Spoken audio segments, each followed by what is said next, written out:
A Marxist Philosophy of Language. By Jean-Jacques Lecercle. Contents. Chapter 1 Jacques est un ver. 1. Chapter 2 Critique of Linguistics. 15.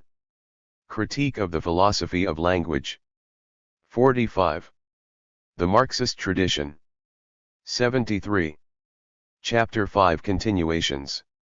105. Chapter 6 Propositions. 139. Chapter 7 Propositions.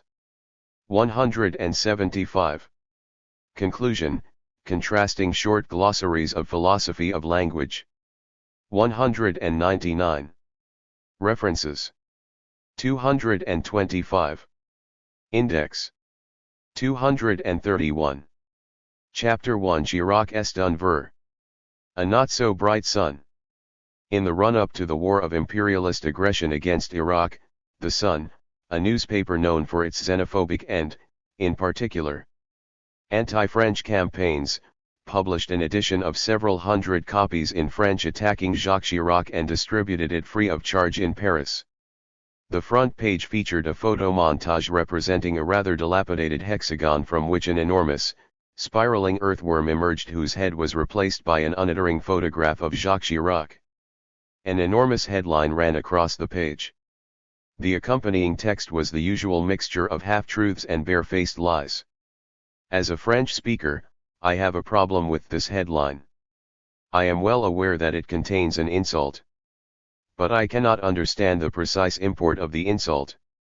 If the headline read, Chirac est un chien, un larva, un serpent, un dinosaur, I would have no problem understanding what was involved, since each of these animals, in its own way, is of ill repute. If it said, Chirac est un pot, I would not get it straight away, but I would be able to extrapolate, since lice are not natural objects of sympathy. But earthworms are a different matter. In French, they are neither obviously harmful, nor even altogether repugnant. People do say l'hiver est dans le fruit, but they also say nous comme un ver, where the main characteristic of the earthworm, as inscribed by common sense, i.e. the language, is that it is defenseless, the humblest of God's creatures. For my earthworm to be dangerous, inspiring fear or disgust, it must be solitary or plural, like the worms that devour corpses. The result of all this is that the French reader does not immediately grasp how Chirac est un ver constitutes an insult. Everything changes if I translate the headline into English. Chirac is a worm. In fact, the earthworm as seen by the English, i.e. through the prism of the English language, is an animal that is both contemptible and repellent. It is not humble, it is humiliated. The employee who has just been publicly humiliated by her superior might exclaim, "He made me feel like a worm." The kid who sulks might be mocked by her little friends with the help of the following nursery rhyme. Nobody loves me. Everybody hates me. Going into the garden to eat worms.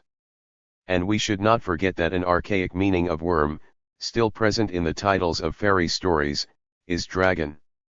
The import of the insult is now clear. Chirac is both contemptible and repellent, and his opposition to the imperialist coalition roundly denounced. The Sun's operation is not notable for its subtlety, but the insult is at least intelligible.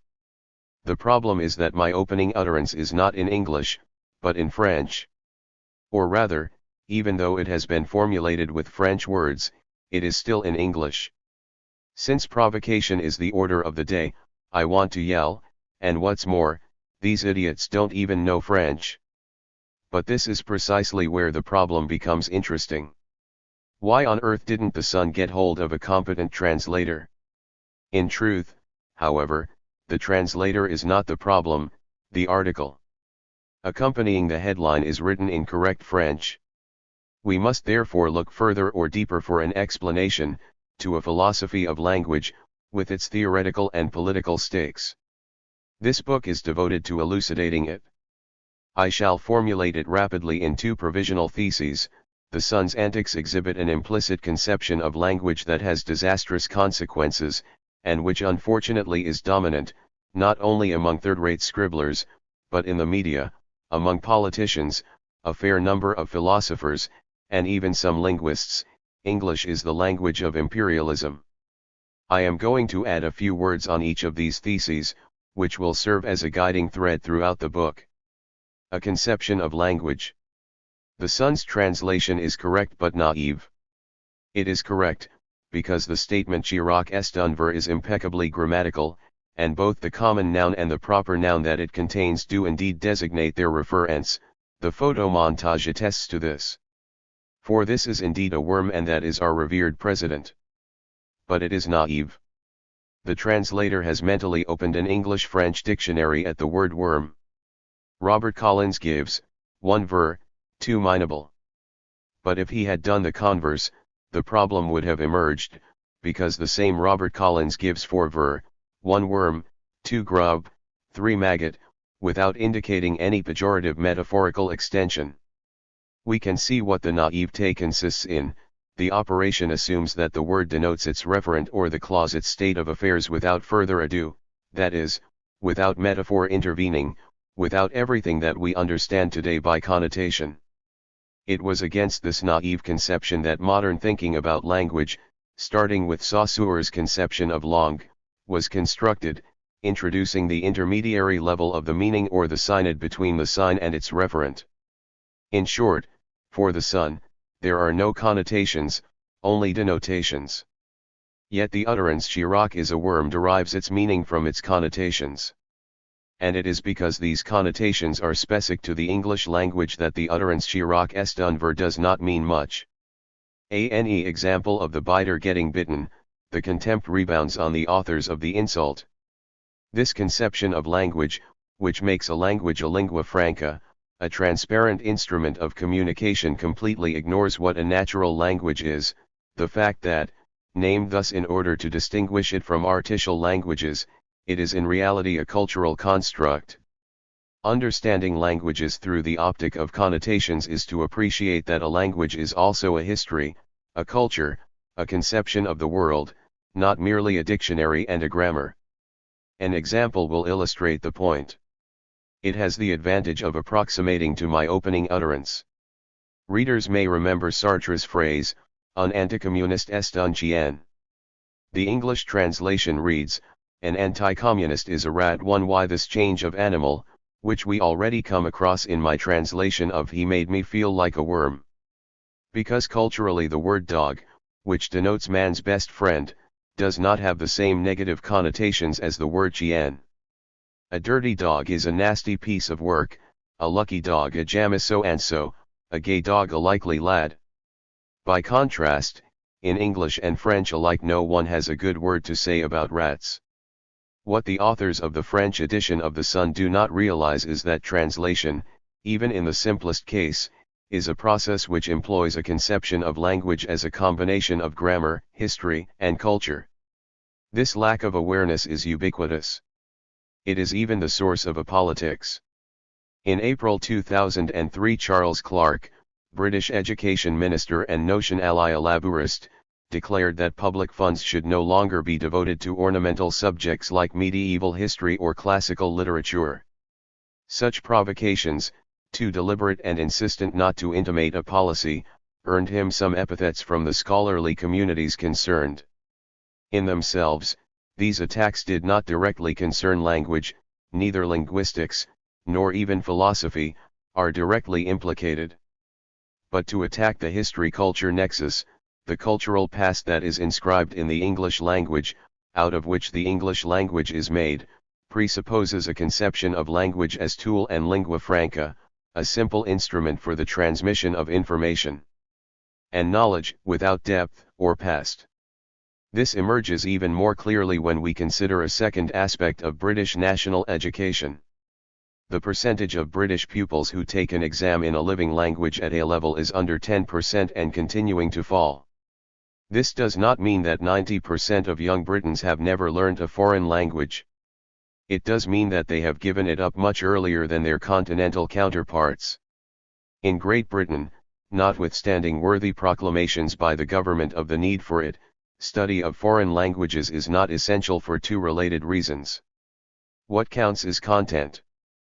But, above all, a single language suffices, the language spoken by the whole world, because it is the language of globalization and empire.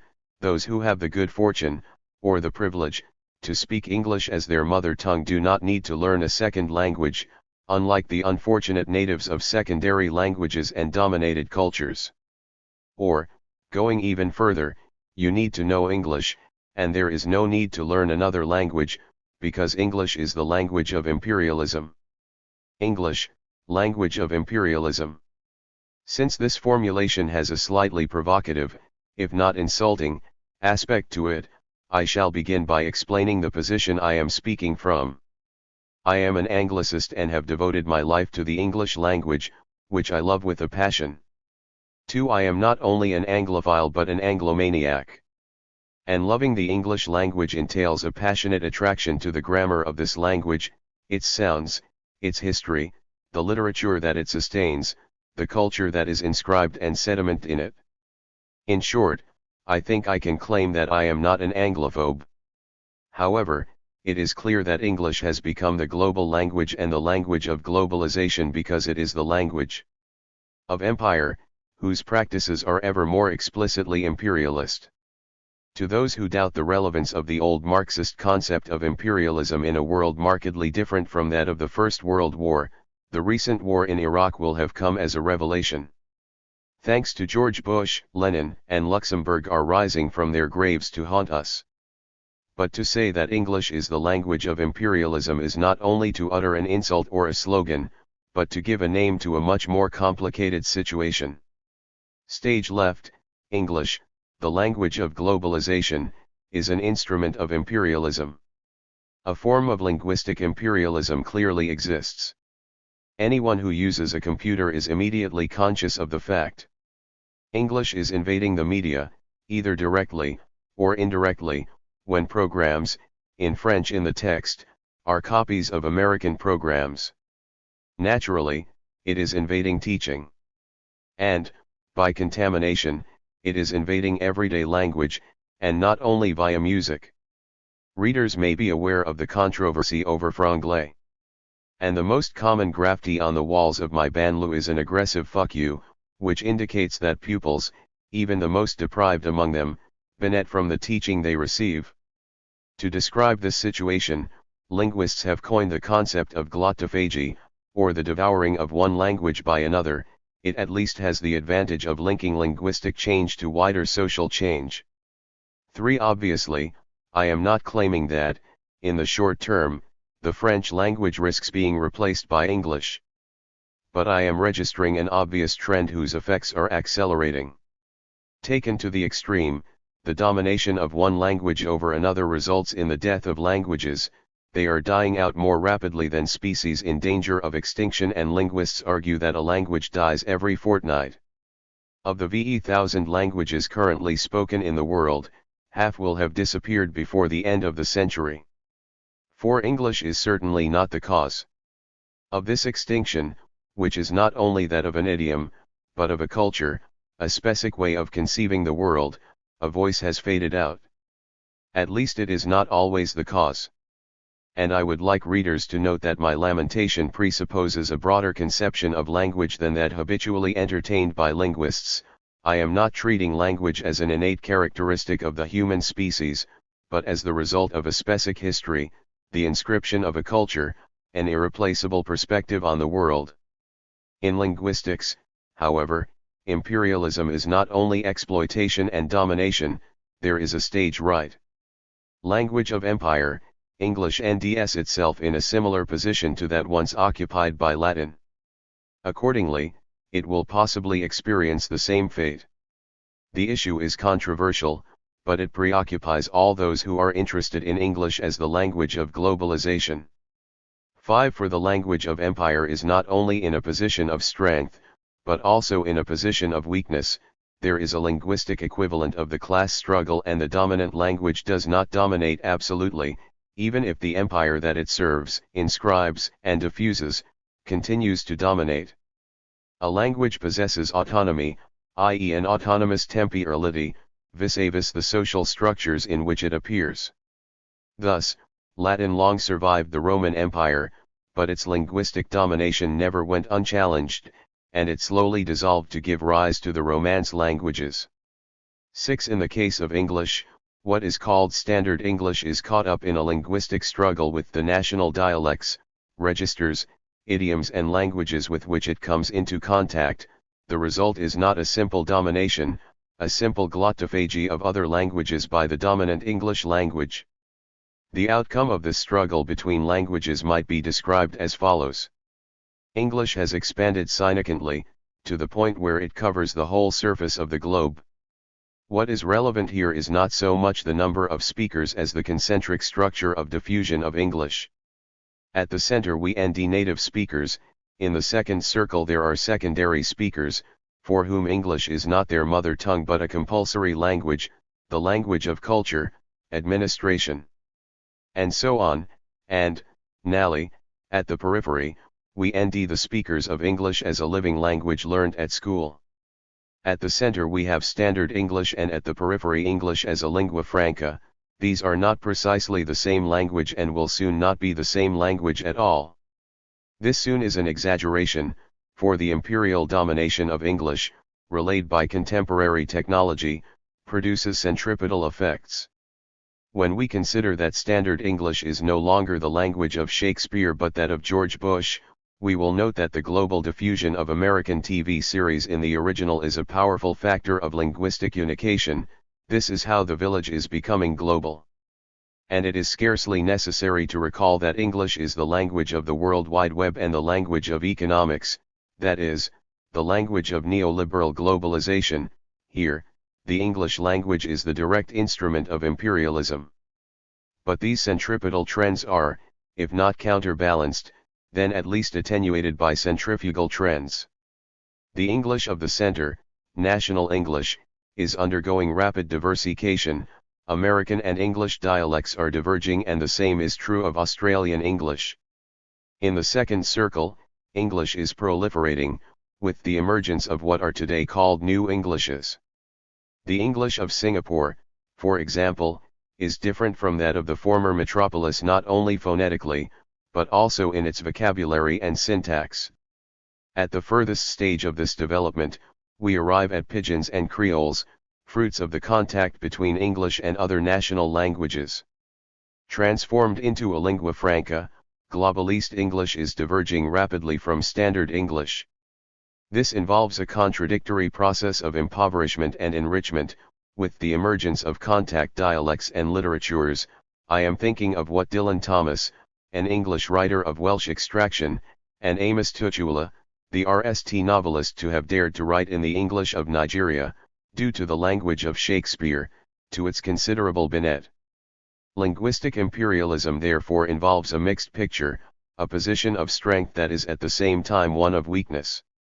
The centripetal forces are massively present, globalist media and the web, Anglo-American universities being established throughout the world via subsidiaries, compulsory bilingualism for a significant percentage of the global population. But their effectiveness is often contradictory. Thus, the paradox of teaching a foreign language and not teaching the mother tongue means that foreigners who have been through school sometimes write a more correct English, i.e. one closer to Standard English, than the mass of native speakers, while the domination of English explains why refugees refuse to stop at Sangatte. They have not learned French. And, as we have seen, there are centrifugal forces. This is not restricted to the dissociation between the two main dialects of English, American and British. Within British English, dialects are diverging from one another and from Standard English, which increasingly appears to be a pedagogical myth and ideological constraint. A gauge is required if the language of imperialism is to expand throughout the whole world, and it is therefore accepted that 99% of native English speakers speak a very different language, phonetically, lexically, and syntactically, from the English diffused by the British Council or the BBC.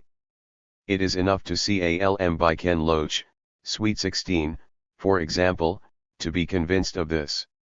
This proliferation of dialects is not only geographical, but also diachronic. There are generational dialects, which create peer group solidarity among adolescents, for example, the emergence of the variant of English called Estuary English, because it emerged on the banks of the Thames, but which is spoken almost everywhere in England by that vague category the media call youth. Finally, the standard dialect is subject to a process of becoming minoritarian by the return of dominated languages, in the United Kingdom, the Gaelic languages. This involves the emergence of contact dialects, but it also involves an annexion of the major language, of which literature becomes the privileged relay. So there is indeed a linguistic imperialism, which is not merely uncontested domination, but a process of hybridization, becoming minoritarian, centralization, and explosion all at the same time. One therefore has the impression that there is a struggle of dialects just as there is a class struggle and that its outcome is not predetermined. This is why English will end up like Latin, it will fall victim to its internal contradictions, just like the empire. Moreover, it is not certain that the political and economic situation of the empire is more secure than its linguistic situation, at least if Immanuel Wallerstein's analyses are to be believed. 7. The whole question is how long this situation will last. Readers can see that what interests me in the study of the English language is a much broader range of phenomena than the existence in its grammar of a gerundive or irregular verbs. The interface between the language and the world, the language and society, is what seems to me most important. But to focus on these phenomena, which are usually relegated to the margins of linguistics under the rubric of sociolinguistics, is to displace the object of linguistics. It is to indicate the concept of language that we need, which is not simply Saussure's langue or language system. The concept of language we need.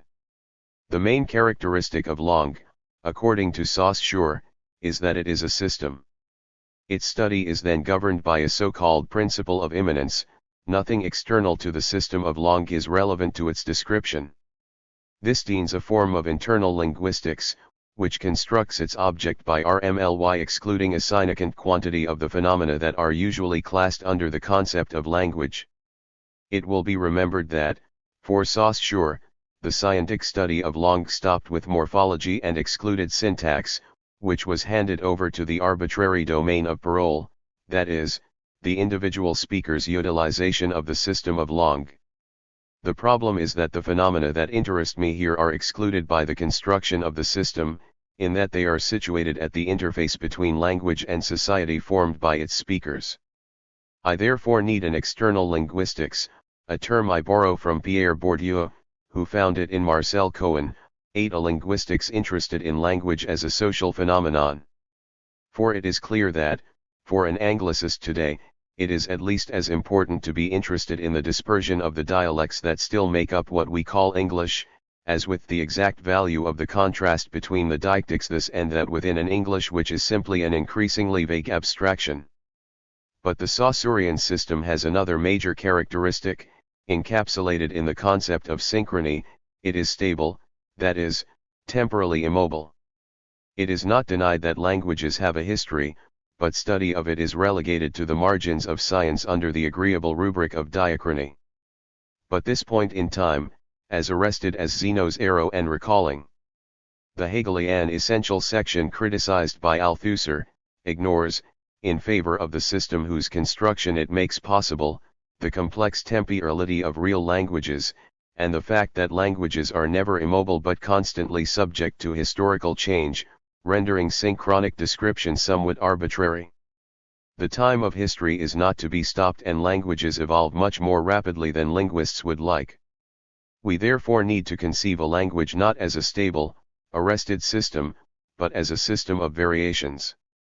Finally, we need a conception of languages that does not ignore the proliferation of dialects, registers and levels of language, a conception which does not ignore the fact that, for reasons which are not unconnected with the politics of language, there is a major dialect, but that this major dialect is constantly subject to a process of becoming minoritarian, which subverts it but also causes it to live. These terms are borrowed from the Critique of Linguistics by Deleuze and Guattari. 9. Readers will understand that a linguistics, whichever one it might be, would be insufficient here, for both negative and positive reasons. For negative reasons, in taking as its object saussures langue, linguistics prevents itself from thinking the phenomena that interest us, the historicity of linguistic phenomena, the bond between a natural language and one or more cultures, and so on. This is, in a sense, its grandeur, but also its limitation. And for positive reasons, the controversy between Stalin and the supporters of Mar, whose aporia I shall recall later, obliges us to let scientists work in peace.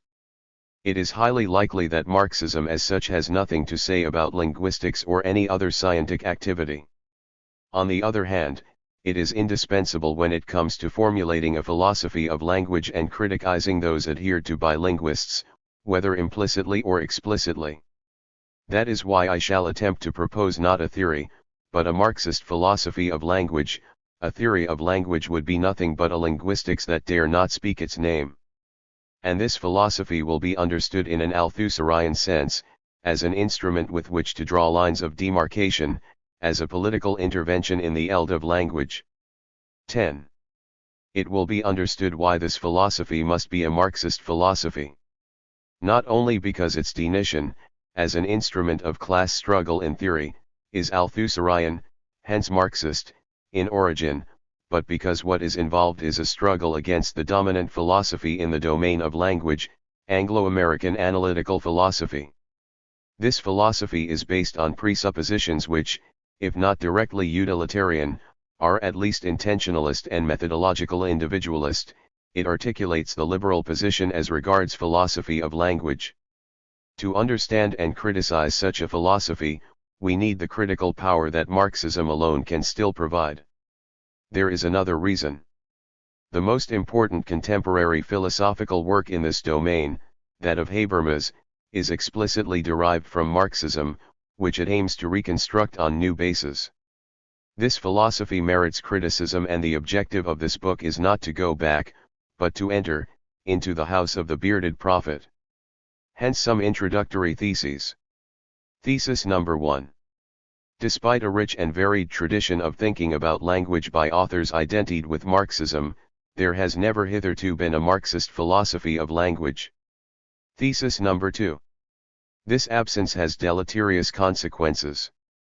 The most important is the domination of the dominant ideology. What Marxist theory understands by ideology is, in reality, composed of language.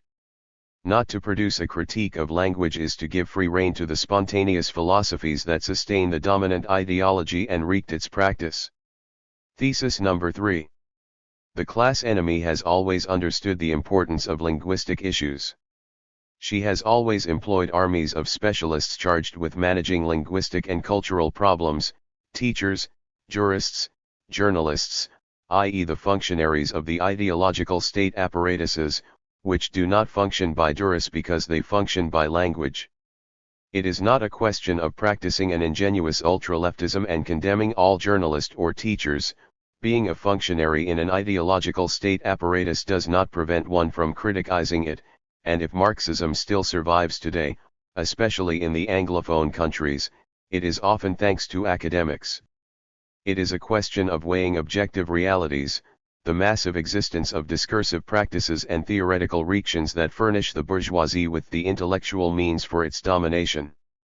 It can be said that the recent spectacular defeats of the workers' movement on a world scale have in no small measure been due to the fact that the class enemy has always won the battle of language and that the workers' movement has always neglected this terrain. This indicates my line of march. So here is my route map. I shall begin with a critique of the philosophy of language that underlies the dominant version of global linguistics, the Chomskyan research program. I shall also attempt a critique of Habermas's philosophy of language in as much as it does not reconstruct Marxism, but replaces it by a version of liberalism.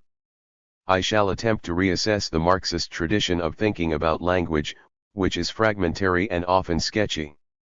I shall make a certain number of positive proposals regarding a Marxist philosophy of language.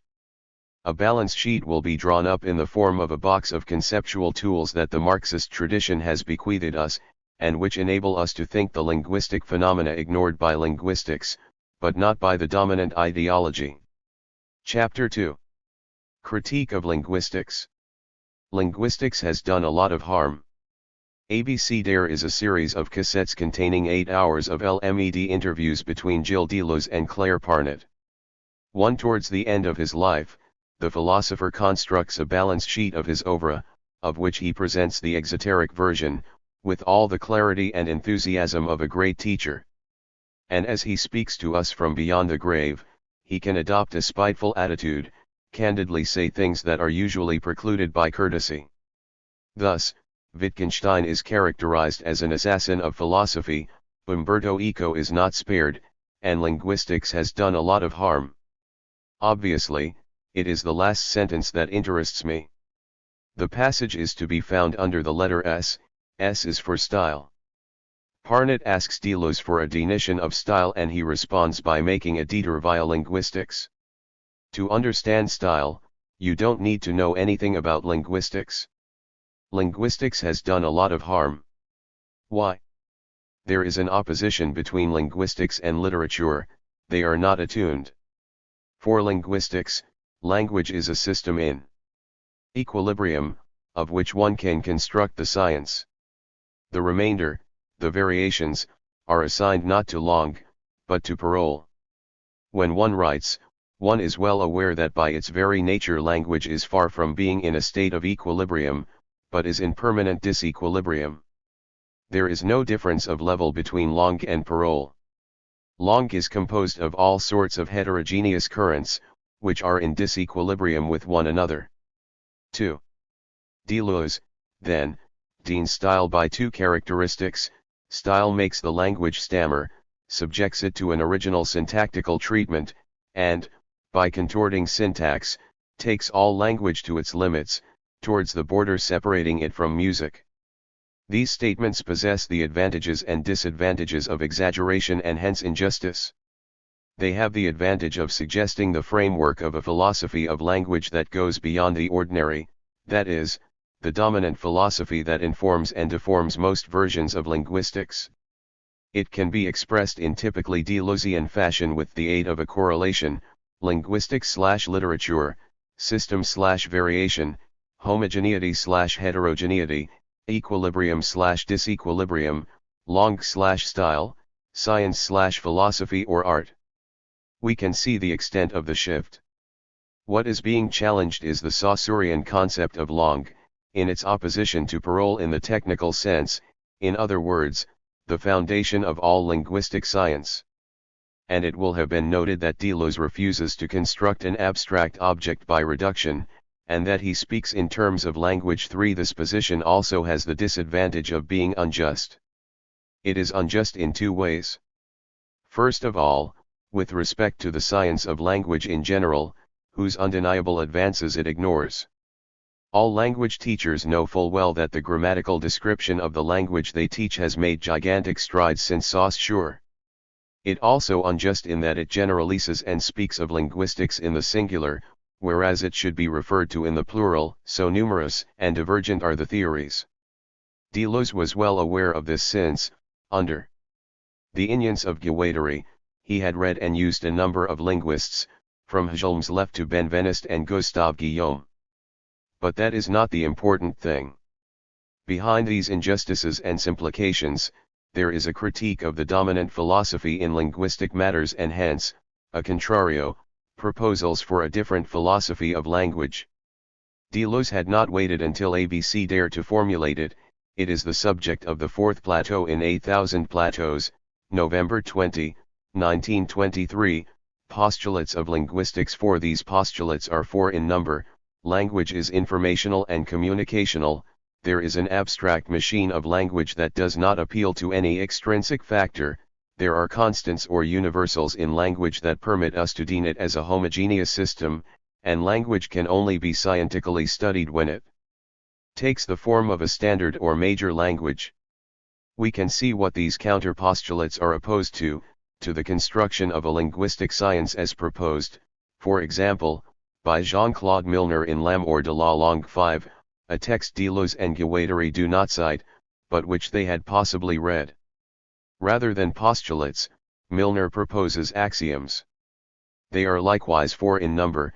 Long is to be constructed as its own cause, it will be constructed as formalisable, pertaining to a written form, as regards the speaking being, only that which makes her the support of a calculation will be retained, and as regards the community of speaking beings, only what is required for the calculation will be retained. There is no one-to-one correspondence between the 4 postulates and the 4 axioms. But the overall opposition is clear.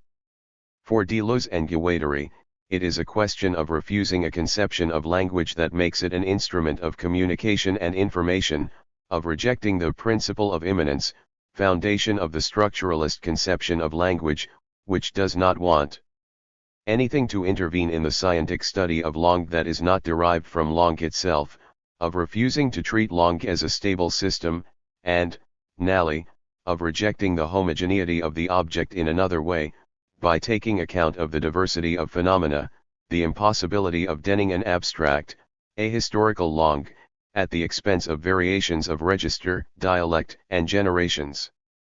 What Deleuze and Guattari bring out is the blind spot of most versions of linguistic science. They presuppose a philosophy of language. Deleuze and Guattari at least possess the merit of suggesting one, even if it remains in outline state. In the remainder of this work, I shall attempt to develop it somewhat. This immediately poses a question: is the philosophy of language that can be developed starting out from Deleuze and Guattari a Marxist, or Marxism, philosophy? Deleuze and Guattari's relations with Marxism are controversial and, at best, distant. Giving one's magnum opus the general title of Capitalism and Schizophrenia is not innocent. It implies a certain relationship to Marxism, but also a deliberate shift, since Marxists are not in the habit of reacting on madness and desire. However, there is one thing that Deleuze and Guattari did inherit from Marxism: critical vigor. It is insufficient to give us a Marxist philosophy of language, but it will enable us to sketch it out. This critique must be developed and its relevance established. To do this, I am going to consider the most solidly established research program in linguistics worldwide, the one with which most mortals identify linguistics, Chomsky's. The importance of the Chomskyan research program in the history of linguistics, its dominant position, are not the only reasons for my choice. First of all, there is its empirical importance, that is, its ability to account for linguistic phenomena. But, above all, there is the explicit character of the model. Chomsky is one of the rare linguists who is fully aware that there is no good linguistics not only without a methodology of science, but without a philosophy of language. That his philosophical choice has fallen on Cartesian idealism obviously poses a problem, but this option at least possesses the advantage of being explicit, permitting critique. This is what I am now going to proceed to. The conception of language in Chomsky. Chomsky has devoted numerous works to the philosophy of language, nearly as many as his political works or linguistic works in the strict sense. I shall base myself in the main on 2 texts, a collection of recent essays, New Horizons in the Study of Mind, and the entry on language written by Chomsky for the Oxford Companion to the Mind. 6. The entry is modestly entitled Language, Chomsky's Theory, and involves presenting a theory that is seemingly one among others. The problem is that it is the sole entry for language, and so it is as if Chomsky's theory was the only one worth expounding. As usual, however, the entry has the advantage of explicitness and clarity. It presents the philosophical core of Chomsky's theory to us. The conception of language that emerges from this text, as from the most recent articles, is that language is a mental organ, a biological endowment that is species-specific and innate. Chomsky clearly establishes an analogy between language, a mental organ, and the heart or eye, physical organs. We speak just as we breathe, possibly without thinking about it, but certainly without ever having learned to. For, according to Chomsky, we no more learn to speak than we learn to grow arms or reach puberty. Language develops in the same way that our body grows, and this biological process has nothing to do with learning. Language is like a Leibnizian monad, an innate genetic program unfolds. However, the analogy is not exact, whereas Leibniz's monad possesses neither doors nor windows, the human mind does. A certain amount of experience is required for the genetic program of language to be triggered. Without it, we would be in the position of wolf children who, not having been exposed to a minimum of experience at the requisite age, do not speak at all. Accordingly, experience plays a necessary but limited role in language development. What experience triggers is a series of parameters, which differentiate languages and explain why the same biological endowment does not lead Chinese children and English children to speak the same language. However, it will be noted that this does not make the English language a specific object, at least not for the linguist. Add or subtract a parameter or two, and we pass straight from German to Dutch and from Dutch to English. Chomsky might be open to the accusation of physical reductionism, i.e. vulgar materialism. But he is careful. Certainly, the study of language is characterized by him as naturalist. He is concerned with a portion of nature like all scientists working in the hard sciences, and linguistics is a natural science.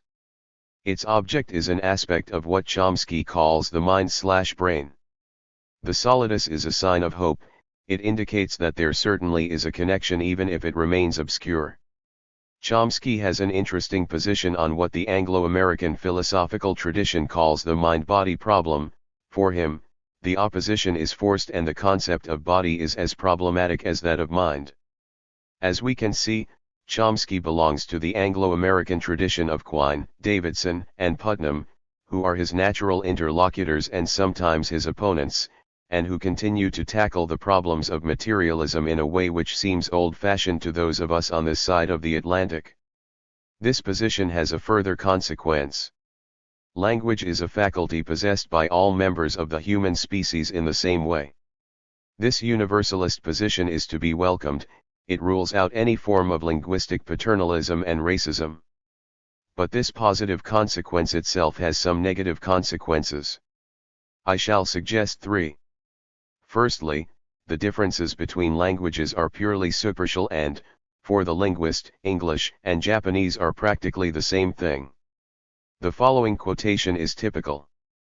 In the last 20 years or so, there has been a huge explosion of research which has dealt with typologically quite varied languages. We can suspect, and more or less know in advance, that they're all going to be more or less alike. Otherwise you couldn't learn any of them. The basic structure of them, including the meaning of words and the nature of sentences, just has to come from inside. You don't have enough information to have all that richness of knowledge. 7. Readers will no doubt have noted the exaggeratedly assertive, and hence imprudent, character of this position, which claims to know in advance what research will discover, as well as the sole empirical argument, endlessly repeated by Chomsky. According to this argument, what he calls the explosion of competence in a young child can only be understood by postulating that the knowledge comes from inside, in other words, is innate. The problem with this kind of argument is that it has a history. It is the argument that founds the physico-theological proof of the existence of God. No wonder that Chomsky is sometimes called a linguist for creationists out of polemical spite. If there is a single structure of language which is inscribed in our genetic inheritance, and if all social or cultural differences are, from standpoint of language, irrelevant, a second conclusion follows: each member of the human species is identical as regards the faculty of language, because language is inscribed in his or her brain. Language must therefore be studied in the individual. We are no longer dealing with a system that is external to individual speakers and independent of them, but with a set of individuals endowed with the same capacities, and language, at least as conceived by the science of language, has nothing to do with social existence. In other words, the logical consequence of Chomskyan naturalism is methodological individualism, which is characteristic of liberal thinking in economics and politics. And there is a third consequence. It is clear that language, derived from a mutation that constituted the human species, has no history, or only the quasi-frozen history of the evolution of the species over the very long term and by leaps. Human language has no history in the strict sense, since it cannot have changed since its appearance at the dawn of humanity. Any historical phenomenon, any linguistic change is superficial, and irrelevant for the scientific study of the language faculty. Or, rather, there is linguistic change, but only at the level of the individual whose competence passes from an innate initial state to a steady state, once parameters have been triggered by the linguistic environment. The transition from infancy in the etymological sense to articulate language is therefore not affected by learning, and the sole temporality of language is the retrospective time of recollection.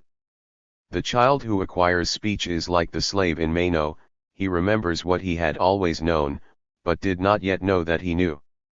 Chomsky's position at least possesses the merit of coherence in its idealism. Later, we shall how or why it can combine a reductionist materialism and a fanatical idealism. The object of linguistic science is obviously not language such as we use it, but an abstract construct, which Chomsky calls I-language. The letter I is the initial of the three adjectives that characterize language thus conceived: it is internal, individual, and intentional, a term taken from logic, by which Chomsky means that the language object he constructs is a generative grammar, that is, a limited number of principles capable of generating an entity of utterances. 8. The rest, i.e. language as we use it, is consigned to common sense, as the object of what Chomsky calls folk linguistics in all the senses of the term. There is nothing objectionable about the idea that a science does not nd its object ready-made in the world, but constructs it, by abstraction, against common sense conceptions. The sun does not revolve around the earth, and popular etymology is a symptom, not an explanation, of the origin of words. But on one condition, that the science thus deployed accounts for the phenomena. In the domain of language, this means, on condition that the theory of language thus constructed enables us to explain, even if abstractly and indirectly, the grammatical phenomena of natural languages. And, in this respect, there is, as I have suggested, an involution in the Chomskyan research program. In its initial versions, it offered rich perspectives for explaining grammatical phenomena, with significant pedagogical spin-offs. In its latest version, it has completely abandoned these empirical ambitions for increasingly abstract considerations, whose relation to linguistic phenomena is ever more uncertain. Nor shall we be shocked by the idea that language is specific to the human species, that it assumes a biological endowment. Chimpanzees do not speak. But it is equally clear that there is no language without social practice, that language is imposed on its speaker in social interaction, and that, by this token, it must be learnt. We are therefore dealing with a gradient extending from the innate to the acquired. Empiricists, for whom virtually everything is acquired, will concede that chimpanzees do not speak, and will also accept that, after a certain age, language learning is no longer possible. Chomskyan rationalists, for whom virtually everything is innate, will concede that Chinese babies do not speak English, but will argue that the rules of grammar, even the most detailed among them, are innate and need only be triggered. They are always underdetermined by experience. Marxism, for which language is in the RST instance a social phenomenon, and which does not believe in human nature, will tend to sympathize with the empiricist position. General learning capacities, bound up with the development of the human brain, which, like the hand, has a history, suffs to explain the apparent underdetermination of linguistic competence by the experience of interlocution. But sympathizing with the empiricist position is not enough. The presuppositions involved in the innate/acquired opposition must also be criticized. It will be noted that both empiricists and rationalists adopt the standpoint of the individual speaker, whether the child is a tabula rasa or bearer of a program that merely needs to be unfolded. Social interaction plays only a secondary role. In the case of political or economic science, this methodological individualism might have some justification. But, in the case of language, it does not work. We enter into language, which pre-exists us and which we have hardly any purchase on. The English language is not the result of a composition of individual decisions or positions, and, in the case of language, the metaphor of the invisible hand does not apply. This is what is expressed by the concept of system in Saussure and of structure among structuralists. They involve conceptualizing a necessity, but a social necessity, by position, i.e. by a form of convention, and not a natural necessity. 9. In this respect, Chomsky, for whom language is unquestionably a natural organ and linguistics a natural science, is neither Saussurian nor structuralist. If we abandon the standpoint of the individual and regard language as a social, collective phenomenon, the individual gradient becomes irrelevant. The individual speaker is interpellated by language. She therefore has the capacity to receive this interpellation in the mode of the always already. These capacities are employed in collective human practices. The phrase innate ideas in fact treats the brain as a mysterious entity. A materialist position will treat it as a material organ like the hand, whose development accompanies and induces the development of the human species. The same relationship obtains between the brain and language as between the hand and technique. Stone-cutting is not innate, neither is speech. All this is highly abstract. The touchstone of Chomsky's theory is its ability to explain phenomena. My claim is that it does not. I shall mention two examples, one semantic, the other syntactical. Chomsky suggests that in the following utterance we immediately understand that what is painted brown is the outside, not the inside, of the house. He painted the house brown. And he concludes his analysis as follows. The fact that a brown house has a brown exterior, not interior, appears to be a language universal, holding of container words of a broad category, including ones we might invent, box, airplane, igloo, lean-to, etc. To paint a spherical cube brown is to give it a brown exterior. 10. This is part of a more general claim that concepts are XED11, that is, they belong to the innate universal grammar of the I language. The argument offered in support of this is the usual one: our rate of lexical acquisition is too rapid to be explained other than by the unfolding of innate capacities. We understand immediately and, in one go, nuances of meaning that are much more subtle than those registered by the most comprehensive dictionary.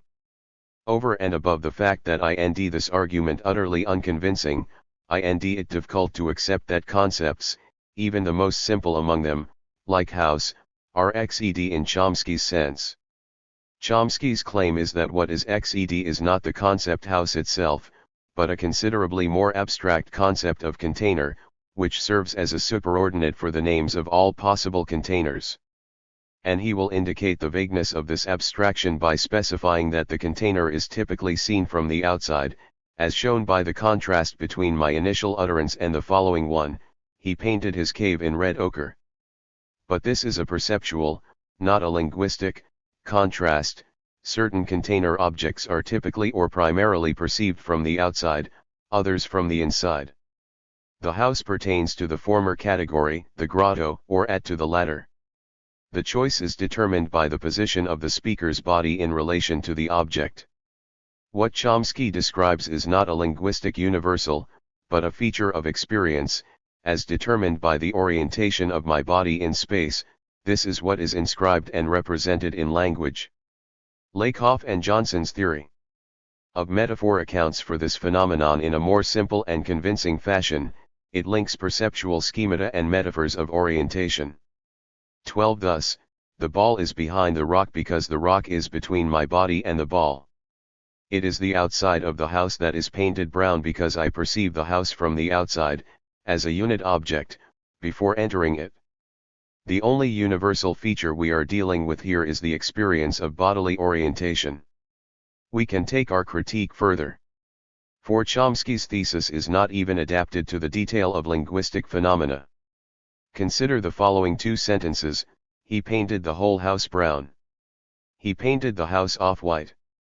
In these two instances, it seems to me that it is not so clearly the case that we are dealing with the outside of the house. Another kind of reference to experience, in the form of an encyclopedia, is required. Sentence might of course refer to the exterior of the house. But, given that it is customary to paint the whole of the outside of a house in a single color, unlike the inside, why does the sentence specify that the whole house has been painted brown? Consequently, I shall construe the sentence as referring to the interior of the house. The same is true of sentence, off-white is a color for interior, not exterior, decoration. The immediate interpretation of the sentence therefore concerns the rooms, not the external walls. Naturally, this does not preclude me painting the outside of my house mauve in order to upset the neighbors. The conclusion is that the concept house is definitely not XED, but historically and culturally determined by an encyclopedia and a historical conjuncture. Like all concepts, it bears within it the sediment marks of a history and various types of social practice. It might be thought that my critique involves a misunderstanding. Chomsky and I are not referring to the same thing. He is talking about an object constructed by science, the language, whereas I am referring to a social human practice. I am describing phenomena, he is furnishing their most abstract structures. I am writing an ode to the setting sun, he is an astronomer. However, this is not exactly true. For Chomsky naturally constructs his Elon gauge on the basis of phenomena that interest me. So, at least in part, we are seeking to explain the same phenomena, even if we are not seeking the explanation in the same place or in the same theoretical language. My second example will bring this out clearly. It comes at the end of the entry on language in the Oxford Companion to the Mind, when Chomsky moves from the abstract description of his theory to its empirical justification by means of an example. The example Chomsky takes is reciprocal pronouns. The rule of grammar governing the use of such pronouns is that they must have an antecedent in the plural. The problem is to nd the antecedent. In most instances, it is present in the same clause, the men recognized each other. But there are definitely complications, because the antecedent is not always in the same clause. We must therefore account for the fact that sentences and are grammatical, while and are not. The candidates wanted each other to win. The candidates believed each other to be dishonest. Asterisk the candidates believed each other were dishonest. Asterisk the candidates wanted me to vote for each other.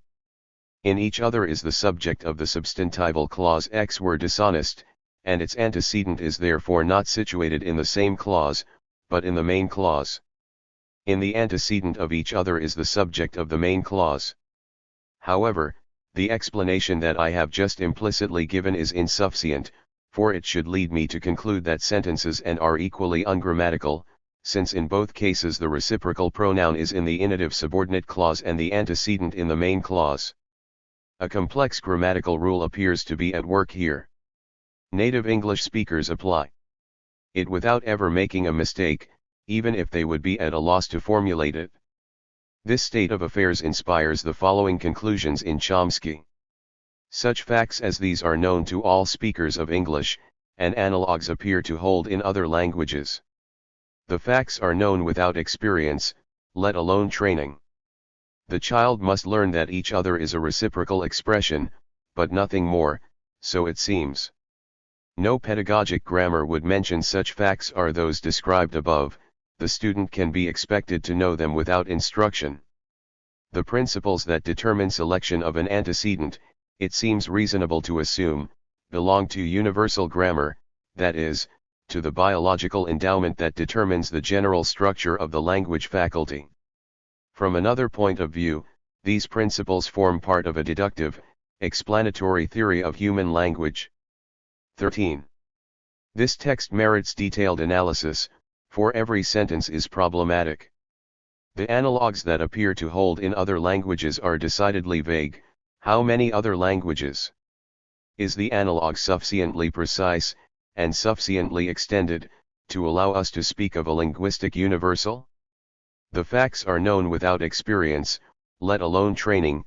The elevated register and rarity of the construction render explanation by learning much more plausible. No pedagogic grammar would mention such facts as those described above, but these facts are in reality conditioned by theory. Pedagogic grammars give a simpler rule, which perfectly covers the great majority of cases and requires only some adaptation for complex cases, which do not presuppose a universal grammar, but a certain linguistic register in a certain language. The student can be expected to know them without instruction, as this construction is rare, and elevated in register. We are always dealing with a population of highly educated speakers. As for my francophone students, they commit every imaginable error in these constructions. The principles are not as universal as all that. Finally, the principles belong to universal grammar. This city is doubtful, since the construction has a history and, given that the detail of the phenomena is more complex than Chomsky allows, this universal grammar is threatened with assuming a Byzantine complexity and hence lacking credibility. There are three troubling things about this text. It multiples the use of hedges, which actually signal generalizations that are not justified by the facts. The vagueness of its formulations goes beyond what is justified by the nature of the text. Chomsky has a few pages in which to set out his theory, and so we should not expect detailed analyses from him. To his credit, he seeks to conclude with a concrete example. However, his analysis is not only vague, but it sometimes ignores the facts and sometimes contradicts them. In so doing, it places the bar very high. Innate grammar does not only concern very general and highly abstract phenomena, but extremely precise grammatical rules, like those governing reciprocal pronouns. If it can be shown that these rules do not really cover French, a language which is nevertheless typologically close to English, the Chomskyan monad will have the same complexity as its Leibnizian cousin and will require some transcendence to become philosophically credible. 4. Even if the detail of the linguistic phenomena, what differentiates French from English, is attributed to local parameters rather than universal principles, either these parameters are innate, and the human brain contains in its innermost recesses the totality of human languages, past, present and future, or they are not only triggered by experience, but determined by it, that is, acquired by the speaker. In the latter case, the imbalance between the acquired and the innate is reversed in favor of the acquired, and, in order to explain the innate dimension of language, we only need some general human capacity for learning, which means that the offspring of human beings have more talent in this domain than those of chimpanzees. I must therefore compare Chomsky's rules with the facts, and not only those of the English language. This is the sticking point, for the phenomena do not live up to Chomsky's expectations. The grammar of the reciprocal pronoun is not the same in French as in English. While Chomsky's native speakers observe these rules without ever erring, my francophone students commit such errors and rend it difficult to distinguish between sentences and on the one hand and on the other. Perhaps this is due to the fact that they have not been exposed to the English language before the age of 11, too late for the parameters to be triggered. But this takes us back to the monad and its complexity. The human brain is effectively too complex a watch to do without a watchmaker. And, if we avoid these metaphysical complications, limit the innate to the universal principles of grammar, and thus leave the parameters that determine individual languages to experience and instruction, we shall end up by saying that almost all the rules governing reciprocal pronouns are deemed language by language. Thus, my francophone students err as to the ungrammatical nature of sentences, and because the rules governing the reciprocal pronoun are not the same in English and in French. I begin with an actual error drawn from work by a student on an English degree.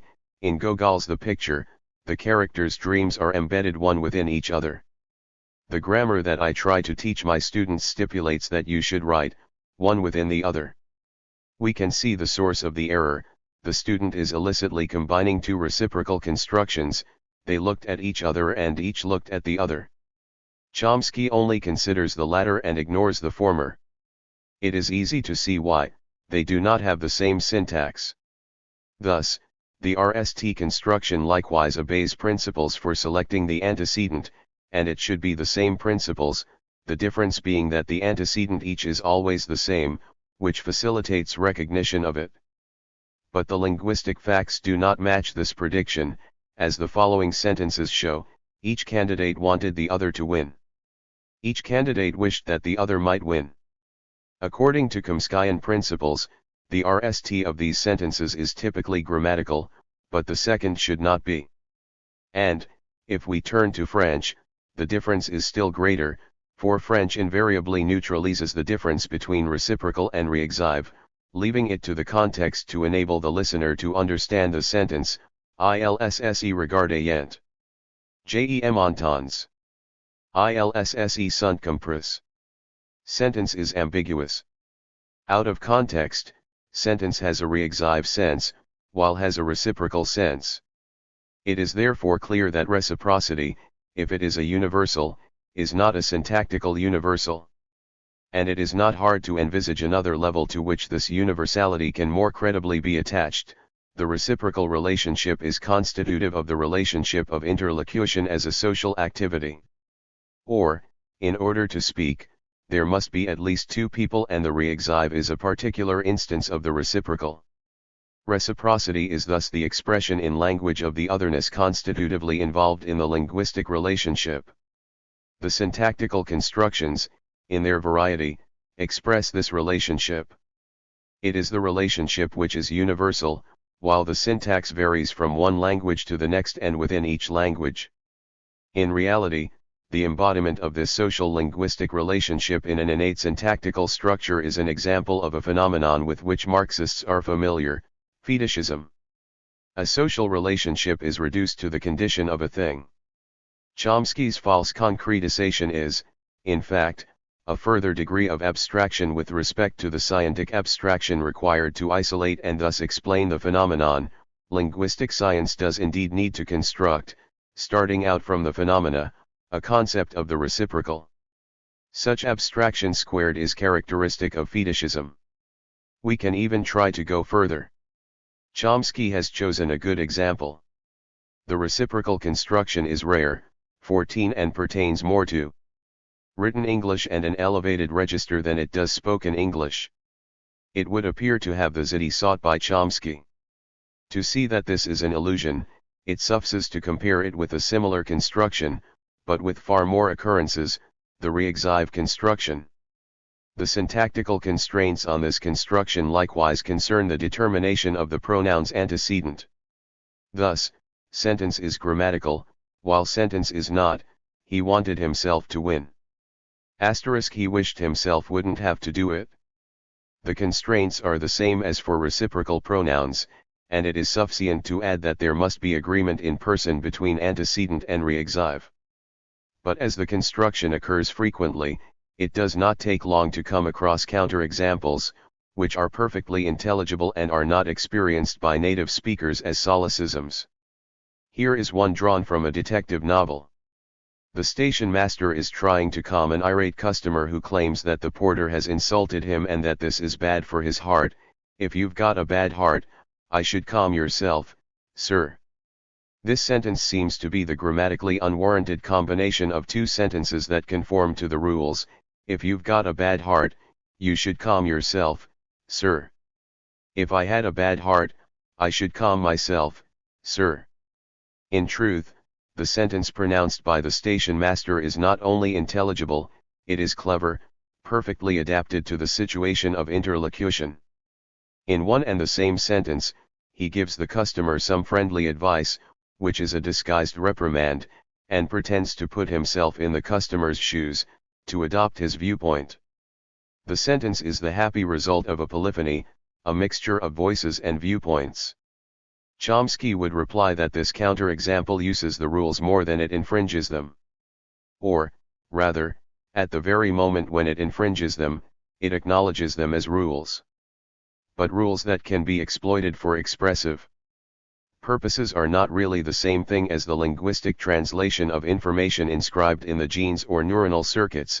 If the rule can be exploited, is made to be exploited, then it is a conventional rule, rather than a natural law, and it is difficult to conceive an innate property that anticipates the ways in which it will be exploited.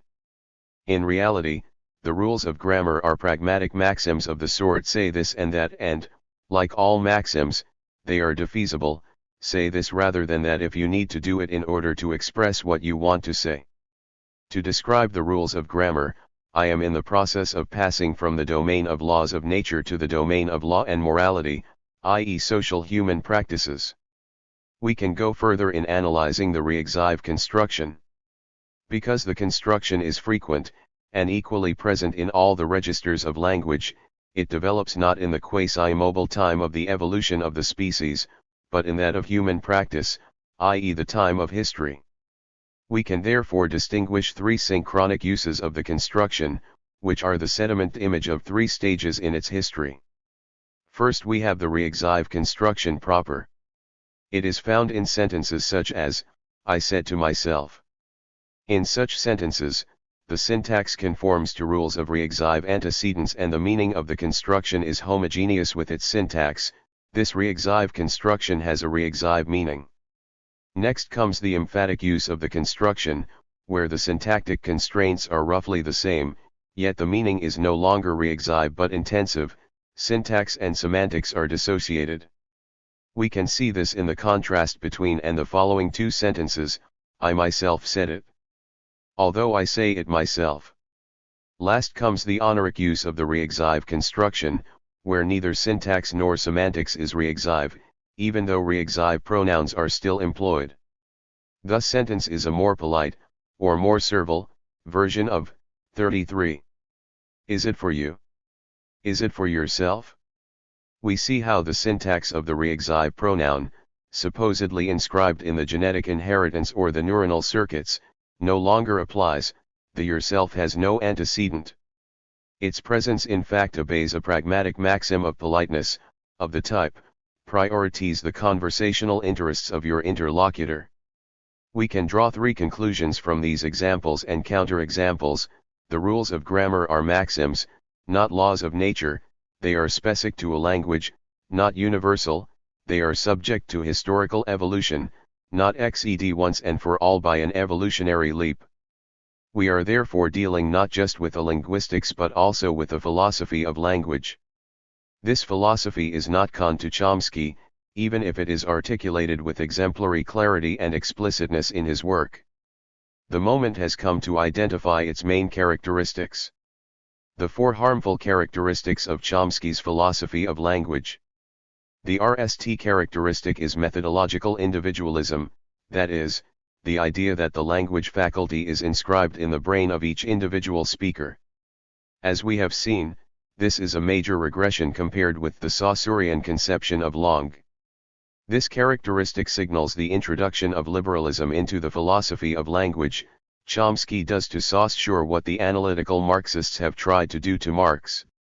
Against this position, I shall try to defend a conception of language not as a biological endowment of the human species, but as a social practice, which produces effects of intersubjectivity by means of interlocution, creating subjects/speakers through interpellation.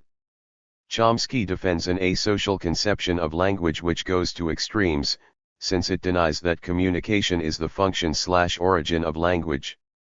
A simple example will bring out the limitations of this asocial conception of 34. Language. If language is lodged in what Chomsky calls the mind/brain, economic production is lodged in what might be called the mind/hand. Yet economics is not concerned exclusively with the study of the human hand or brain. Economic structures and economic relations have their effective autonomy, which are attributable to their social nature. The same goes for language. The second characteristic is fetishism. It reduces what is essentially a practice, human language, to a series of things inscribed in the brain of the speaker or her genes, a universal grammar and a language acquisition device. The reduction, by way of spatial metaphors, moves from practices to mechanisms, from human intelligence to artificial intelligence, to the calculating machine, which furnishes the constitutive metaphors. The human brain contains programs, and so on. Except that computers, however powerful and intelligent, do not have interpersonal, because interlocutory, relations and do not engage in class struggle. And this fetishism entails two consequences, which are the two harmful characteristics of Chomsky's philosophy of language. The third characteristic is the refusal of history. Clearly, Chomsky is aware of the existence of linguistic change. For him, however, such phenomena are irrelevant. Individual languages, their vocabularies, for example, can indeed change, but such alterations do not affect the language, which knows neither history nor development, other than phylogenetic development, which affects the entire species, and ontogenetic development, whereby the relevant parameters for her individual linguistic situation are triggered in each speaker. This assumes that language is an individual phenomenon and not a property of communities of speakers. Chomsky's ahistoricism is simply the upside of his asocial conception of language. But this refusal of history is consistent with the fourth characteristic, naturalism. This naturalism involves a belief in human nature and its relativity. The rules of grammar are therefore laws of nature, not defeasible conventions or pragmatic 35 maxims. Being innate, the rules governing reciprocal and reexive constructions are of the same type as the laws of physics. As we have just seen, the empirical phenomena do not justify these assertions. The rules in question are defeasible for expressive purposes, the constructions vary according to the natural languages, and they each have a history, which likewise varies according to the language. It will be noted that Chomsky's naturalism at least has the merit of coherence, since it leads him to deny the existence of natural languages. From the standpoint of the science of language, English does not exist, give or take a few parameters, and we move imperceptibly from one language to another. For its part, the deep structure is universal and, from its standpoint, there is no difference between English and Quechua. In a sense, Chomsky is not mistaken on this point, but for reasons that he would probably not accept. As we saw in the introduction, English is a cultural and political construct embodied in institutions. In reality, Standard English is a dialect, and English denotes a multiplicity of registers and dialects, which are possibly well on the way to diverging from one another, as attested by the great variety of new Englishes. In the strict sense, it may therefore be argued that English does not exist. But not in the sense that Chomsky understands the statement. It assumes an approach to language and natural languages as historical and social phenomena, capable of change, variation, and admixtures. Accordingly, we shall defend the paradoxical position that English both does, and does not, exist. For it exists. The ontological metaphor that leads me to transform the noun into an adjective by adding a dinite article in French, l'anglais, cannot but designate a referent, to be specific, an ideological and political construct. In short, English in this sense is a specific way of inhabiting language or the vector of a conception of the world. But the other side of the paradox will also be defended. English does not exist, since it is always already dissolved in a variation of dialects, levels of language, and registers.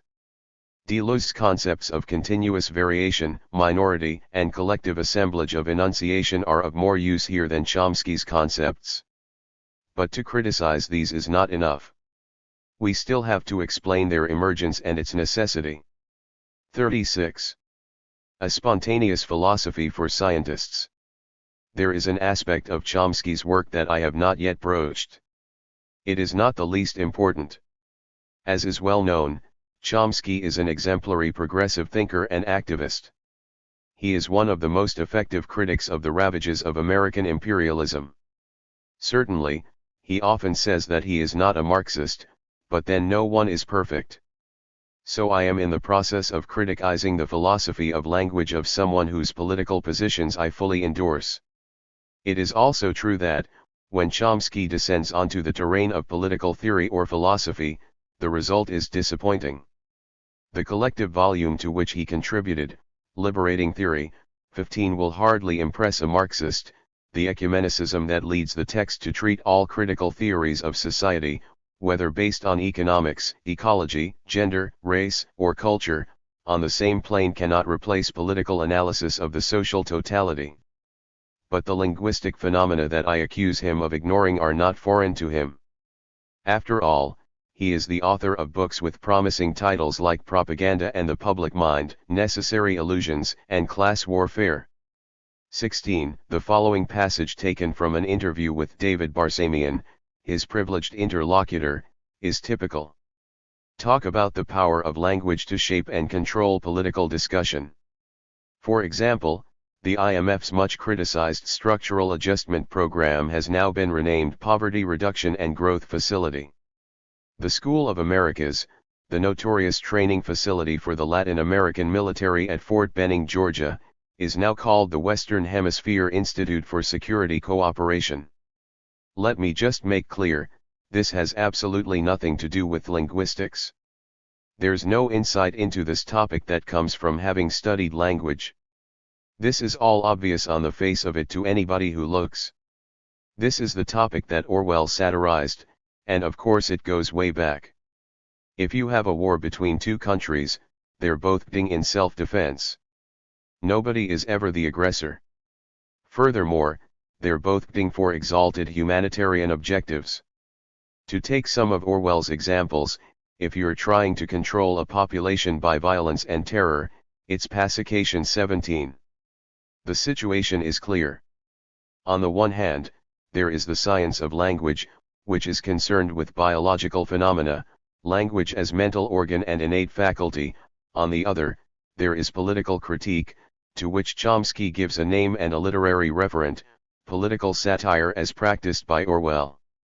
On the one hand, we have the I language, on the other, what Chomsky sometimes calls the E language, i.e. external linguistics. I could end the discussion here, express my agreement with Chomsky's critique of American imperialism, acknowledge that satire is not science, and that if there is a serious critical study of ideology, it has nothing to do with the science of language. But serious problems remain that warrant critical examination. The RST is the division between internal and external linguistics. These two disciplines seem to share an object. English does not possess a word to contrast lang with language, a single word is used which does not facilitate a distinction between the concepts. This would not matter if it did not induce confusion about the phenomena that fall under the jurisdiction of one or the other of the two disciplines.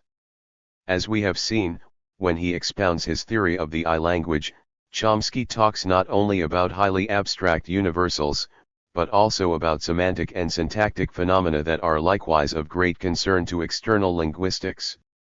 A Dieter via the absurd will hammer the point home.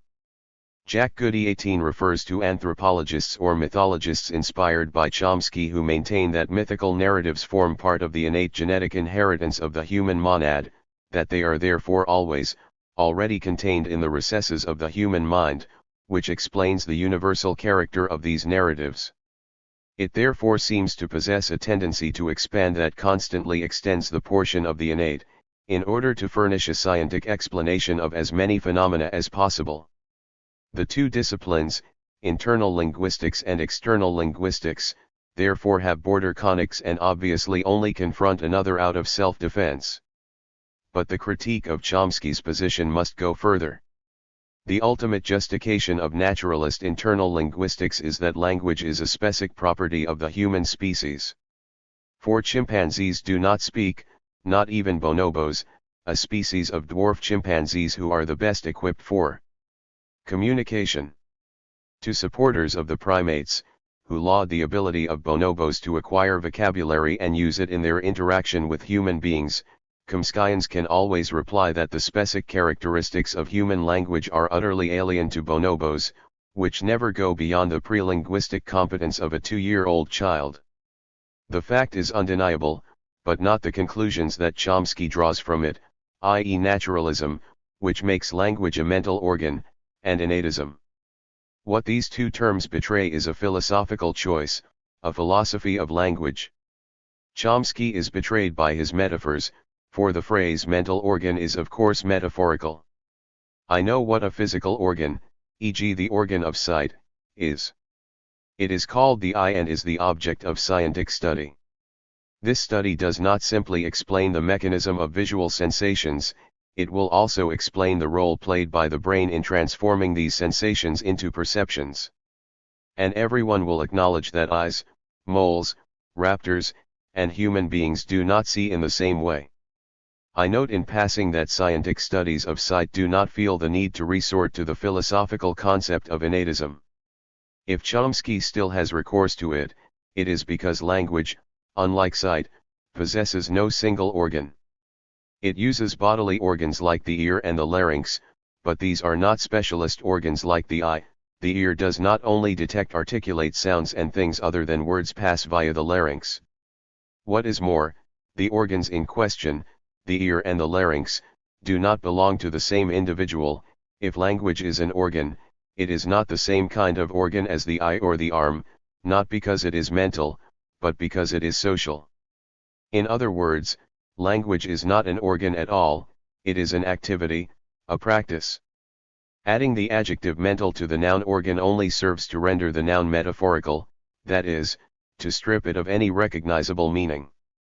And this operation is neither innocent nor arbitrary, it is characteristic of ideology. Once again, Chomsky affects a dual abstraction. The RST abstracts from linguistic activity, which is a relationship, an ontological metaphor, i.e. a concept. The second is a false concretization which, by metonymy, shifts responsibility from the metaphor to the individual who is the seat of the faculty isolated by the concept. This false concretization is, as we have seen, simply a further degree of abstraction, an example of fetishism. Chomsky's science of language is thus heavily dependent on various philosophical theses, which explains why it combines, in a way that is hardly unexpected, materialism and idealism. Behind Chomsky's science, and supporting it as the rope does the hanged man, lies what Althusser calls a spontaneous philosophy of scientists. In his philosophy course for scientists, 19 Althusser proposes a theory of philosophy, a theory of science, a theory of ideology in general, and a theory of what he calls the spontaneous philosophy of scientists. Philosophy is not science, it has no object, operates by means of categories rather than concepts, and its function is to intervene in a scientific conjuncture to trace lines of demarcation. Its characteristic mode of expression is the formulation of theses, which compose a system. The most important aspect of this theory of philosophy is the distinction between the correct and the true. Contrary to tradition, Althusser maintains that the theses of philosophy aim not at the true but at the correct. A correct philosophical thesis is one that enables adjustment to the conjuncture, which, in the last instance, is always the conjuncture of the class struggle. From this theory of philosophy we can draw, a contrario, a theory of science. A science has an object, concepts, and a method, but is exposed to ideology in the form of practical ideologies 20 and SBS. Ideology, according to Thesis 9, is composed of propositions, and an ideological proposition is a proposition that, while it is the symptom of a reality other than that of which it speaks, is a false proposition to the extent that it concerns the object of which it speaks. 21 Readers will have recognized the celebrated Althusserian definition of ideology as a mixture of illusion and illusion. As for the SBS, the specific form of existence of ideology within science, it is the site of a contradiction between two elements. A materialist and objective element, derived from scientific practice, and an idealist element, the reaction in science of philosophical theses elaborated outside it. The typical example Althusser gives of a SBS is the case of Jacques Monod, Nobel Prize winner in biology and author of a book of scientific and philosophical popularization that has been forgotten today, but which enjoyed some énions in the mid-1960s. 22 A scientist of great stature, Monod was also a man of the left. He had been a member of the French Communist Party, and it was whispered when he received the Nobel Prize that the party leadership, which was in a phase of popular union and cultural progress, suggested to him that he should rejoin, which he declined to do. What Althusser criticizes is thus the thinking of a committed scientist with progressive leanings. He detects in Monod two contradictory impulses, a materialist tendency, which leads him to affirm the materiality of the object of biology against vitalists and to criticize nihilism, counterposing to it the concept of emergence, and a spiritualist tendency, centered on the notion of noosphere taken from Teilhard de Chardin, and based on a thesis that is not irrelevant to us, language created man. Althusser analyses this thesis as a philosophical thesis which, instead of separating mechanism and spiritualism, combines them.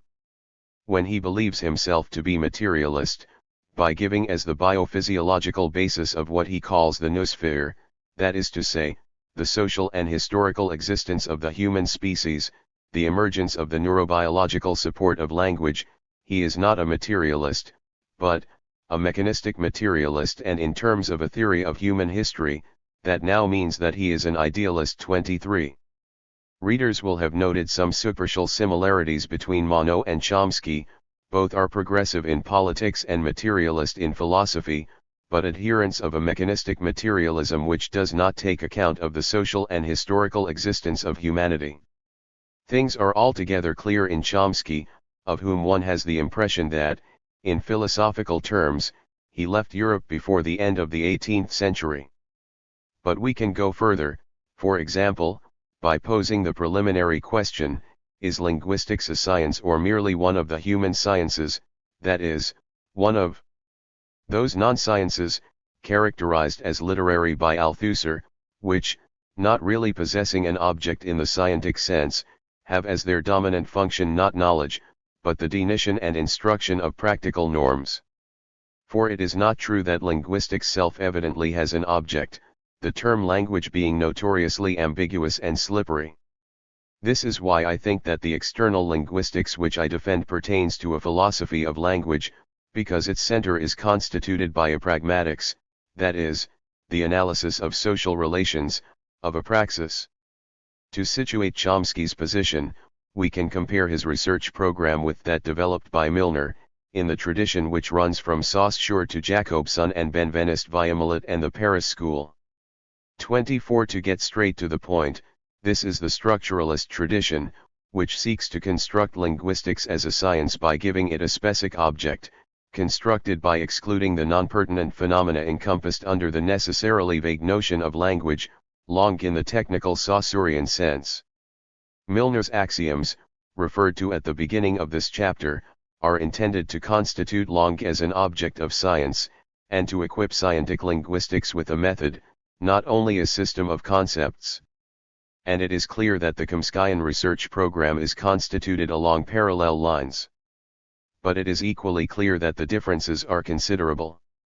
The RST, and by no means the least, is that, for the tradition running from Saussure to Milner, langue is a material object, a system, but a collective, public object, a conventional object, not a natural one. This at least has the advantage of safeguarding this tradition from the form of materialism practiced by Chomsky, which is a mechanistic reductionism. Chomsky would object that the term matter, when applied to a system, a collective, conventional object, has no finite meaning. But Marxists will not be troubled by this objection. The historical or dialectical materialism they practice has precisely such objects, party, class, state, capital, or language, for its eld of application. So, if it is agreed that Chomsky's aim is to constitute a science, we still need to ask what his linguistics aims to be the science of, that is, what its object is. For the language does indeed possess all the characteristics of a scientific object. It is presented as real, that is, as having a material existence in the brain of the speaker. It is specific, constructed by purging irrelevant phenomena, and it is abstract. But it is not obvious that this object is language, construed in the broadest or narrowest sense of the term. For Chomsky, in fact, linguistics can at best only be a provisional science, and, at worst, not a science at all, or, rather, not a specific science. At worst, the language is an object for scientific psychology, which will itself one day be reduced to biology. At best, it is currently the object of the science of language, pending the day when the advances in biology will render superfluous indirect description of the language faculty via grammatical structures which, whatever level they are envisaged at, can only be surface phenomena, effects of the material constitution of the mind/brain. This position has consequences for explaining linguistic phenomena. As we have seen, the I language excludes many of the phenomena that constitute language for common sense. This is regrettable for Marxists, who are precisely interested in the excluded phenomena, but it is perfectly licit. The linguistic science constructed by Saussure or Milner proceeds no differently. But we have also seen that Chomsky's position does not explain the phenomena that it seeks to explain. It will no doubt be objected here that the encyclopedia article whose analysis of reciprocal pronouns I have criticized, being already rather old, cannot take account of the most recent state of the doctrine, the minimalist program. However, in addition to the fact that the theory is revised from top to bottom every VE years, and nevertheless claims at each step to state the truth of the non-temporal faculty of language, prompting me to take it with a pinch of salt, the evolution of the theory is proceeding towards an ever greater abstraction, rendering its capacity to explain grammatical constructions highly uncertain. To summarize, it seems to me that the reason for these uncertainties about the science of language is to be found in a decision that is not scientific, but philosophical, and which guides and constrains Chomsky's scientific practice, the philosophical thesis of the innate character of the biological structure of language. This thesis aims to account for an undeniable fact: chimpanzees do not speak, language is specific to Homo sapiens. It is defended with an argument that is tirelessly repeated, but highly contestable, from the poverty of stimuli, the underdetermination of linguistic competence by experience. This argument takes the form of a claim of impossibility: the linguistic clock is too complex, and so on. But there are other explanations, capacities for learning peculiar to the human species, but which do not concern the details of grammatical 43. Structure, generalizations from experience such as connectionism, that contemporary variant of behaviorism, envisages them, a parallel between the learning of language by infants and the construction of theories by the adult scientist. In short, there is never only one possible explanation, any more than there is only one possible politics. The result is that Chomsky's scientific practice is indeed governed by what Althusser calls a SBS, with two contradictory tendencies, a materialist aspect and an idealist aspect. And, as the idealist aspect is dominant and the materialist aspect, appearances to the contrary notwithstanding, dominated, that is, contaminated by idealism, of which it is only the upside, we end ourselves faced, on the one hand, with an admixture of Platonic epistemology and Leibnizian monadology, and, on the other, a mechanistic materialism which reduces the phenomena of language to the physical, the individual, the ahistorical. Since there is philosophy of language, and it is inevitable, we shall look for it in a different form of materialism, historical and dialectical materialism. On condition, of course, that these entities exist, it is not enough to mouth old slogans. The rest of this book will be devoted to it, following a detour via another, more explicitly philosophical version of the dominant philosophy of language. 44. Thinking with Habermas. To attempt to construct a Marxist philosophy of language is necessarily to encounter the thought of Habermas. For he has, in sense, already undertaken this endeavor, and it may be that he has succeeded in it. Habermas's philosophy in fact possesses two characteristics that cannot leave me indifferent. The RST is that it constitutes the philosophy of language as RST philosophy. Habermas's declared goal is to effect a shift from the philosophy of consciousness, which in the European tradition occupied a dominant position, to a philosophy of language. This is why my favorite object is not only admissible but central to the philosophical enterprise. The second is that this RST shift involves another, an exit from historical materialism, which is one of the origins of Habermas's thinking, but one which is not so much a rejection as a reconstruction. And the reconstruction, which aims to preserve the emancipatory dimension of Marx's project, is effected by a move from the paradigm of labor to that of language. My favorite object is thus not only licit and central, but has already been dealt with. Habermas's oeuvre is sizable and covers the domains of philosophy of language, sociology, political philosophy, and philosophy of law. But his central thesis, never abandoned and defended at length in his magnum opus, The Theory of Communicative Action, can be formulated in a few words. The very structure of language as interlocution presupposes agreement, or at least a striving for agreement. Philosophy will therefore start with an analysis of interlocution, which will take the form of a general pragmatics, that is, a pragmatics which enables us to conceptualize the social, whereas Anglo-American pragmatics, which is Habermas's source of inspiration, is restricted to the linguistic activity of the individual. We can see the extent of the displacement with respect to traditional Marxism. The underlying tendency is to think the social in the mode of cooperation, not struggle.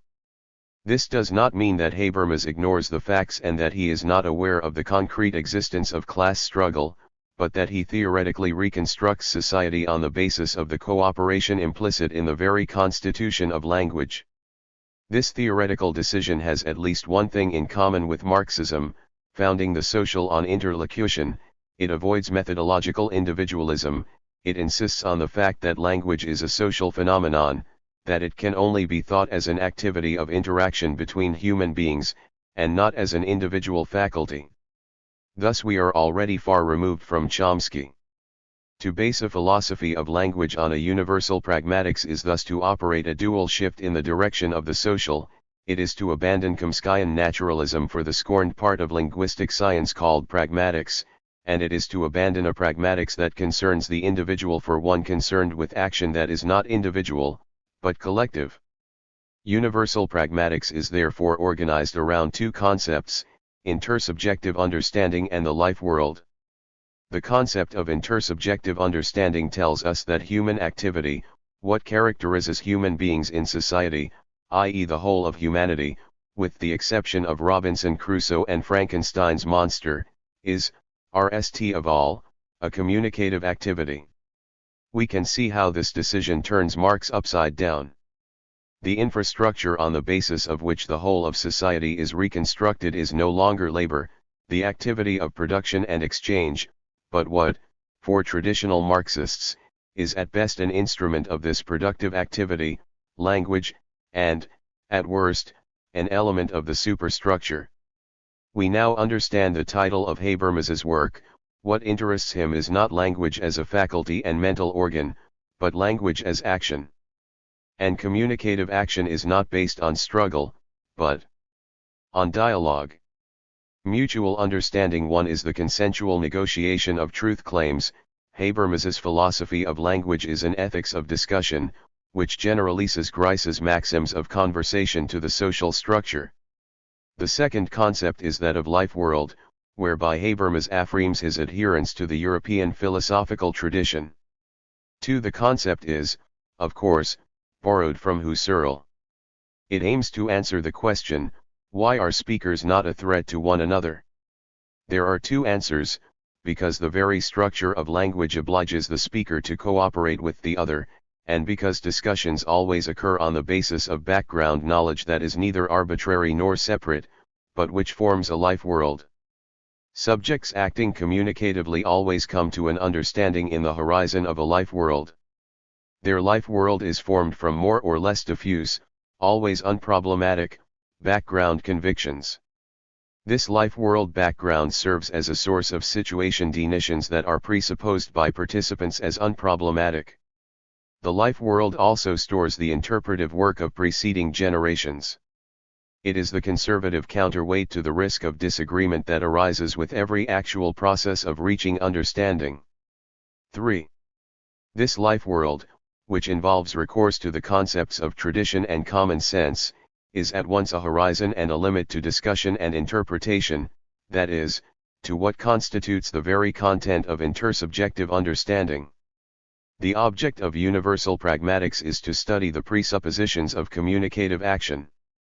We are in what Habermas calls a weak transcendental, which takes interlocution to be a fact of experience, something ever pre-given, and seeks to describe the normative conditions of possibility of mutual understanding, in some sense, the forms of discursive intuition.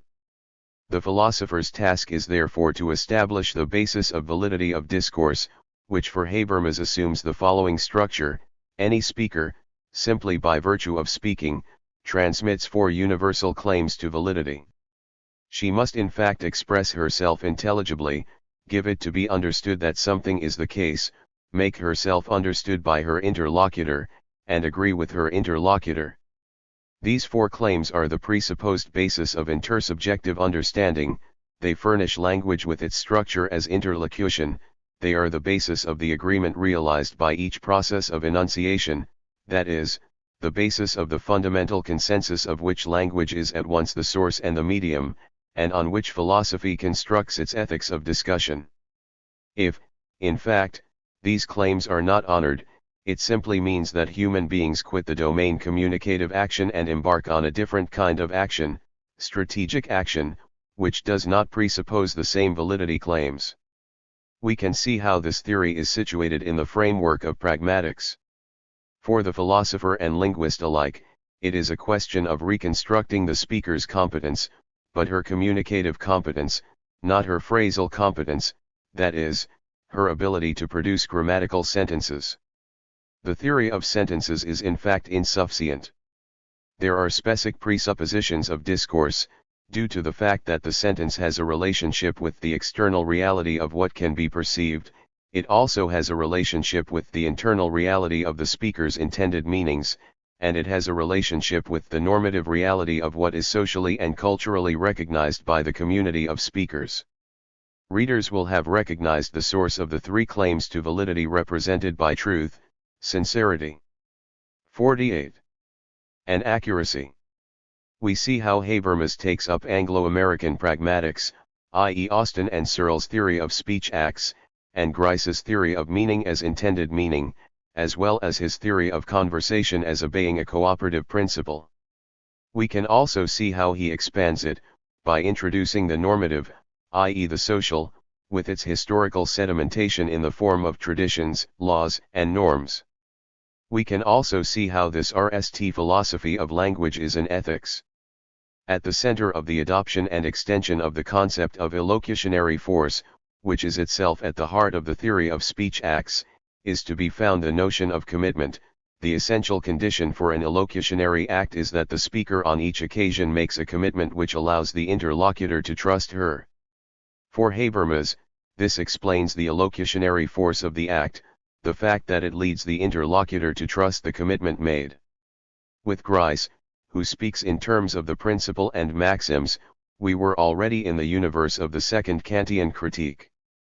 With Habermas, we are explicitly, and not only elusively, in the universe of ethics, consensus, commitment, responsibility, trust. But, for him, it is not a question of a moral decision, of a constraint imposed on linguistic practice from without, but of the very structure of interlocution. Mutual communicative obligations have a rational basis, and to refuse them involves abandoning the framework of reason. Thus we end up with a comprehensive theory of language, a truly universal pragmatics. Habermas distinguishes four sectors of reality, to which correspond four types of relationship to reality, are four validity claims, and three functions of speech acts.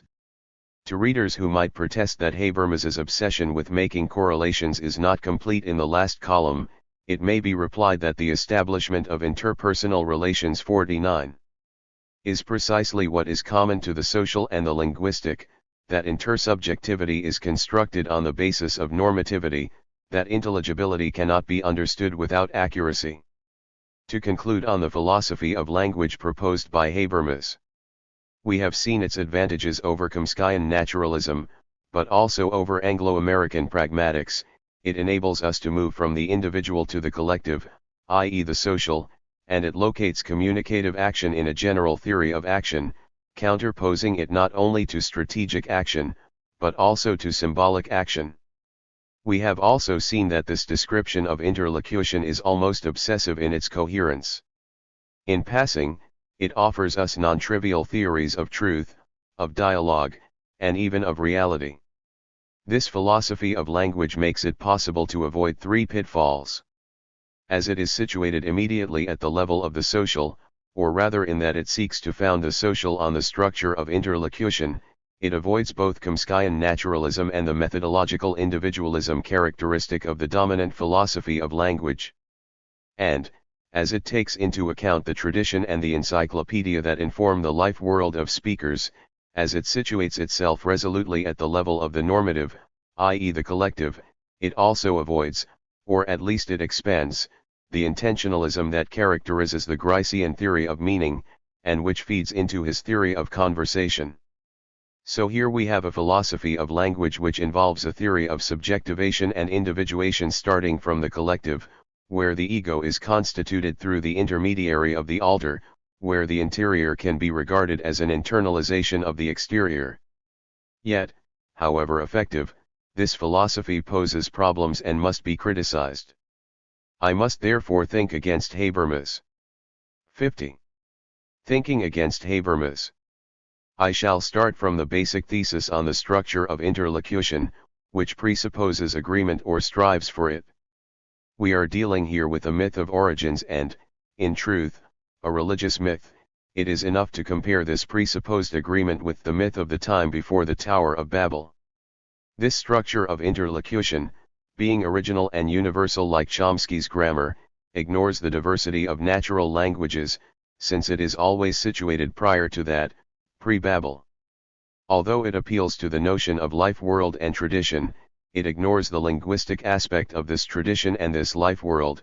It ignores the fact that a natural language is also a cultural stock, a conception of the world, and thus it ignores the fact that the functioning of natural languages from the outset involves phenomena which are incompatible with rational agreement, for example, the constitutive existence of misunderstanding due to the diversity of languages, to the necessity of translation, to the proliferation of dialects, registers and levels of language.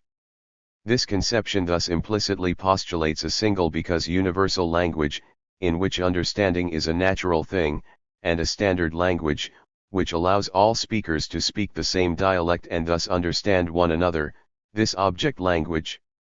It ignores the fact that if there is a standard language, it is neither universal nor transcendental, but historically, socially and culturally conditioned. I shall run back over the argument, which is rather hasty and might seem unfair to Habermas.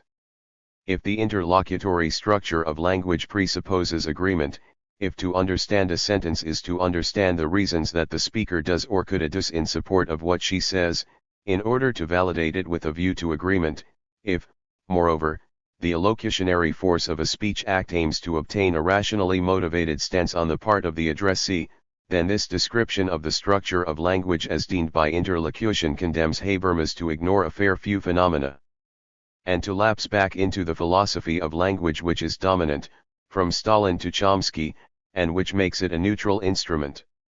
What is it, then, that Habermas is condemned to ignore? First of all, explicitly agonistic linguistic phenomena, that is, all the situations where language itself is a vector of strategic action, where to speak is to seek to establish a 51. Hierarchy of places and a power relation. Let us take a fairly frequently speech act, uttering a threat. It is indeed a specific speech act, with its specific elocutionary force, forming part of a specific language game. Habermas broaches threats in a context where he is attempting to distinguish communicative action from strategic action. The framework of his thinking is familiar to us by now. Communicative action must satisfy certain conditions of cooperation and mutual understanding. The participating actors must conduct themselves cooperatively and attempt to reach an agreement about their plans on the basis of common situation interpretations. The participating actors must be prepared to achieve the intermediate goals of a common situation definition and of action coordination in the roles of speakers and hearers by way of processes of reaching understanding, i.e. by means of the unreserved and sincere pursuit of elocutionary aims.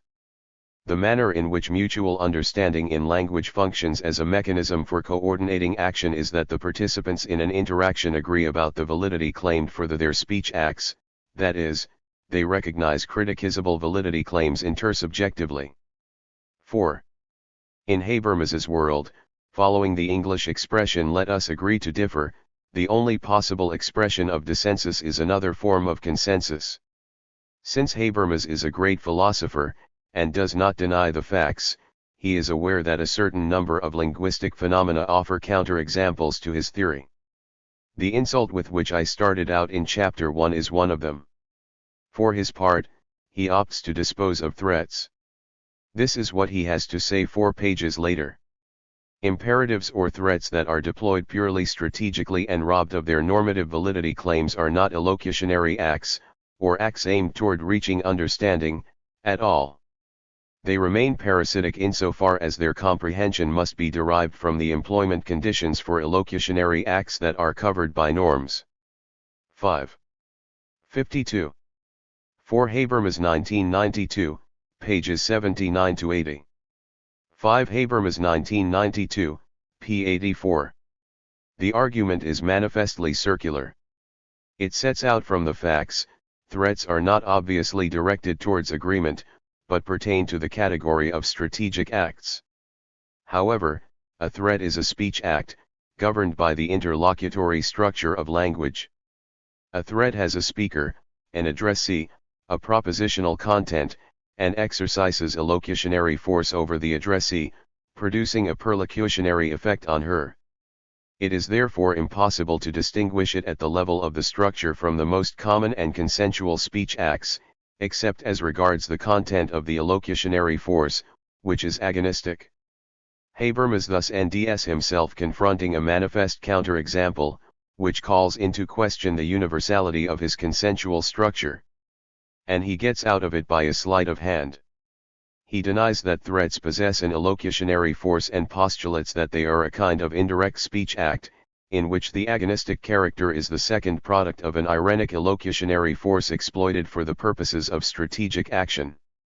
But, in addition to the fact that it seems difficult, in any imaginable context, to attribute an irenic illocutionary meaning to "if you don't shut up, I'm going to smash your face in," there is clearly a slippage in Habermas as regards the concept of illocutionary force.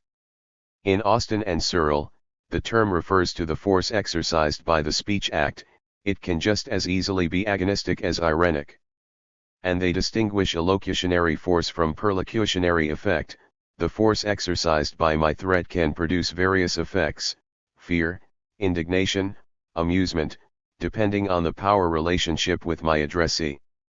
But Habermas reduces illocutionary force to perlocutionary effect.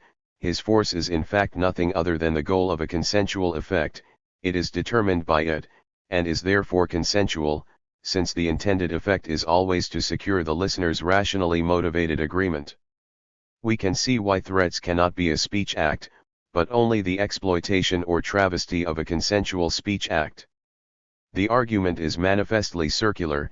It claims to discover in speech acts a consensual interlocutory structure, but only counts as speech acts those of them that conform to this structure. This leads to counterintuitive analyses.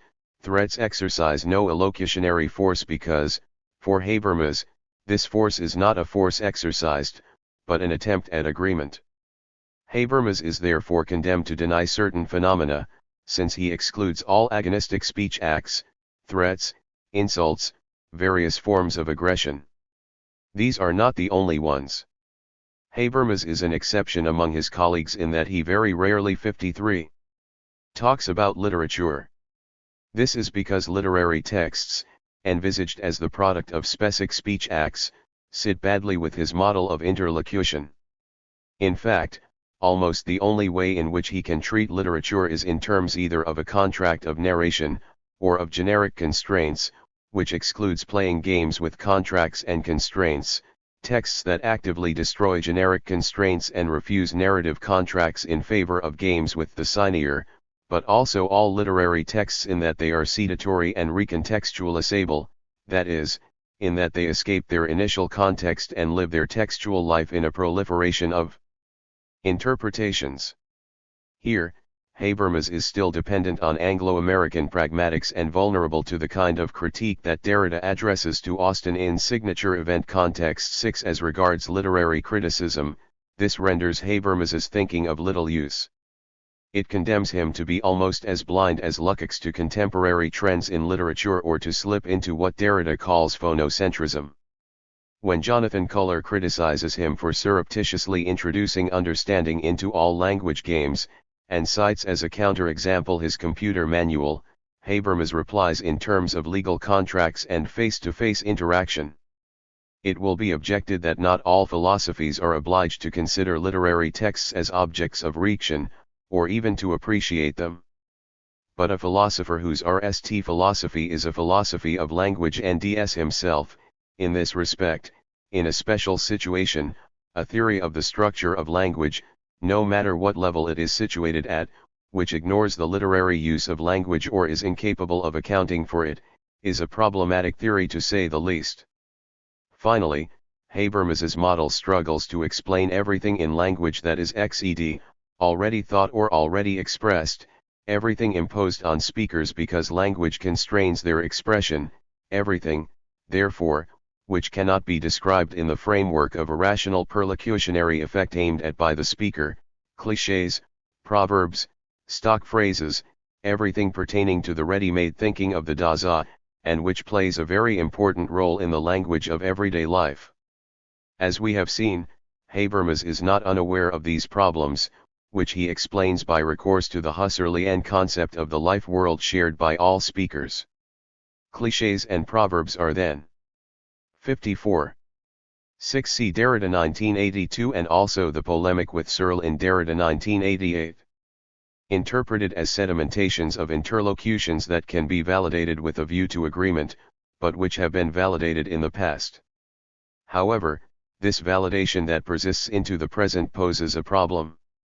There is nothing to stipulate that the conditions of validation are stable, unaffected by time and history, and that set phrases elicit a rational reaction from the addressee as they did originally. Proverbs and clichés are not particularly rational ways of achieving agreement with interlocutors, they appeal to an uncritical respect for tradition and linguistic custom, its prejudices. Tradition does not equal reason. This explanation of linguistic ready-made thinking which bears within it dead, sediment language is about as convincing as the explanation of the current social order by a social contract in a distant mythical past, to which I am assured that I am already committed, even though I never signed it. For my situation with respect to language pretty much resembles my situation with respect to the social contract. In acceding to speech, I enter into a world of significations and speech acts that are not all of them rational, which are imposed on speakers, and against which they must exercise their critical power. It therefore emerges that, in Habermas, agreement is a myth, that his philosophy of language is RST philosophy in that it is the expression of a myth of origins, a mythical starting point from which he reconstructs not only language as a human practice but the whole of society. We shall not criticize him for having a mythical starting point, all philosophers need one. But this starting point has unfortunate consequences. It has the disadvantage of naturalizing a myth. What Habermas claims to describe is the structure of interlocution. Even if his recourse to the transcendental is said to be weak, since interlocution is a given of phenomena, the very fact of such recourse imparts to his description of phenomena the form of a description of inescapable conditions of possibility, a structure of interlocution. This explains Habermas's central argument, which is as terroristic as Chomsky's, that the priority of agreement cannot be challenged, for the very fact of challenging it presupposes at least the possibility of agreement and aims at it in reality. Any attempt to make on the foundation of interlocution therefore ends up in irrationalism. This argument must be considered calmly. It naturalizes a myth of origins which, on the contrary, is in need of historicization, and is 55. Doubtless not a good myth. All the more so in that this myth of origins, while it has the advantage over Chomsky's philosophy of language of trying to think language as a social phenomenon and therefore of attempting to think society, paradoxically does not avoid a form of individualism, which it always risks lapsing back into. Recourse to the phenomenological notion of the life world is typical. This life world is certainly shared, but it nevertheless assumes an individual subject as its starting point. It is me whose experience this is, who lives this world, and the community is built on the intersection of individual life worlds. This individualizes and, if readers will allow me the expression, biographies is that which is of the order of language and the encyclopedia, and represents a regression by comparison with Popper's third world, which is constitutively situated at the level of the collective, like the system Saussure calls langue. The problem is that Habermas conceives linguistic interaction on the model of the legal contract, a marginal, complex language game that belongs to the exclusive domain of the legal superstructure, and hence is not conducive to explaining linguistic activity in general, of which it is a product or effect at the end of the chain, rather than a constitutive relation. In order to think language as a social phenomenon, we need to start from a much more fundamental social relationship. What makes human groups societies is not the formalization of their relations by means of contracts, but the common activity that unites and divides them, of which language is simultaneously the product, the expression, and the instrument. Readers will have recognized labor as the Marxian myth of origins. And they will have understood how, in order to reconstruct historical materialism, Habermas abandons any form of Marxism. To found society on a contract is to regress from the collective to the individual, appearances to the contrary notwithstanding, it is to practice a form of methodological individualism. This individualism leads Habermas to restate the old myth, originally formulated by Haeckel, that ontogenesis recapitulates phylogenesis, and to set great store by Piaget's theory of learning, from which he extrapolates in order to explain social evolution. For him, society evolves not by the accumulation of contradictions and revolutionary upheaval, but by the teaching and accumulation of knowledge. We can see why. 56. He inverts the Marxian myth of origins, why language becomes the condition of emergence of labor and hence society. Language as understood by Habermas is not strictly individual, but inter-individual, and the social is an effect of this divided individual. The Habermas conjuncture. Thinking with Habermas and, at the same time, thinking against him, i.e. regarding him as a major philosopher, subjects him to the same fate as Marx enacted on Hegel or as he himself enacts on Marx, standing him back on his feet. And to do this is literally to operate an inversion on his philosophy, to consider it not as arst philosophy, bearer of a myth of origins, but as a last philosophy, expression of an eschatological hope. For Habermas's ethics of discussion can be criticized for betraying the facts, but the eminently desirable character of its realization cannot be denied. Construed not as an origin but as a program, it elicits our enthusiasm, not only because we are people of goodwill and prefer agreement to squabbling, but because we are communists and our objective is a classless society, that is, the end of exploitation and the class struggle it incites.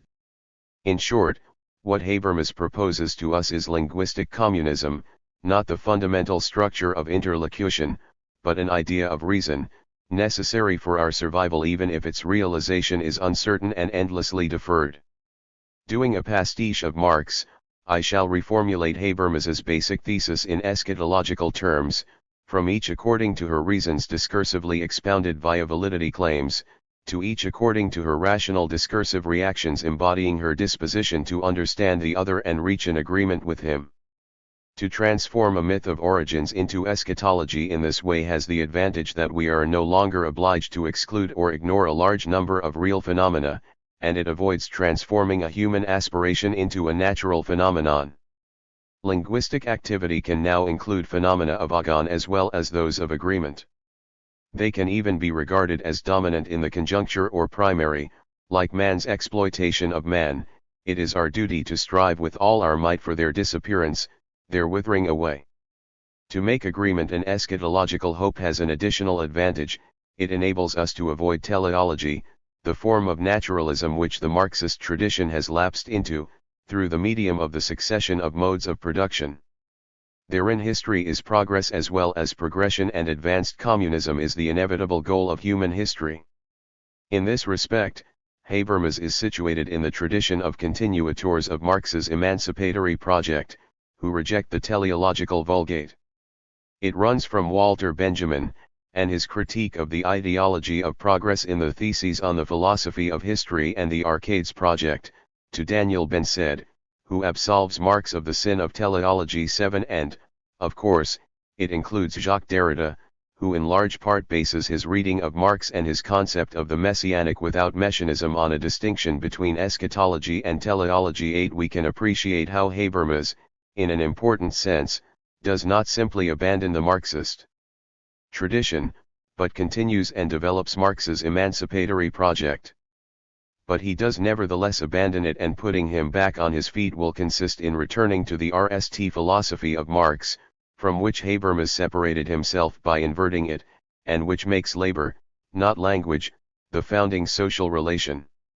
Labor is not reducible to an intersubjective relation, but is immediately social, in that it assumes a practice which, even if it is solitary, assumes meaning only within a collective, that is, neither within individual subjectivity nor within the dual individuality of dialogue. Man, like the ape and the ant, and unlike the cat or duck-billed platypus, belongs to a social species, a sociality imposed by his constitution and way of life. Man's humanity is the result of an evolution in which language has played a role and which has brought it about that human sociality, fruit of labor, produces individual subjectivity at the end of the chain, as an effect. On this point we can reread the work of the Vietnamese Marxist Tran Duc Thao. 9. Habermas's myth of origins inverts this evolution. Hence his stress, so as not to go too far in denying the facts, on the difference between hominids and human beings. Language can then be treated. 58. 7. See Benjamin 1999 and 1973, Ben said 1992. 8. See Derrida 1994. 9. See Thao 1973. As the Denning characteristic of human beings and the qualitative leap from hominids to human beings, which recalls Chomsky's thinking on the genetic endowment of the human species, makes it possible to forget a causal link between labor and language, that the objectivity of labor in common produces in human beings the subjectivity of which language is the symptom, the vector, and the instrument. Putting Habermas back on his feet, understanding that his RST philosophy is, in reality, an eschatological hope, is a better way of understanding the emergence of language, and its character as a social practice, to which I shall return. Incidentally, it is also a way of providing ourselves with resources for understanding the nature of art, which reruns the process of subjectivation that led humanity to make the transition from industrious objectivity to linguistic subjectivity. 10. Nevertheless, it is not enough to put Habermas back on his feet. We must also explain why he is standing on his head.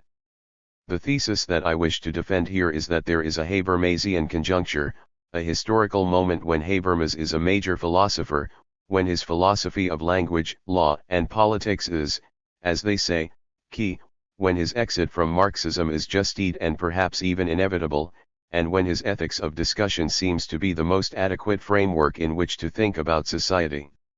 Today, this conjuncture has passed.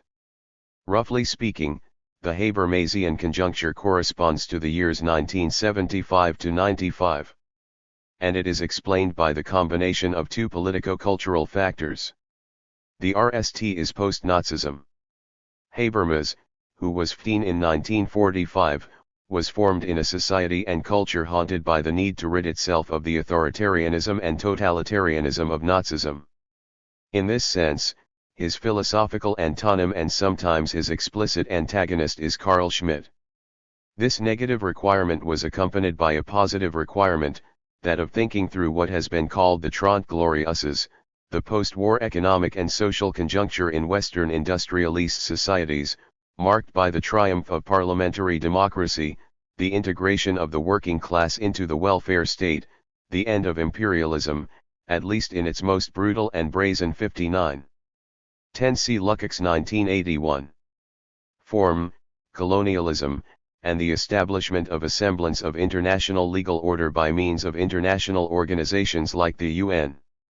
In this conjuncture, it seemed that human societies could stabilize themselves and develop through compromise, discussion, and consensus XED in legal contracts, and thus that the ethics of discussion supplied these dominant social practices with the requisite philosophical substratum. The second factor can be called post-communism. This is the high point of the Habermasian conjuncture, heralding its disappearance. The key moment here, of course, was the fall of the Berlin Wall.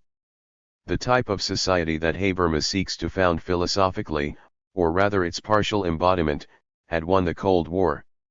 This society no longer appeared to be the least bad, but the best, that is, the only possible one. As a theory of society, Marxism was now disqualified not only because of its association with the evil empire, but, even more radically, because its concepts no longer explained real phenomena. One of the results of this collapse was that in philosophy political thinking was infected, if not replaced, by ethics. Habermas is the exemplary embodiment of this historical development. The decade that began in 1995 reversed the trends on which Habermas based his consensual theory of society, his philosophy of communicative action, and his ethics of discussion. What economists call neoliberalism had certainly begun much earlier. But only after 1991 was its full social impact felt across Europe. To go quickly, we shall note the imperial position of the United States, sole superpower, exercising its power without any restraint, the imperialist wars of expansion that ensued, the globalization of exploitation and class struggle, and accelerated immiseration in the Third World, a category in which some of former socialist countries must be included today. In Europe, this change in conjuncture issued in the dismantling of the welfare state and hence abandoning the policy of working class integration of which it was the vector. In particular, following pressure on direct wages by the recreation of a reserve army of labor, the whole indirect wage, which the welfare state had the role of administering, was under challenge. Pensions, public transport, health, education, when not already privatized and subject to the laws of the market, were threatened with so being in the short term. These developments were accompanied by a loss of confidence in parliamentary democracy, which seemed like the mask for a power relation, and in international institutions, whose democratic resolutions applied to Serbs and Iraqis, but not Israelis or Turks. The imperialist war in Iraq, conducted in total contempt for UN resolutions, as well as the discussions in the UN preceding the war, which had nothing to do with an ethics of discussion and everything to do with the imposition of their imperial will by the dominant Anglo-American imperialist countries via threats and corruption, are striking examples of the inability of Habermas's irenic philosophy to account for the most commonplace facts. The consequence of the change in conjuncture is that Marxist concepts are once again relevant and their eclipse seems to have been temporary. 10 years ago, the old concept of imperialism was outmoded. Today, it serves directly to account for U.S. policy. 10 years ago, any critique of bourgeois democracy was a capitulation to totalitarianism.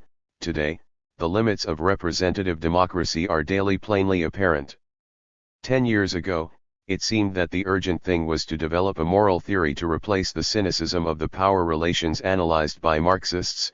Today, the ethical pronouncements of Bush and Blair seem like the height of hypocrisy, a trompe-l'oeil, an ideological weapon to camouflage the most violent and least consensual of practices. 10 years ago, the Western democracies had won the Cold War because they defended human rights by equipping themselves with an effective system of legal protection. Today, American treatment of prisoners of war from Afghanistan in Guantanamo and the extension of the state of exception force us to ask if Carl Schmitt's decisionism is not a more useful instrument for describing the policy of the U.S. administration than Habermas's ethical universalism. The conjuncture of Habermas has therefore been superseded. Today, Habermas NDS himself in a position of weakness with respect to the Marxism 61.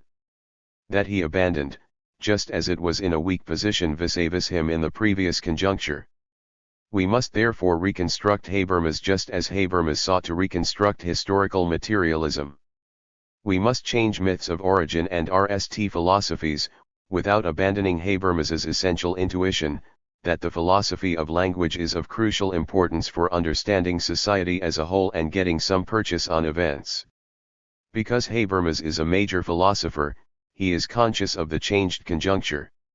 In a text published in Le Monde in May 2003, he referred to the Bush administration, or rather its ideologues, as revolutionaries, in that they had revolutionized the conjunctural political setup which his philosophy naturalized by basing it on the structure of interlocution. He could only note, and deplore, the destruction of the international order based on renunciation of the right to war embodied by the UN, as he observed that the negotiations conducted by the US administrations before both the Kosovo War and the Second War against Iraq had nothing to do with a search for consensus and everything to do with the brutal imposition of a balance of military might. They bore a strange resemblance to the discussions between the wolf and the lamb in the fable. What the revolutionaries around George W. Bush had revolutionized was precisely the universalism that founds the ethics of discussion and the politics of contractual negotiation. While this observation did not impart the form of a Jeremiad in the etymological sense to Habermas's text, it did give it a nostalgic, disillusioned tone, with a mixture of lucidity and hope in the face of the facts. In the United States itself, the administration of a perpetual wartime president is already undermining the foundations of the rule of law. Quite apart from the methods of torture that are practiced or tolerated outside nations' borders, the wartime regime has not only robbed the prisoners in Guantanamo of the rights they are entitled to expect according to the Geneva Convention, it has expanded the powers of law enforcement and security officials to the point of infringing the constitutional rights of America's own citizens. The universal validity claim that commits the West to its basic political values, that is, to the procedure of democratic self-determination and the 62 vocabulary of human rights, must not be confused with the imperialist claim that the political form of life and the culture of a particular democracy, even the oldest one, is exemplary for all societies. 12. The language here, universal validity claim, must not be confused, cannot disguise a stumbling block in this line of thought, for the basic political values in question are closely bound up with the imperialism whose expansion they scarcely inhibit. If by oldest democracy is meant American democracy, then given their history over 2 centuries, from the Opium War in the mid-19th century right up to the active complicity in the massacre of 1 million Indonesians in the 1960s, it will be difficult to persuade us that these basic political values are anything but an ideological screen for the imperialists. And it will be remembered that what Habermas rejects with typical casualness 13 precisely, albeit traditionally, makes it possible to think the relation between values and acts. Habermas lacks a theory of ideology. His consensual philosophy of language is what prevents him from constructing one. To summarize, Habermas's philosophy of language, RST philosophy, is worth retaining, but only as a last philosophy, that is, a philosophy of messianic hope for communism in language. If we stick with this RST philosophy, we are as it were condemned to an agreement that is always in the process of being achieved. Here we might detect a form of the determinism characteristic of the vulgar Marxism sometimes associated with its social democratic version. The economic structure of society dictates the advent of socialism. There is a tendency to socialism at the very heart of capitalism, as its mandatory supersession. Similarly, the interlocutory structure of language dictates a striving for consensus, if not its realization in the short term. The problem is that this produces a politics of dishonest compromise and impotence and a philosophy of language which blithely ignores a fair proportion of the facts. If, alternatively, we adopt this philosophy as last philosophy, if we declare ourselves communists in linguistic matters, then we accept the reality and 63 actuality of Agon in the name of messianic values of linguistic Irenaism, just as we concede the existence of exploitation and struggle against it in the name of values that demand its disappearance. In so doing, we become conscious of the linguistic form taken by exploitation. This is called the dominant ideology, whose vector and privileged instrument is language. This leads us to realize that, when it comes to philosophy of language as well, there is also a dominant ideology. It is time to say a little more on this subject. The philosophy of language and the dominant ideology. It might be feared that the expression dominant philosophy of language is one of those phrases slogans to which the Marxist tradition is partial and which can be summarized in the circular definition according to which the dominant ideology is the ideology that dominates. The drawbacks of this tautology are clear. It amalgamates very different ways of thinking about language and permits a cheap victory over them. We must therefore try to impart a more precise content to the phrase. I shall do so in 3 stages. I am going to indicate the structure of a dominant ideology. I shall enumerate 6 characteristics of the dominant philosophy in linguistic matters, and I shall suggest the converse characteristics, foreshadowing the reconstructive phase of my enterprise. A dominant philosophy dominates in 3 ways. First of all, in the form of a Dasein. When it comes to language, this Dasein is usually called ideology of communication, where the term ideology must be understood in Barthes's sense, that is, as a purely negative term. 14 This ideology is embodied in a simple formula: language is an instrument of communication. What is striking about this formula is its irrefutable character. For it is clear that I speak in order to communicate with another person, that is, in order to exchange information with her. Can you tell me what the time is the canonical utterance. This is what language is for, that is why it is at my disposal. Linguistic particles O from a mouth to an ear, and this O is then recipe. Ricated, as in the famous diagram in Saussure's course in general linguistics. A singularly paradoxical mentality is required to deny that this diagram corresponds to a daily, and essential, experience of linguistic activity. It is only when we replace this formula by others, which are logically possible and or historically attested. For example, language is an instrument for expressing ideas, language is a weapon that enables us to convince and persuade, language makes it possible to master the world by naming it, or language is derived from action in common, which it facilitates and develops, that we realize what is partial about this formula. For it now appears that language is also something other than an instrument of communication, and that it is possibly not always even an instrument. This Dasein has 3 main characteristics. It does not need to be explicitly formulated, because it is lodged in the mind of each and every one of us. When it is formulated, it is in the mode of a self-evident fact. It does not need to be argued for, because it tells things as they are and there is nothing to repeat or add. It is all the more effective in that it does not need to be defended. Its effectiveness, its power can be gauged by the extent of its investment of society. It in fact possesses its sector of the economy, its institutions, and their countless agents. Today, communication is a key sector of advanced capitalism. We can note, in particular, 2 symptoms of this investment of the whole of the social structure. The ideology of communication is the ideological foundation of educational policies of language teaching. It therefore invests the central ideological state apparatus of capitalism, schools. For to learn a foreign language is to learn to communicate in this language. We shall therefore not trouble ourselves with culture and literature, and will develop the general Dasein with the following particular formula: if you don't know English, then go to Berlitz rather than school or university.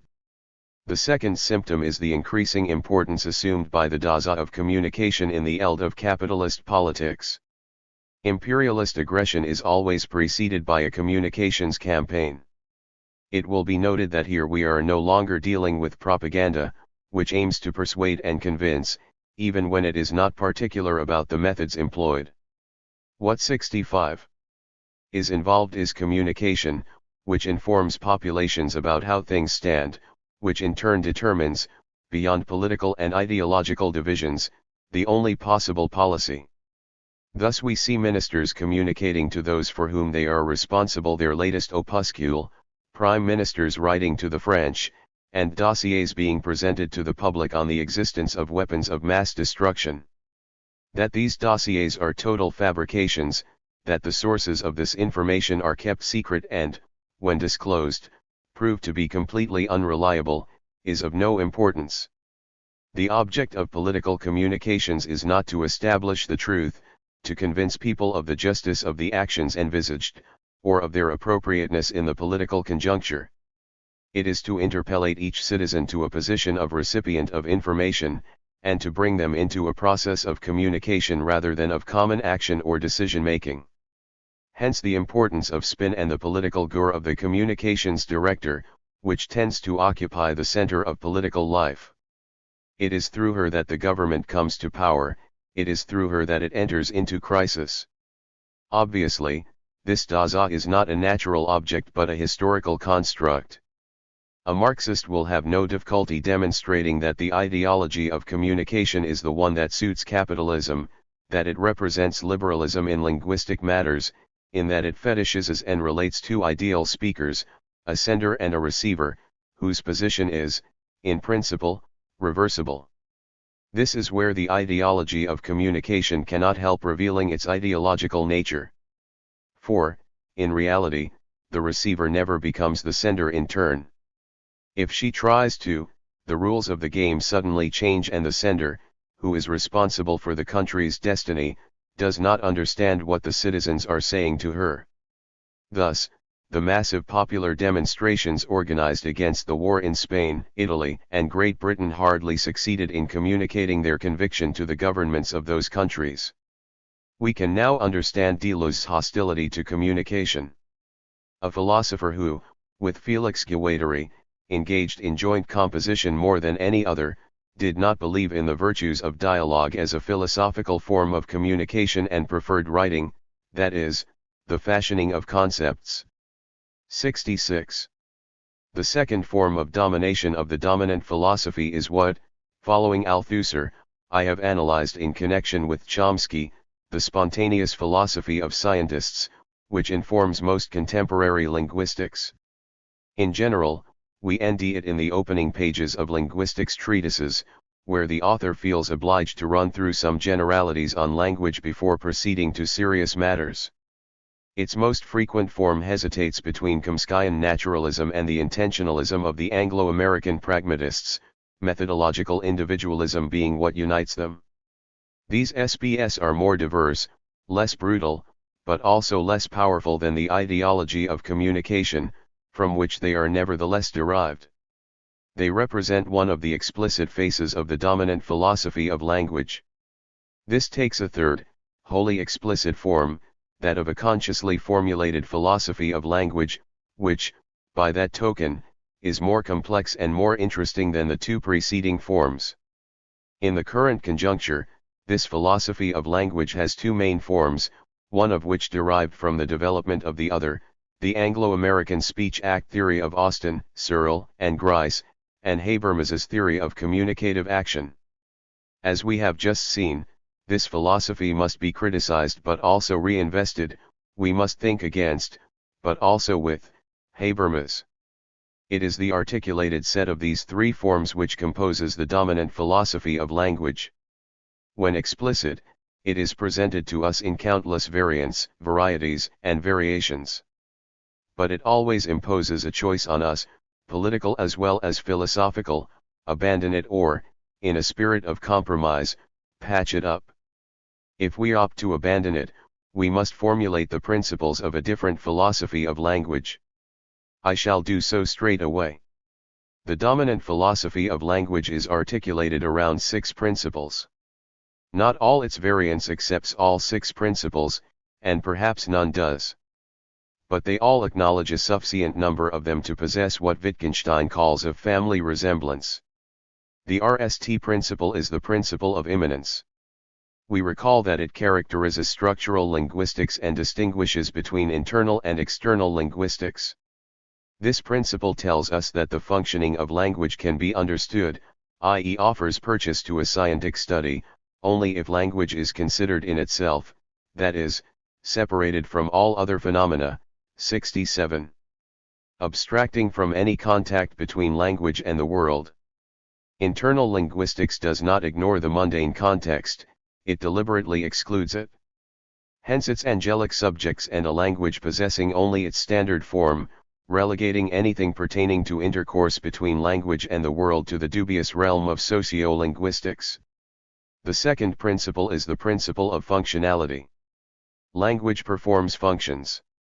15. Of course there is a hierarchy among these functions, while all of them are necessary, or represented in linguistic phenomena, the function of exchanging information is presented as essential or primary. This is because language is, in the RST instance, a means of communication, an instrument at the speaker's disposal. I speak my language, which means that I make it function as I intend. By means of it, through it, I say what I mean. Any linguistic phenomenon which does not boil down to this instrumentality or intentionalism will be disregarded as noise, in the literal sense of the term, a contingent and temporary communication difficulty. The third principle is the principle of transparency. It follows from the preceding principle. If language is an instrument of communication, its foremost characteristic is its capacity to make itself invisible. What interests me is to bang in the nail. The shape of the hammer's handle and its color are of little importance to me. It follows that everything in language must be adapted to the easy and efficient transmission of information. To take an obvious example, when we speak our mother tongue, we employ a complex set of grammatical rules, of which we are generally not aware. But when they are explained to us, we become aware that we knew them without knowing them. It is that here language renders itself transparent and knows how to make itself invisible. The moments when it is recalled to our attention, as in a poetic text, must remain strictly limited to specialist, marginal language games. The fourth principle is the principle of ideality. Langue is an abstract, ideal system, realized in parole, or a biological competence realized in performance. Even if competence is materially inscribed in the body, the genes, and the neuronal circuits, it stands in the same relation to concrete acts of parole as the sonata does to its interpretations. Its existence is ideal, it is a construction of the mind. The FTH principle is the principle of systematicity. This is the principle which states that language is a XED code, that a language is a set of rules, that what is relevant for the study of language is not parole, endlessly variable and chaotic, but langue, in that it is systematic. This reinforces the principle of immanence. It is because langue is systematic that it is self-sufficient, at least for the purposes of scientific study. The sixth principle is the principle of synchrony. The system is immune, if not to change, then at least to history. This means that linguistic change does indeed occur, but it is not constituted in history. We pass in one bound from one system to the next. The system is studied in the ahistorical present of the essential section. And since it has to be conceded that there is change in language, a couple of concepts are fashioned: synchrony, the ideal, abstract moment of the analysis of the system, and diachrony, the transition from one synchronic moment to another. Obviously, as is always the case with philosophical dichotomies, one of the terms is hierarchically superior to the other. Diachrony is relegated by systematic linguistics to its margins. And, yet, we can ask in the case of a given language, English, for example, what this atemporal moment of synchrony is. If it is comparatively easy to decide that the texts of Old or Middle English belong to different synchronic moments, we can ponder what should be done with 17th or 18th century English, which presents considerable differences from contemporary English. These six principles constitute the skeletal structure of the dominant philosophy of language. They underpin the ideology of communication, form the substratum of the spontaneous philosophy of scientists, and are developed, rent, and sometimes contradicted in explicit philosophies of language. We 69 have seen that they lead to excluding a fair few linguistic phenomena from the field of study, and to relegating language games that are essential for an understanding of language, e.g. literary language games, to the margins. To reconstruct the philosophy of language that has just been criticized is, RST of all, to formulate the converse principles of what might be a different philosophy of language. Obviously, this inversion is insufficient. To invert is to remain in the universe of what is inverted and under the domination of what is inverted. But it is a start. There is no deconstruction without destruction. I am therefore going to state the six converse principles. The RST principle is the principle of non-immanence. Naturally, in this context the converse of immanence cannot be transcendence. Despite my admiration for Walter Benjamin, I am not seeking to defend a mystical conception of language. This principle affirms that it is impossible to separate language from the world in which it emerges and of which it is an integral part. Hence the need for an external linguistics, which studies language as it is in and of the world. There is no radical separation between language, the society of speakers, the bodies of individual speakers, and the institutions that interpellate them as subjects. There is, therefore, no separation between language and the rest of human action. The second principle is the principle of dysfunctionality. Language is not an instrument at the speaker's disposal. It is an experience and an activity. It is not an object distinct from speakers and manipulated by them. One enters into language, one slips into language, one inhabits language. As a result, sometimes I speak the language, and sometimes it is the language that speaks through my mouth and guides my statement or imposes it on me. We have this experience on a daily basis. It is called lapsus, cliché, echo or quotation. Consequently, communication cannot be the sole function of language, and Jacobson was right to distinguish between several functions. It is arguably not even the most important of them. Language is also the site of the expression of affect, a terrain of play and learning about the world, and so on. 70. The third principle is the principle of opacity. The transparency of language, or of meaning, is an illusion. Language never makes itself invisible. The speaker negotiates her expression with her language. We say what our language allows us to say, we speak with, but also against, our language, and the meaning of our utterance is always a compromise between what we would like to have said and what we discover that we actually did say. This experience is likewise an everyday occurrence. It affects poets and English students alike. The fourth principle is the principle of materiality. Language is not separable from its realization in the form of speech or performance, in that an utterance is always a vector of power, what Anglo-American pragmatists call illocutionary force, which they tend to understand in idealist fashion as a mere indicator for classifying speech acts. Language is therefore never a mere vector of information, the currency of the mind, and a language is not an ideal system but an embodied one, a material body acting on other bodies and producing affects. Elsewhere, I have tried to describe this situation under the generic title of The Violence of Language. 16 readers will understand why a Marxist is interested in this concept of power lodged at the heart of language, why she recognizes it as a concept with which she is familiar, that of power relations, and will also understand why this principle leads us, contra Habermas, to stress the agonistic aspect of linguistic exchange rather than its irenic aspect. The FTH principle is the principle of partial systematicity. A language is not a system, except in the fetishistic abstraction imposed on it by the linguist, but a set of subsystems or partial systems in constant variation. This has two consequences. The RST is that language is not utterly chaotic, but not wholly systematic either.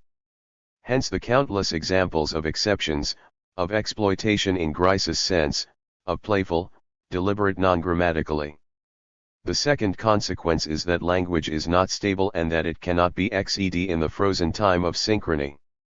The rules of grammar, even those most RMLY 71, established and strictly imposed for pedagogical purposes, only last for a period of time and the language is constantly changing.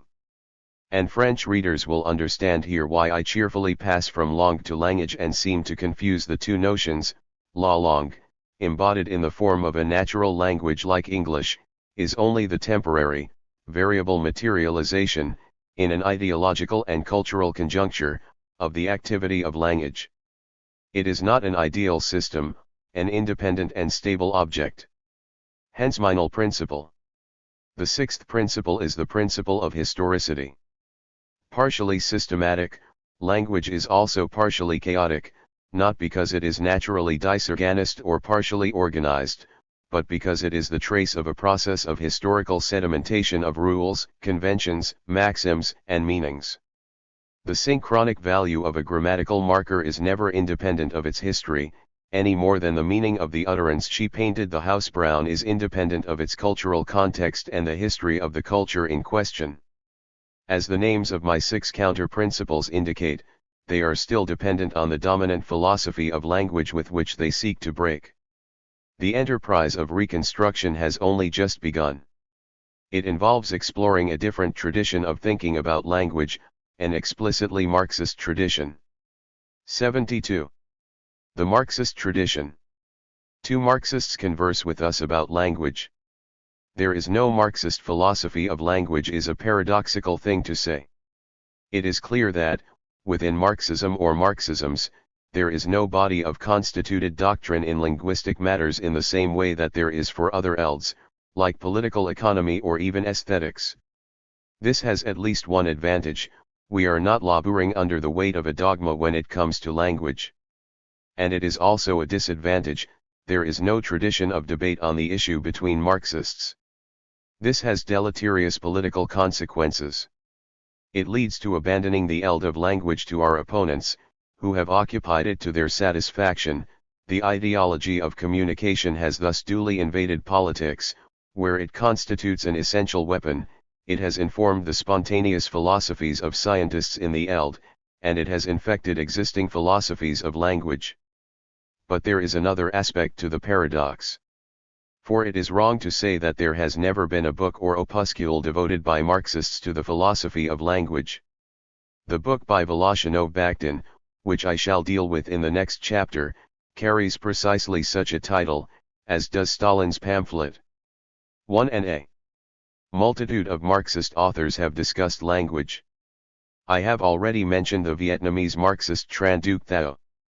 But we can add the names of Henry Lefebvre, Alfred Sonrethel, Ferruccio Rossi Landi, Jean-Joseph Gueux and his numismatics, Robert Laffont and Praximatics, René Balibar on educational language and the constitution of the French national language, Michel Péchier and Bourdieu.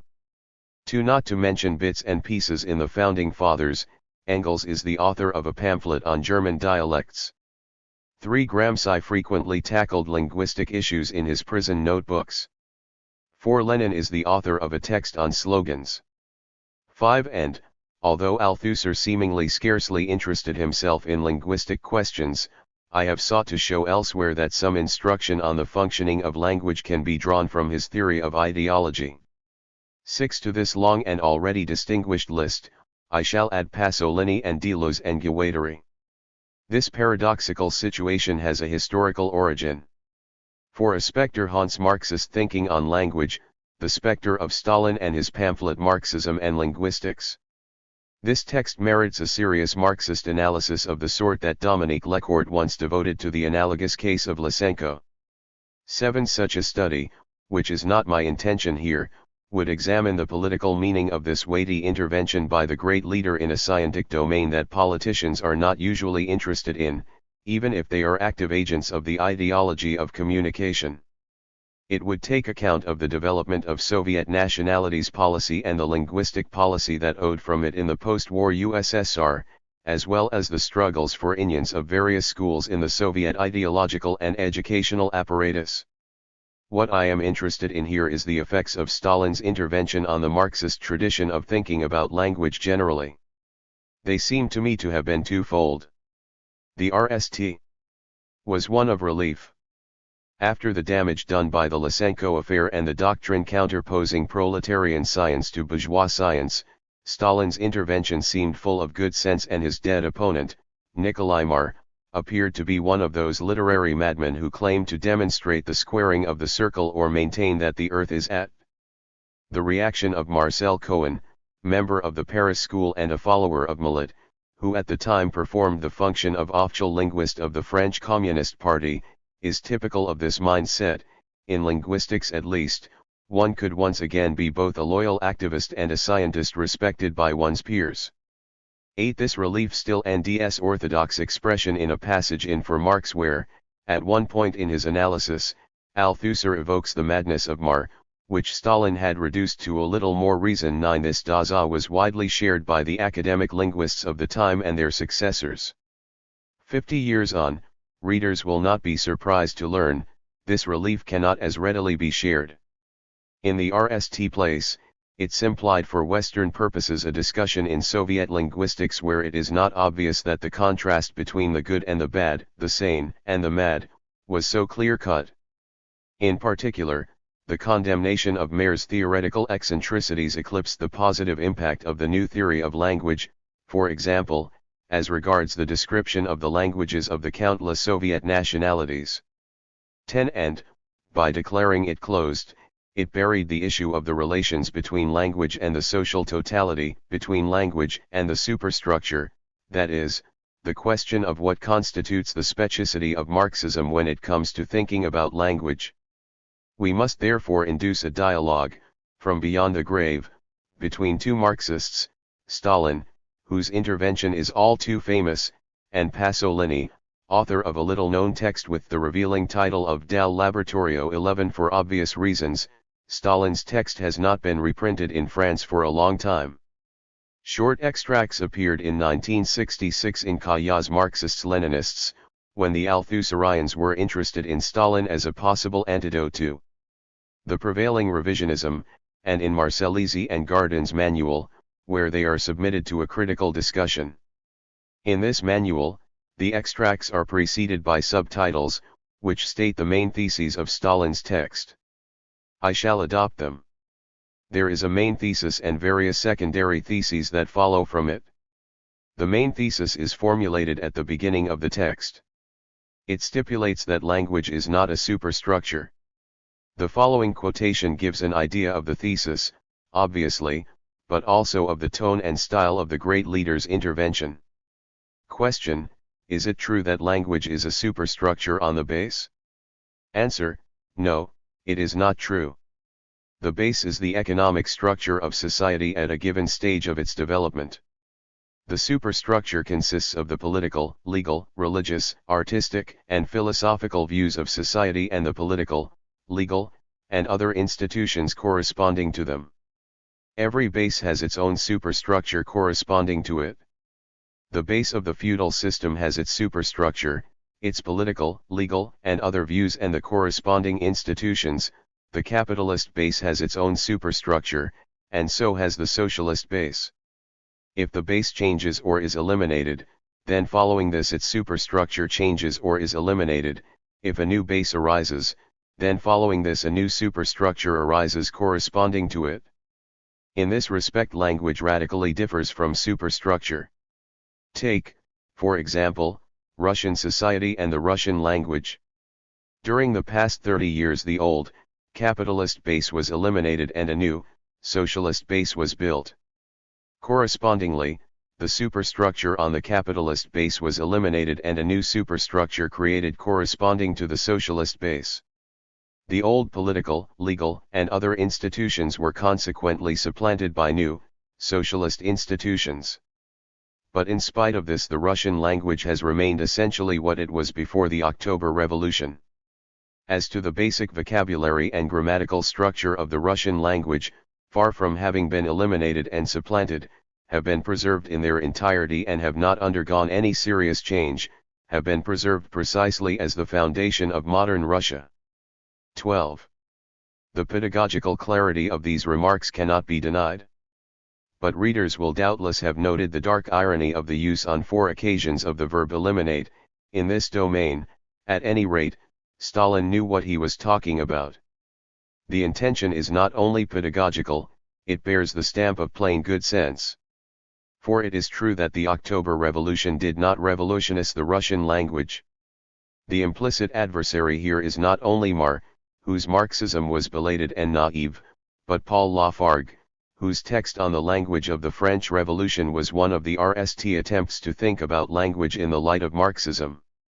13. In the context of post-war Stalinist repression, and the wave of nationalist delirium that had gripped certain sectors of Soviet science, we can understand why Western linguists of all kinds breathe a sigh of relief, better good sense, even if a bit dull, than pseudoscientific elucubrations. But it is sufficient to shift the focus of attention slightly to appreciate the extent to which Stalin's text is problematic, for 2 reasons. In fact, Stalin adopts as a self-evident truth the architectural metaphor of base and superstructure, which derives from Marx's overly famous text in the preface to a contribution to the Critique of Political Economy. 14. This metaphor poses countless problems, not the least of them being the determinist conception of the superstructure which it seems to propose. Stalin's good sense therefore naturalizes a complex, debatable philosophical construct. All the more so in that Stalin's addition to it, which represents his theoretical contribution, the existence of a socialist mode of production distinct from the communist mode of production and preceding it, is even more problematic. Today, we regard it as an unhappy attempt to theorize and naturalize a particular historical situation, socialism in one country. And, if it is accepted that Soviet socialism is not a mode of production, the argument about the continuity of the Russian language falls. There is no reason for it to be profoundly revolutionist if the mode of production has not radically changed, but only begun to change, that is, if socialism is conceived as a transition period. Obviously, this does not mean that the October Revolution did not affect the capitalist bases of Russian society. It means that, despite Stalin's best efforts, it did not eliminate them. We shall therefore inspect the Russian language not for an abrupt change, a linguistic leap, but for the effects of political and social changes. For, as we have seen, languages are not subject to historical change as single, solid objects, but are layered like the social structure in Althusser's description of it, and its different strata develop at different speeds. Accordingly, more rapid changes will occur at the lexical level than at the syntactical level, and so on. And it is precisely these changes that the Marxists, over and above their masters' elucubrations, sought to bring out. And this is precisely what Stalin wanted to put a stop to, as the secondary theses defended in the rest of the text indicate. It therefore emerges that Stalin's good sense is not only the naturalization of a historical and theoretical construct, but an instrument for defending a politics. We are familiar with the second thesis, albeit not in a Marxist context. For Stalin, a language is an instrument of communication serving all the people. The role of language as an auxiliary, as a means of intercourse between people, consists not in serving one class to the detriment of other classes, but in equally serving all society, all classes of society. 15. Here, we have the expression of what, by way of a pastiche of Althusser, I propose to call a SPL, a spontaneous philosophy of leaders. And we must grant Stalin one merit, the desire to theorize his linguistic policy, which is closely bound up with his nationalities policy. It is sometimes suggested that Stalin was not the author of this text, any more than he was the author of the history of the Bolshevik Party that he signed, and that the real author was the anti-Marxist academician Vinogradov. But there is no need to go to such extremes. Stalin's theoretical interest in the nationalities question is indisputable, as was his ability to write his own texts on the subject. In truth, the real author of the text is of little moment.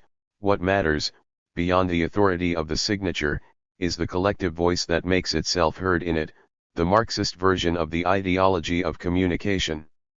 The Marxist supplement to the rawest formulation of this ideology consists in the mention of all society, an ecumenicism that owes nothing to the Marxist conception of the class struggle and everything to the idea that, under the socialist mode of production, it was in the process of withering away. In order to measure the distance between Stalin and Marxist orthodoxy on this point, it is sufficient to reread Bukharin's Manual of Marxist Sociology, whose rigidity and dogmatism were criticized by Gramsci. The following two passages situate Bukharin vis-a-vis the two theses of Stalin to which we have thus far referred. Language and thought, the most abstract ideological categories of the superstructure, are also functions of social evolution. It has sometimes been fashionable among Marxists or pseudo-Marxists to declare that the origin of these phenomena has nothing to do with historical materialism. Koski, for example, went so far as to claim that the powers of human thought are almost unchanging. Such is not the case, however. These ideological forms, so extraordinarily important in the life of society, constitute no exception to the other ideological forms of the superstructure in their origin and evolution. It would lead us too far to point out in detail that the character, the style of a language also changes with the conditions of social life, but it is worthwhile to mention that the division of society into classes, groups, and occupations also impresses its mark on a language. The city dweller has not the same language as the villager, the literary language is different from common speech. This difference may become so great as to prevent men from understanding each other. In many countries there are popular dialects that can hardly be understood by the cultured and wealthy classes. This is a striking example of the class cleavage in language 16.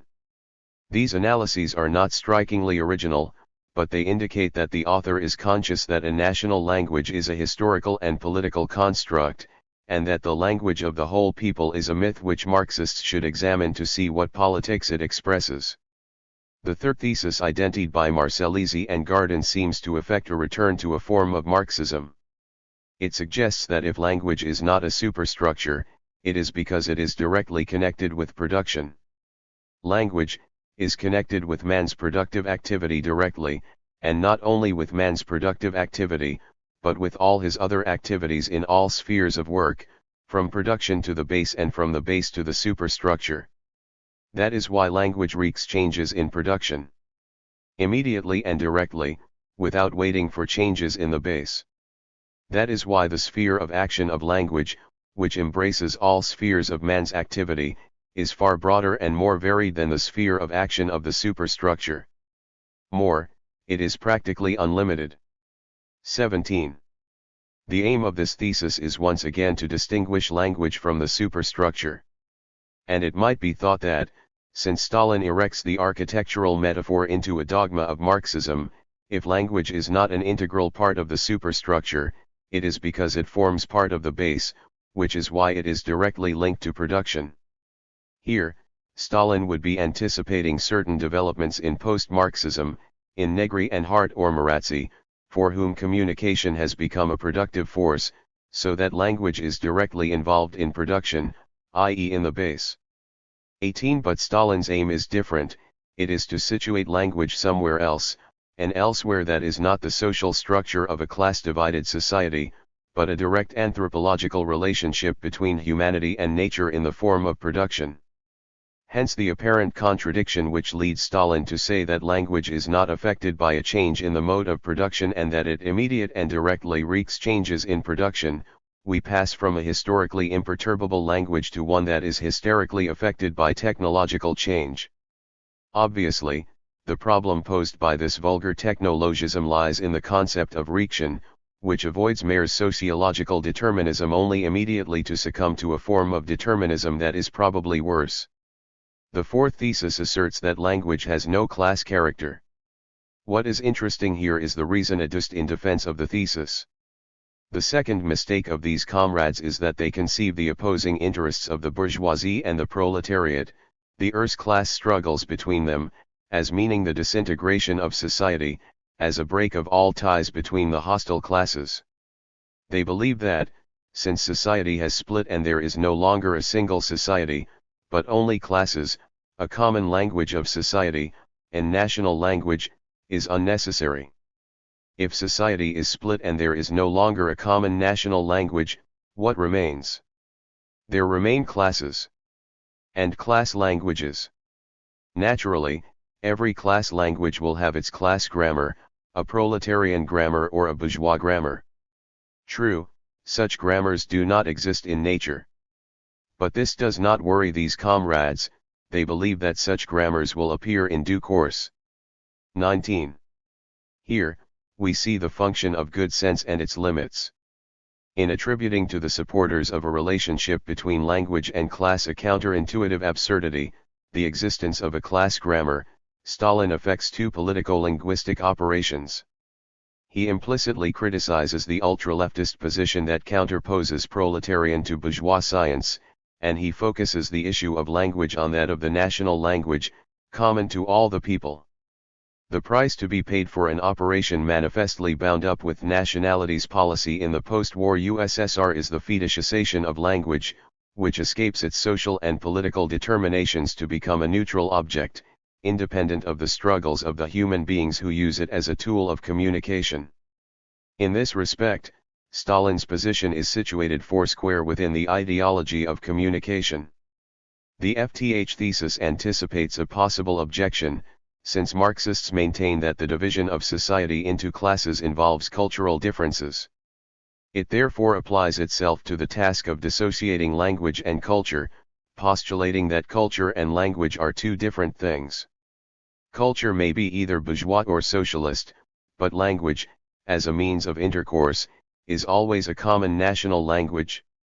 20. The argument is that, in the socialist USSR, the Russian, Ukrainian, Uzbek, etc. languages serve the common socialist culture as they served the bourgeois or feudal cultures that preceded it.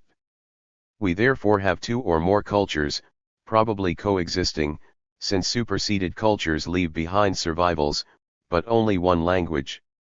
The effect of this thesis is to fetishize language in another way. It is not only in some sense released from the struggles and contradictions that constitute the social formation, but is also released from history, which alone can explain the present state of the social formation. For cultures develop, succeed one another, and divide up the eld, but not language, which is therefore a stable object unaffected by cultural change, i.e. history. So we see that even the great Marxist leader does not avoid contradictions, which is only natural. On the one hand, he seems to locate himself without qualms in the dominant philosophy of language, whose watchword is the instrumentalization of language, neutral tool of communication, and whose effect is its fetishization, since language is thereby released from the class struggle and from history. In Stalin's text, readers will have recognized a Marxist, i.e. slightly left-wing, version of the principles of immanence, functionality, transparency, ideality, systematicity, and synchrony. The most astonishing thing about all this is that such a set of opinions did not give Marxists pause. But who was in a position to say that the emperor had no clothes? On the other hand, Stalin's text possesses an undeniably Marxist style in that it manifestly constitutes a political intervention, connected to a linguistic and nationalities policy, whose complexity could only be unraveled by a historical analysis of the ideological conjuncture of the USSR in the 1950s. In his practice, the political leader therefore contradicts the principle of immanence or neutrality proclaimed in his theory. This clearly resembles a SPL. It is not therefore not surprising if a change of historical conjuncture should have produced effects. In 1960s Italy, the Marxist response to questions of language was formulated differently. As is well known, Pier Paolo Pasolini was a scandalous LM maker, a novelist of the slums of inner-city Rome, a poet, and a homosexual activist. Less well known is the fact that he was a communist. A collection of his essays, Empirismo Eretico, brought together texts published in the weekly paper of the Italian Communist Party, Rinascita. One of them, written in 1965, provoked a polemic in the Italian press. It was entitled News from the Laboratory, Poetic Notes for a Marxist Linguistics. Pasolini's desire to take up the issue of Marxist thinking about language from a completely different perspective is clear. And readers will appreciate the irony of scientific appearances combined with literary and poetic reality. Our linguist is, RST and foremost, a poet. The Marxist tradition within which Pasolini writes is very different from that of Stalinist Diamat. It is dominated by the thought of Gramsci, who was interested in language in a quasi-professional way, having been trained as a philologist at university, and who had very different positions on the relations between language and culture from those of Stalin. The following two quotations will suffice to make it clear that we are in a different mental universe. If it is true that every language contains the elements of a conception of the world and of a culture, it could also be true that from anyone's language one can assess the greater or lesser complexity of his conception of the world. Someone who only speaks dialect, or understands the standard language incompletely, necessarily has an intuition of the world which is more or less limited and provincial, which is fossilist and anachronistic in relation to the major currents of thought which dominate world history. A great culture can be translated into the language of another great culture, that is to say a great national language with historic richness and complexity, and it can translate any other great culture and can be a worldwide means of expression.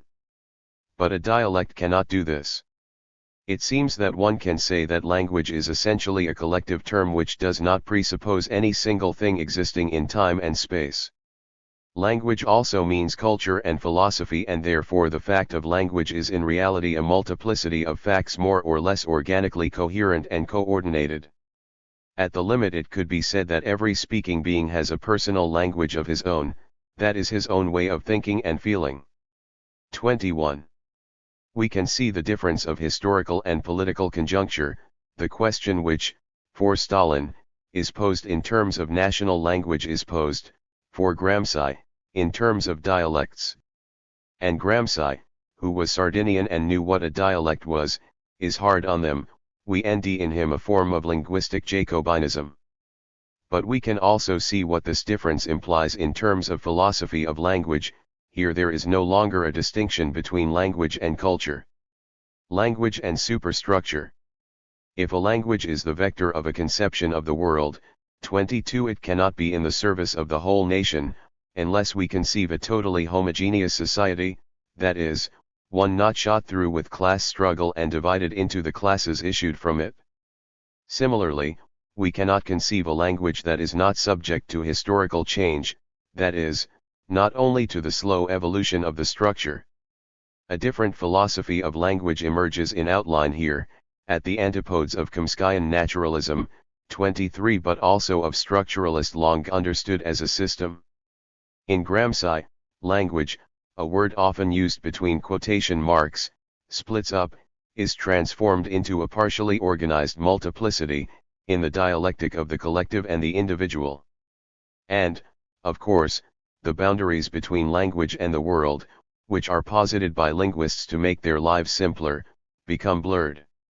It is precisely with the young Gramsci that Pasolini begins his notes. He ponders the dreadfully pompous style of the early texts of Gramsci, a Sardinian in whom schooling has inculcated a grandiloquent standard Italian, and he tries to reconstruct Gramsci's accent in the Turin years, probably a mixture of a Sardinian accent and a Piedmontese petit bourgeois accent.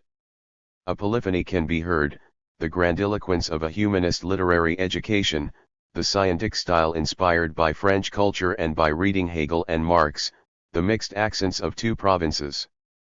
The speaking being does indeed have his own language in the most literal sense, he is spoken by a babel of languages. The implicit philosophical point of this initial analysis is Gramscian, and at the antipodes of Stalin, Pasolini does not describe language as a neutral structure, but as a structure in constant variation, historical and social variations which interpellate the speaker to a place in the social totality. Whence Pasolini's main thesis: as speakers, we do not use a linguistic system as an instrument of communication, any more than we are determined, spoken, by it. We concretely live the tendency possessed by this distortable structure to alter, to become a different structure. Language is, therefore, less a structure than a process, which rules out any Saussurean synchrony. In the case of Pasolini himself, Italian is composed of a northern dialect, the dialect of Friuli, adapted to the Roman dialect and to the institutional Koine, i.e. the Tuscan dialect transmitted by schools. Language is not a stable structure, but a process in constant variation, a disequilibrium, an anxiety. That is why, for Pasolini, the dichotomy that enables us to grasp linguistic phenomena is not the Saussurean or Chomskyan dichotomy, but the opposition between spoken language and written language, or rather between a purely spoken language and a spoken written language. This involves a poetic dichotomy, whose metaphysical character will not escape us. Spoken language is prehistoric, the product of physical need, continuous, located outside the opposition between base and superstructure, concrete and motivated. Spoken written language possesses the converse characteristics. It is historical, the product of a cultural practice, subject to change, caught up in the base/superstructure opposition, abstract, and arbitrary. This is a primitivist, and hence highly mythical, conception of spoken language as the language of origins, born out of the cry, the needs of personal expression and communal existence, and surviving within the language captured by culture. Pasolini's reference here is not so much Marx or Gramsci as Rousseau, thinker of the origin of languages. But this yields an interesting concept of language as langue. For Pasolini, it is the point of contact between spoken language and spoken written language, the point where culture is substituted for nature. The illustrations provided by Pasolini of purely spoken language are drawn from personal memories and experiences. A single one will suffice. He evokes the character of Ninato, a young Calabrian of 16, who NDS himself in the company of Pasolini in northern Italy and sees snow for the RST time.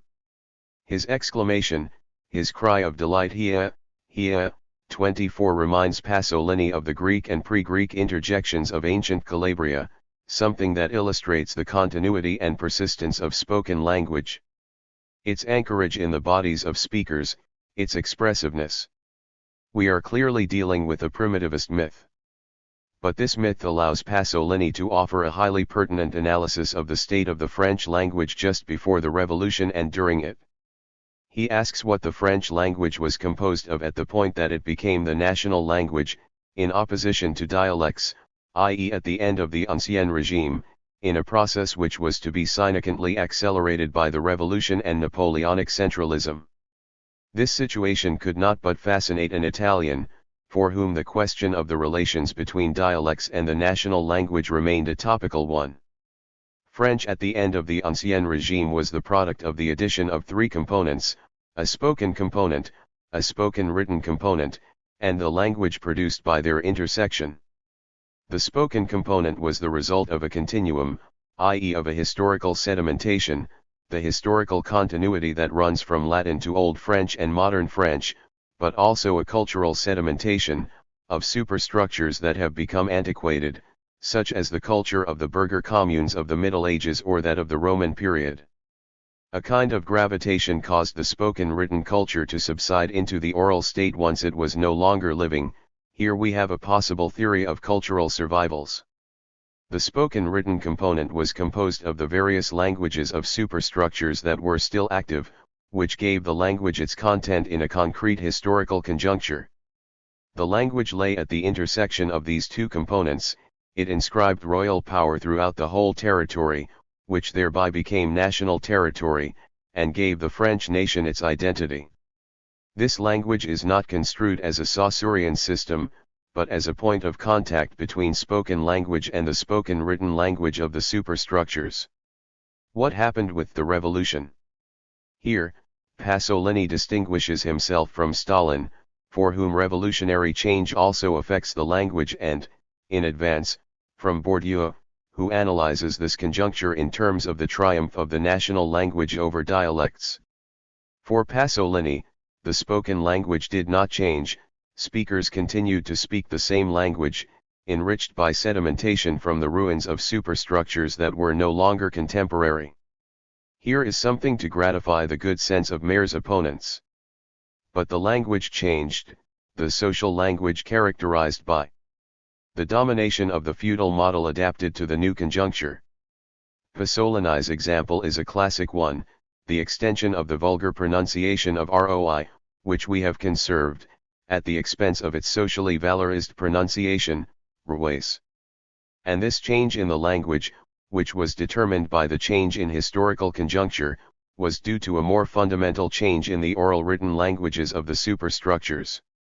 The new elite spoke the technical, philosophical, and industrial languages of the ascendant bourgeoisie, that is, adds Pasolini, the language of the infrastructure. The economic and political triumph of capitalism over feudalism was accompanied by a linguistic revolution, which had direct effects on one of the levels of language, the national language, in that it substituted the language of the infrastructure for that of the superstructure. P. Stalin, the bourgeois revolution is clearly inscribed in the language. Even if the conclusions are sometimes strange, we can see that we have left behind the dominant philosophy of language in at least two respects. There is no longer any question of naturalism here, human nature is simply the name given to the set of social relations, that is, to a cultural and historical conjuncture. With naturalism disappears methodological individualism. The linguistic experience is obviously individual, but, in linguistic matters, this individuality is always already collective, in the sense that my statements, my language, are the historical products of a collective conjuncture. At the moment when the speaker opts, as the most profound expression of her personality, to say ROI and not ROIS, she enters into a historical process of which she is not necessarily conscious. She is spoken by the language she is convinced she speaks. Perhaps the most interesting thing is the dissolution of the object langue, that is, of the Saussurean system or Chomskyan universal grammar. For it appears that, under the names of langue or language, we fetishistically transform a complex linguistic situation into a single object. The Pasolinian model of three types of language, in the form of an hourglass or X, has the advantage of not denying or excluding the majority of linguistic phenomena. The bottom half of the X corresponds to spoken language, stable and sediment, subject to historical change through the accumulation of the ruins or monuments of past conjunctures and experience. The cross of the X corresponds to the language, understood as the national language, a partial system, since subject to constant variation according to historical conjunctures, and site of communication. Here, Stalin's language as instrument of communication for the whole society and its embodiment, with the help of ideological state apparatuses, for language in the sense of language also serves the purposes of communication with one's fellow citizens within a national language. Finally, the upper part of the X corresponds to the different superstructures, each of which has its own language, subject to historical change, and percolating, like coffee into its liqueur, down to the two lower levels. Thus we observe that, while Stalin's intervention is located at the heart of the dominant philosophy in linguistic matters, in that it exemplifies most of its 6 characteristics, Pasolini's is located outside it and exemplifies the converse 6 principles. For it is clear that, for Pasolini, language does not obey the principle of immanence. In order to talk about language or langue, we must speak of the whole of the society or culture. And his conception of language corresponds to the principles of dysfunctionality, opacity, materiality, partial systematicity, and, obviously, historicity. Pasolini is the direct inheritor of the Italian philosophical tradition, Marxist or non-Marxist, of historicism. The opposition between two philosophies of language, the dominant one and the one aspiring to replace it, therefore runs through Marxism. The dialogue beyond the grave between my two Marxists reproduces this opposition. Appearances to the contrary notwithstanding, however, it is not obvious that the political leader is more faithful to the Marxist tradition, as embodied in the Founding Fathers, than the marginalist poet and communist. Let us examine this more closely. 2. The Founding Fathers, Marx and Engels. The harvest is sparse, but not non-existent. A few digressions on language by Marx, mainly in the early works, a rather more assertive discussion in the German ideology, the pamphlet by Engels referred to above, which is somewhat disappointing, a marginal note by Lenin in his philosophical notebooks, the history of thought equals the history of language. Enclosed in a square surrounded by a circle. 25. Nothing particularly striking, except perhaps for Marx's early texts. The most famous and most precise text is a passage from Dialectics of Nature, where the elderly Engels is gripped by dogmatism and offers us the Marxist myth of the origin of language in labor. Much more important is the direct, demonstrable evidence of the development of the hand on the rest of the organism. It has already been noted that our simian ancestors were gregarious. It is obviously impossible to seek the derivation of man, the most social of all animals, from non-gregarious immediate ancestors. Mastery over nature began with the development of the hand, with labor, and widened man's horizon at every new advance. He was continually discovering new, hitherto unknown properties in natural objects. On the other hand, the development of labor necessarily helped to bring the members of society closer together by increasing cases of mutual support and joint activity, and by making clear the advantage of this joint activity to each individual. In short, men in the making arrived at the point where they had something to say to each other. Necessity created the organ. The undeveloped larynx of the ape was slowly but surely transformed by modulation to produce constantly more developed modulation, and the organs of the mouth gradually learned to pronounce one articulate sound after another. Comparison with animals proves that this explanation of the origin of language from and in the process of labor is the only correct one. 26. By now, we are familiar with this language, which combines scientific dogmatism and unbridled imagination, and which does not hesitate to lapse into cliché. It is the language of the spontaneous philosophy of the scientist. It is clear that scientific assertion is the language in which the most mythical of myths comes to be formulated. The paragraph that follows is touching and indicates that the old Engels shared the love of domestic animals for which the natives of his adopted country are renowned. He refers to the dogs and cats who ended up realizing through their contact with human beings that they would very much like to talk, but are prevented from so doing by their undeveloped vocal organs. He also evokes the parrot, as skillful when it comes to insults as a Berlin vegetable seller. What we have here is a myth of the origins of language. But it is, ultimately, more credible than Chomsky's, in that it does not require any transcendence, or Habermas's, in that it does not lead denying a fair proportion of linguistic phenomena and does not rest upon a specious distinction between hominids, who work but do not speak, and human beings, who do both. Among theories of the origin of language, Engels' so-called yo-he-ho theory is not the most fantastic. Nevertheless, we would hope to nd something other than myth in the founding fathers. Looking through Marx's early texts, we come across a series of notes or digressions in the course of an argument, where language is summoned either as a privileged example or as a subject. A series of theses emerges, which recur even if they are not systemically formulated. I shall suggest some of them, and they will not surprise us. The RST concerns the social, i.e. non-individual, nature of language. As one might expect, Marx does not engage in methodological individualism.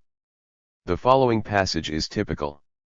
But even if I am active in the eld of science, etc., an activity which I am seldom able to perform in direct association with other men, I am still socially active because I am active as a man.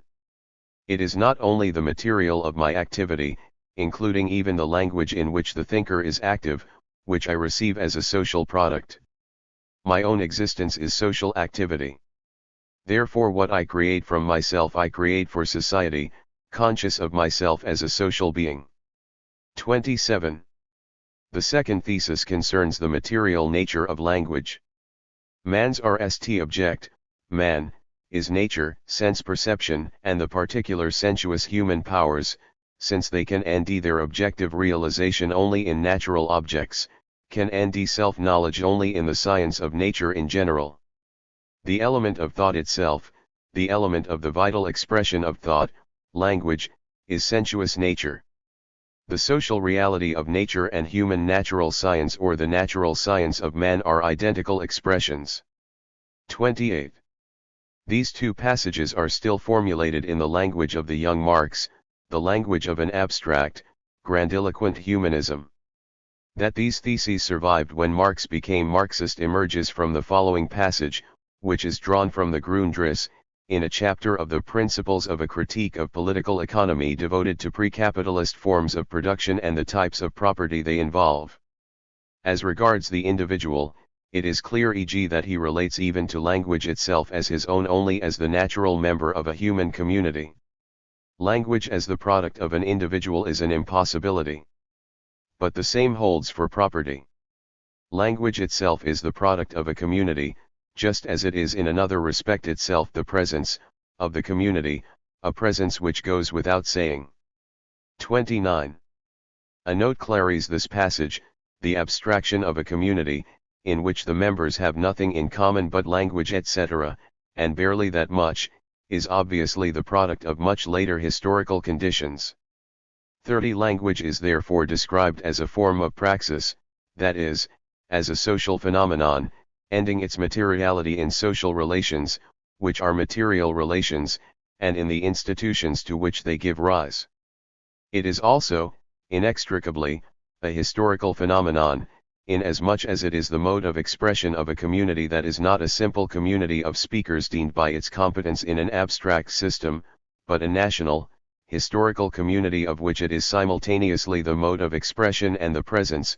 This double determination precludes any conception of language as an instrument of communication, in the service of an already constituted community. We must conceive of language as constituting the community and constituted by it, in that it sediments its history and expresses it. We must nevertheless acknowledge that the mature Marx is only rarely concerned with questions of language, a subject that is evidently too philosophical and too fuzzy to retain the attention of the scientific economist. The main sites of Marx's thinking about language are therefore to be found in the 1844 manuscripts and the German ideology. I propose 2 illustrations. In the manuscripts, we nd the following text, devoted to mutual theft, drawn from Marx's reading notes on James Mill and his theory of property. The only comprehensible language we have is the language our possessions use together. We would not understand a human language and it would remain ineffectual. From the one side, such a language would be felt to be begging, imploring and hence humiliating. It could be used only with feelings of shame or debasement. From the other side, it would be received as impertinence or insanity and so rejected. We are so estranged from our human essence that the direct language of man strikes us as an offense against the dignity of man, whereas the estranged language of objective values appears as the just deed, self-condensed and self-acknowledged dignity of man incarnate. 31. This text is astonishing. Marx has an inexhaustible capacity to surprise his followers and to rouse them from their dogmatic slumber. For 2 inversions of the utmost importance are effected here. The RST is that the language we use every day is not directed to communicating our thoughts to others, for those thoughts, irredeemably contaminated by our emotions, can only provoke negative reactions in others. The nature of human language is to be agonistic. We do not speak in order to cooperate by means of a peaceful exchange of information, but in order to GHT, to dominate the opponent, to claim a place in the Eld, which is evidently a battlefield. Rather than a cooperative ethics of discussion, we have here a primitive situation in which speakers represent a threat to one another. This situation is due to a phenomenon of alienation, of which everyday language is the product and the expression. The only language that could serve as a social bond is the alienated language of objects, of material values. Alternatively put, we become speakers, and hence subjects, only in so far we accept to alienate ourselves in a language of objects, which the language system, an external entity that imposes its constraints of meaning on us, embodies. There is a second inversion here. The interiority of human beings, subjective consciousness, is the product of an externality, the alienated language that interpellates human subjects to their places. Obviously, I am translating this old text into a subsequent language, that of a theory of ideology. But, for me, this text is of the utmost importance for what appears in it by way of anticipation, the possibility of radical break with what I have called the dominant philosophy of language. The second illustration is drawn from the German ideology. The texts are well known and have often been commented on. In them language is described as the immediate actuality of thought. 32. Practical, real consciousness. The mind is from the outset afflicted with the curse of being burdened with matter, which here makes its appearance in the form of agitated layers of air, sounds, in short, of language. Language is as old as consciousness. Language is practical, real consciousness that exists for other men as well, and only therefore does it also exist for me. Language, like consciousness, only arises from the need, the necessity, of intercourse with other men. Where there exists a relationship, it exists for me. The animal does not relate itself to anything, it does not relate itself at all. For the animal, its relation to others does not exist as a relation. Consciousness is, therefore, from the very beginning a social product, and remains so as long as men exist at all. 33. In this famous passage, we ND the totality of what now feature as Marx's theses on language, the stress on the materiality of language, the stress on language's character as a social practice, and the inversion that makes subjectivity an effect of social objectivity. The speaker is interpellated by the linguistic relation she has with others. She does not use an instrument, does not employ a faculty. The consequence of this position is an open anti-intentionalism. Language is not the translation and transmission of a thought that pre-exists it. I shall end with a short text, which occurs a few pages before the one quoted above. This passage is equally celebrated, for it deems ideology as a camera obscura. Here, I am interested in the beginning of the paragraph and the curious expression, the production of ideas, of conceptions, of consciousness, is at RST directly interwoven with the material activity and the material intercourse of men, the language of real life. 35. I wonder whether the expression the language of real life is a simple metaphor, since real life is no more liable to possess its language than ours. And I would like to think that Marx's formula goes further.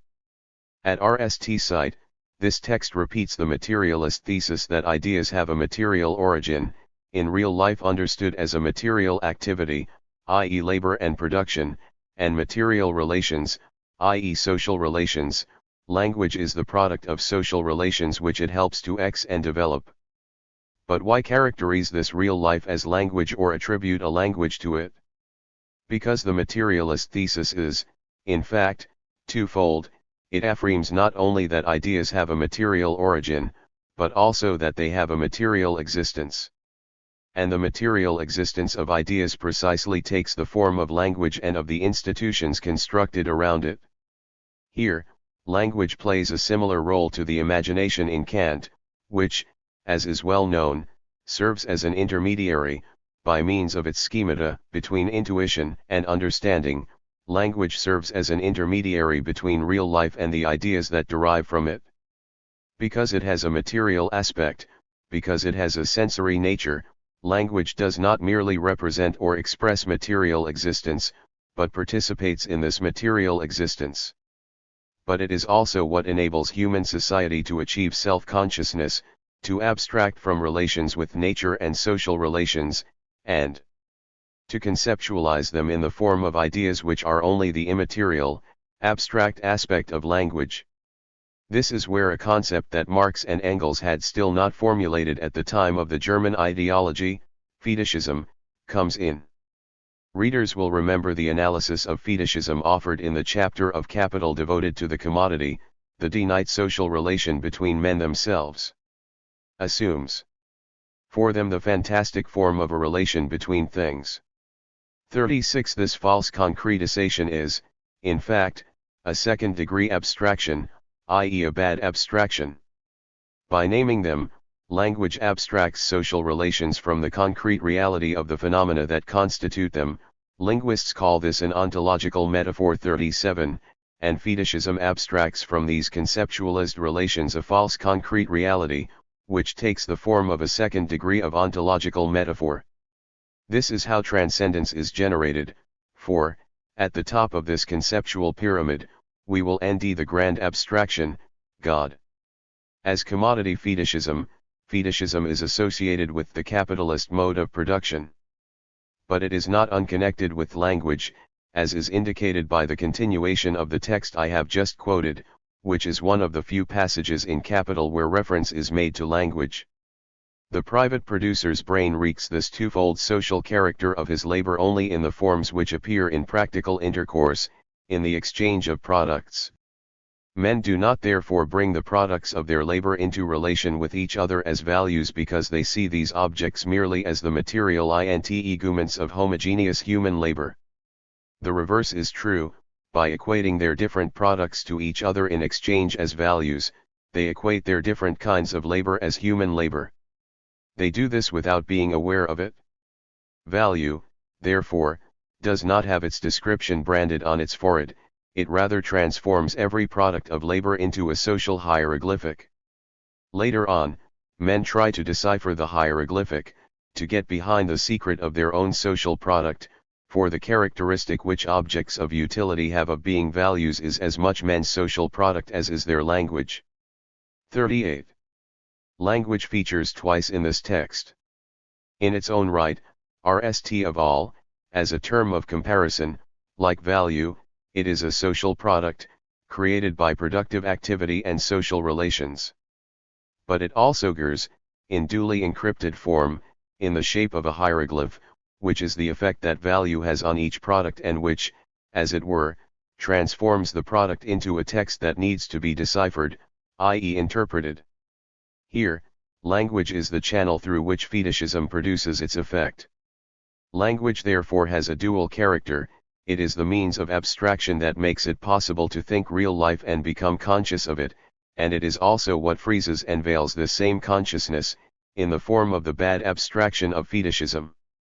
This dual character enables us to understand why we spontaneously tend to conceive interlocution in terms of exchange and words in terms of coins, and why the dominant philosophy of language makes this structural metaphor its basic thesis. On this point we might reread the work of Lecercle, 39, for whom language is generated out of labor in common and not exchange, which presupposes private property and what he calls its practical solipsism. In fact, exchange has no need of articulated language, for an indicative gesture will suffice and a minimal semantics containing signs for yes and no and indications of quantity. Commodity exchange is not a cooperative exchange of information conducive to an ethics of discussion. It is based upon exclusion and separation, which are not apt to produce a linguistic community. We can, therefore, draw from the fragments of the founding fathers of Marxism both a myth of origin of language that is more satisfying than its competitors and an anticipatory inversion of the dominant philosophy of language, which insists on the social and material nature of language, and poses the question of the relations between abstraction and fetishism. For fragmentary notations, that is not bad. 3. Lenin's contribution to thinking about language is not limited to the marginal note that we have already cited. In truth, it has a paradoxical character.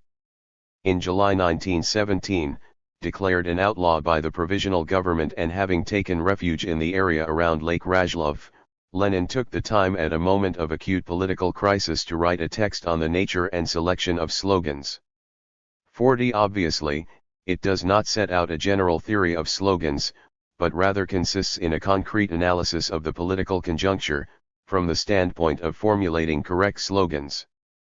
But it seems to me that this short text is fundamental for the formulation of a Marxist philosophy of language. The principal thesis defended by Lenin is that slogans are, to put it anachronistically, performatives, that they exercise power. There is nothing surprising about this. It is what slogans are for. A watchword, a slogan, was originally a war cry. Lenin's original contribution is situated in the analysis of this power, which has nothing to do with the vague notion of force, illocutionary force, among Anglo-American pragmatists. The text indicates three aspects of the power exercised by a good slogan. It serves to identify the moment of the conjuncture, in the particular case to hand. This means, on July 4, 1917, the RST, virtually peaceful phase of the revolution is over and the slogan that encapsulated it, "All power to the Soviets," is outmoded. Consequently, a correct slogan names the political task corresponding to the moment of the conjuncture. The task of this moment is to prepare for the decisive battle, that is, the overthrow by force of a government that has become counter-revolutionary. A correct slogan makes it possible to name the decisive moment. Inasmuch as it does this, a correct slogan exercises a power because it condenses and embodies the concrete analysis of the concrete situation. The implicit Leninist slogan here is, without correct slogans, no successful revolution. The central place accorded to a concrete power has consequences for what a Marxist philosophy of language should be. Naturally, Lenin's text does not explicitly set them out, but gives them to be understood. I shall suggest v. We have here a concept of meaning that is bound up with the conjuncture in which the utterance is produced. The meaning is the result of a power relationship, not of a cooperative language game, but of a political struggle. As a result, an utterance is not the description of a state of affairs within a conjuncture, but an intervention in the conjuncture. It wreaks, but also helps to alter, the balance of forces that gives it its meaning. We now understand the importance of slogans or order words. They, and not descriptive or constative utterances, are the primary utterances on which discourses are constructed. A good slogan is a correct slogan, one which corresponds to the conjuncture in that it is adapted or relevant to it. There is a re-exive circularity between the slogan which names the moment of the conjuncture and the conjuncture that allows it to make sense. The conjunctural character of meaning is the content of the concept of correctness, whose utilization by Althusser we have noted.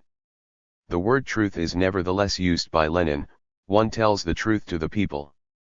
The people must know who really holds state power in the conjuncture, and that means the representatives of which class or class fraction. But this truth is strictly dependent on the correctness of slogans. It is an effect, if not an affect, of this correctness. To speak like the theoreticians of speech acts, illocutionary correctness exercises a perlocutionary truth effect. It is this hierarchical combination of correctness and truth that guarantees the effectiveness of the meaning that is brought out in the conjuncture. Finally, the concept of discourse outlined here is political in kind. A discourse is an intervention. Lenin's text denounces the illusions of petty bourgeois morality, the blurring of the essence of the situation, which is political, by moral questions. The problem is not to be kind to the Mensheviks and socialist revolutionaries, to bring them to see the errors of their ways and reform themselves, but to say to the masses that they have betrayed the revolution.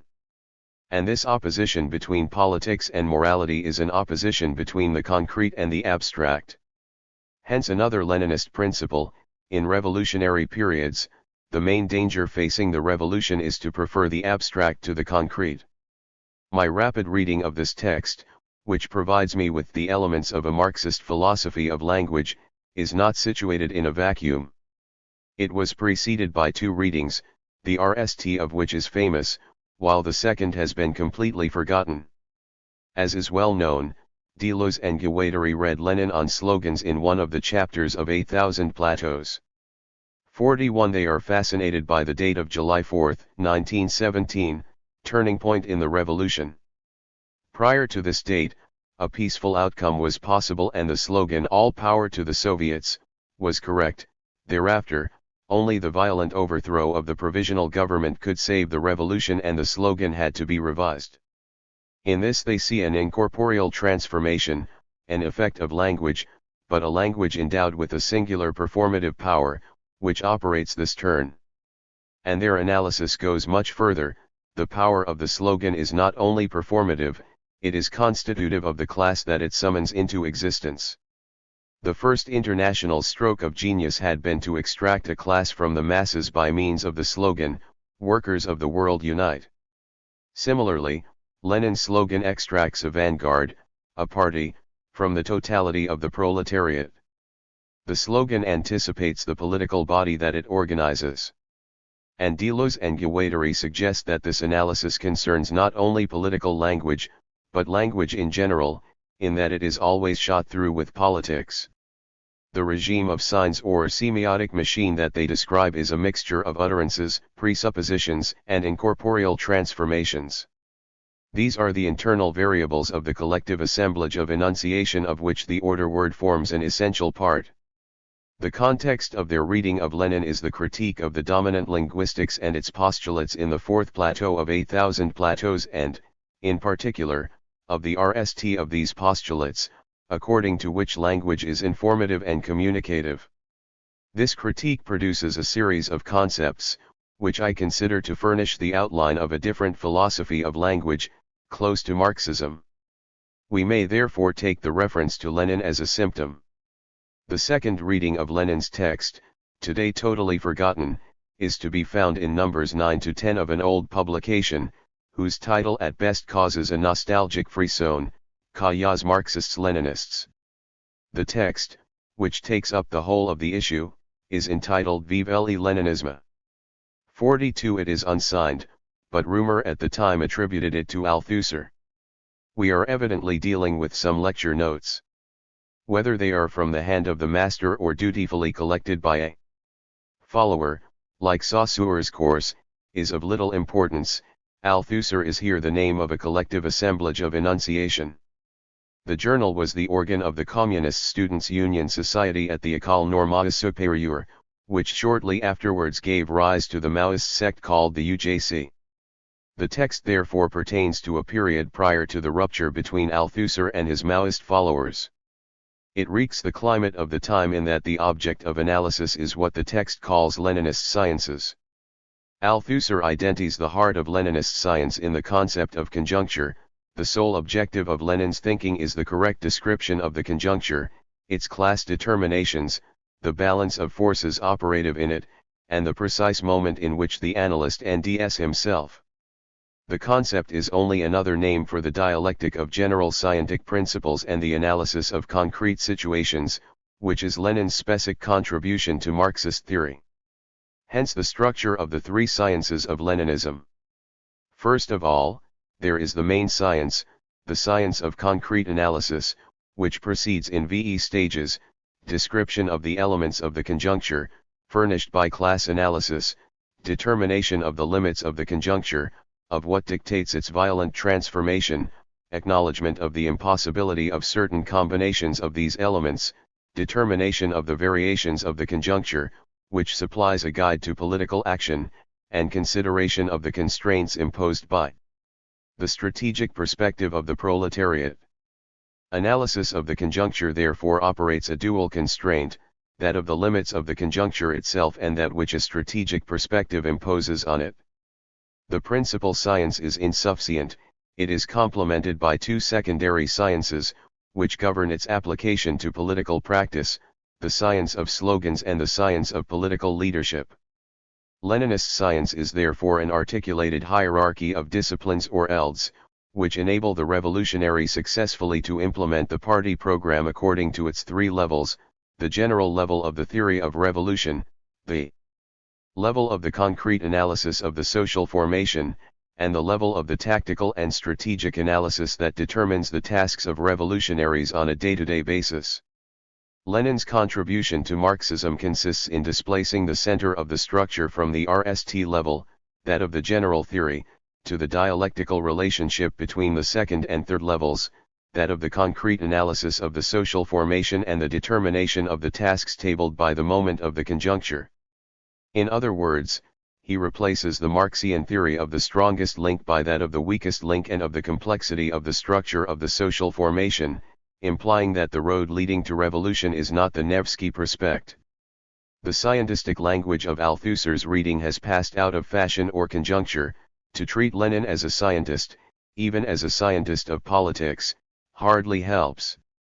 And, compared with Deleuze and Guattari's reading, we note that the issue of language has passed to a secondary level, the secondary science of slogans. First comes the science of concrete analysis and next that of its adaptation to political practice. RST comes the theory of the conjuncture and of the balance of forces between the classes in struggle, and then its translation into a series of correct slogans. The production of the class by means of the slogan that anticipates its constitution, which summons it into being, has disappeared, and language is characterized by the representation of a situation prior to discourse and not by the performative character of the intervention. Nevertheless, I believe that the three levels on which theory and practice are articulated provides us with the framework for a Marxist philosophy of language. Let us metaphorically take the three levels of the communist program for the levels of a research program into the functioning of language, which I scarcely dare characterize as scientific. We start from the level of the general theory, that of principles. At this level, in order to be faithful to Lenin, we need to ask what a materialist philosophy of language might be. Is not the task of the Marxist philosopher, a task eminently performed by Lenin himself, to intervene in the philosophical struggle to defend materialism? As we have seen, such a materialism cannot be Chomskyan naturalism. But Lenin precisely enables us to conceive a form of materialism that is not a physical reductionism or a naturalism, the materialism of power relations, by which the vague concepts of illocutionary force and the performative character of language assume a new meaning. We are dealing with a power that is collectively exercised, in political action, in the establishment of power relations. Language is material not only in the sense that it exercises a material power on bodies, but because it has something of the nature of the materiality of institutions. There exists a causal chain, which I propose to call the Althusserian chain of interpellation, which runs from institutions to rituals, from rituals to practices, from practices to linguistic acts. Each link has its own materiality and has something of the materiality of the whole chain. We understand why, for Deleuze and Guattari, the basic utterance is not a judgment, which contains and transmits a proposition, but an order word, which intervenes in the conjuncture.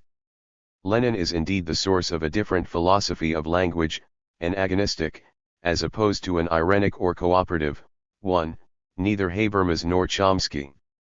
The second level of the communist program is the concrete analysis of social formations.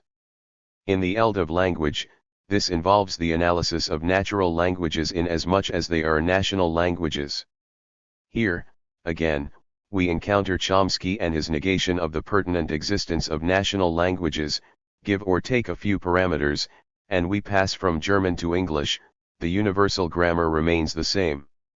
As against this denial of history, what Lenin enables us to conceive is the importance of natural national languages as objects of linguistics. If language is structured by power relations, as power relations, the site of those relations is a national language, and the concepts of major language, glottophagy, and external linguistics become essential. The third level of the communist program is the level of strategic and tactical analysis. This is the level that supplies the analyses which directly guide day-to-day political action. If, as Althusser maintains, Lenin puts Marx back on his feet by privileging the second and third levels of the communist program, at the expense of the RST, it follows that there is no possible analysis of the moment of the conjuncture which is sufficiently stable, embodying variable predictions and derived from general principles, to be characterized as true. What we are dealing with is a series of political proposals, embodied in correct slogans, in other words, an interpretation. Lenin is the master of the correct interpretation of the text of the situation. This interpretation is correct because it is adequate to the moment of the conjuncture that it succeeds in naming in one or more slogans, an essentially eating moment. The essence of a concrete analysis of a concrete situation consists in deciding that yesterday's slogan is no longer valid today.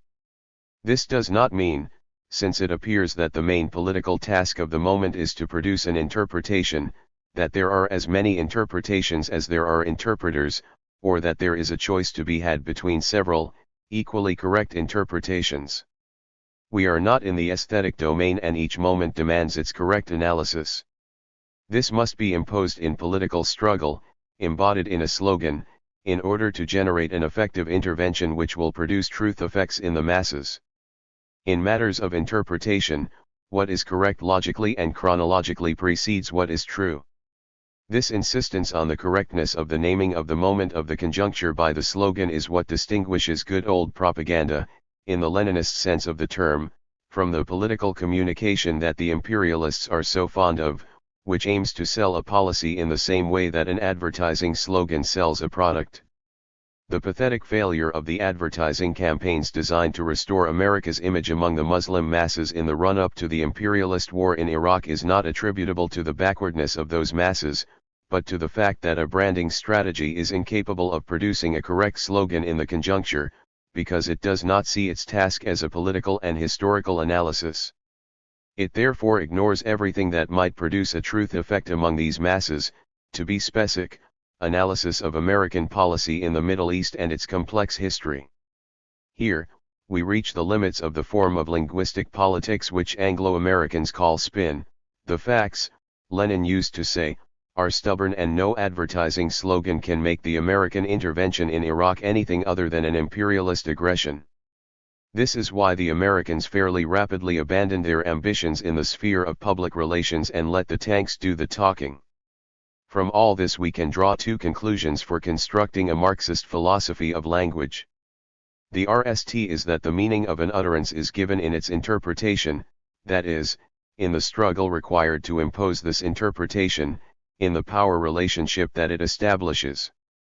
The second is that we need a concept of linguistic conjuncture which combines the state of the encyclopedia, the state of the language, and the potentialities of interpellation and counterinterpellation that exist in the situation. An interpretation is an intervention in the linguistic conjuncture, it is constrained by it and transforms it, so that the ultimate meaning of the utterance is a function of the interpretation that it embodies in the form of an order word and its intervention in the conjuncture which it transforms. It seems clear that on the banks of Lake Rajlov, a political leader who had many other things to do with his time laid the basis for a philosophy of language which avoids both Chomskyan naturalism and Habermasian Irenaism. This is because the question of language, as the class enemy has always known, is a political issue of the RST importance. Obviously, the tradition does not stop there.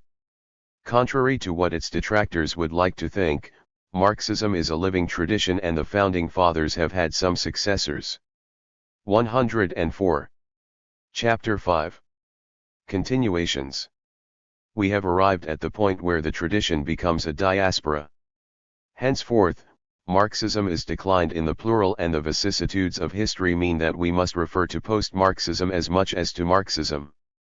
This involves the whole range of topics covered by the Marxist tradition, but is particularly glaring in the case of language on account of Stalin's suffocation of debate.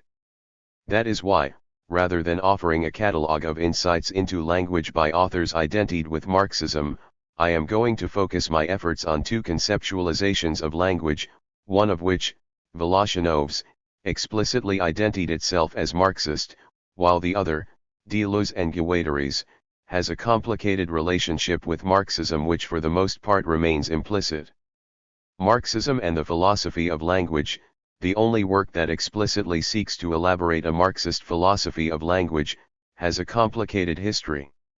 The text was published in French in 1977 under the name of Bakhtin, in a collection directed by Bourdieu.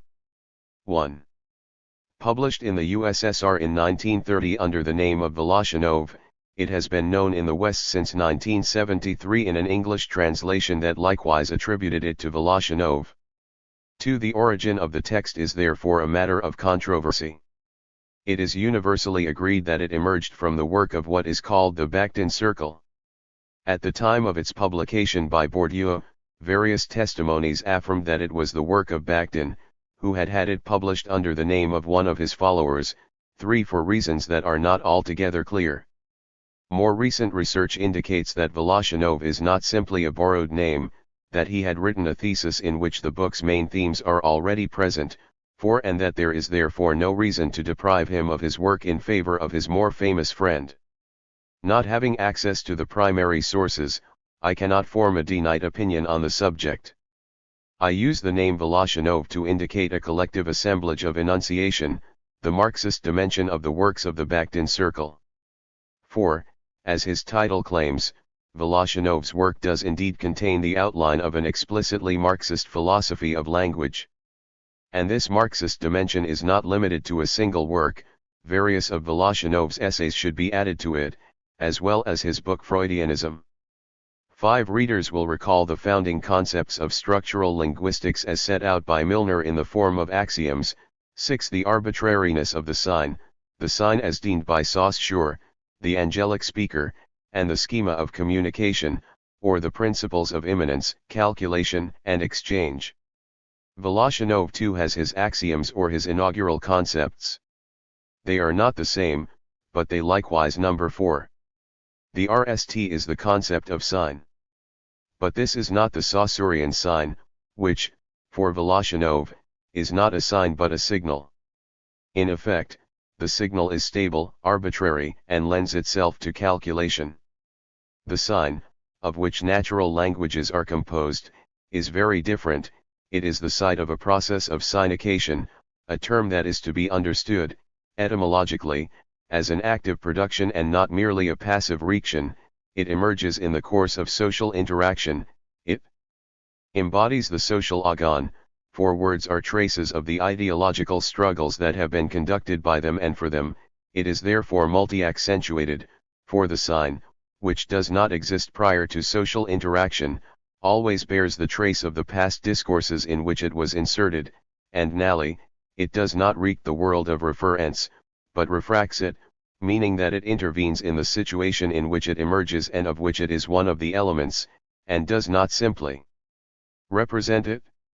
In short, the sign according to Voloshinov is an element not of an abstract system, but of a social practice. We can see how it differs from Saussure's sign. The second concept is ideology. This term is to be understood in the sense it possessed in Russian at the time.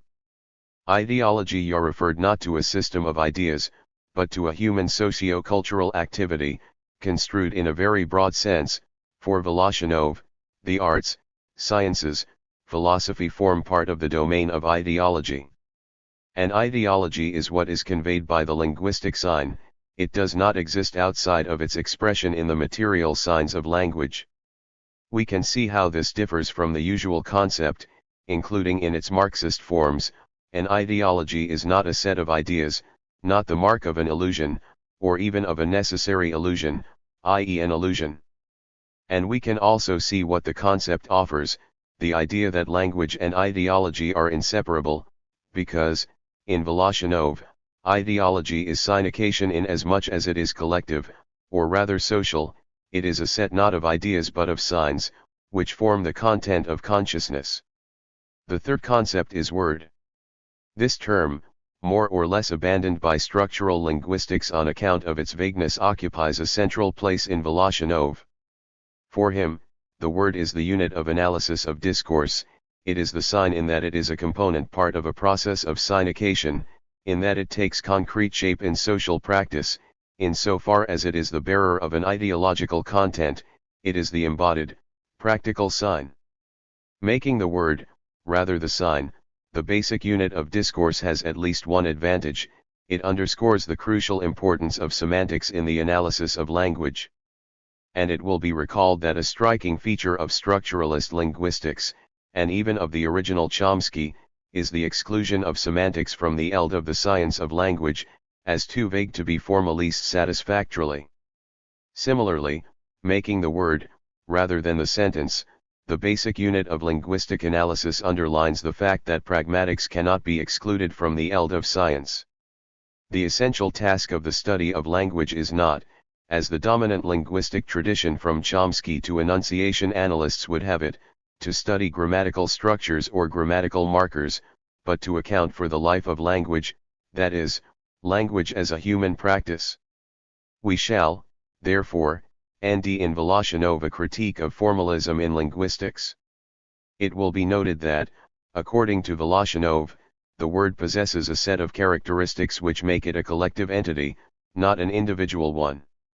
Words do not possess the meaning I wish to impart to them. Even if I have the impression of inventing them, they are always already collective. They are endowed with semiotic purity. Words are ideologically neutral. They are involved in the everyday use of language. They can be internalized. Finally, words are necessarily present in every form of consciousness, and in any conscious activity, for the psyche is composed of words. We can draw the conclusion that the study of ideology is the same thing as the study of words. The fourth concept is consciousness. In my view, this is Voloshinov's most interesting contribution. In him we end not only a critique of Saussure, but also a critique of Freud. He stresses the importance of conscious practice and takes seriously Marx and Engels' formula in the German ideology according to which language is practical consciousness. Consciousness is thus deemed as the effect of social practice. It does not exist outside of its objectification in gestures, cries, words. But it is a structured practice, structured by the word as a social entity. In other words, consciousness is always already interlocution. Here, we are definitely in the ambience of the Bakhtin circle, for we detect an echo of the Bakhtinian concepts of dialogism and polyphony. What is derived from them is a philosophical inversion of the utmost importance. Ideology is not the product of consciousness, because consciousness is the product of ideology. Consciousness is ideology made concrete and individual. Whence three characteristics of consciousness, which render the concept of consciousness thus deemed, if not a complete philosophical novelty, then at least highly original. Consciousness is not interiority but the internalization of an exteriority. Consciousness is not irreducible individuality but an in-between, an effect of the sociality of interlocution. Psychic individuation cannot therefore simply be the result of an interpellation. 7. From these four founding concepts, Voloshinov draws three methodological rules for studying language. The RST enjoins us to never sever ideology from the material reality of signs. Ideology is not abstract and ethereal, there is no transcendent realm of ideas, it is always embodied, in gestures, intonations, expressions. The second recommends that we never sever the sign from the concrete forms of social communication, hence both the central importance of a form of pragmatics and the rejection of any form of methodological individualism. The speaker is always already collective. The third encourages us not to sever social communication from its base in the material infrastructure. External linguistics takes priority, and language is to be analyzed as social and historical practice. The issue is not who speaks, and if she clearly expresses what she means to say, it is to determine the place in the overall social structure from which a voice, this voice, is raised. This methodological starting point has at least three significant consequences, expressed by three original concepts, to which I have already alluded in passing. The RST is the concept of the multi-accentuation of the sign. We recall the test that Stanislavski imposed on trainee actors: pronounce a simple word, e.g. the exclamation good, in 60 different ways, in order to give the utterance thus produce 60 different meanings. Voloshinov makes this exercise not a curiosity or an exception, but the starting point of analysis. Every sign is multi-accentuated not only because it contains a multiplicity of possible meanings, realized by the use of the sign in concrete interlocution, but in that it is history-laden, in that it sediments the meanings which these realizations have imparted to it. To emit a linguistic sign is to take one's place in a chain of voices, which constrain, albeit never completely, the meaning that it can take on in my utterance. Things are clear when it is a question of ideologically charged signs, and everyone knows that the word freedom does not have the same meaning in Elyard's poem and Berlusconi's mouth. But everyone also knows that each occurrence of this word summons up its whole history, even if only to deny it. Hence the importance in the Marxist tradition of thinking about language of the outline of a historical semantics proposed by Raymond Williams in Keywords. 8. The second concept is refraction, the refraction of social being in language. The term is obviously intended to avoid and replace the traditional Marxist concept of reaction. For Voloshinov, language does not wreak social being, it refracts it. The obvious difference between the two terms is that refraction implies distortion, meaning that language cannot be a mere representation of a reality external to it. We must therefore think outside of any separation between language and the world. And, manifestly, if there is no divide, language can scarcely be an instrument at everyone's disposal, given that it is caught up in the social interaction, i.e. the class struggle, in which it intervenes. Voloshinov thus demarcates himself in advance from Stalin's good sense. Moreover, in his work there are some positive references to Mar, in which we should not simply read a declaration of allegiance to the then dominant linguistics in the Soviet Union, but a form of convergence. For Voloshinov actually does what Mar only claimed to do, he elaborates a Marxist theory of language. Refraction is not a simple image, mere representation, and the action of language is a mixture of representation and intervention. The image of the world conveyed by language is not only deformed, it is transformed and, in return, transformative. And this applies not only to slogans, but to all utterances in that, according to Deleuze and Guattari, they are always also order words. The innocent question "what time is it?" clearly has the aim of obtaining information about the world, and I would like the response to read the state of affairs accurately. But it can also express an affect, or convey an indirect request, if the slowness of my interlocutor in niching her preparations risks making us miss the train. And we can niche by observing, with Conetti, 9, that questions are never innocent, inasmuch as they demand a response, they are markers of power, they display the right of the speaker to pose a question and expect a response. A power relation takes shape in the most innocuous of questions, which ends its culmination in the police interlocution. We ask the questions here. The third concept is internal monologue.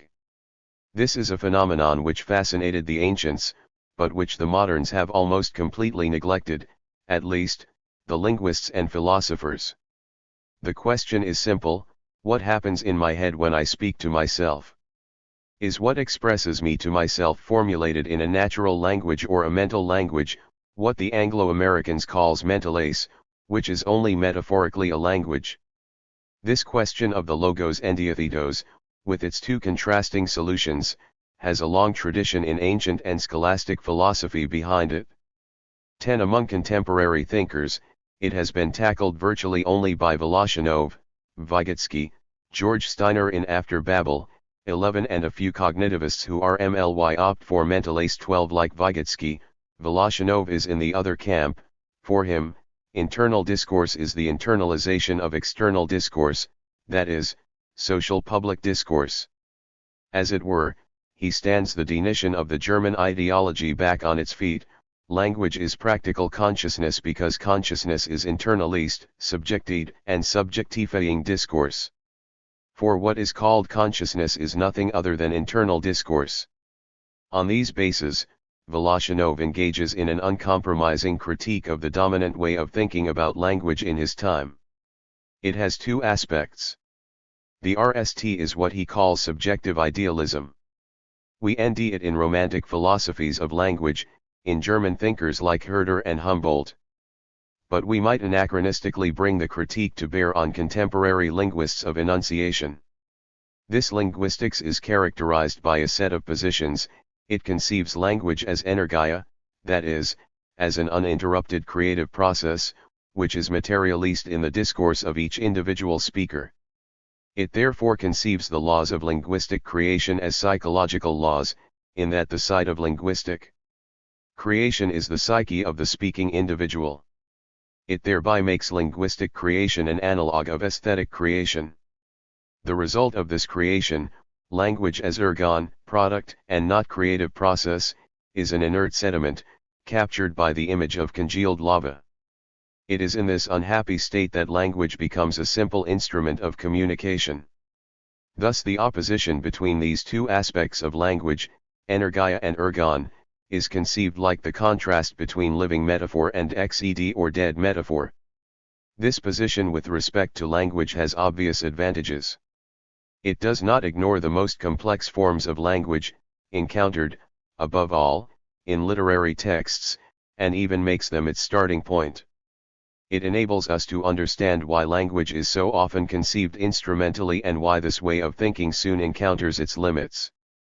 But it is also open to criticism, in that it involves a form of methodological individualism and makes the human psyche the source of linguistic creation, taking us back to romantic conceptions of the speaker as author-creator which are very dated. Finally, the Aristotelian concept of energia always ends up being conceived in biological terms, the central metaphor enabling us to think language being that of the organism. In both cases, creationism and biologism, what disappears is language as a social and historical phenomenon. Hence the inability of this philosophy to account for the process of communication other than in terms of dereliction. The second aspect is abstract objectivism, which is mainly associated with the name of Saussure. This philosophy possesses the converse characteristics from the preceding one.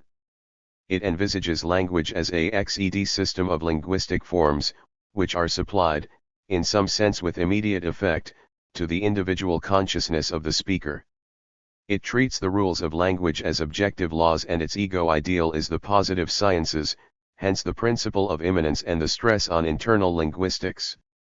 It has recourse to a concept of value, which has nothing to do with ideological value, that is, the active creation of meaning. Parole is nothing but individual variation on the norm represented by langue, with the result that the ensemble evolves according to its own tendencies, and the system consequently ignores human history, that of the community of its speakers. For Voloshinov, beyond the attempt to objectify language in order to make it an object of science, this position has nothing but drawbacks, because the theses it defends are largely false. Language in fact is not an abstract system but a human practice, which emerges in social interaction, is transformed by it, and transforms it in turn. Accordingly, it is not possible to study language as an immanent phenomenon, it is in the world and of the world. Pragmatic maxims are to be preferred to the laws of language, which have the advantage of being usable and defeasible for the purposes of social interaction. The value of a linguistic unit is not oppositional, but evaluative. It consists in the ideological content with which social interaction invests the particular unit. Finally, there is no opposition between parole and langue, but only a process of historical action in and through language. This critique enables Voloshinov to propose a Marxist philosophy of language in the form of positive theses. The aim is to abandon Saussure's formalism, which fetishizes linguistic practice into an abstract system. We should, therefore, stop treating linguistic material as a series of dead texts in the manner of philologists and take concrete interlocution as the starting point. In other words, and here we are also referring to Bakhtin, the materials of language will be approached not in a monological optic but a dialogical one, a dialogue whose horizon is resolutely social. I propose to summarize this philosophy of language in the form of VE theses. The RST thesis is negative. It maintains that language conceived as a system is a mere scientific abstraction that does not make it possible to account for concrete phenomena. In other words, langue is a bad abstraction, an example of fetishism. This thesis rejects the construction of a scientific object through separation and exclusion, which is precisely what the object of Saussurean linguistics is. The second thesis is the positive converse of the RST. If language is not an abstract system, it is because it is a human practice, that is, a continuous process realized in verbal interaction, which is a social interaction. We have here an example of the post-Cartesian inversion which makes subjectivity a result of intersubjectivity, not vice versa.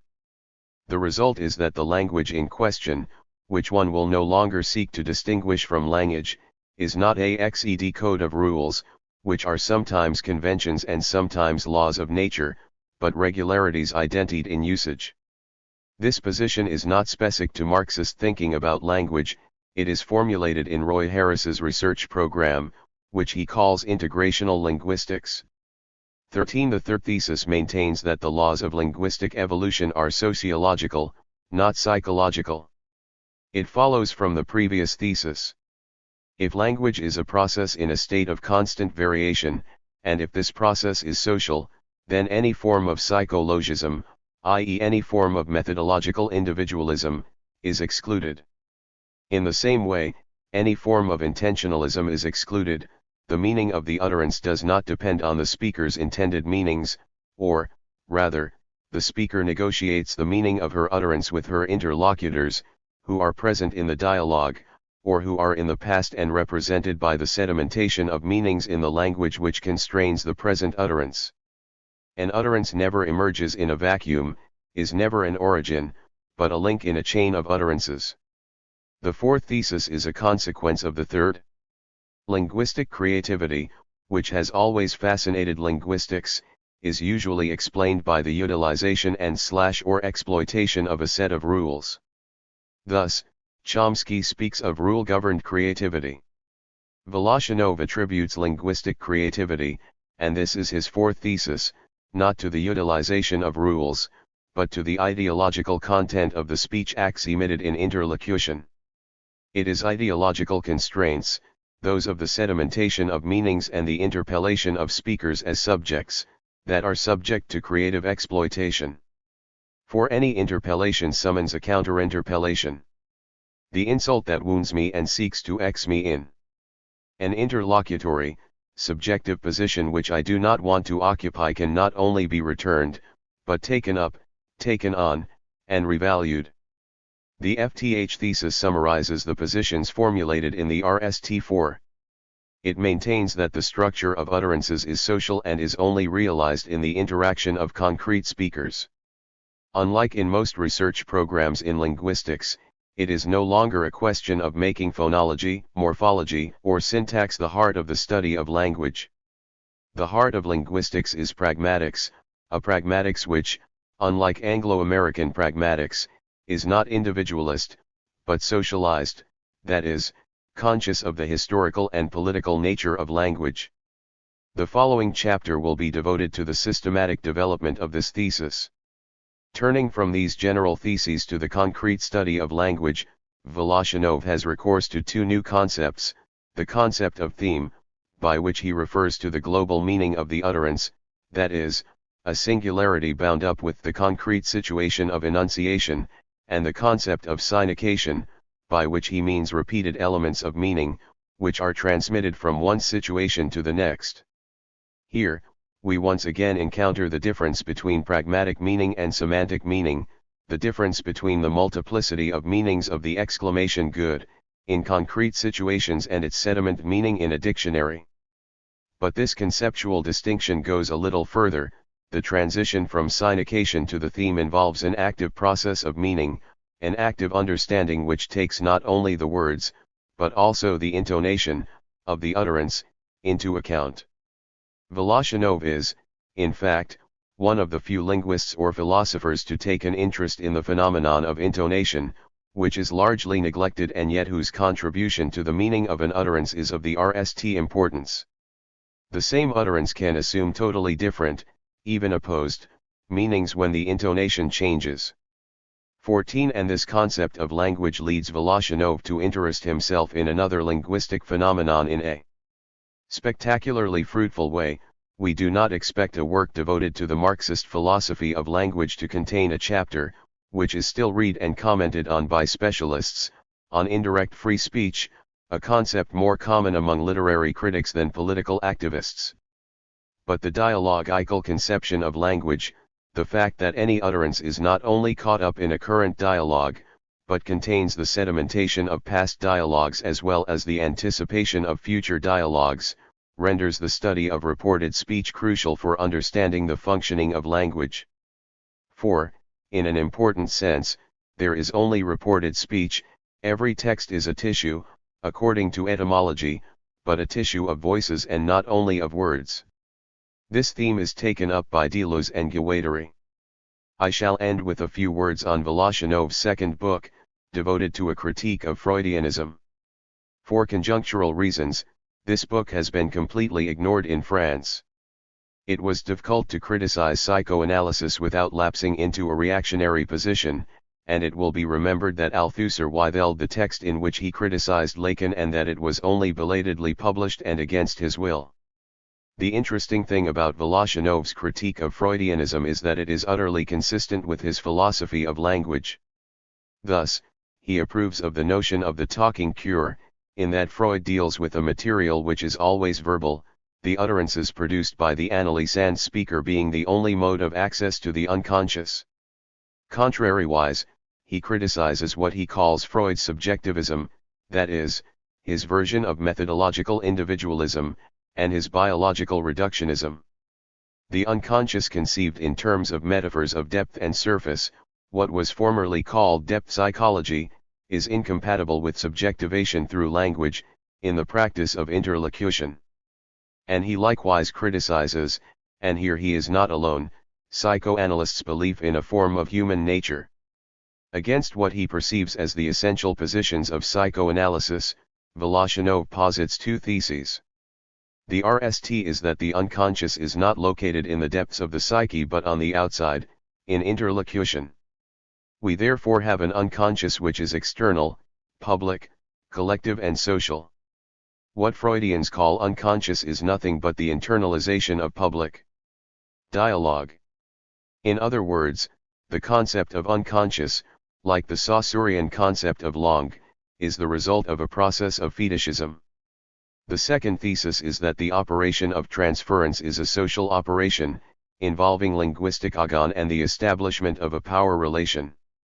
Voloshinov is interested in the psychoanalytic relationship between analysand and analyst as a speech genre. 15. This social relation is once again subject to a process of fetishism. It then becomes the Freudian topic, individualist and internalist, of ego, superego, and id. The well-known kinship between the superego and God is explained by the fact that they are both products of fetishism. The following quotation at least has the advantage of offering us an original analysis of the relations between the psychiatrist and his patient. I refer to the complex relations that are formed between the psychiatric doctor and his neurotic patient, a social microcosm marked by a particular kind of struggle, in which the patient seeks to hide certain aspects of her life from her doctor, to mislead him, to become zated on her symptoms, and so on and so forth. This is a highly complex social microcosm, in which the economic base, physiological factors, and the weight of bourgeois ideology combine to design a set of concrete relations. The doctor responds to this situation as a practitioner, seeking to divine the real forces that condition it and learning to control them, but without being able to integrate them in all their complexity into a scientific theory, which is not surprising, given that study of the physiology of neuroses has as yet scarcely started, and onto this ignorance of the theory metaphor, or a dramatic personification of the practitioner's orientation, is grafted, which is subjective and relative. Something that in no way detracts from its utility. 16. The scientistic language of psychologism, to which Voloshinov is committed as the only possible form of materialism, reeks the climate of the time. But it will be agreed that the Freudian metaphor of the unconscious as another scene receives an explanation here that is worthy of interest. For the relationship between analyst and analysand is indeed a power relation, as is any relationship between doctor and patient.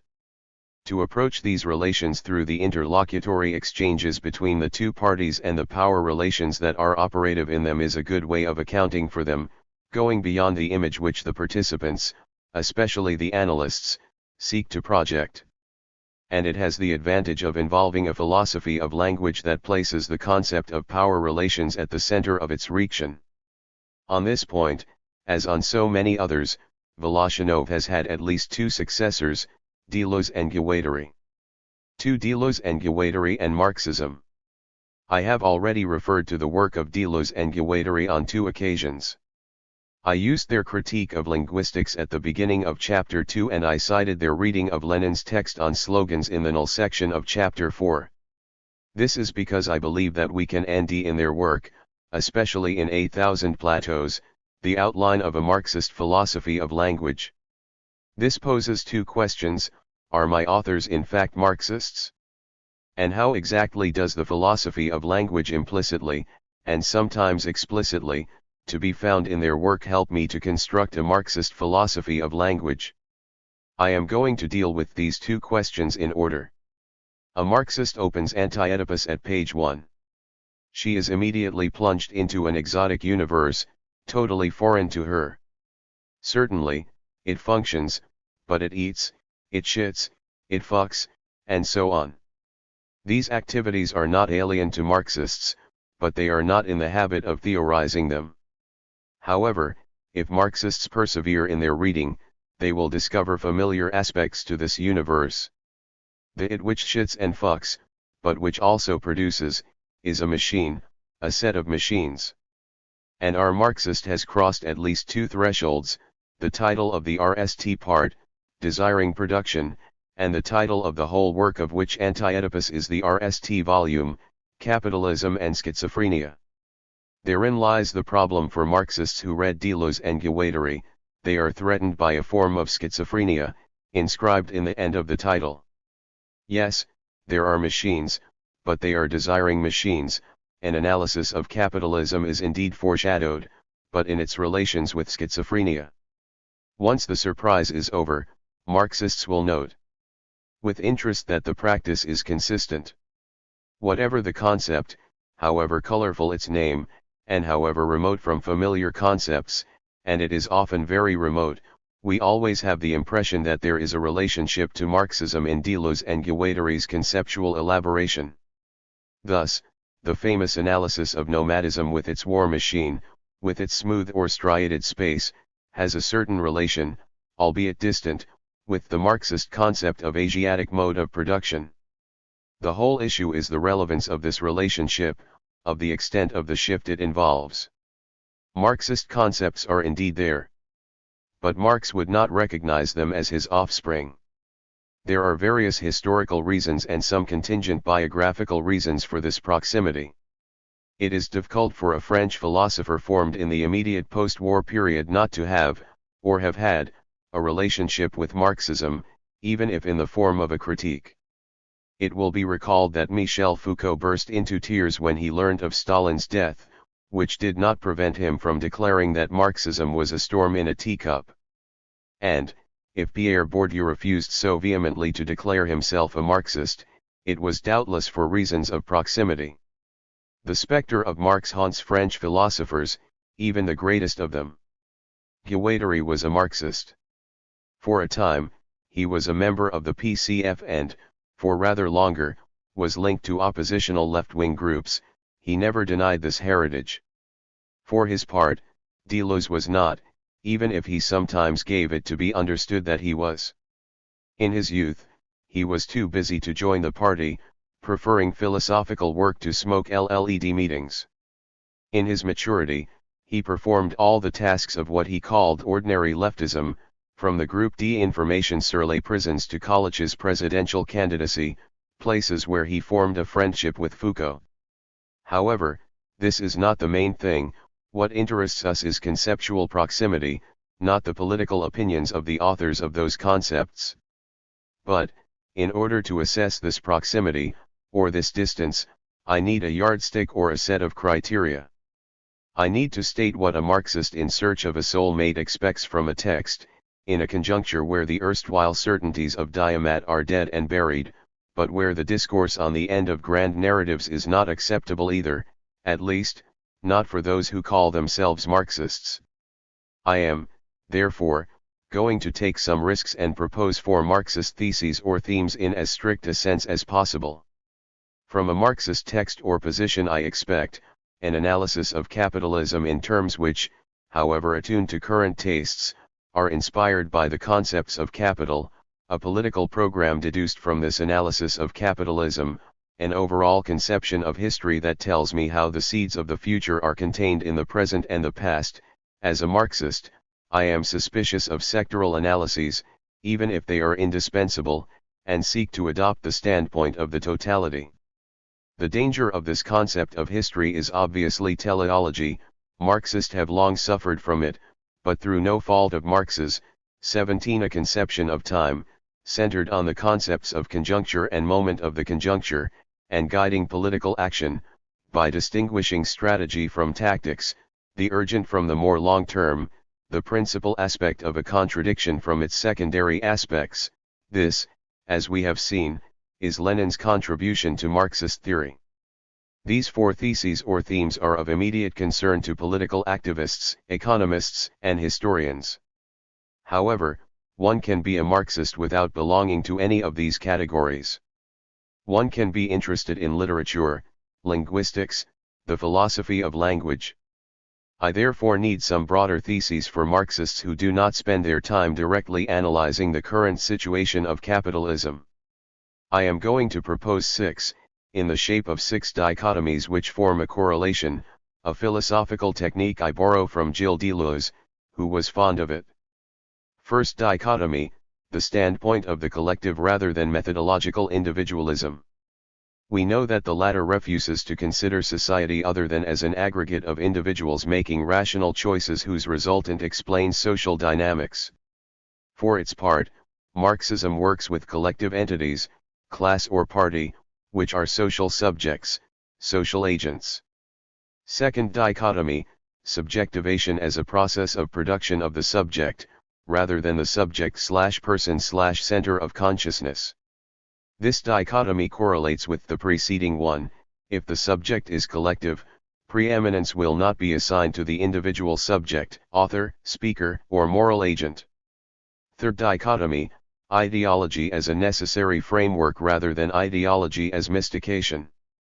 This dichotomy is situated within Marxism, the ambivalence of the concept having adversely affected the Marxist theory of ideology. A Spinozist conception of the positivity of error, or a conception 18 of enabling constraints, will make it possible to understand the framework in which subjects are produced. Fourth dichotomy, materialism rather than idealism. Naturally, this option will be regarded as a thesis of philosophical demarcation, but even more as a series of positions that form a system. In the domain of the sciences of language, for example, we will stress the materiality of the body of the speaker, but also the materiality of institutions and rituals and the practices which they frame. Fifth dichotomy, historicism contra naturalism, or why Chomsky's philosophy of language is unacceptable. As we have seen, in anchoring language in the frozen time of evolution, it rejects any possibility of historical change affecting language. This has the dual disadvantage of excluding the majority of phenomena from the eld of science and precludes, under the rubric of synchrony, understanding the complexity of what a Marxist will be tempted to call a linguistic conjuncture.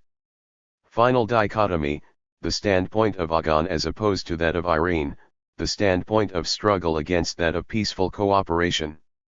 If the class struggle is the motor of history, then linguistic practice is not foreign to conics, the establishment of power relations, the hierarchization and attribution of places to speakers. The principle of cooperation in Grice, or the communicative competence of Habermas, takes our desires for reality. The RST dialogue in the history of humanity brought together Cain and Abel, we know how it turned out.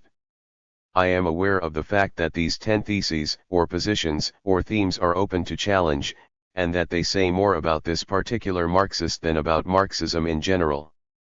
But I believe that, if none of my 6 dichotomies is the exclusive property of Marxism, their conjunction determines a generally Marxist position, which I am going to use to elaborate a Marxist philosophy of language.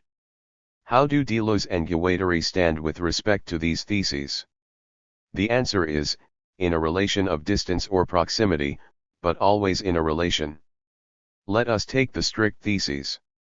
It is clear that capitalism and schizophrenia seeks to provide an analysis, however surprising, of the functioning of capital, and not only, as in Derrida, of a new world order that, of necessity, remains vague. And a relationship to Marxism there most certainly is, a relation of translation, or addition, which includes and focuses on what Marxism ignored, the issues posed by madness, sexual orientation, and so on, issues which are treated as social questions and not merely individual ones. In a sense, Deleuze and Guattari are part of a tradition of extending Marxism, they continue the origin of the family by other means. This analysis of capital involves, if not a program capable of guiding an organization, then at least a line or lines. 19 These multiple lines found a politics of desire, often characterized as anarcho-desirant. And, in truth, Marxists have difficulty making sense of this. But they will acknowledge that it is derived from an analysis of capitalism. According to their usual tactics, Deleuze and Guattari take the metaphor of the body politic literally. And every reader of Hart and Negri's Empire 20 knows that this politics, far from being a curiosity of the immediate post-68 period, has its extensions in the current conjuncture. We also end in Deleuze and Guattari an overall conception of history, in the typically Marxist form of a periodization. Not, certainly, in terms of modes of production, but of regimes of signs, a concept peculiar to them. Here the shift, which is not a copy, is clear. The task of the philosopher of history is to periodize, the content of the periodization varies. Finally, I will have more difficulty showing that their conception of temporality approximates to that of Marxists, rather than concepts of conjuncture and moment. We end syntheses of times in Deleuze that owe more to Bergson than Marx. The harvest is even richer when we pass to the 6 broad theses. Although preoccupied by the personal dimension of the political, Deleuze and Guattari, who have a decided contempt for Anglo-American philosophy, do not succumb to methodological individualism. For them, the origin of utterances is not the individual speaker, but the collective assemblage of enunciation. This term, which displaces the study of language from the result, the utterance, to the process of enunciation, also affects a shift from the individual to the collective. The individual speaker is dislodged from her habitual central position. In fact, Deleuze is one of the philosophers who pushes the relegation of the concept of the subject furthest. In his work, the subject is not quartered to the 4 corners of a schema in the shape of a Z, it is not the result of a process of interpellation, it is absent. In its stead, various concepts do the same philosophical work: the collective assemblage of enunciation, heteity, impersonal, non-individual, non-subjective singularity, the body without organs. We are no longer in the sphere of the personal subject, center of consciousness and source of action, we are in the machinic assemblage and what Deleuze and Guattari call the socius. And, if we no longer need interpellated subjects, we do not need an interpellating ideology either. In its Althusserian version, the concept is explicitly rejected. But it is replaced, collective assemblage, with its ontological mix of bodies, discourses, and institutions, performs the same role. Relegating the subject, Deleuze and Guattari refuse any form of transcendence, they are very far removed from idealism and decidedly close to the pansomatism of the Stoics, which informs Deleuze's logic of sense. Closer, therefore, to the strict materialism of the pre-Marxist tradition than the expanded materialism of the philosophy of praxis, we envy no materialism of institutions in them, but a materialism of corporeal assemblages, of combinations, without metaphors, of desiring machines. They can hardly be accused of naturalism. In their work, human nature appears in none of its forms, but history is ubiquitous. Finally, they explicitly opt for the standpoint of the agon against that of Irene. In their work, the basic utterance is not the proposition/judgment/assertion, but the order word. The object of interlocution is, therefore, not a cooperative exchange of information, but establishing a power relation. Deleuze and Guattari thus clearly do have a relationship to Marxism. In order to think through this mixture of distance and proximity, we shall avoid the religious idiom of liation and haunting, and to the term post-Marxism, which implies succession and supersession, we shall prefer para-Marxism, which implies displacement by translation. Accordingly, I shall propose a series of 6 shifts. First shift, a change in periodization. As we have seen, capitalism and schizophrenia is a historical fresco marked by an almost obsessive desire to periodize. However, we envy no mention of modes of production, productive forces, and relations of production, but a parallel series, and hence one translated from the Marxist original, regimes of signs, O's of libidinal energy, coding. A Marxism that is virtually unrecognizable, because it has been both semiotist and corporealist. And we understand that Deleuze and Guattari's main objection to Marxism is its attachment to the vertical model, with its separation of ontological planes, of base and superstructure. Second shift, the transition from history to geography.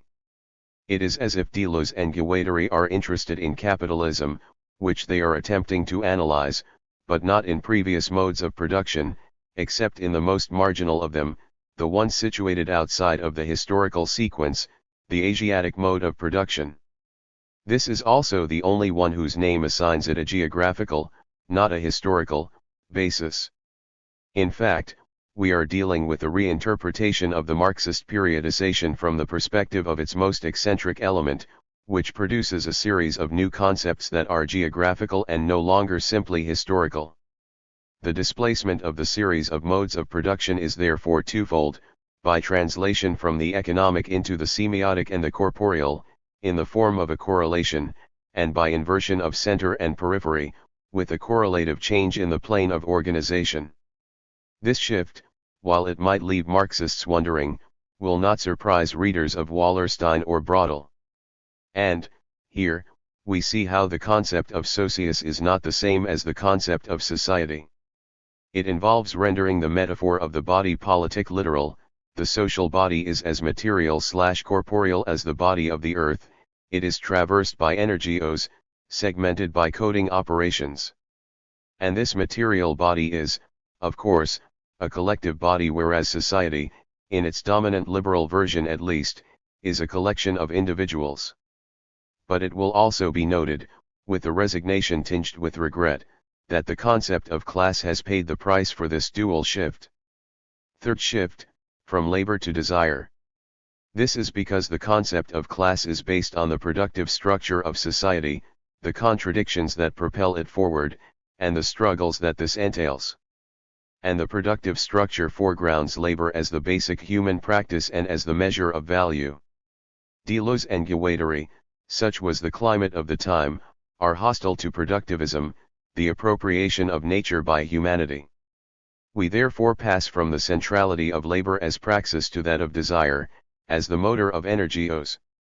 It must be admitted that this concept of desire is not uninteresting. Contrary to the Freudian concept, predicated on lack and hence negative, it is a positive concept, an energy traversing and animating a machine. In ABC Dare, where the letter D is devoted to desire, Deleuze insists on the fact that there is no desire except within an assemblage. We can see how the subject is once again erased. A transitive binary relation, a subject desires an object, gives way to the complex structure of an assemblage. Desire is the energy that holds together the assemblages and circulates in them. We understand the new meaning assumed by the concept of machine. 23 Not an instrument, a complex tool marking a necessary yet transient stage in the metamorphoses of the commodity, but an organ eccentric to the subjective fact, inhabited by what Guattari still called the subject of the unconscious, charged with cutting up and coding energios. One thinks of the eccentric machines of the English caricaturist William Heath Robinson, or Tintin threatened with being swallowed by a huge corned beef machine, whose input is a succession of ruminating cows and whose output is a series of tins of corned beef. Fourth shift, from ideology to assemblage. As we have seen, Deleuze and Guattari are wary of the concept of ideology, above all in its Althusserian structuralist version, in that it implies a separation between base and superstructure, a world of objects and a world of representations. They have a reductionist view of the concept, but it is clear that the coupling of desire/machine transcends this separation. The advantage of the machine over the structure is that it functions, it works, it is positioned from the standpoint of the process and not the classification of objects. But Deleuze and Guattari need a concept to do the philosophical work attributed to the concept of ideology in its necessary aspect, subjectivation, the production or interpellation of subjects. The concept of assemblage is charged with this task. An assemblage has two aspects, a material corporeal aspect, which I have just referred to, and an institutional social aspect, the collective assemblage of enunciation. These two aspects are indissociable, even if Deleuze and Guattari are more forthcoming on the second than the RST. Their indissociability explains the most important characteristic of an assemblage, the ontological mix that is effected in it. Deleuze and Guattari's canonical example will enable us to understand it. The feudal assemblage is composed of a certain number of physical bodies, of a corpus of texts, of a body of laws and decrees, myths and beliefs, and of the institutions that manage them. This involves an organization of space, a hierarchical social body, a body of rituals and practices. I shall stop there, for the whole of feudal society is in danger of being swallowed up by the concept. But its interest lies elsewhere, precisely in the ontological mix, in the materiality of the processes that produce discourses and their speakers. It is thus that, although Deleuze and Guattari do not mention it, their concept of collective assemblage of enunciation is proximate to Bakhtin's chronotope. Fifth shift, from party to group. Deleuze's most explicitly Marxist text is his preface to Guattari's Psychanalyse et Transversalite, entitled Trois Problems de Groupe. The preceding shifts are already made in German. And it is explicitly a question of shifts, Reich and Guattari being at the outset saluted as embodying the coincidence of political activist and psychoanalyst.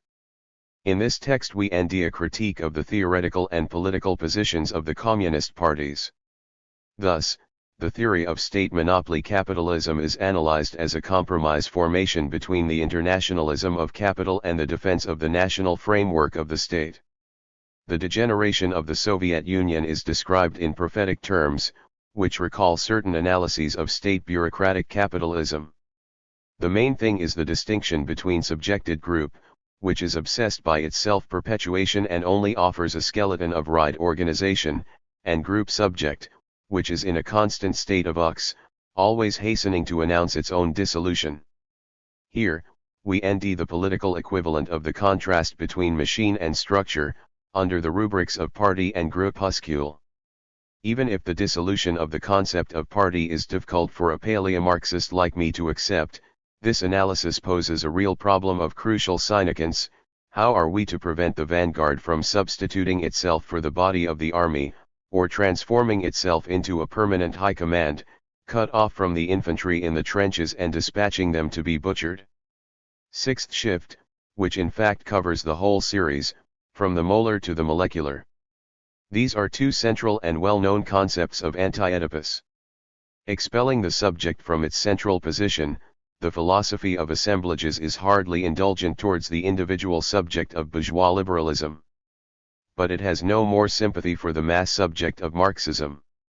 The origin of action, the agent, is, here, the non-structured, as yet non-right group, in a constant state of variation or metamorphosis.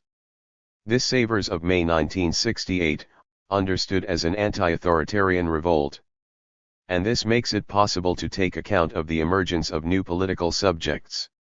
Some of these subjects have faded away, others occupy the front of the stage. The balance sheet of the priority accorded the molecular remains to be drawn up. But this pair of concepts, through a shift internal to the work of Deleuze and Guattari, gave rise to two other concepts, which, in my view, are far more important, the concepts of majority and minority. Here, it is no longer a matter of social molecularity, or of political minority, but of linguistic and literary minority. A major language, such as what is called Standard English, is constantly rendered minoritarian by a multitude of minor dialects, registers, and styles. A minor literary text 24 has no need to call with all its heart for socialist revolution, or to describe in detail the most deleterious effects of capitalist exploitation. From the outset, it is collective, political, and territorialist. In Deleuze and Guattari, we are therefore dealing with a systematic displacement of Marxist concepts. They think within Marxism, certainly more directly than the Derrida of specters of Marx, even if their wanderings or lines of it lead them rather far from this starting point. To be convinced of this, it is enough to compare the treatment of Marx and Freud in Capitalism and Schizophrenia. The former is practically never mentioned, but provides an intellectual framework. The second is referred to on virtually every page, in person or in the shape of one of his avatars, but is subjected to a systematic, often ferocious critique. If readers will grant me this displacement, and hence point of origin, a question remains: why undertake this journey and what have we to gain, as Marxists, from following philosophers who do everything in their power to warrant the sobriquet anarcho-desirants? Rather than engaging in this reading against the current, would it not be better to abandon them to the anarchist reading of their work, which has the advantages of being obvious and immediate, and is not bereft of lessons for a Marxist? In the list of most frequent citations in Daniel Colson's Petit Lexique philosophique de l'anarchisme, 25 Deleuze comes second, behind Proudhon but before Bakunin. My answer is simple: if there is a domain where Deleuze and Guattari have advanced critical thinking, it is that of language. As we have seen, the fourth plateau of 8,000 plateaus proposes a vigorous critique of the dominant philosophy of language and of the linguistics that derives from it. But, underlying the negative theses, marked by the conditional of the propositions expressing the four postulates of linguistics, there are positive theses. Proceeding rapidly, I shall formulate 6 of them. The basic utterance of language is not the declarative, assertive, and constative sentence, but the order word. The fundamental type of speech is not direct speech, which is supposed to refer to the world and to offer communicable information about it, but reported speech, what is called indirect speech. The fundamental sector for the study of language is not phonology, or syntax, but pragmatics, a pragmatics that is nevertheless different from that of Anglo-American philosophers in that it is basically political. In that they are order words, speech acts exercise power and have a specific effectivity. This effectivity takes the form of incorporeal transformations. Utterances are produced not by individual speakers, but by collective assemblages of enunciation. If a language is not a homogeneous system, it is because it is shot through with contradictions. The principal contradiction lies between the major dialect, or major usages of the language, and dialects, or minor usages. We can already see the proximity of these theses to those that have been extracted from the Marxist tradition, the stress on order words, inspired by a reading of Lenin, on the political nature of pragmatics, on the effectivity of speech acts, and on the contradictions that constitute what is understood by a language and make language a set of social, historical, and political phenomena. The negative principles heralding abandonment of the dominant philosophy of language are employed in these theses. I am going to comment briefly on VE of these 6 theses. The RST thesis states that the basic utterance is the order word. This is to be regarded not as an origin, but as a co-substantial relationship. In a crucial regard, every utterance, whatever its form, is an order word. This is obvious in the case of political utterances, even when they are couched in the form of information, and advertising slogans. But Deleuze and Guattari generalize the thesis to the whole set of utterances, the most innocuous utterance, the most simple example of a declarative sentence, in the canonical example of the early Chomsky, the man hit the ball, must be regarded as an order word. In truth, the point is not difficult to appreciate, since it involves an example of grammar. Barthes's example will be recalled, Quia ego nominer Leo, a Latin sentence that tells us by denotation because my name is Lion, but which also informs us by connotation. I am a grammatical example meant to illustrate the rule about the agreement of the predicate. 26. The order word in a grammatical utterance functions like a connotation. It signals that every utterance of this type exercises power, marks a form of power. The schoolmaster does not inform, he teaches, that is, he commands the pupil, commands her to respect and apply the rule. And this command is not added onto a piece of information, is not its consequence. It is consubstantial with it. Hence this famous formula, a rule of grammar is a power marker before it is a syntactical marker. 27. We have already had a similar experience with the most innocuous question, for example, what time is it? Every request for information is an assertion of the right to pose the question and a demand for a response. And there is no need to imagine a police interrogation to bring out the point. Variations of intonation will make my banal question express a polite query or a sign of irritation, a sardonic commentary, an aggression, and so on. In short, language is made not to be believed but to be obeyed, and to compel obedience. 28. The recent conjuncture of the run-up to the war in Iraq indicates that the imperialists are fully aware of this maxim. Accordingly, order word does not designate a type of utterance, but an aspect of every utterance, just as for Anglo-American pragmatists illocutionary force does not only consist in speech acts which, like insults, explicitly exercise power, but is a component of every linguistic act. We call order words, not a particular category of explicit statements, but the relation of every word or every statement to implicit presuppositions, in other words, to speech acts that are, and can only be, accomplished in the statement. Order words do not concern commands only, but every act that is linked to statements by a social obligation.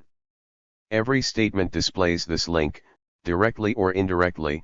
The only possible definition of language is the set of all order words, implicit presuppositions, or speech acts current in a language at a given moment. 29. The second thesis follows from the RST. If language is nothing but the set of order words presupposed in a given conjuncture, it follows that there is no direct speech, that every utterance is always already an indirect utterance.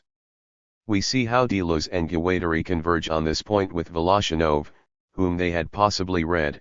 There is a link between the polyphonic and dialogical conception of language and the stress on the priority of indirect language, just as there is a link between the importance of order words as a constitutive component of utterances and the same stress on indirect speech. An utterance is always already in indirect speech because it is a link in a chain of utterances. This recalls Lyotard's serial montage, which he contrasts with the parallel montage of divine revelation and the compulsive return to the truth of the original text. In the serial montage of narrations, there is no author who is the origin of the utterance, but a listener who, in turn, becomes a speaker, who repeats but also embroiders and embellishes. 30. For Deleuze and Guattari, this absence of origin is constitutive.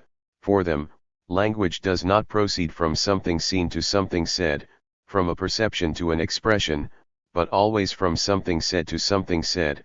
The narrative is always a hearsay. Hence the primacy of indirect speech, which is an absence of origin. Here, the separation between original literal discourse and secondary gurative discourse is not inverted but displaced. For nor is metaphor original, it is only an effect of secondary discourse.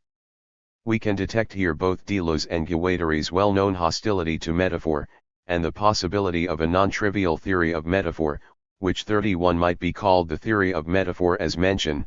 Like irony, a metaphor is then the trace of another discourse, another voice. But, above all, we shall note, something scarcely surprising on the part of Deleuze, a Nietzschean inspiration, more precisely Nietzsche's conception of metaphor. This primacy of indirect speech is the effect of a fundamental property of language, its capacity not for representation but for translation. Language does not react, it displaces, it does not directly state the world, but translates arst displacement, which is that of perception. This at least has the advantage of putting the issue of translation at the center of the study of language. As we have seen, what poses a problem in the utterance Jacques est un ver is that it is not really translated, that it speaks English in French. This suggests that what we have here is an example of indirect speech. This explains why the French reader does not recognize the description of the President of the Republic. A chain of utterances in the English language, i.e. English culture, is presupposed by this insult. But the most important aspect of this thesis arguably lies elsewhere. It consists in the conclusion that follows from the primacy of indirect speech and which links it to the RST thesis. There is no individual author of the utterance, only a speaker interpellated to her place and counter-interpellating from this place. To put it in Deleuze and Guattari's terms rather than mine, there is no synecance independent of dominant synecations, nor is there subjectication independent of an established order of subjection. Both depend on the nature and transmission of order words in a given social L. 32. As an Althusserian Marxist, I have nothing to add to this formulation. The fourth thesis follows from the RST. It poses the question of the kind of power exercised by order words. We have seen that we cannot make do with the weak version of the Anglo-American theoreticians of speech acts. Deleuze and Guattari's answer to this question is of the utmost interest, even if it seems to distance them from Marxism. For them, the order word effects an incorporeal transformation. On July 4, 1917, a correct slogan directly transforms the situation, just as the sentence pronounced by the judge immediately and radically transforms the situation of the accused, who is now a convict. He no longer has the same rights, the same expectations, and the same hopes, and this incorporeal transformation has an impact not only on his social status, but on the body of the condemned man. We therefore have a mixture of the incorporeal and the corporeal, thus it is that the Arst-class passenger suddenly becomes a hostage. There is, in the correct slogan, something that pertains to the event, in the sense in which the latter 33 revolutionizes the situation in which it rings out like a thunderclap. We are not far removed from a religious language, either in Badiou or in Deleuze and Guattari. Transubstantiation is the canonical example of an incorporeal transformation. But the interest of the thesis goes far beyond this. It enables us to understand that language is not the vector of representation but a weapon of intervention. As Deleuze and Guattari put it, we tell things straight, we operate a transformation on them which is a veritable metamorphosis, which produces a new mix of bodies. Here, the philosophical idiom turned Stoic and 8,000 Plateaus takes up Deleuze's reading in Logic of Sense. Incorporeal transformation is ascribed to bodies, it makes itself corporeal, just as a chemical precipitate appears in a transparent solution. This incorporeal is indeed the incorporeality of the Stoics, to whom Deleuze's attention had been attracted by an article of Breuer's 34. The FTH thesis follows from the two preceding ones. If an order word has no individual author, and if it is effective in the conjuncture and on bodies, it is because the source of the utterance is a collective assemblage. I have already mentioned Deleuze and Guattari's standard example, the feudal assemblage. It will be recalled that an assemblage has two sides or aspects, a machinic assemblage of desire and a collective assemblage of enunciation, and that the interest of the concept resides in the ontological mix it seeks to think. In it we can see the two aspects of the power exercised by order words, a material aspect of intervention on bodies, and an immaterial, incorporeal face, in that the assemblage is also a collective assemblage of enunciation. Here, Deleuze and Guattari explicitly polemicize against orthodox Marxism, whose architectural metaphor of base and superstructure they reject. For them, utterances intervene in the base and are not restricted to the ideological superstructures. The production of meaning is a production in a non-metaphorical sense. Marxism makes the base superstructure relation a relation of representation, encapsulated in the notorious concept of Reaction. They prefer to think the relation between machinic assemblage and assemblage of enunciation as an expression, in the sense assumed by this term in Spinoza. 35 Inasmuch as it is material and machinic, assemblage does not refer to the production of goods, but to a precise state of the mix of bodies in society. Inasmuch as it is enunciative, assemblage is not concerned with some productivity of language, but by regimes of signs and machines of expression. Against Marx and against Chomsky, we therefore have an assemblage that knows no distinction between base and superstructure, or between deep structure and surface structure. All dimensions of the assemblage are attended onto a single plane of consistency. This concept of assemblage is crucial, including for a Marxist philosophy of language. It definitively extricates us from liberal individualism, it enables us to think the collective other than metaphorically. It is not enough to adopt the Heideggerian metaphor, it is language that speaks, even if it offers views on the functioning of language that mainstream linguistics precludes. We need to think this interpellation of the speaker as a subject by language. And this is what Deleuze and Guattari do when they denounce in the system of langue fetishization and proclaim the primacy of the assemblage over langue and over utterances. The sixth and null thesis likewise introduces an essential concept, minority. This is the concept that enables us to understand how language is not only a material, social and historical phenomenon, but also a political one. This thesis is opposed to the structuralist thesis of the homogeneity of the language system. It is not enough to decide that the language is a set of heterogeneous phenomena in a state of continuous variation. We also need to explain why linguists fetishize this heterogeneity into a homogeneous, or, rather, homogenist, system. The answer is simple: there is a homology between the scientific model of the language system and the political model which makes the centralist national language a vector of power. Bourdieu in Cek Parler Vout dire, and René Balibar and Dominique Laporte in Le Français National, have offered any descriptions of this phenomenon in the case of French. In Deleuze and Guattari's terms, it involves wresting over the proliferation of minor dialects, registers and language games, a language of power, major because dominant. On a world scale, this is called the language of imperialism. And we understand why we need to argue with Chomsky, albeit not for the same reasons, that English does not exist, and, paradoxically, against Chomsky that it has a massive, inescapable existence. For the major language, Standard English, is an artificial construct, imposed by ideological apparatuses for the purposes of domination. So it is non-existent in the natural state, and yet only too existent, as a set of power markers.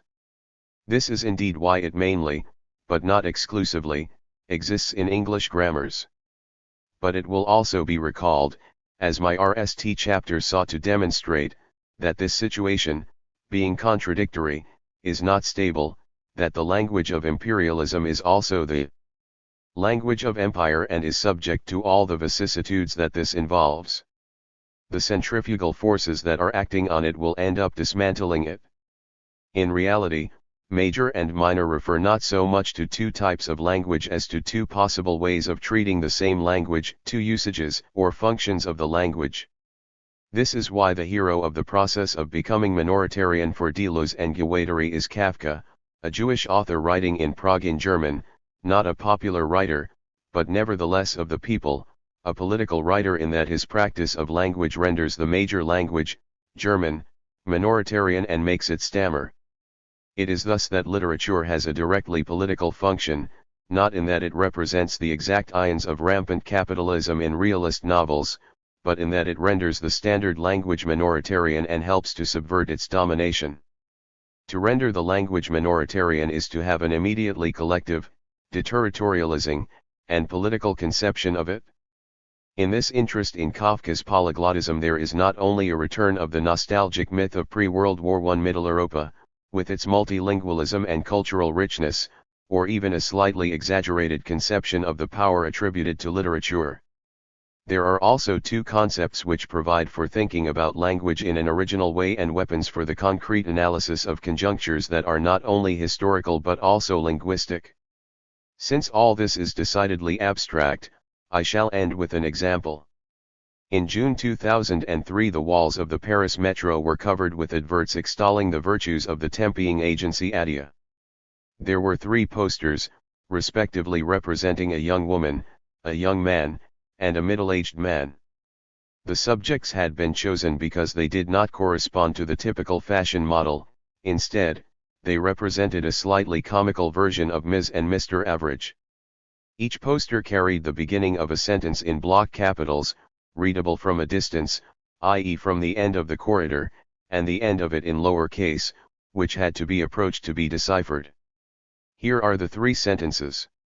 Cette femme est bonne, dans son travail cet jeune est un drogue, de travail cet homme est un obsède, du travail bien fait. It seems to me that these utterances perfectly illustrate Deleuze and Guattari's theses. They are, in fact, order words. This is hardly surprising, since they are advertising slogans. But I observe that they do not have the privileged grammatical form of the order word, the imperative, and do not contain the usual laudatory words. The order word here takes the form of a declarative sentence, which is apparently constative. Even so, it is an order word. As such, it is the fourth thesis, it exercises an incorporeal transformation on the spectator, it interpellates her in the fashion of a wink, but also by identification. Inasmuch as I belong by definition to the category of Mr. Average, I and myself ironically uttered by this praise and, if I am sufficiently cynical not to be impressed, I am nevertheless interpellated as an accomplice in the mental exercise. My smile, and my memory of a campaign that was by its very nature ephemeral, attest to it. Unless, of course, I am a woman and scarcely feel like smiling, the sexist illusion of the RST slogan not being in the best taste, and the interpellation putting me in the position of the victim of the joke. Moreover, I seem to have observed that this poster disappeared more rapidly than the other two. These utterances, and this is thesis VE, have no individual author, but are produced by a collective assemblage of enunciation. Not only in that such slogans are commonly, if not written, then at least moded and noticed, by groups, but in that they presuppose a whole assemblage, a whole machinery, the selection of images, the choice of strategic positioning so that the slogans can be read, but also the market research, in short, the enormous social machinery that ends up generating a successful slogan. And obviously, thesis 2, these utterances are in indirect speech, even if they bear no mark of it. In addition to resorting to the device of dual syntax, they are part of a tradition, they operate on presuppositions shared by the reader, who in order to understand the slogan identifies two different discourses, the RST of which, in uppercase, rests on clichés, that is, on the immediate recognition of what has already often been said. Finally, it might be thought that thesis 6 is not illustrated here, for the slogans, composed in standard French, scarcely cause the language to stammer. And yet, the sexual allusion of the RST slogan functions in a vulgar register, immediately denied by the end of the sentence. Here, two dialects contradict one another for expressive purposes. That this vulgarity is bound up with a sexual allusion only illustrates the functioning of the standard usage of the language as an instrument of domination. In short, it seems to me clear that Deleuze and Guattari, despite their distant and critical relationship to Marxism, provide elements for constructing a specifically Marxist philosophy of language. The next chapter is going to develop its 6 main theses. Chapter 6. Propositions. 1-6 Theses. The construction, or reconstruction, is already underway. To reread the texts of Marxist thinkers on language as a tradition, even if they are sometimes mere fragments, indicates a framework for what a Marxist philosophy of language should look like. This is the framework I am now going to try to hash out. And, since I am an old Althusserian Marxist, I am going to proceed by theses, 6 in all, a main thesis, 4 positive theses that develop the main thesis, and a concluding thesis. I shall state them at once. This and the subsequent chapter will be devoted to commenting on them. Main thesis: language is a form of praxis. First positive thesis: language is a historical phenomenon. Second positive thesis: language is a social phenomenon. Third positive thesis: language is a material phenomenon. Fourth positive thesis: language is a political phenomenon. Concluding thesis: language is the site of subjectivation through interpellation.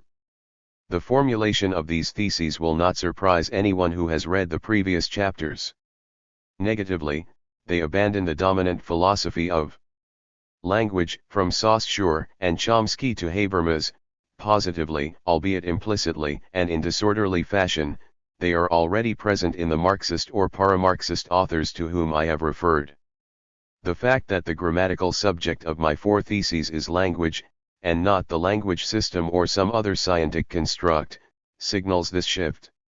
And readers should not take umbrage at the singular form of the predicate is a phenomenon.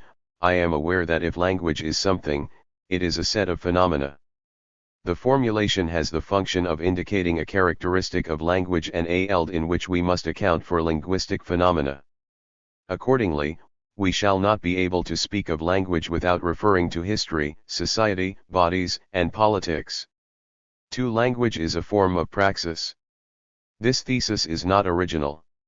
It informs the work of Voloshinov and is explicit in Raymond Williams's book on Marxism and literature. 1. My Marxist philosophy of language will therefore be situated in a tradition. But, if the thesis is not original, its implications warrant development.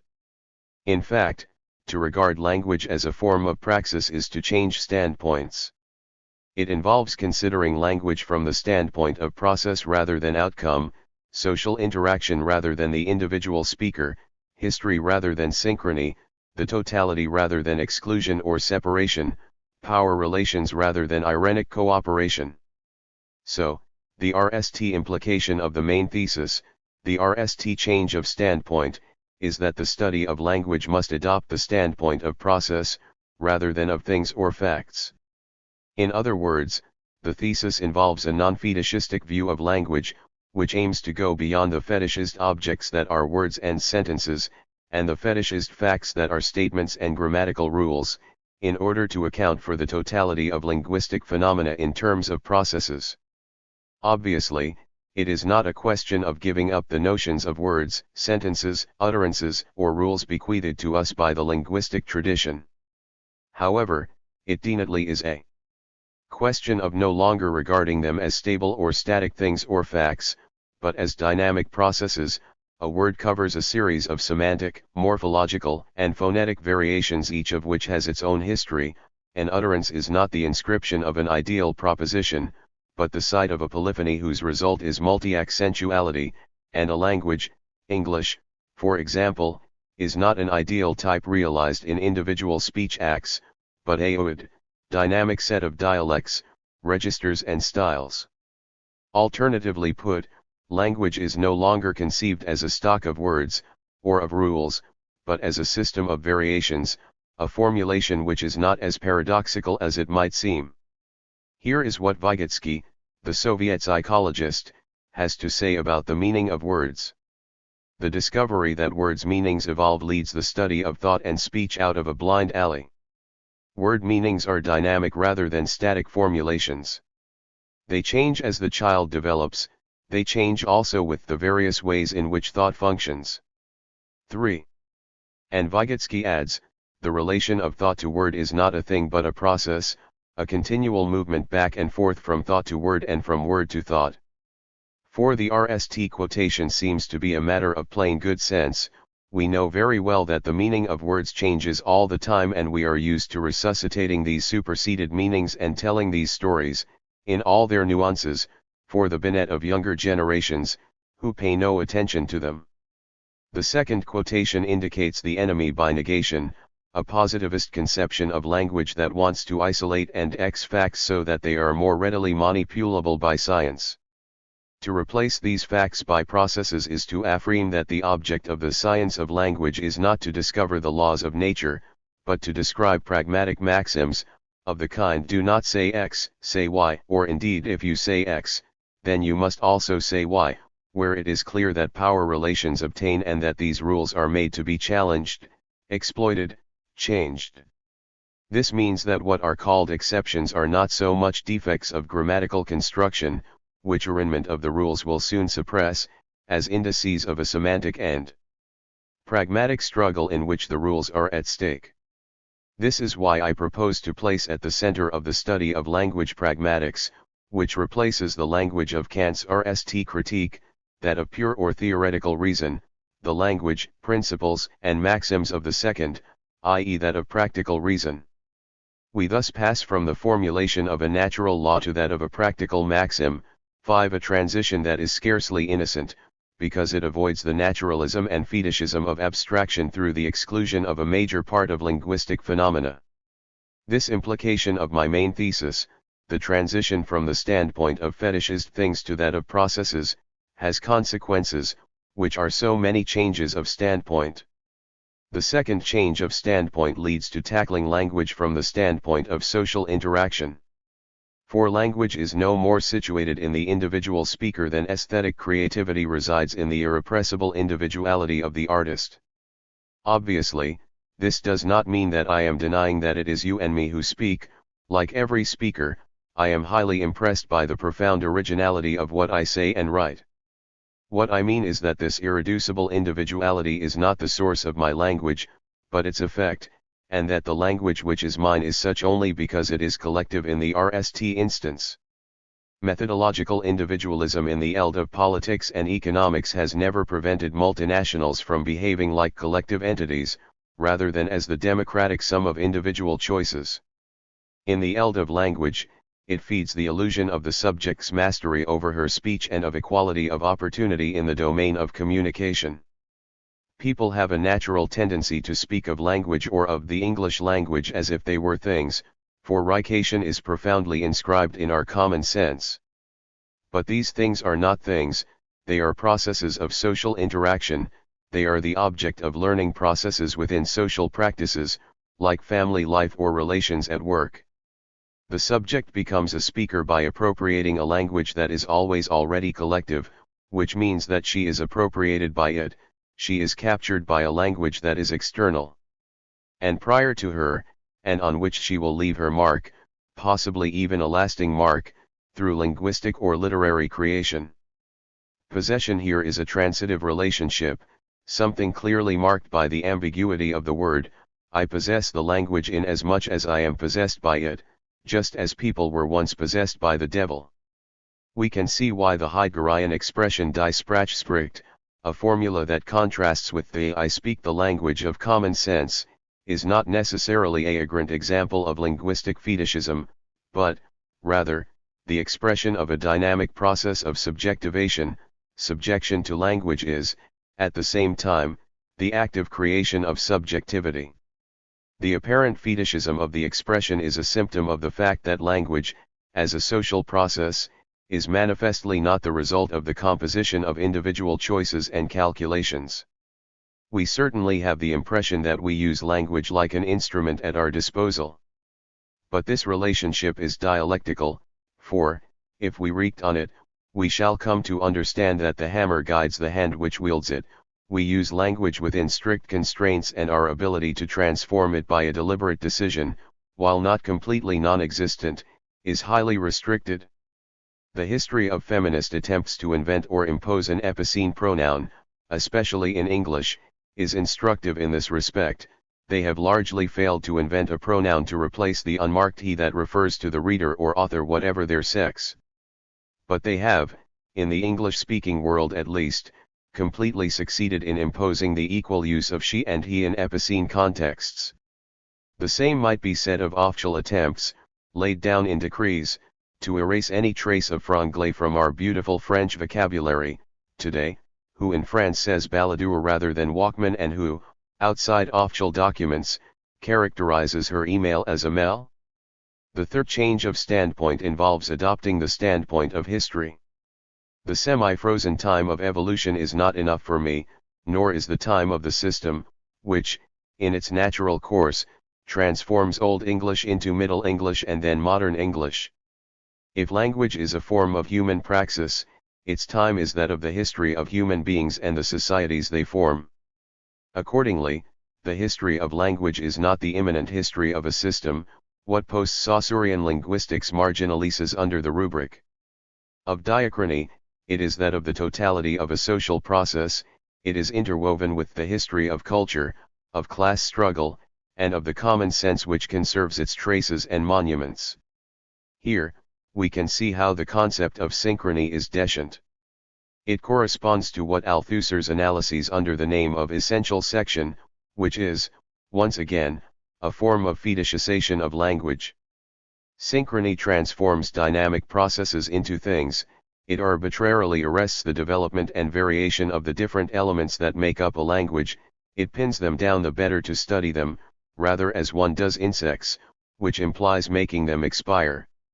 Above all, it crushes the differences of temporality between the different strata of language, replacing them by the XED image of the pyramid of language.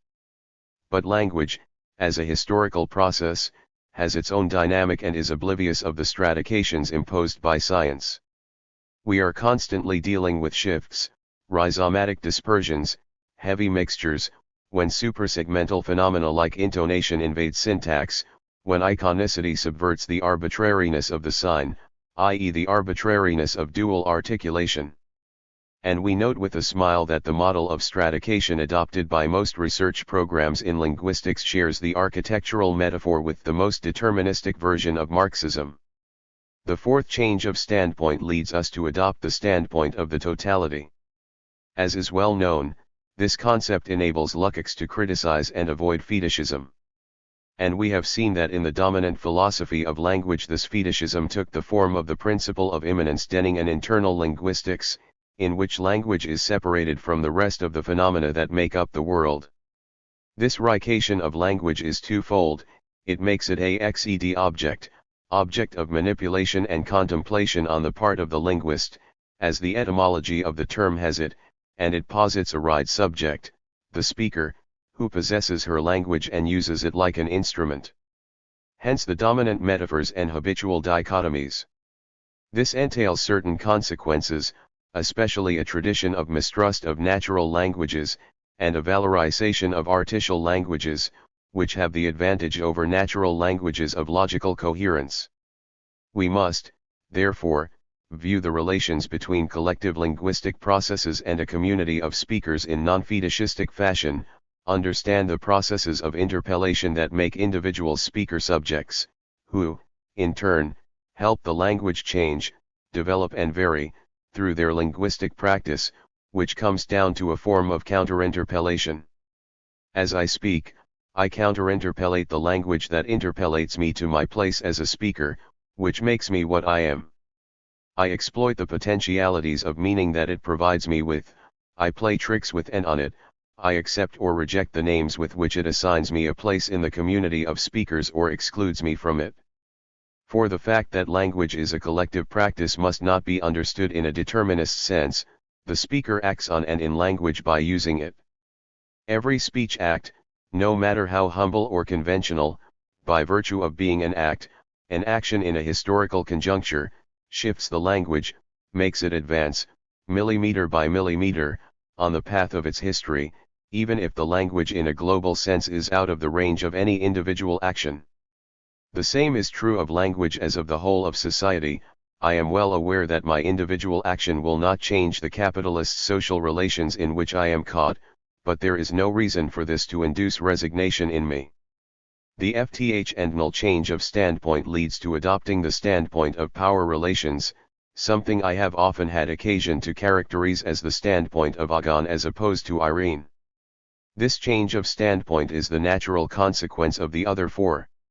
Even if, as the most plausible myth of origins would have it, language has its source in the exigencies of communication, not in any circumstances whatsoever, this cannot be its only source. For affects also stand in need of expression, for example, when expressive exclamations become orders and are thereby transformed into articulated language, or in the rhythmical sounds accompanying labor in common and ending a mode of aesthetic expression in dance. For the heave-ho theory of the origin of language, to which I alluded in a previous chapter, is not the only candidate. There is also the ding-dong theory, which attributes a musical origin to language, but also the come hither darling theory, in which humanity accedes to language in the context of sexual intercourse, which it prepares for and accompanies. These mythical theories, which at least have the merit of unbridled imagination, are also interesting and not manifestly less plausible than the usual theory, which I propose to call the pass me the leg of Mama theory. All these theories postulate both a cooperation in, and a division of, labor in the broadest sense, that is, the assignment of a system of places. From this system of places to a system power relations is but a short step, and Marxists know that humanity took it. Language is caught up in this history, and its history, as a social process and despite Stalin's good sense, is also that of class struggle. Treating language in terms of praxis raises a number of issues. For example, what is the relationship between this form of praxis and other practices, productive or superstructural? I risk getting lost in the paradox of the chicken and the egg. I need language to explain the emergence of relations of an economic type, and yet my most plausible myth of origins tells me that language is generated out of labor in common, that is, from the most primitive form of relations of production. Contrary to linguists who obey the principle of immanence, however, Marxists are not afraid of the question of origins, as we saw in the case of Engels, even if they know that the problem has only a speculative solution, i.e. no solution, or rather a solution which is an act of ideological partisanship. For only a myth can release us from the vicious circle and allow us to think, with the help of the concept of praxis, the contemporaneous emergence of relations of production and language in the context of action in common, be it the fabrication of tools, hunting, agricultural work, or the sexual division of labor. In other words, even if they do not entertain too many illusions, Marxists cannot be indifferent to the type of analysis that seeks in the domain of language to produce the equivalent of Engels's Origin of the Family, a text which is not at the forefront of anthropological research, but has lost nothing of its philosophical and political vigor. It is in this spirit that I want to return to the work of the Vietnamese philosopher Tran Duc Thao, a work that is neglected today and unjustly forgotten. He is the author of two books, one devoted to a critique of phenomenology and the other to studies of the origin of language and consciousness.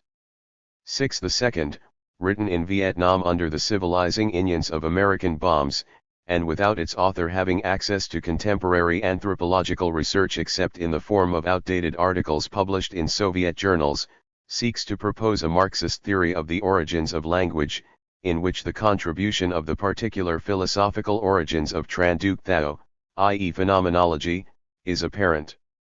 Tran Duc Thao starts out from the famous 19th-century thesis of Haeckel, whom he cites via Engels, that ontogenesis recapitulates phylogenesis. The origin of language is therefore to be studied through its emergence in children.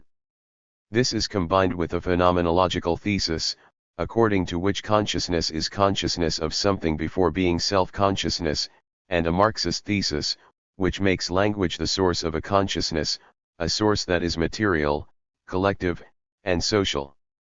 His central thesis is that what distinguishes the human being from its immediate ancestor is the use of indicative gestures. Language and consciousness emerge from these gestures. This is where the theory becomes original. From this main thesis there follows a set of theses on the origin of consciousness. The immediate reality of consciousness is language. Conscious perception is perception that apprehends the external object as external. The indicative gesture makes its appearance in the context of the summons to labor in common, and its original function is collective and social. This gesture rebounds on the subject, who indicates himself as it were. The summons to order becomes an order to the self. It is thus that the isolated hunter, separated from the rest of the group, urges himself on. At this stage, consciousness is still contingent and sporadic. The dialectic of internalization of the external sign constitutes consciousness as a relation of the subject to himself. Consciousness thus becomes not only consciousness of the external object, but constant self-consciousness. When the indicative gesture thus internalised by the individual is internalised by the whole group, it can serve to designate not only the subject, but any object in its absence. It then becomes a sign. The generalization of signs within the group confirms its members as individual subjects. The emergence of consciousness, the RST conscious realization, therefore passes through three stages: the sporadic use of indicative gestures to refer to oneself, which induces the appearance of the RST forms of self-consciousness, the generalization of this self-consciousness via the appearance of signs, a generalization that is the acquisition of a group consciousness, consciousness of belonging to a collectivity, and the dialectical return to self-consciousness through the intermediary of the collective, which leads to the transformation of sporadic self-consciousness into stable consciousness, making the member of the group an individual subject. All this contains echoes of the process that Althusser describes under the rubric of interpellation, by means of an indicative gesture addressed towards the outside and returning to the self by being internalized in the form of consciousness. Where is the birth of language in this picture? Language is born at the same time as consciousness and has its origin in indicative gestures, in the original form of economic activity, hunting in bands. Faithful to his starting point, Tran Duc Thao analyzes the emergence in the child of what he calls syncretic language, the transformation of indicative gestures into word sentences. The RST word sentences accompany gestures, for example, goodbye gestures. These word sentences are limited in number and polysemic. The crucial moment is situated here. Not only when the same gesture is used for diverse objects or situations, but when it sets about designating objects in their absence, thus leading the child to graduate from presentation to representation, that is when it becomes a sign. This transition to representation involves a form of subjectivity. By producing signs even when they are alone, primitive hunters recognize themselves, provided that these signs become public. It is in the same way that their descendants, today's children, become persons. We have here a very attractive myth. But a myth nonetheless, the latest developments in anthropology, genetics, and primatology probably preclude us from considering this description of the origin of language as corresponding to the facts. And yet, in addition to the facts being out of our reach in this instance, I note that recent American studies of the issue offer solutions which, while they ignore the role of labor, are not so far removed from Tran-Duc Thao's analyses. For they suggest that the origin of articulated language is to be found in the gestures of primates or in their becoming carnivorous, when it is not via socialization by delo-using. 7. But a myth does not need to be true in the sense of positive science to be effective, as is clearly demonstrated by the Freudian myth of Forte, which is not unrelated to this one. It is enough for it to be relevant to our philosophical concerns and, so far as possible, correct. And this myth, which claims to show us what we can never see, renders explicit, by contradicting it, what the dominant philosophy of language leaves implicit, naturalistic and/or individualistic myths of the origin of language. Tran-Duc Thao's myth of origins is therefore to be regarded as an anticipation of truths to come, in a Hegelian manner, and as evidence of the intimate link between language and social praxis. We can, for example, read Tran-Duc Thao in the light of Vygotsky's theories about the relations between language and thought, in which Vygotsky identifies two separate functions. Vygotsky is not directly interested in the origin of language, but in the acquisition of language by children, the emergence of internal language as an internalization of public language, via the intermediate step of what he calls egocentric language. As in Tran-Duc Thao, however, his starting point is the collective, public, interlocutory aspect of language. Like him, he has a historical view of the relations between thought and language and the development of human consciousness. The following quotation is typical: "We found no specific interdependence between the genetic roots of thought and of word. It became plain that the inner relationship we were looking for was not a prerequisite for, but rather a product of, the historical development of human consciousness." 8. This means that the myth of origins, in reality, refers us to the central role of fetishism in capitalist societies. Myth projects onto the origin of language its real functioning in conditions of capitalism, whereas the metaphors of money, market, and commodity applied to language indicate that language furnishes us with a unique and archetypal example of fetishism, just as it is a unique and archetypal form of praxis. For language is indeed the archetypal form of praxis, in that it affects the core of human practice in the process of subjectivation. Perhaps it is time for me to indicate more precisely what I mean by praxis. More precisely, what is the relationship between this Marxian concept and the more usual Marxist concept of practice?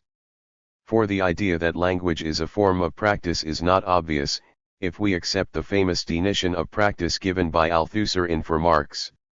By practice in general I shall mean any process of transformation of a determinate given raw material into a determinate product, a transformation effected by a determinate human labor, using determinate means. In any practice thus conceived, the determinant moment is neither the raw material nor the product, but the practice in the narrow sense, the moment of the labor of transformation itself, which sets to work, in a specific structure, men, means and a technical method of utilizing the means. 9. It is difficult to subsume language under this definition of practice. Unless we are prepared to say that language transforms ideas into words, which would involve a regression to an idealist conception of the relations between thought and language where thought precedes language and uses it as an instrument of expression, that is, unless we revert to the dominant philosophy of language, I do not see how language can be characterized as a practice. Thought is not the raw material of language and language is not the technical means for its transformation into words. But Althusser's definition of practice is not faithful to the Aristotelian origin of the concept. In other words, Althusserian practice is not praxis. Aristotle does not simply contrast praxis and theoria, as Althusser opposes practice and theory. A distinction is made in Aristotle between three terms: praxis, theoria, and poiesis. What corresponds to Althusser's definition of practice is poiesis, not praxis. It is poiesis that transforms a raw material into a product, which fabricates, whereas praxis is not fabrication but action in common, whose canonical example is political action. And it will be recalled that, on the RST page of his Politics, Aristotle deems man as a political animal in that he is a speaking animal. In the Aristotelian sense, then, language is indeed a form of praxis, it is the medium of political action. It is language that imparts material force to the ideas that it embodies and which have no existence aside from the words that formulate them, which enable them to persuade the masses and rouse them to action. We see a contemporary version of this idea in the Italian philosopher Paolo Virno, who makes the intervention of language in production a characteristic of the phase of the capitalism he calls post-Fordism. In this stage, he tells us, which is the current stage, language is no longer a mere instrument of communication or stock of signs that are so many tools. In the post-Fordist stage, language is directly involved in the process of production. The worker is also, as a worker, a speaker, and an important part of her labor is devoted to communication with complex machines, with the complex structure of the production process. This means that the role of the worker is not con to traditional poiesis, but involves praxis. The labor process becomes a process of open, public interlocution, whose direct analog is political action. In short, Virno tells us, the worker is no longer a simple producer but in a way a virtuoso, whose production is inseparably an interpretation in the musical sense of the word. Virno encourages us to reread the Nicomachean Ethics, where the distinction between poiesis and praxis is explicit. He even encourages us to reread this opposition in the light of the Saussurean opposition between langue and parole, or of the concept of enunciation in Benveniste, in that it marks a transition from the standpoint of the result to the process. In this theoretical framework, language is indeed a form of praxis and the best way of accounting for it is a version of pragmatics. The following quotation, in which he criticizes Hannah Arendt, is typical. I am claiming that in today's work we rediscover exposition to the gaze of the other, a relation with the presence of others, the beginning of original processes, a constitutive familiarity with contingency, the unforeseen, the possible. I am arguing that post-Fordist labor, labor productive of surplus value, subordinate labor, involves qualities and exigencies which, for an age-old tradition, belong instead to political action. 10. Virno bases his interpretation on a passage in the Grundrisse where Marx develops the concept of the general intellect. And we see similar conceptions in Marazzi, the Swiss economist on whom Hart and Negri draw. 11. I have some serious doubts about the linguistic turn of the economic and the politicization of the workplace through the virtuoso use of language by the set of worker speakers. To read Deborah Cameron's book on the standardization and control of workers' language in enterprises, and not only in service enterprises, is salutary here.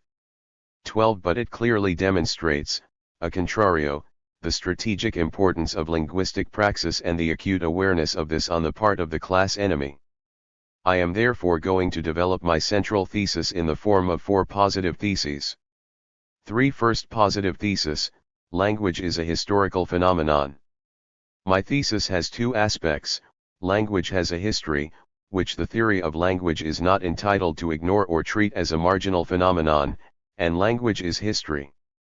Contrary to what might be said of it by a positivism which describes the development, the expansion, the convergence, the corruption, and the retreat of a language which ends up being transformed into a different language, the history of language, such as it can be grasped through the history of natural languages, is not a long, tranquil stream. For the temporality of change in a given language is complex and uneven, because the various elements that make up a language develop at different speeds. Thus, the vocabulary of a language changes very quickly, year by year, generation by generation. In his youth my father smoked cibishes, in mine we smoke sachets and then clops. I do not know what today's adolescents smoke, but I have heard the word Newt grave, which has the advantage of cutting up and resemanticizing the deterrent slogan that every packet of cigarettes must carry in France. This shows that linguistic invention is not the preserve of poets and that we must assume a poetic voice of the people, which I have elsewhere proposed to call the unknown coiner 13. This very rapid change, which has something to do with the dialects of social groups and generations, obviously does not involve the vocabulary in its entirety. The spoken changes more rapidly than the written. The lexicon of a language has a more stable central component, to designate natural kinds like gold or tiger, and everyday objects to the extent that they do not change, like house. Naturally, we understand that emotive words or argot change more quickly than others. But what interests me here are the different speeds of evolution of the different dialects, registers, jargons, and language games, which render any synchronic essential section decidedly random. It will be objected that what evolves so rapidly is the most superficial aspect of language, its spoken vocabulary, and that the core of the structure, the syntax and grammatical markers, does not shift. But they definitely do shift, even if they take rather longer. There is a history of markers, which explains the complexity and nuances of their contemporary usage. Thus, all Anglicists are interested in the form b plus ing, mark of the continuous aspect, and theoretical explanations of the values of this marker, which are sometimes of a Byzantine complexity, are not wanting. But this marker also has a history, whose traces are still inscribed in contemporary English. To arrive at the form she was reading, where we simply have a modification of the main verb by a marker of aspect, things have passed from she was on reading, where the main verb is in reality a verbal noun, and she was a reading, corruption of the previous form, which heralds the contemporary one, and which is still to be found in the archaic language of ballads. Syntax also evolves at its own pace, slowly but perceptibly. Contemporary English knows a solecism called the unattached participle, which makes it possible to use a participial proposition without a subject, whose implicit subject is not the same as that of the verb of the main clause, thus contravening one of the sacrosanct rules of deletion of grammatical subjects, which are no doubt inscribed in the genetic inheritance of the species, at least if Chomsky's naturalism is accepted. When writing, the paper should be kept at en écrivant, le papier doit rester à plat. My translation is deliberately clumsy, so that we can grasp what does not work. Logic prompts me to think that it is the paper, not me, which does the writing. But I note that the ambiguity is artificial. In reality, this sentence is understood straight away. And the recent history of the language tells us that, up to the end of the 18th century, use of the unattached participle was so common that it could pass for the norm. It is precisely the grammarians who, by codifying their rules and imposing this straitjacket on the diversity of usages, transformed an innocent construction into a solecism. So, if one is interested in the history of syntax, one will have to take an interest in the history of the grammars that have sought to codify, and thus alter, it, and sometimes succeeded in so doing. Obviously, change is not always deliberate. We shall also interest ourselves in the phenomena that linguists call grammaticalizations, for example, the appearance in French of two-term negation, the ne pas, where pas originally meant a step, in the sense would you like to take a few steps. It was therefore what is called a natural complement of a verb of motion. ILN avance pas meant ILN avance d'un seul pas. The history of the construction would show us how this pas has been generalized to all verbs, losing its lexical meaning and acquiring a grammatical sense of negation. We still see a trace of the old construction in ILNY voitgoed, whose literal meaning is obscure, but which becomes clearer if we regard it as a corruption of ILNE voitgoed. Finally, there is the history of the language as whole, of what is called English. As we have seen, this name is an ontological metaphor, which transforms a chaotic variety of phenomena into an object and is therefore a historical and political construct, a historical process of unification of different dialects and registers. In Chapter 1, I referred to the centripetal and centrifugal forces affecting the language of imperialism. To study these processes is a more important and more urgent task for linguists than to produce the umpteenth explanation of the contrast between the deictics this and that. If, for example, we read Paul Fussell's admirable book on the language and literature of the Great War, we will appreciate the direct influence of a historical event on the language of its actors. 14. Here we can see the origin, and the sole interest, of the architectural model of language as a pile of strata to which linguistics is attached. In the form of an essential section, it fetishizes the different temporalities of language. A language changes at different speeds according to its different regions or sectors. Here the same is true of language as of the whole of society, at least according to Althusser's image of it, the image of a structure each of whose elements develops according to its specific time, thereby generating phenomena of survivals, but also of anticipation. We therefore have linguistic survivals and linguistic anticipations. And this also enables us to understand the relationship between language in general and a particular language, which we will no longer conceive as the relationship of a faculty to its embodiment in a particular system, but as the relationship between a human praxis and the variety of forms it takes in determinate conjunctures. Marxists describe a particular society with the aid of the concept of social formation. This aims to conceptualize, in some historical conjuncture, the precise distribution of survivals and anticipations, the complex mix of elements of different modes of production coexisting in this conjuncture. If we extend our analogy, we have a definition of what a language is, a linguistic formation, an unstable state of tensions and contradictions affecting the praxis of language in a given historical and cultural conjuncture. So, a language is not a relatively stable system that evolves exclusively according to immanent systemic constraints, but a system of variations, which changes with the change in historical conjunctures. Language is indeed a historical phenomenon. If historical events, example as Fussell shows, the Great War, can have a direct impact on the language, in Dion's of Stalin's good sense, and even if this impact is not identical in the domains of the lexicon, semantics, phonetics, and syntax, it is because of a characteristic of language whose universality simply wreaks that fact that it is a social practice, a set of processes and not a result or a system. This characteristic is the tendency to metaphorical drift that affects the meaning of words because they are immersed in the history of those who utter them and develop with conjunctures. Let us attend to Gramsci on this point. Usually, when a new conception replaces the previous one, the previous language continues to be used but is, precisely, used metaphorically. The whole of language is a continuous process of metaphor, and the history of semantics is an aspect of the history of culture. Language is at the same time a living thing and a museum of fossils of life and civilizations. When I use the word disaster, no one can accuse me of believing in astrology, and when I say by Jove, no one can assume that I am a worshipper of pagan divinities. These expressions are however a proof that modern civilization is also a development of paganism and astrology.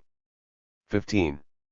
And, a little later, Gramsci affirms that language is always metaphorical, a thesis which has Nietzschean accents, but which is RMLY historicist, for the metaphorical relation links the contemporary meaning of the word and the aura of sediment, meaning that inscribes the ideological content which the words used had in preceding periods of civilization. 16. Vygotsky's explanation of concept formation in children furnishes an excellent description of this metaphorical drift.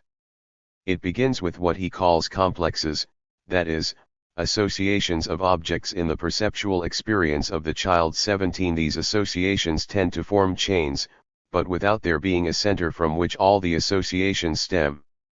Instead, there is a drift, which passes from one element of the chain to another, the set possessing the coherence of what Wittgenstein calls family resemblances. A chain complex consists in a dynamic, consecutive joining of individual links into a simple chain, with meaning carried over from one link to the other. 18. It is here that the association of objects in perceptual experience becomes linguistic, becomes an association between a word, with its meaning, and not a singular object but a chain complex. And this is not due to some spontaneous decision on the part of the child, it depends on her interaction with adults, in the course of an elementary form of social praxis. In real life, complexes corresponding to word meanings are not spontaneously developed by the child, the lines along which a complex develops are predetermined by the meaning a given word already has in the language of adults. 19 Vygotsky explains how the child gradually passes from associated pseudo-complexes to chain complexes to complexes proper, that is, how she acquires the collective meaning of the words of the tribe. What interests me here is that his explanation attributes a radically metaphorical character to language. Meaning does not develop through a leap from one ride meaning to another ride meaning, but through metaphorical slippage. What are the laws governing the formation of word families? More often than not, new phenomena or objects are named after unessential attributes, so that the name does not truly express the nature of the thing named. Because a name is never a concept when it emerges, it is usually both too narrow and too broad. For instance, the Russian word for cow originally meant horned, and the word for mouse, thief. But there is much more to a cow than horns, and to a mouse than pilfering, thus their names are too narrow. On the other hand, they are too broad, since the same epithets may be applied, and actually are applied in some other languages, to a number of other creatures. The result is a ceaseless struggle within the developing language between conceptual thought and the heritage of primitive thinking in complexes. 20. What is interesting about a genetic approach of this sort is that it inverts the usual relationship between the literal and the metaphorical, between denotation and connotation. The literal is the result of a process of literalization of the metaphorical, thus the complex, the purely verbal meaning, the pseudo-concept yield to the concept. Metaphor is, therefore, the motor of the history of the meaning of words, which it causes to drift, just as metonymy is the synchronic motor of the meaning of the sentence, when the nodal point, the moment when the meaning is revealed, closes the sentence and retrospectively impose a meaning on it, which sequential processes in a Markov chain construct word by word. I announced a second aspect of my RST positive thesis: language not only has a history, it is history. If we accept Gramsci's thesis that every language contains a conception of the world, we shall draw from it the conclusion that language is sediment history. It is in the work of Raymond Williams that this thesis is set out most powerfully. Williams devotes one of the chapters of his book Marxism and Literature to language. Language is one of his basic concepts. He begins by deploring the absence of a Marxist tradition in thinking about language and attempts to construct a Marxist concept of language, largely inspired by Voloshinov. The following two quotations illustrate his starting point and conclusion respectively. The key moments which should be of interest to Marxism, in the development of thinking about language, are, RST, the emphasis on language as activity and, second, the emphasis on the history of the language. Thus we can add to the necessary definition of the biological faculty of language as constitutive an equally necessary definition of language development, at once individual and social, as historically and socially constituting. What we can then deem is a dialectical process, the changing practical consciousness of human beings, in which both the evolutionary and the historical processes can be given full weight, but also within which they can be distinguished. 21. The RST quotation confirms my positive theses, which therefore belong to a tradition starting with Marx and passing via Williams. The second seems to me to be unduly motivated by a desire to compromise. In conceding the necessity of conceiving language as a biological faculty, Williams reverts to the dominant philosophy of language, and his position must be taken as a symptom of the respect too rapidly accorded to positive science by literary critics.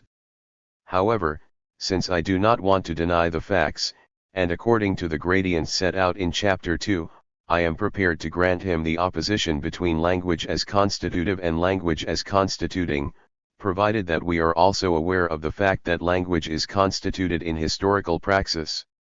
What is interesting about Williams's position is that he did not merely theorize the historical constitution of language, but practiced what he preached, a practice that anticipates the Marxist theory which I have just evoked, in, for example, his best-known book Culture and Society.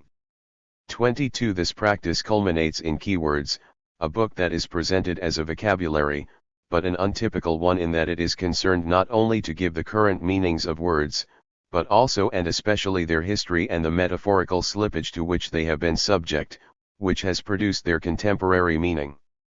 So what Williams' analyses are not words or meanings, but formations of meaning. Originally, the work was to be a glossary attached to culture and society, but it rapidly became an independent text. Every word which I have included has at some time virtually forced itself on my attention, because the problems of its meaning seemed to me inextricably bound up with the problems it was being used to discuss. 23. And in order to understand these formations of meaning, it is necessary to go beyond the usual practice of dictionaries, even when they are historical dictionaries. Ranging beyond proper meaning. We endy a history and complexity of meanings, conscious changes, or consciously different uses, innovation, obsolescence, specialization, extension, overlap, transfer, or changes which are masked by a nominal continuity, so that words which seem to have been there for centuries, with continuous general meanings, have come in fact to express radically different or radically variable, yet sometimes hardly noticed, meanings and implications of meaning. 24. The words that occur in keywords are obviously not the concrete words referring to the objects of everyday life, are not the names of natural kinds like the word cat or the word gold. It is the words that enable us to live our social existence, words like family, culture, industry, class, or subject. The kind of semantics to which these notes and essays belong is one of the tendencies within historical semantics, where the theoretical problems are acute indeed, but where even more fundamental theoretical problems must be seen as at issue. The emphasis on history, as a way of understanding contemporary problems of meaning, is a basic choice from a position of historical materialism rather than from the now more powerful positions of objective idealism or non-historical structuralism. 25. The term objective idealism refers to the critique of Saussure conducted by Voloshinov, whereas the implicit possibility of a historical structuralism is doubtless an acknowledgement of Lucien Goldman. As for the historical semantics thus announced, it has not really seen the light of day beyond the dictionary entries that make up keywords. The task is still before us. But the sketch presented by Williams gives us an excellent idea of what we need, a concept of linguistic conjuncture to replace the inadequate concepts of synchrony and diachrony. The linguistic conjuncture is the context in which meanings are formed, within the social practices of speakers, and within which they are wrought into formations of meaning, which form so many points or forces in a semantic eld. The operation of fetishism tends to X or freeze these formations, to give words a stable meaning, to isolate them from the processes in which their meaning is active or living, in the way that we refer to a living metaphor as opposed to a dead metaphor. This zing of meaning, which transforms the language into a cemetery of dead or forgotten meanings, cannot halt the processes that constitute language. To arrest the language, which is what the synchronic section tries to do, can only be an arbitrary coup de force, of temporary interest at best. This is why we also need the Leninist concept of moment of the conjuncture, which obliges us to regard language as a series of processes in a state of constant variation. To name the moment of the conjuncture and X its temporal limits has nothing arbitrary about it, as we have seen with the moment of the slogan "All Power to the Soviets." It depends on the situation of the one who names, who constructs the theory of the situation, and this theory is an intervention in the situation, not a contemplation or external observation.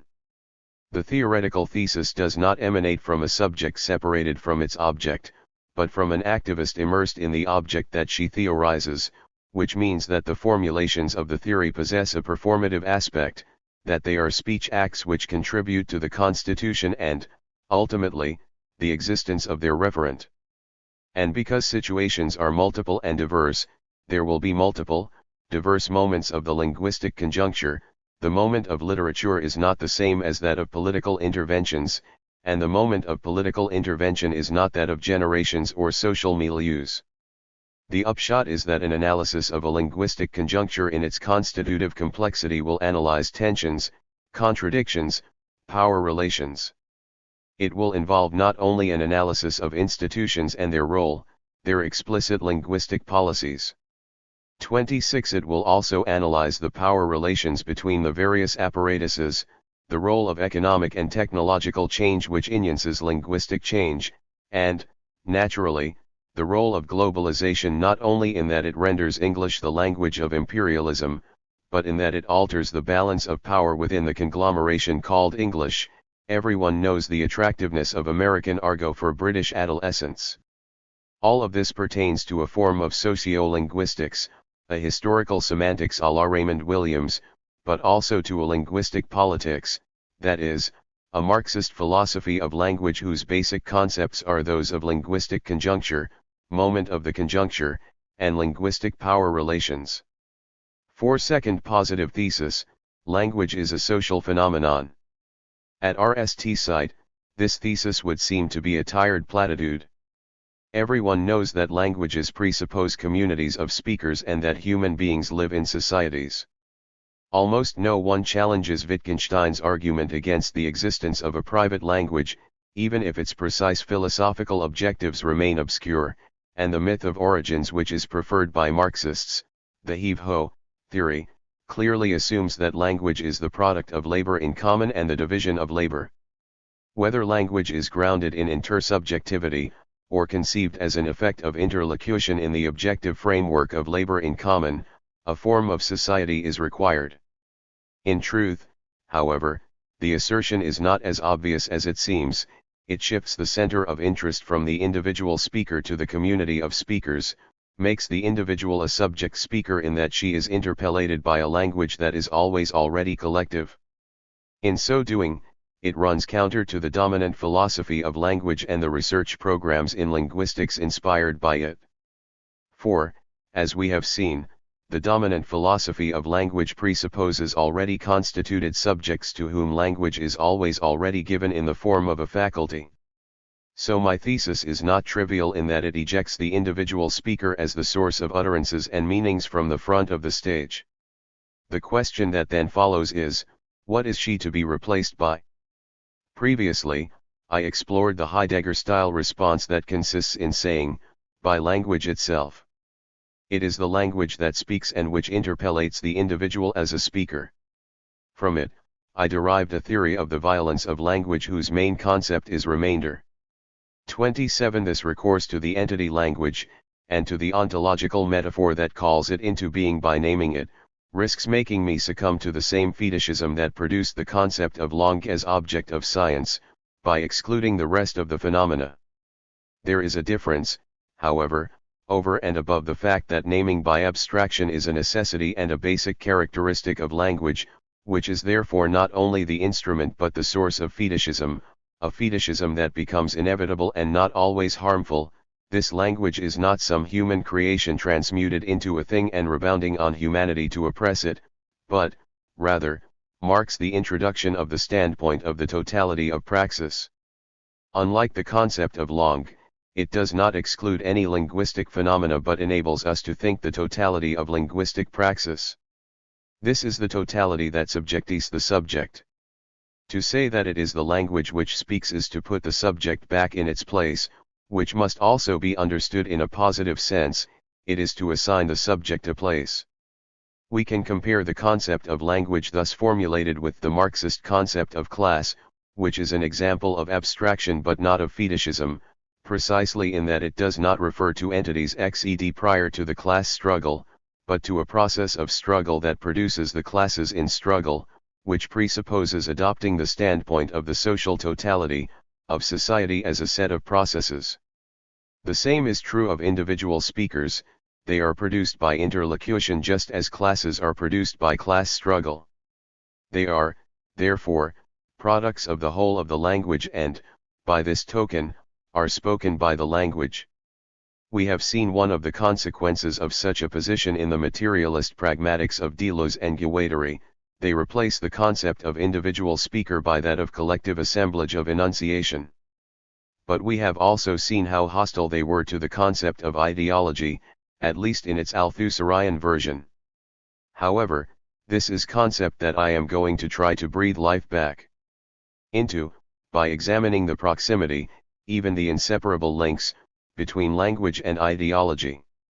In a passage of A Theory of Literary Production, Pierre Macquarrie suggests, in the course of a sentence, that language and ideology are the same thing. 28. He does not linger over the point, doubtless because it is too general.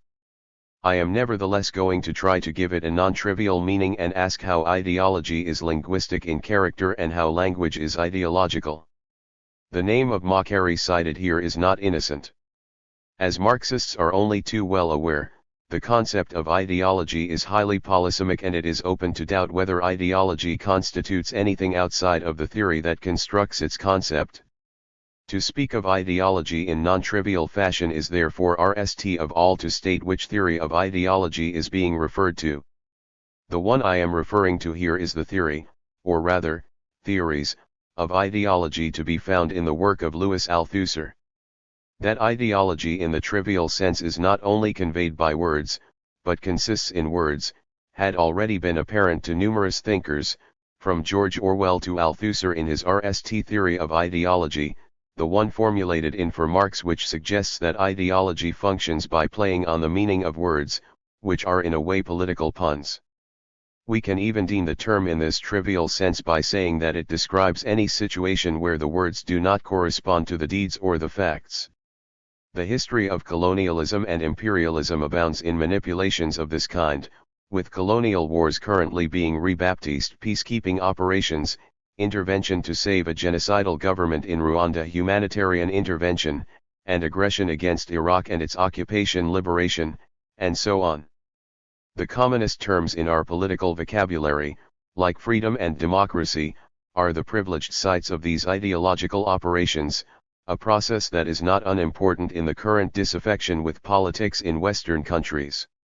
I think we can go beyond these formulations, which form part of our common sense, by turning to the second theory of ideology proposed by Althusser, as formulated in the famous essay on ideological state apparatuses, which I have already tried to interpret in terms of language in my book Interpretation as Pragmatics 29. We are familiar with the success of this theory and the difficulties it creates.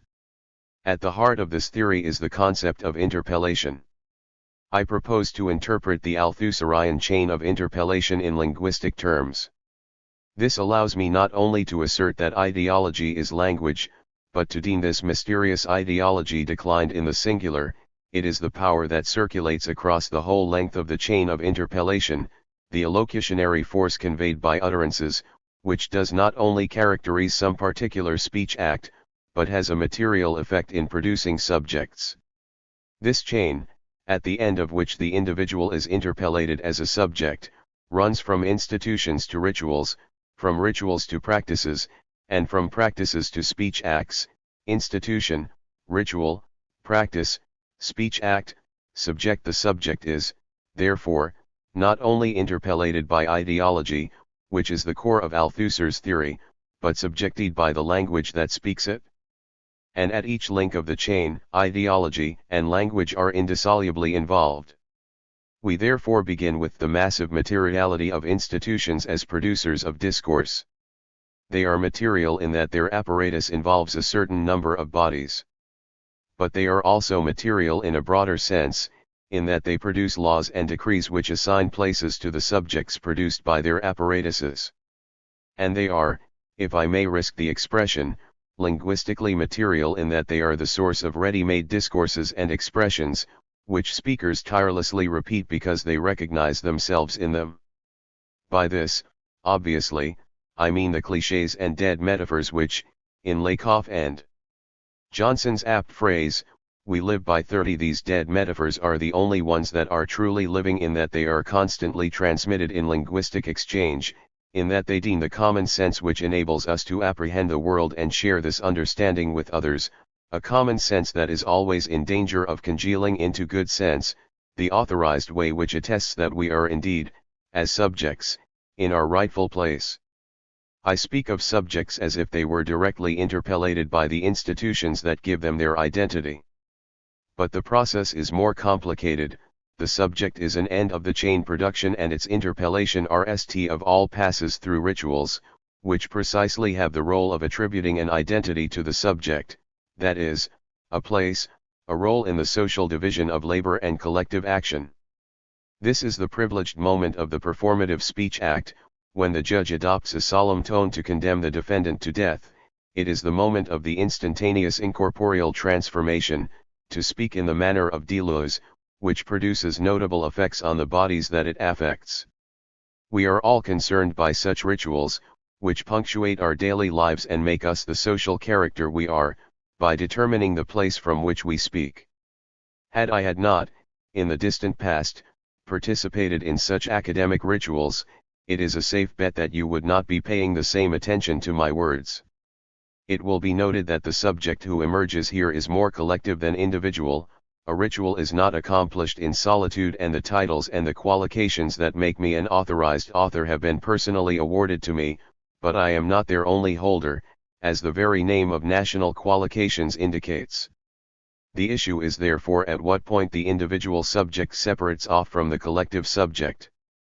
And the answer is, when the ritual becomes a practice. So a practice is here something that transforms the solemnity of the collective ritual into the banality of the daily life of the individual, the everyday life of the young married people once the ritual of the great day and the exceptional phase of the honeymoon are over.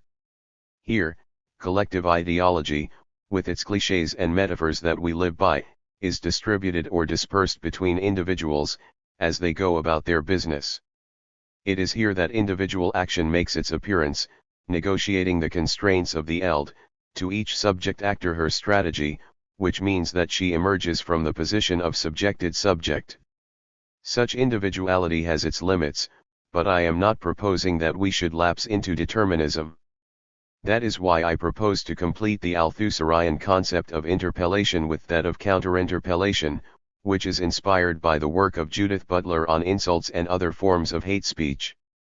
31 And it is precisely the linguistic character of ideology which enables us to understand that we are not dealing here with the unauthorized reintroduction of a subject who is fully in control of her actions, hence an irreducible liberty, and so on, in short, the subject of idealism. For the speaker is undeniably constrained by the language she speaks, which is prior and external to her, and to which she must adapt. But this has never prevented anyone from expressing themselves freely, and sometimes creatively. The speaker is therefore interpellated to her place by language, but, in so far as she makes the language her language, she counterinterpellates it, she plays with it, pushes it to its limits, accepts its constraints in order to subvert them, just as the participant in a conversation in Grice's cooperative model acknowledges the universality of the maxims in that she exploits them for expressive purposes. Hence the interpellated one counterinterpellates the ideology that interpellates her. But we have now reached the last link of the chain, speech acts. These acts are irreducibly individual and, even if they can be classified by kinds, 32 there is an infinite number of them. This is the source of methodological individualism in linguistic matters that fetishizes the individuality of conventional acts, which depend on conditions fortunately supplied by a context that is always collective.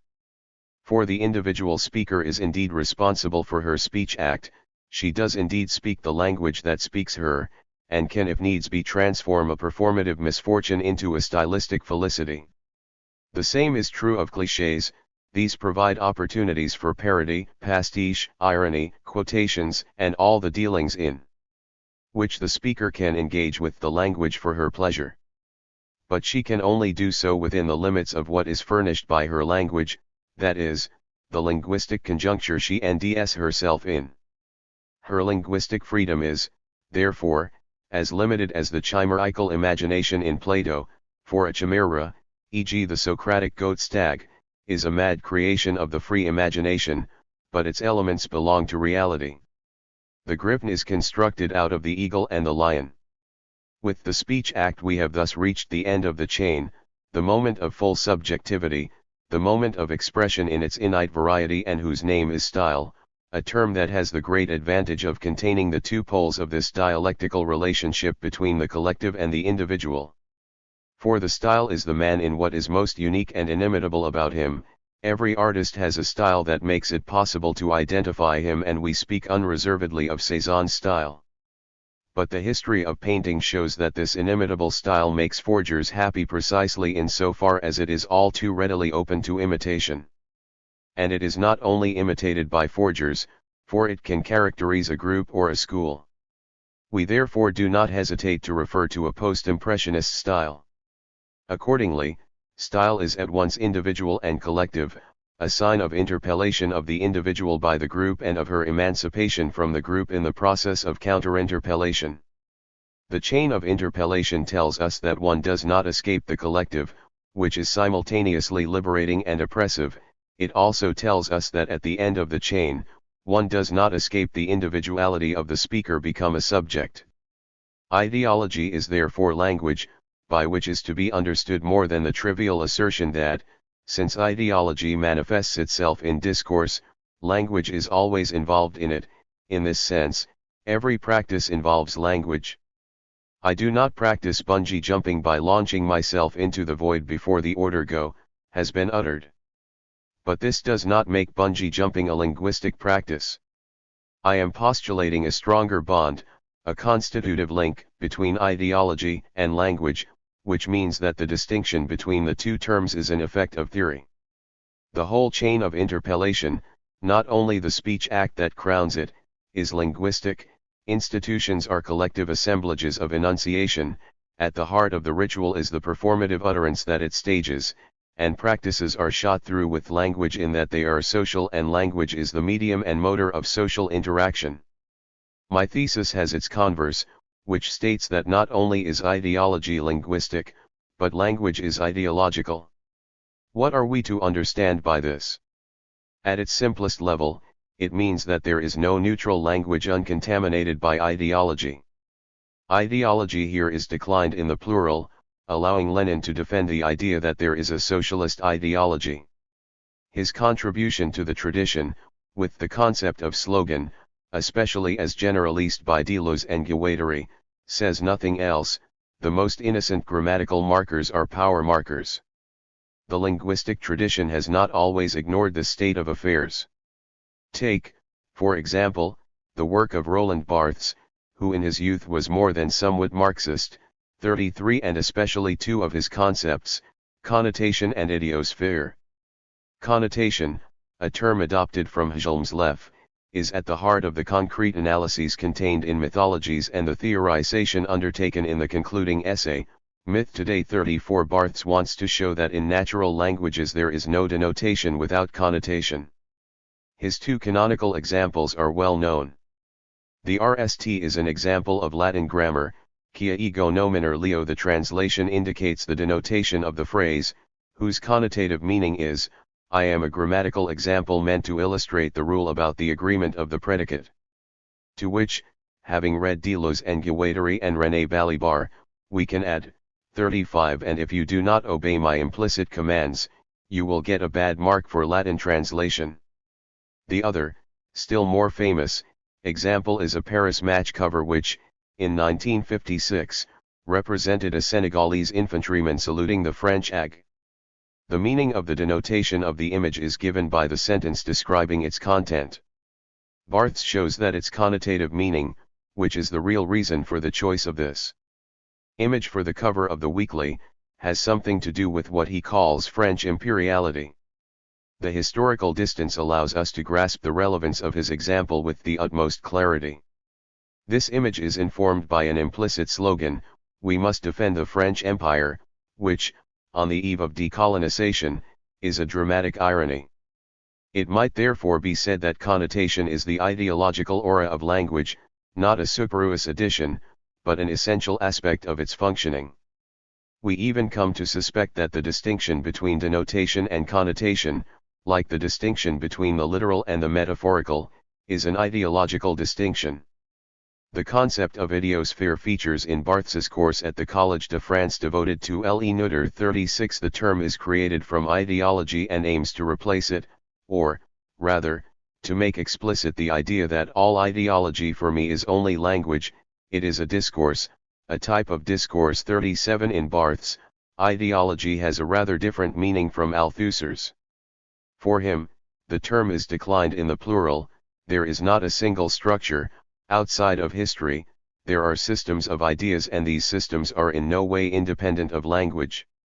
The concept of idiosphere states this dependency. With this concept, which, in reality, signals an exit from the Marxist tradition of thinking about ideology, but which strongly suggests that there are no thoughts and no ideas without language, the copula that separates language and ideology in the two aspects of my thesis becomes fully reversible. Ideology is wholly linguistic and language is wholly ideological. This becomes apparent when we consider the characteristics assigned to the idiosphere by Barthes. The idiosphere is plural, it determines a Dasein, it is eponymous, in that it has an attributable author, it sets like mayonnaise and it sticks like chewing gum, for it is bound up with error, it involves a pathos, it passes itself off as nature, its action is regulatory, constraining for the subject's thinking, it serves as a relay between power and the individual, it functions by violence and is transmitted by unconscious imitation. The last two characteristics are the most interesting for us. In ideology, language is indefatigable and it produces the idiosphere, i.e. the individual subject, in the form of internal language. Even if we must regretfully conclude that Marxism is only one idiosphere among others, the set of theses that I am defending is present here, at least implicitly, and it has become impossible to separate language and ideology in that they fool the same function, which is the production of subjects-speakers. It is evident that the two aspects of my thesis are not equivalent. Ideology is linguistic is to be construed as a development of the Althusser's second theory of ideology, the theory of subjectivation via interpellation.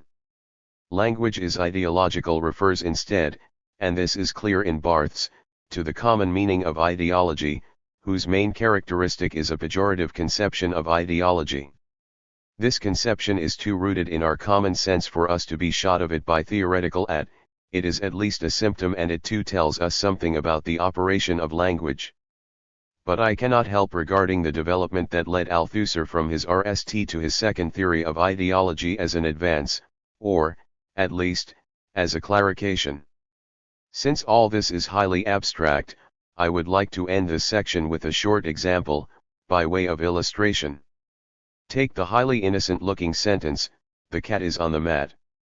It has everything to please linguists, it is a simple, active, and declarative sentence, out of such building blocks are splendid grammars constructed.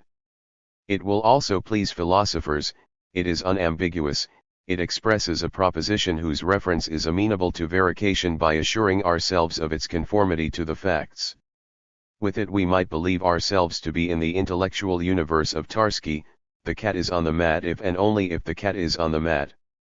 This innocence and philosophical good health are confirmed by the fact that the sentence is used as the RST part of the formulation of what is called More's paradox, the cat is on the mat, but I don't believe it is. Moore wants to get us to see that claims presuppose beliefs and he does it with this grammatically correct and semantically bizarre sentence. A hint of anxiety emerges here, for if even the most innocent sentence can end itself mixed up in the shady business of paradox, we cannot be certain where the drift towards semantic incoherence is going to stop. But where did our philosopher end the sentence, which he did not invent? In a primary school manual, where its simplicity and clarity are pedagogical virtues. They are also good examples of the rication of processes into things. This colored, purring mass is indeed a cat and this rectangular, brown shape is, in fact, a mat. And this rication extends to the perceiving subject whom the language absents, if readers will forgive me the term, from her utterance, in order to transform a process of perception into a series of things, i.e. objects and positive facts. For this sentence in the third person contains no indication of its subject of enunciation, seemingly limiting itself to the registration of a fact, without indicating any standpoint, it affects not to have one. And it possesses another glaring characteristic which, following Antoine Culioli, I shall formulate as follows: the likelihood of it occurring in real interlocution is virtually nil. For, in a real dialogue, no one will pronounce a sentence of this kind, not because it is singularly trivial, but because it is artificial. The example Culioli likes to use is "the dog barks," a sentence likewise innocently grammatical, but which it suffices to compare with "there's the dog barking, dogs, they bark," or any other real sentence, to appreciate that it does not exist outside of a teaching situation, outside of the grammar that provides an elementary syntactical analysis of it, or of the philosophical work that takes it as a pretext for discoursing abstractly on the supposed functioning of language. To adopt the language that I have just been using, my sentence is rich in connotations, setting its speaker and listener within an institution, i.e. a relationship of places and hence a power relation.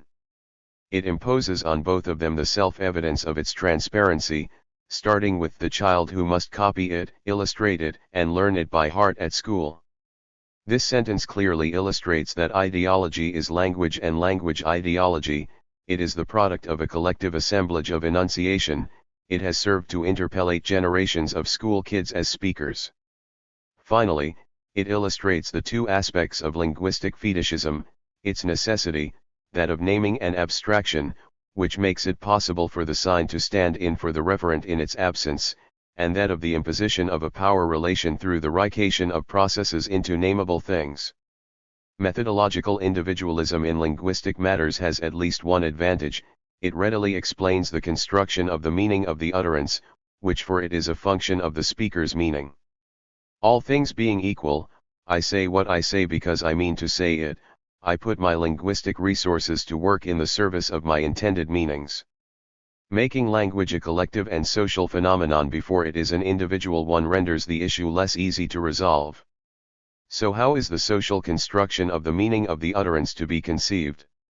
At the end of the previous section, I accounted for historical change in language in terms of metaphorical drift and suggested that the systematic construction of the meaning of the utterance was effected along a Markov chain, a chain that is interrupted, or rather completed, at the moment of the retrospective provision of meaning, from the nodal point. A Markov chain is a mathematical entity which takes the form of a series of niched states such that the choice of the RST is wholly free, that of the second determined by the RST, and so on, with the choice of the null state being constrained to the maximum. Applied to language, this means that the speaker's freedom of expression diminishes as the sentence advances, from left to right, along the line of language. But a Markov chain does not only unfold according to the internal constraints of language, be they syntactical, syntactico-semantic, or semantic. It is also constrained by the socio-collective constraints of public meaning. To take the standard example in English, take the beginning of the sentence "pride comes before a." The appearance of the null word, which is going to complete the sentence, obeys syntactical constraints, and semantic constraints. But it is above all constrained by the encyclopedic knowledge that readers have of the proverb, which leads them to expect as a matter of course the word "fall" at the end of the sentence. For in English proverbial pride always comes before a fall, just as in French the Tarpeian rock follows the capital. The speaker is therefore interpellated to her place, summoned by her language to be a speaker of the proverb. Naturally, however, nothing prevents her from counter-interpellating it, from playing with it by playing on the proverb. Nothing prevents me from saying, wholly unexpectedly, "Pride comes before a vote of impeachment," which will force my listener to exclaim internally, "So he was intending to refer to Nixon or Clinton." In uttering this sentence, I accept my place as authorized speaker of the proverb and at the same time challenge it, i.e. exploit it for expressive purposes.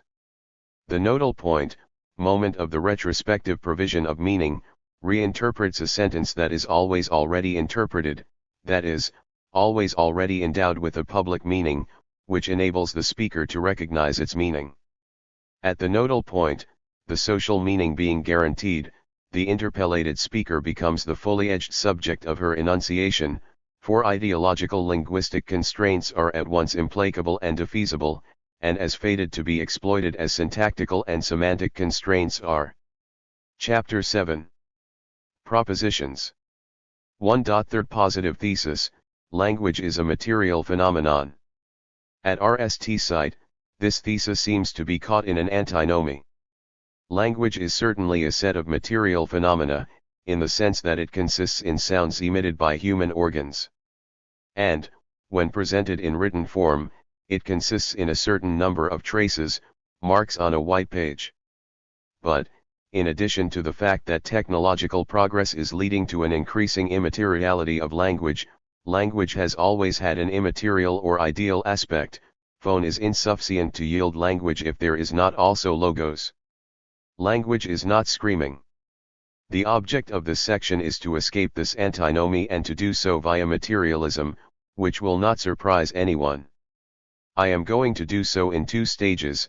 Language involves materialism in the strictest sense in that it involves speaking bodies, and it involves a broader materialism, with which Marxists are familiar, that of institutions and apparatuses, in that they produce discourses and speech acts.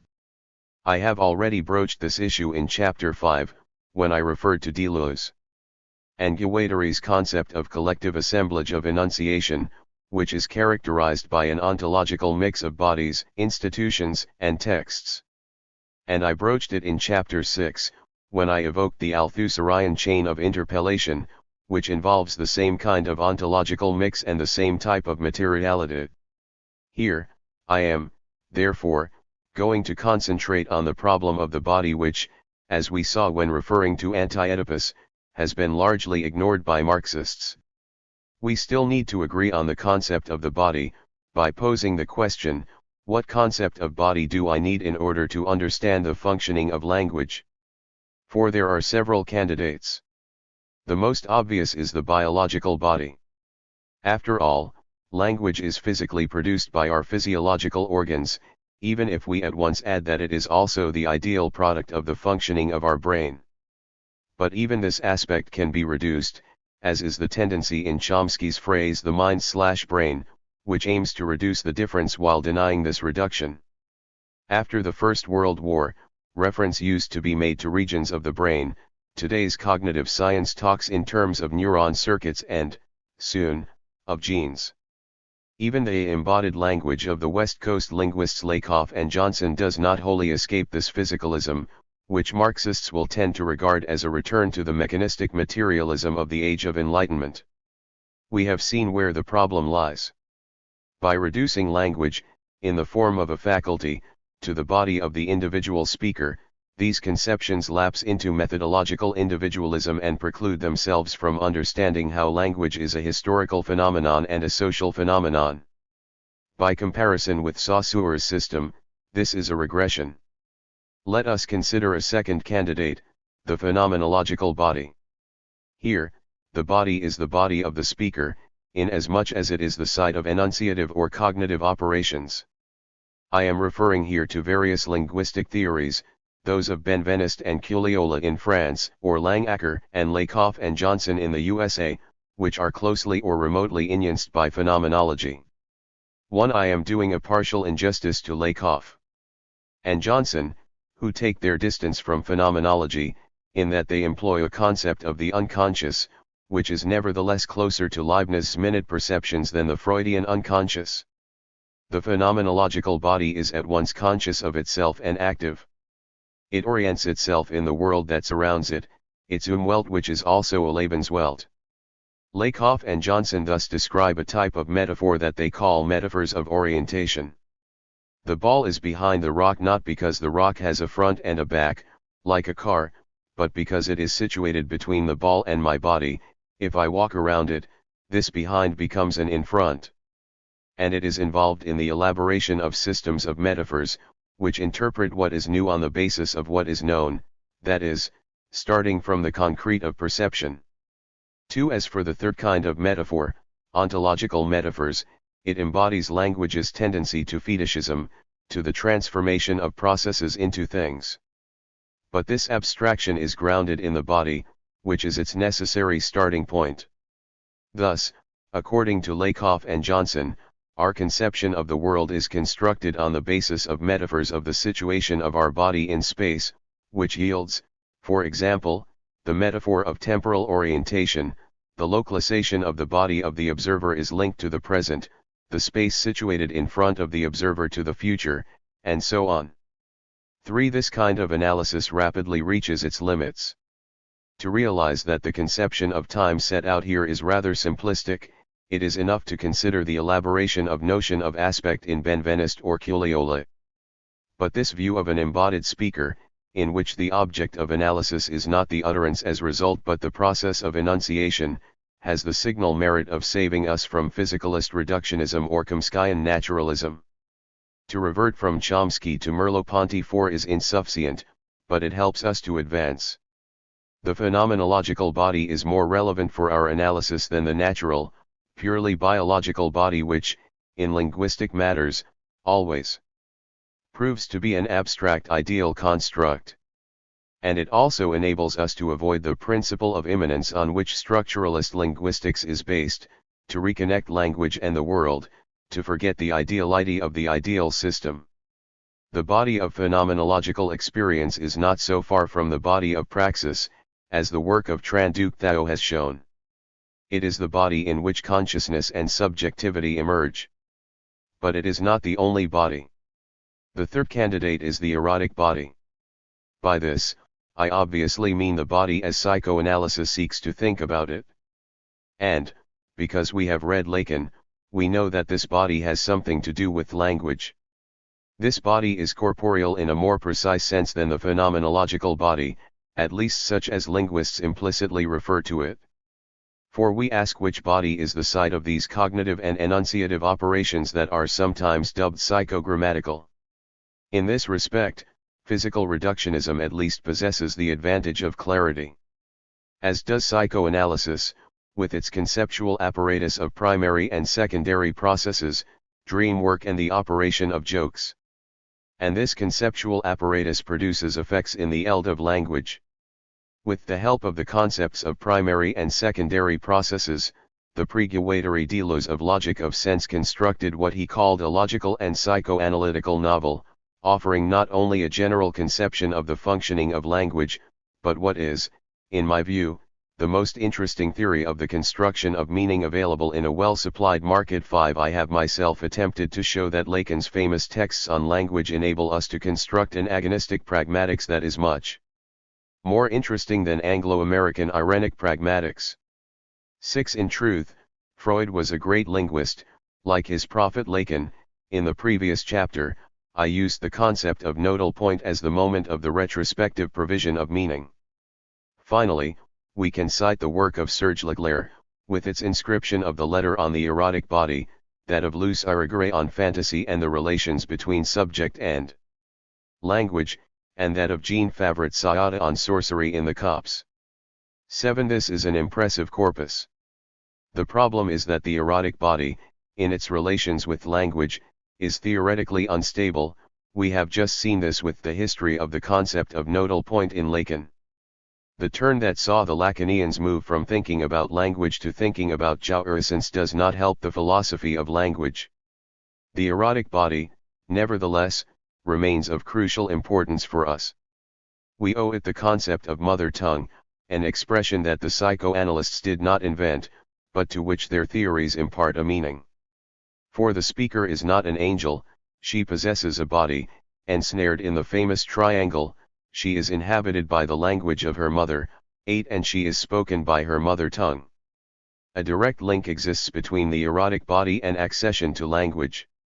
If it is a good candidate, however, the erotic body is not the only one. There is a fourth one, the labouring body.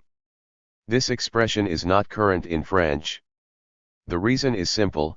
The theory of it has been elaborated by a Canadian Marxist, David McNally, in his book Bodies of Meaning. The concept of labouring body in McNally owes more to Benjamin and Bakhtin than Voloshinov. This has some problematic aspects, but McNally's general position cannot leave us indifferent. This is how he formulates it in his introduction. One overarching argument runs through these pages, that postmodernist theory, whether it calls itself post-structuralism, deconstruction or post-Marxism, is constituted by a radical attempt to banish the real human body, the sensate, biocultural, laboring body, from the sphere of language and social life.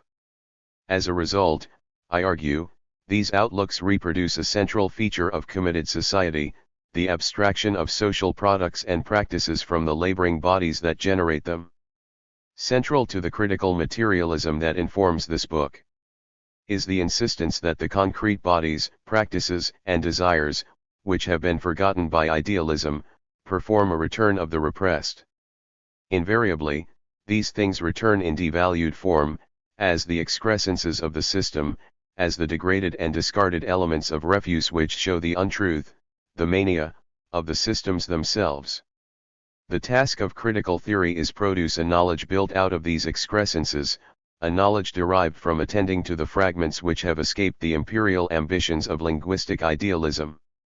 And this means starting from the body. 9. We can welcome this philosophical program in that it adopts a materialist position.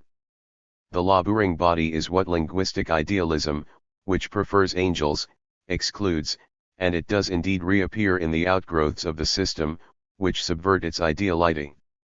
The origin of the idealist conception of language is clearly attributed to a basic feature of market society, in which we have no difficulty recognizing fetishism.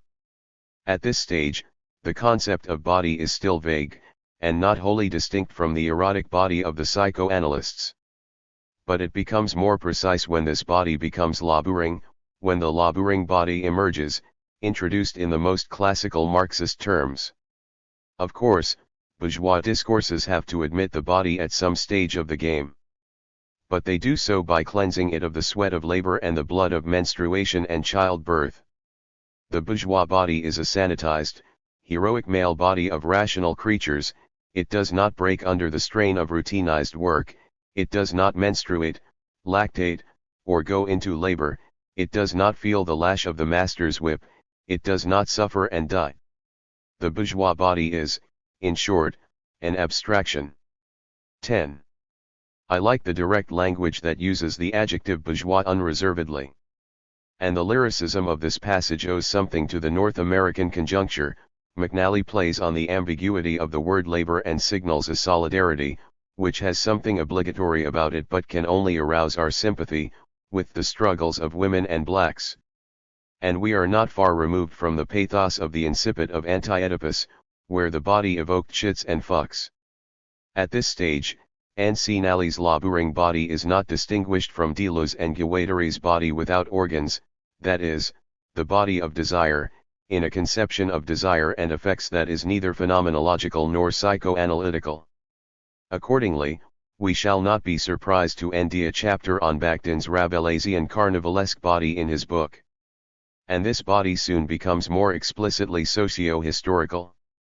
To talk about human bodies and the practices in which they are immersed need not entail treating the body as a timeless object of nature. The human body, as I hope to show, is inherently historical. True, bodies have a relatively XED biological constitution. But the evolutionary history of the human body also involves the emergence of cultural practices and social history. To talk meaningfully about the human body is to talk about bodies that are the site of dynamic social processes, bodies that generate open-ended systems of meaning. It is, in other words, to talk about relations of production and reproduction, about languages, images of desire, technologies, and diverse forms of socio-cultural organization. All of these things operate on the side of the body and its history. 11. By comparison with phenomenological and psychoanalytical conceptions of the body, the advantages for us of this one are obvious. This body is no longer simply individual, it is a social body fashioned by social forces and relations, it is an irreducibly historical body, the biological endowment, itself the product of history, being molded by history. It is not only the agent of a social praxis, but also the product of the processes that constitute this praxis. We have here an explicitly materialist position, grounded in the materiality of the human body, with its pathos in the etymological sense. But, for me, its importance consists in the fact that it also makes it possible to envisage a broader form of materialism, that of institutions, of ideas as embodied in discourses, for example, the slogans that set the masses in motion. We can see how ideology is material, because it is the force that circulates all along the chain of interpellation, in which each link is material. We understand the power of insults and their impact on the body of the victim. We understand how the words of the English language caused Lewis Wolfson, to whom I referred earlier, physical pain.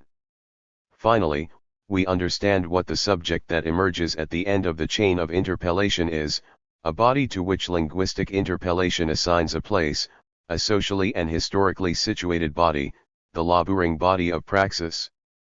Before being fetishized into an ideal system facilitating the communication and exchange of ideas transmitted with the aid of words, language is a system of places, a site of struggles and power relations, but also of processes of subjectivation through the assignment of places. 12 phenomena that illustrate this social materiality of the body are not wanting. I have referred to insults and to what Judith Butler calls hate speech, which X the body of the victim rather as the pin XES the buttery, but which are the site of a possible counterinterpellation when the victim seizes hold of the insulting word to appropriate it or turn it against the aggressor. But we can generalize this implication of the materiality of the body to all language games. Even the practice of philosophy is not void of affects, which are not as devastating as amorous passion. This enables us to understand why it has been possible to claim that order words are the basic utterances, and readers will find excellent illustrations of this in Favret Sayada's work, where sorcery is a question of words even more than of rituals, and where these words sometimes have devastating physical effects on the bodies to which they are addressed. Finally, we can understand why we do not need to decide which, language or labor, came RST, as attributes of the social body. They presuppose one another. They are both derived, in a dialectical embrace, from social praxis. 2. Fourth positive thesis, language is a political phenomenon. This thesis appears to be self-evident and possibly also a paradox. A paradox, when, for example, it takes the form of a science of language, theory is neutral. Science does not engage in politics, and Stalin's polemic against Marx, and especially its reception in the West, can only be understood as an abandonment of the opposition between bourgeois science and proletarian science and the relief this created among specialists, scientists above all, but also linguists and philosophers. There is only one physics, and to say that language is a political phenomenon is to renounce science. This does not prevent the linguist being an activist, witness Chomsky. However, the two activities are strictly separate. Naturally, it is not certain that linguistics, if it is a science like physics. Notwithstanding Milner's claims, it is not obvious that linguistics does not have more to do with sociology than physics. This comes down to asking whether the human sciences are, in fact, sciences. By constructing its concepts through exclusion, under the rubric of langue or I language, internal linguistics seeks to protect itself against such contamination. But we have seen that there is a heavy price to be paid for this purification. We can now give it a name, abandoning regarding language as a form of praxis. All the more so in that the politics expelled by science tends to come back in through the back window. This is called methodological individualism, which has a worrying resemblance to bourgeois liberal individualism. The external linguistics that I am defending does not therefore detect a paradox in the thesis.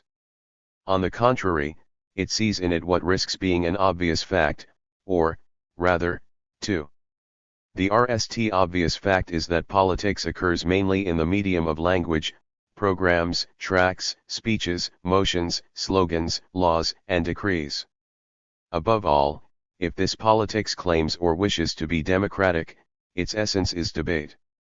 Obviously, politics does not consist exclusively in discourse, but it will be granted that the relation between politics and language is closer than that between cooking and language. I can cook without recipes, but political activity without words is war, which is the continuation of politics by other means, that is, something other than politics. In the United States, there are specialists in political philosophy who describe war as a malady of language and language, e.g. that of international conventions, as the way to defuse antagonisms. This position is familiar to us. It grounds the distinction in Habermas between communicative action and strategic action. The second obvious fact is that there are linguistic policies and political movements whose demands are in part, and sometimes in the main, linguistic. There is, therefore, a politics of the national language, just as there is a politics of dialects and regional languages. As we have seen, the concepts of linguistic imperialism and becoming minoritarian are useful for describing such situations.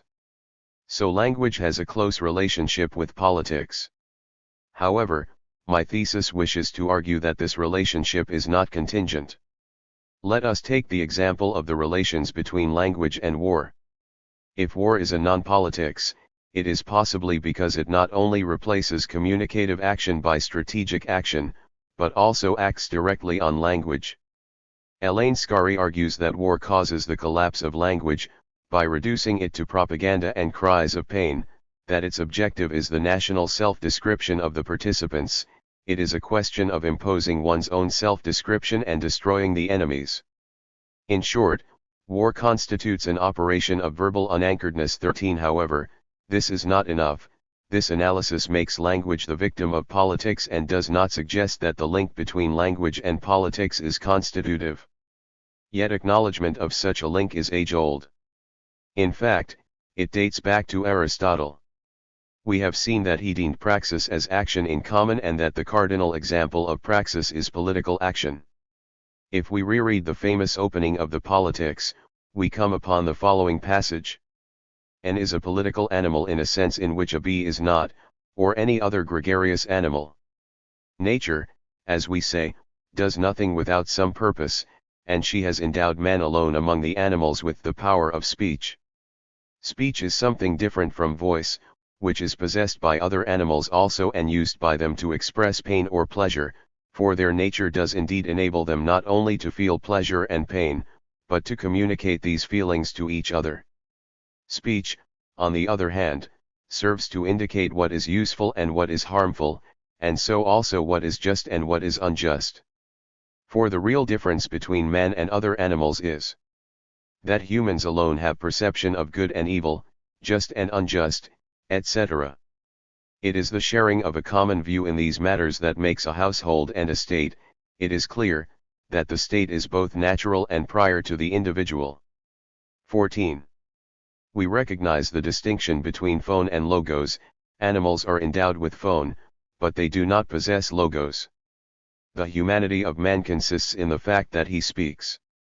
As is the case for Chomsky too, except that, in Aristotle, it is a question not so much of a biological capacity, but of a logical capacity, that is, the capacity to go beyond emotions and the cries they provoke and to distinguish between good and evil, the useful and the harmful, and the just and the unjust. It even seems that his last capacity has priority over the other two, since the RST object proposed by nature is the state. The linguistic bond is, therefore, indissolubly a social bond, i.e. a political bond. We remember that the barbarians, those excluded from the city, were thus named because they spoke gobbledygook, i.e. an idiom that the Greeks did not understand. Whoever does not speak the language of imperialism is a barbarian. So the issue of the politics of the language is not a contingent aspect of a set of political questions, it is essential to politics. In our modernity, it has taken the privileged form of the issue of the national language. It is here that we begin to take the methodological collectivism of Marxism seriously. For, as we have seen, methodological individualism fetishizes the individual speaker. But language involves subjects living in society, what Lucien Goldman called trans-individual subjects. 15, before interpellating the individuals that we all are as subjects speakers. We can, therefore, speak metaphorically, but with a metaphor that hits the nail on the head, of a collective speaker. This is called a national language. This metaphor, which is, in reality, a synecdoche, tells us that one speaks a language only as a member of a linguistic community which is also, inseparably, a political community. A polis. I am aware that if this polis has something to do with the nation-state of our modernity, it is not reducible to it. The English-speaking world covers numerous states, the Francophone world extends beyond the borders of the hexagon. The concept of national language, which is intimately bound up with that of natural language, transcends the historical limits of the constitution or dissolution of nation-states. But it plays a key role in what Benedict Anderson calls an imagined community, i.e. a nation, 16 a regime of distribution of social capital, assigning places, i.e. identities, to subjects, creating communities, and organizing ideological consensus. This role is due to the fact that man is a speaking animal in that he is a political animal, that intersubjectivity emerges from interlocution, which has a relationship of mutual presupposition with social relations, the relations of labor and the division of labor, which are also power relations. We can see how Chomsky's grammatical universalism, his refusal to consider natural languages in that they are national languages, is profoundly mistaken. English is something quite different from the few parameters more or less which gradually make us slide from German to Dutch and from Dutch to the language of Shakespeare. For this is the veritable unity of English, over and above the dialects, registers, levels of language and language games that make it up, a political unity in the broad sense, that is, the ever unstable, ever consolidated result, in a historical conjuncture, of a power relation. This is how a theoretician of translation, Lawrence Venuti, formulates the point. There can be no question of choosing between adhering to the constants that linguistics extracts from language or placing them in continuous variation because language is a continuum of dialects, registers, styles, and discourses positioned in a hierarchical arrangement and developing at different speeds and in different ways. Translation, like any language use, is a selection accompanied by exclusions, an intervention into the contending languages that constitute any linguistic conjuncture. 17. This text owes something to the conception of language that we have described in Deleuze and Guattari. This language has the great advantage of enabling us to formulate the RST2 moments of the dialectical process clearly. On the one hand, there is only continuous variation, a multiplicity of dialects, of the languages of small communities, united in common practices, like Tranduk Thao's hunters. But, on the other hand, there is a hierarchy, which is a political hierarchy, between these dialects and registers, at whose summit is enthroned Standard English, this politicaltion, this imagined linguistic community which serve as a national language, this sediment aggregate of past and present political struggles, always subject, which is what makes it living, to a process of subversion and becoming minoritarian by dominated dialects. The national language is, therefore, in a dialectical relationship with the constitution of nation-states. But, being dialectical, this relationship works in both directions. The language is national because it is elevated to such a status in the context of the political struggles leading to the creation of a nation-state. But it intervenes in these struggles and thus contributes to the emergence of what causes it to emerge, for these political struggles often take the form of linguistic struggles. The role of the Tuscan written by Dante in the creation not only of Italian as a national language, but also of the unit Italian state, is well known. The same could be said of the English of Shakespeare. This English, which even British Anglophones find it increasingly difficult to understand today, plays an essential role not only in the transformation of Shakespeare into a national myth, but in the constitution of the United Kingdom into a nation-state. We appreciate the significance of the old witticism, a language is a dialect equipped with an army. A nation is an army united by a language. I am going to illustrate this situation by taking two examples. The RST has been the object of famous studies and analyses, the constitution of French as a national language, and its triumph over dialects, in the era of the Revolution. Historians possess an extremely valuable document, the Grégoire Report, the RST survey of the extension of French within what it is henceforth called the national territory. We have two analyses of this report, by René Balibar and Dominique Laporte and by Michel Desserteau, Dominique Julia and Jacques. Revel. 18. I am not going to go into the divergences between these analyses here, or the polemics they provoked, and will rapidly summarize the main points. Abbé Grégoire was, in a sense, the Convention's education and culture minister. In 1790, he sent a series of correspondence, individual or collective, a questionnaire on the use of the patois in their region. As his correspondence were spread across the whole country, we have the RST survey of the state of French in France. The result is instructive. It appears that, of the 24 million French, 12 million did not speak the French language at all, 8 million spoke it badly, as a second language that they had learnt, and only 4 million spoke it yently. 19 What the French spoke was foreign languages, or patois that were distinct from French. This linguistic division was not only geographical, it coincided with a social division. French was spoken in towns by bourgeois and petits bourgeois, in the country, by aristocrats and the clergy. Patois were therefore decidedly rural and peasant. Abbé Grégoire's questionnaire, which gave rise to a report on the situation of French and the Convention's tasks in this regard, was obviously not neutral. The questions are slanted and various political orientations emerge. They are hostile to patois, which are an object of concern. There were many reasons for this.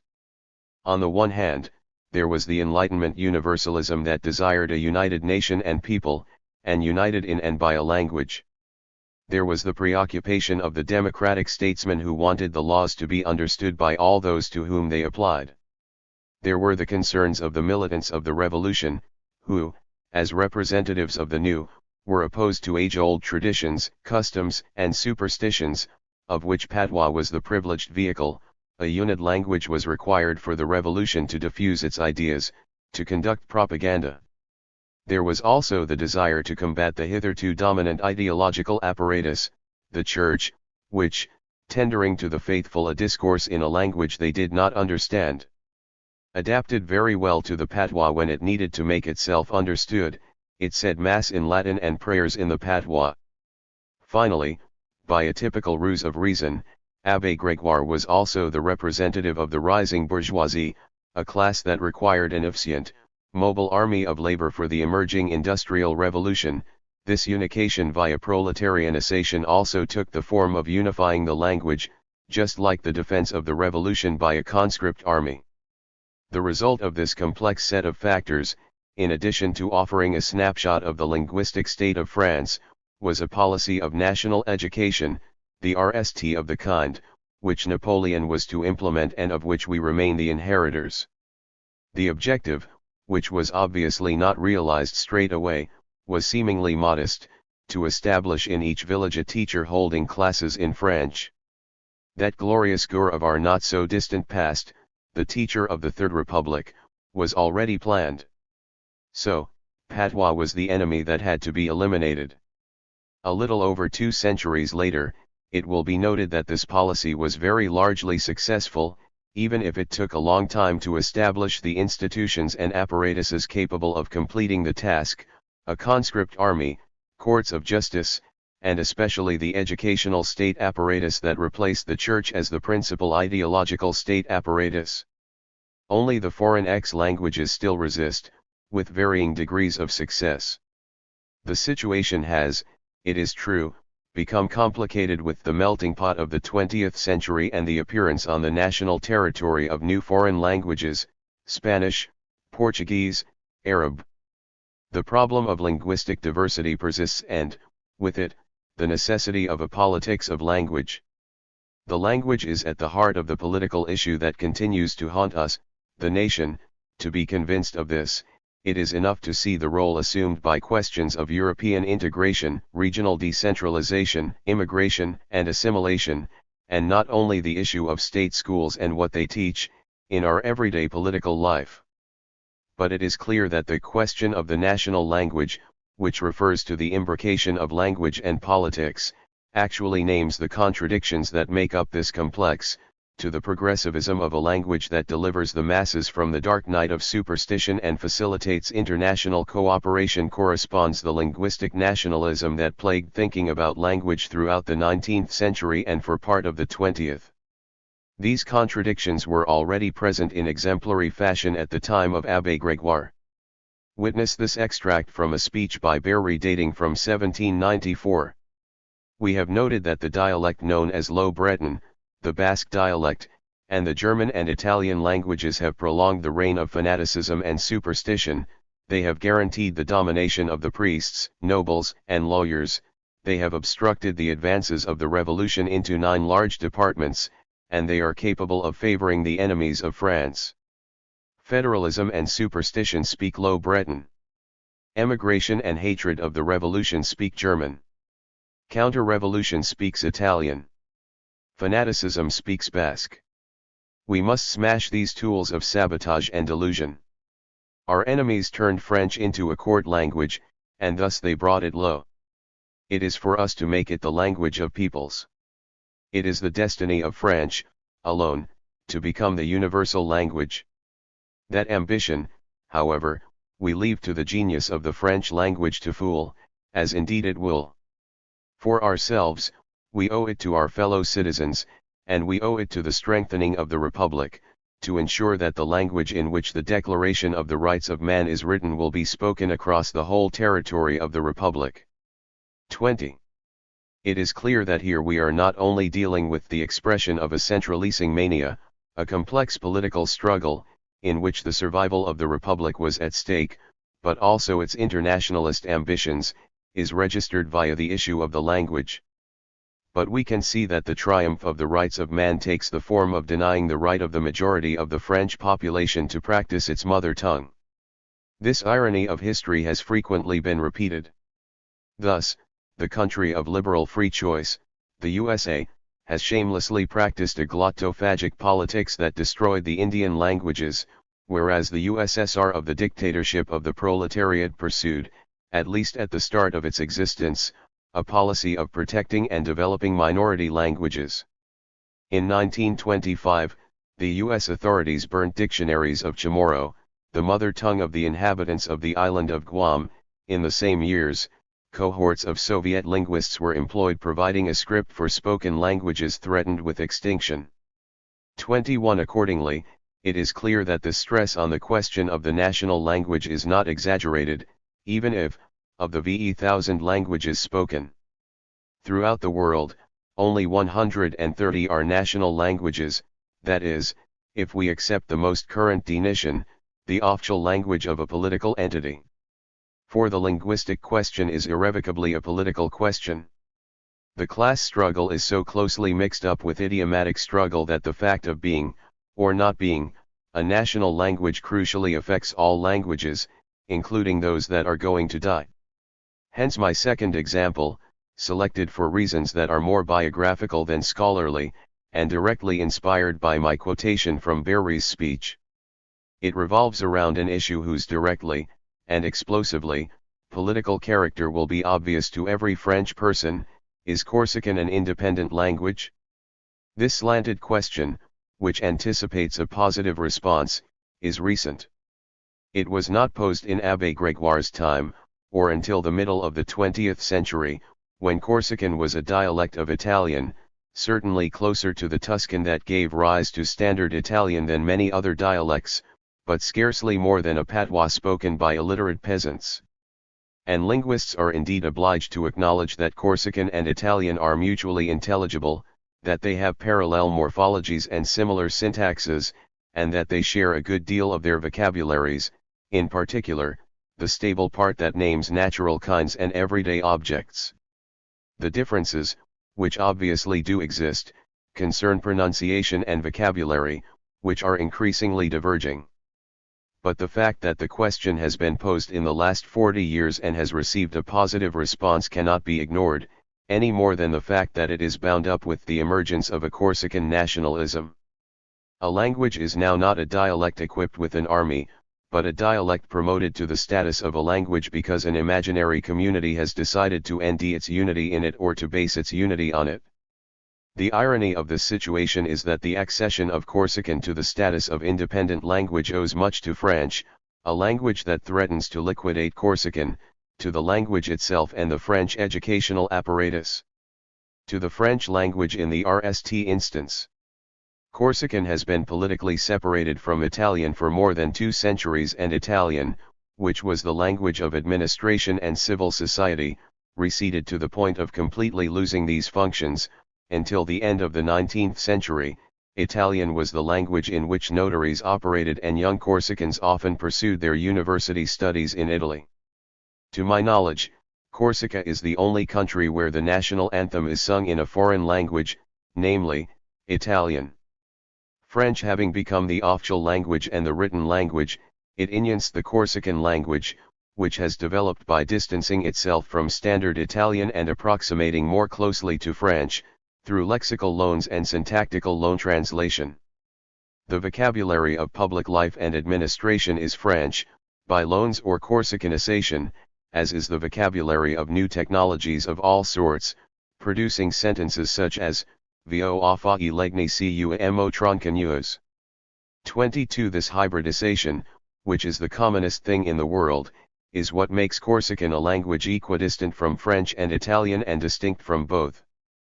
But this is insufficient. To assert itself as such, this language still needs at least the beginnings of institutional recognition. This has been the case for some decades. Papers and journals in Corsican, polyphonic songs, publishing houses, the assimilar method of Corsican, a renascent literature, the language as culture and conception of the world is in the process of reappearing. But this is still not enough, and here is the irony: the language must still be sufficiently extant to be transmitted pedagogically. This is the role of the educational apparatus, with its grammars for secondary school children and its anthologies of texts. Encouragement for the teaching of Corsican, the creation of a competitive exam for recruiting secondary school teachers in Corsican, and hence a body of functionaries in the Corsican language appointed by the state, have played a key role in the survival and potential development of the language. All this has not occurred without political struggle. And it may be that the picture I have just painted is unduly optimistic. For it involves survival measures, which are deliberately limited and lack the political consensus required for their extension.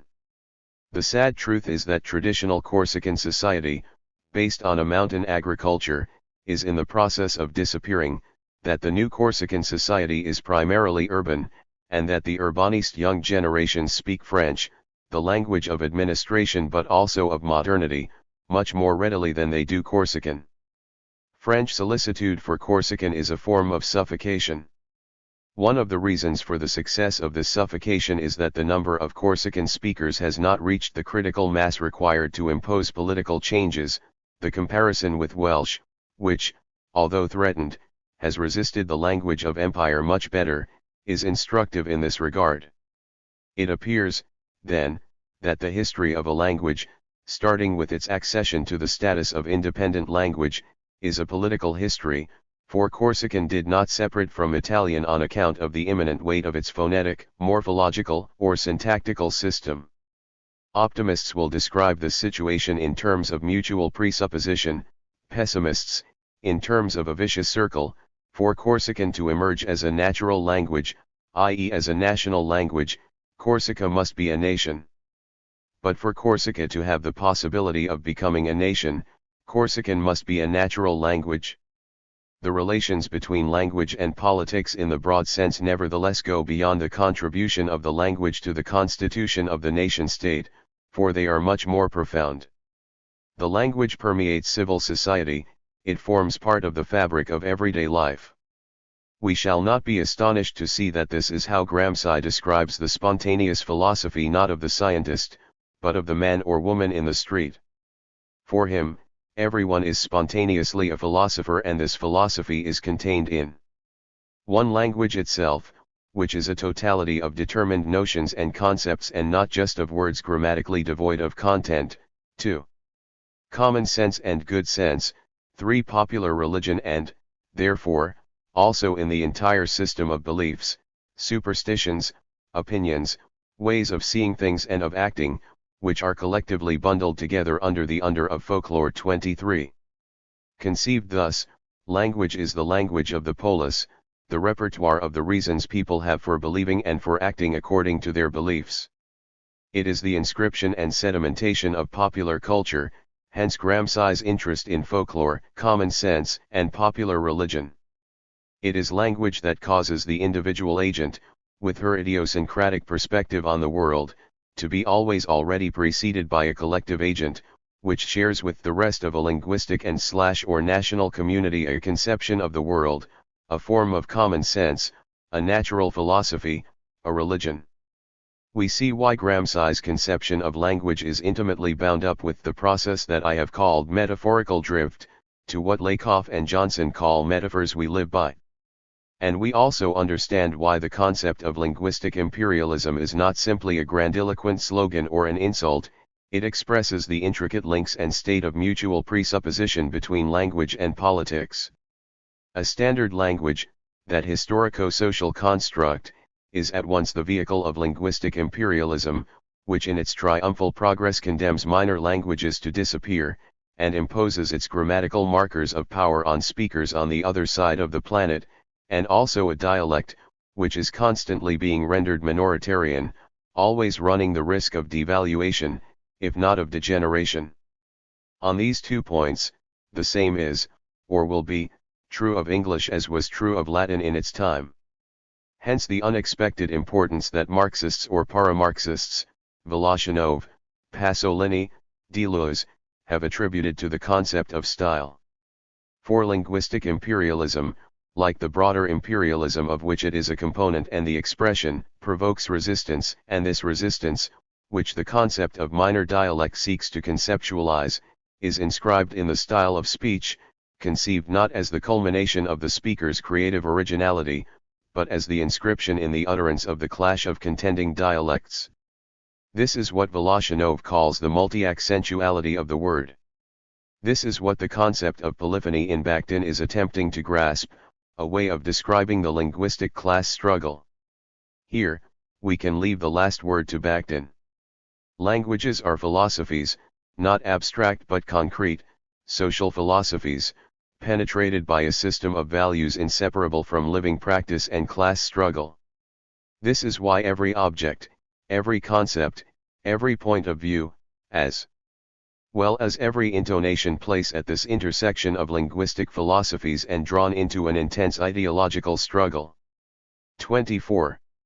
To summarize, the thesis that language is a political phenomenon contains a certain number of propositions.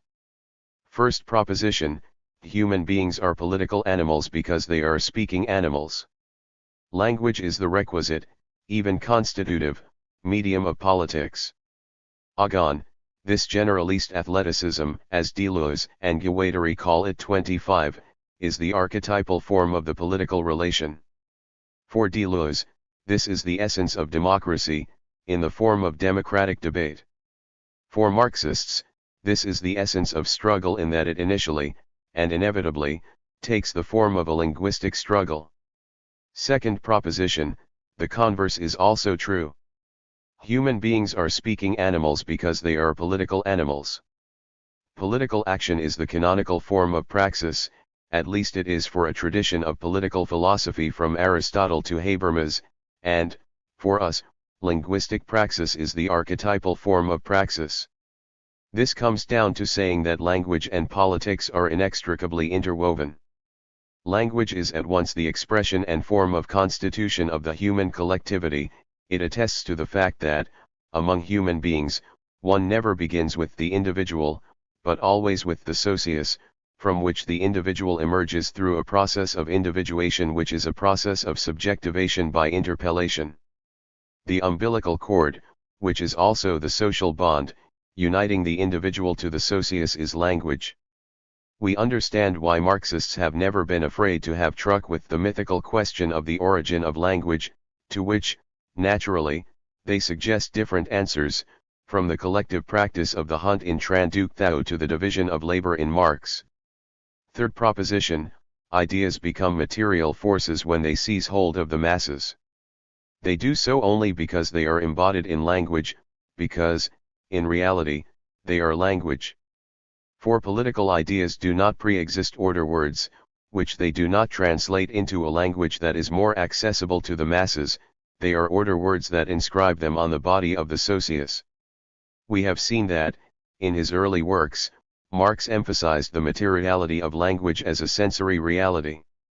The ideas that take hold of the masses draw their effectivity from this material existence as words and order words, from their insertion into a collective assemblage of enunciation, whose main characteristic, as we know, is its ontological mixedness. So ideas do not become material forces by some process of transmutation. From the outset, they are material, for they are the words which express them. We understand why Lenin, in a moment of extreme political urgency, found the time to write a text on slogans. The correctness of a political line in a given conjuncture is not an abstract theoretical question, but the practical outcome of the linguistic selection of good slogans. Fourth proposition: if the origin of language is to be sought in the exigencies of the division of labor, and if this myth is effective, it is because language is intimately involved in the division of society into antagonistic classes and in the struggles that produce this division. For language is the source of the illusory generalization whereby humanity conceals the real relations between the families, tribes, and classes that make up society and fetishizes them in the form of the state. But it is also the terrain on which the struggles implied by these relations are conducted. The task of a revolutionary critique, that of Marx and his successors, is, therefore, to make language descend from its philosophical heights to the materiality of the real world. Thus we will pass, in the words of Marx's famous formula, from the language of philosophy to the language of real life. Language is the terrain of the class struggle. This statement can be construed in two ways. The RST is obvious: the class struggle passes through language. The second is less clear: the class struggle is situated in language. An example will permit me to impart a more positive sense to this second formulation, which comes down to giving a meaning to the old Marxist saw: the dominant ideology dominates. For the class struggle in language has one spectacular feature: its agents, I should say its spokespersons, do not need to be conscious either of its existence or of the fact that they are participants in it. The following utterance was to be heard on British TV news a few years ago: the dispute by the health workers now in its third week. For us, English has an advantage over French in this respect: it does not conceal the partisanship behind the seemingly factual and objective news item in so far as it contains a solecism, which French also contains but not so blatantly. In fact, the grammar of the noun dispute requires that it be followed by a prepositional phrase beginning with between. In other words, for there to be a dispute, there need to be two parties. This necessity likewise applies to connects. And this noun cannot take an agent introduced by. We can draw two conclusions from this. The RST is that the rules of syntax, which are not inscribed in human nature, are not as stable as all that, since my sentence has not only been uttered but is perfectly intelligible, and even adapted to its purpose, which is the subject of my second conclusion. For, obviously, this solecism is scarcely innocent: it is not politically innocent. By not mentioning it, it exonerates the other party to the connect, the administrators or employers, from any responsibility, thereby making the workers exclusively responsible for the inconveniences caused by the connect. It therefore seeks to mobilize the listeners, who are also users and taxpayers, on the side of one of the two parties to the connect. And you will have noted that the utterance avoids the politically taboo word strike, which is too emotionally and politically charged. But the most interesting thing is that my analysis, which is situated at the level of the text, does not need to posit conscious, malevolent intended meanings on the part of the journalist who is the author of the sentence. Whether there was, or was not, an intended meaning is of little consequence. It suffices that this solecism surreptitiously introduces the noun dispute into a passive syntactical structure for the political effectivity of the utterance to be guaranteed. The passive is a weapon in the linguistic class struggle, whether the individual speaker is conscious of it or not. This gives a new meaning to what Frederick Jameson calls the political unconscious. 26. 3. Final thesis: the function of language is the production of subjects. Language is not only a battlefield and one of the instruments of the class struggle, but also the site and instrument of the transformation of individuals into subjects. This is even, and this is the sense of my null thesis, its principal function, which is, therefore, not that of being an instrument of communication. And the link between linguistic agon and class struggle is not metaphorical or merely analogical. Just as classes emerge from the struggles that oppose them, so speakers emerge from interlocution, from the linguistic agon that unites and opposes them, and which they do not pre-exist. My Marxist concepts form a system. The linguistic conjuncture gives the state, or the moment, of the linguistic agon. Linguistic imperialism describes the state of the power relations in this agon. Linguistic class struggle is the Marxist name for the agon, and interpellation in and by language describe the outcome of the agon. Thus everything ends with the chain of interpellation that I have described, and whose end product is a set of subjects. This is why methodological individualism, which is the most widely shared conviction in thinking about language, is, for me, the main philosophical enemy, in that, by a classic operation of ideology as camera obscura, it turns things upside down, taking the end of the process for its starting point. To return the process to its correct order is precisely to avoid the concomitant fetishism of language and of the subject, and to treat the process in its totality, i.e. as a process. It is to put language and the subject back in their place. The place of language is that of a historical, social, material, and political praxis. The place of the subject is that of a becoming subject interpellated by the language that speaks it and counter-interpellating it in order to speak it. Conclusion. Contrasting short glossaries of philosophy of language. My null thesis suggests that the Marxist concepts elaborated by the tradition and developed above form a system.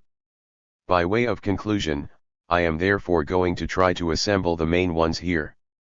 Obviously, it is not only Marxist concepts that form a system.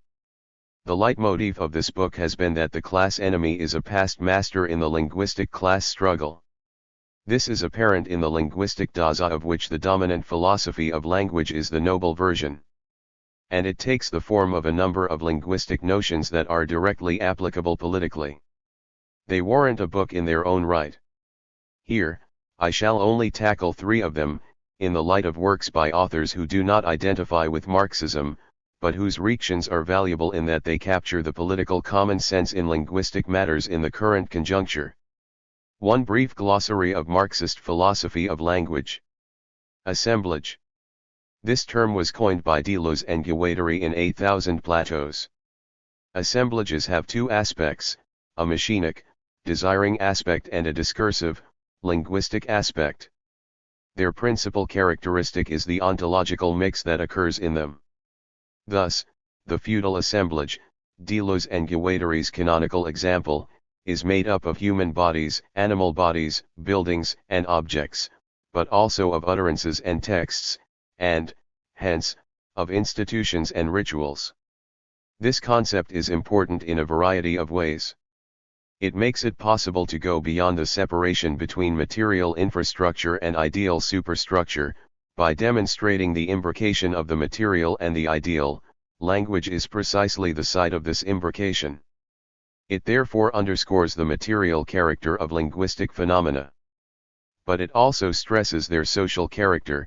The source of utterances is not the individual speaker, but the assemblage of enunciation, which is collective.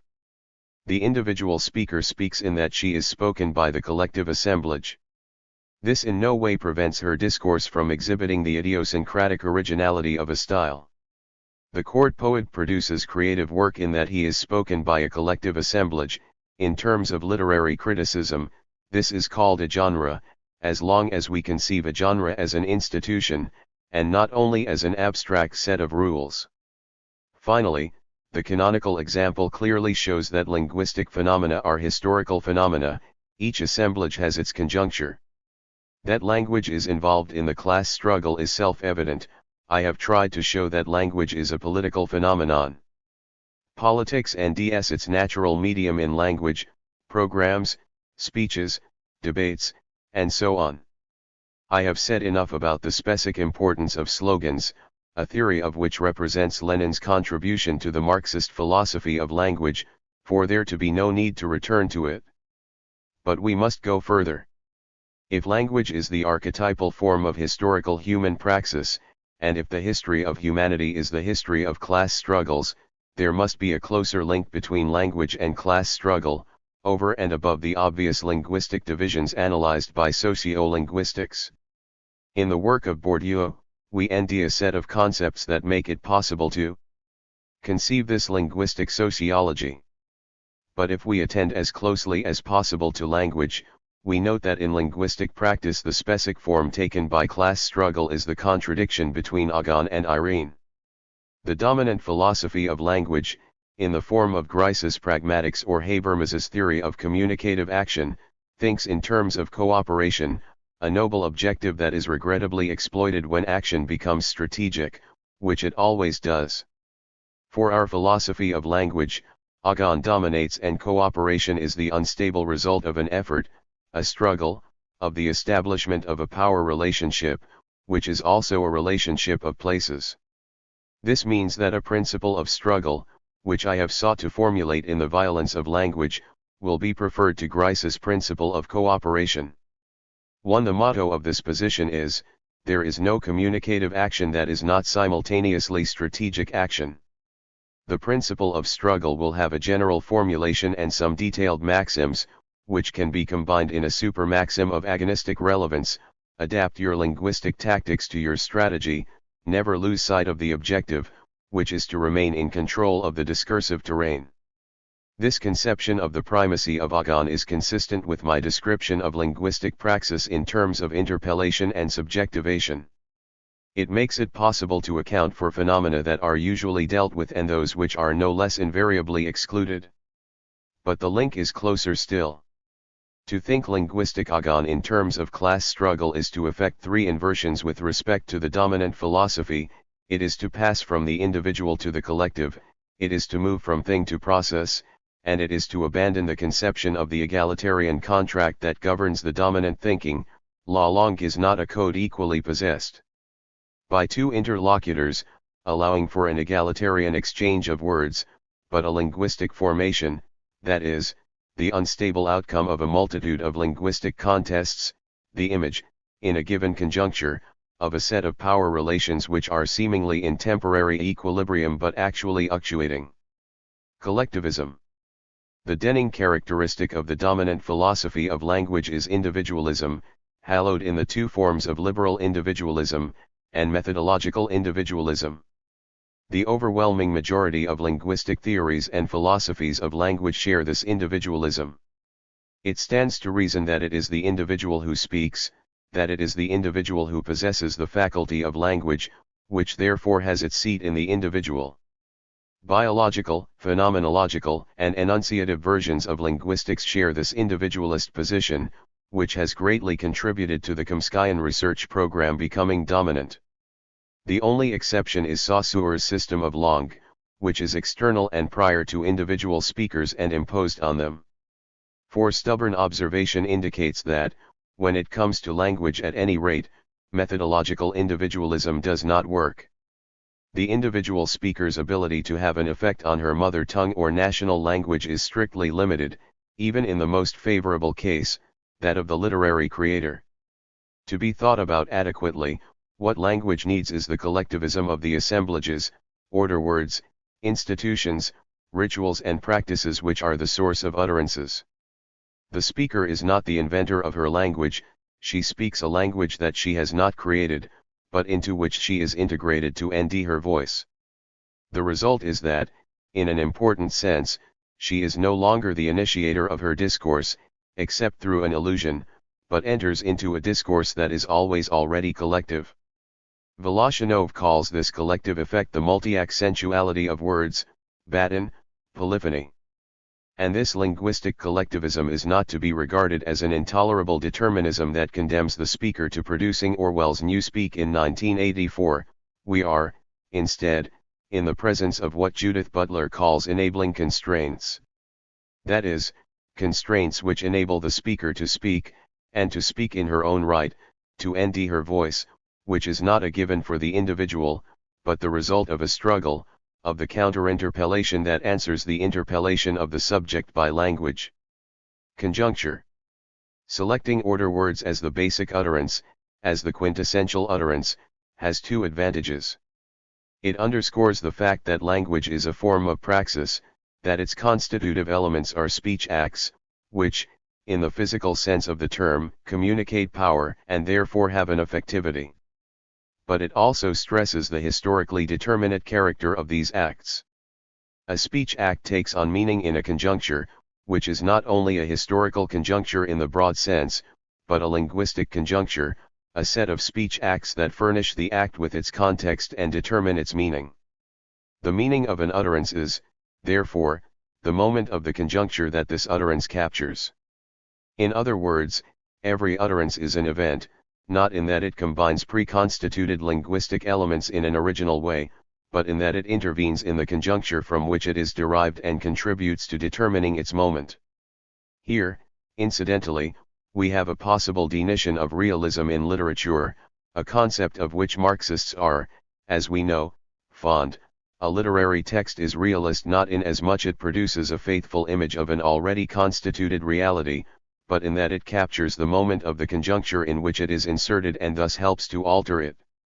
Here, we need to reread Lecercle's texts on Balzac. But why posit the existence of a linguistic conjuncture and not make do with the more general term of historical conjuncture? Because language is endowed with a specific effectivity. First of all, an utterance is effectively caught up in a historical conjuncture, it expresses and therefore reeks it to next. In this historical conjuncture it sediments its past. Language is famously an instrument of memory. And, in the current conjuncture, it does not merely express the survivals of past conjunctures, it anticipates future conjunctures. Language, an old Hegelian theme, is also a receptacle of those provisional errors that are future truths. Finally, in the totality of the historical conjuncture, the linguistic instance possesses relative autonomy. The different strata of language have their own times, just as the different strata that make up the social formation have their own times. This means that the temporalities of language are caught up in the temporalities of change in the social formation, but that they have their own rhythm. This enables us to deem what we must understand by langue, neither a system, nor an ahistorical essence, but a linguistic formation, just as we refer to a social formation, a set of speech acts and language games, the struggles and contradictions that determine their relations in a given conjuncture. Fetishism. I am not returning to the concept of fetishism in Marx and the metaphysical subtleties of the language of commodities. I am more immediately interested in the sense given to it by Lecercle in History and Class Consciousness, a major text in the Marxist tradition, which is unjustly neglected. 3. For Lecercle moves from the well-known Marxist thesis to its generalization. Abstraction is the intellectual form that translates fetishism, an abstraction which is not an eternal necessity of the human mind but a reaction of the historical situation of capitalism. The forms of objectivity, the categories through which we apprehend phenomena, are also historical phenomena. The feature of fetishism in Lecercle that interests me most is that it individualizes the subject as it rise the object. The subject facing the commodity fetish or the fetishized concept is aware only of a partial domain of reality. It is this partial vision that individualizes her by separating her from the totality. The standpoint that makes it possible to elude fetishism is, therefore, the standpoint of the totality. Lecercle adds that the world of fetishism is the world of the eternal laws of nature and that the faculties of the mind are the symptom of the alienation of a subject trapped in fetishism. We can see how the concept is important for a Marxist philosophy of language. It enables us to avoid Chomskyan naturalism and, at the same time, suggests an explanation of its emergence and scientific success. It does the same thing with individualism, which is ubiquitous in the philosophy of language. In matters of language, however, the concept produces a contradiction, but a happy contradiction, which enables us to understand the real functioning of language. On the one hand, language is the source of fetishism. Words have a natural tendency to freeze processes into objects. Thus, ination is a set of processes and human relations. Thus named, it becomes a thing.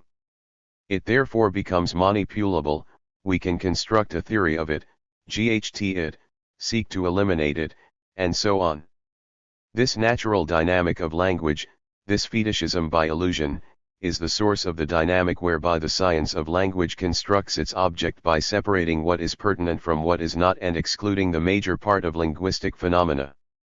Against this fetishism of illusion, which directly counterposes an equally fetishized subject and object, the Marxist philosophy of language must adopt the standpoint of the totality, as a set of contradictory historical relations which constitute the reality of language and the linguistic formations that we call languages.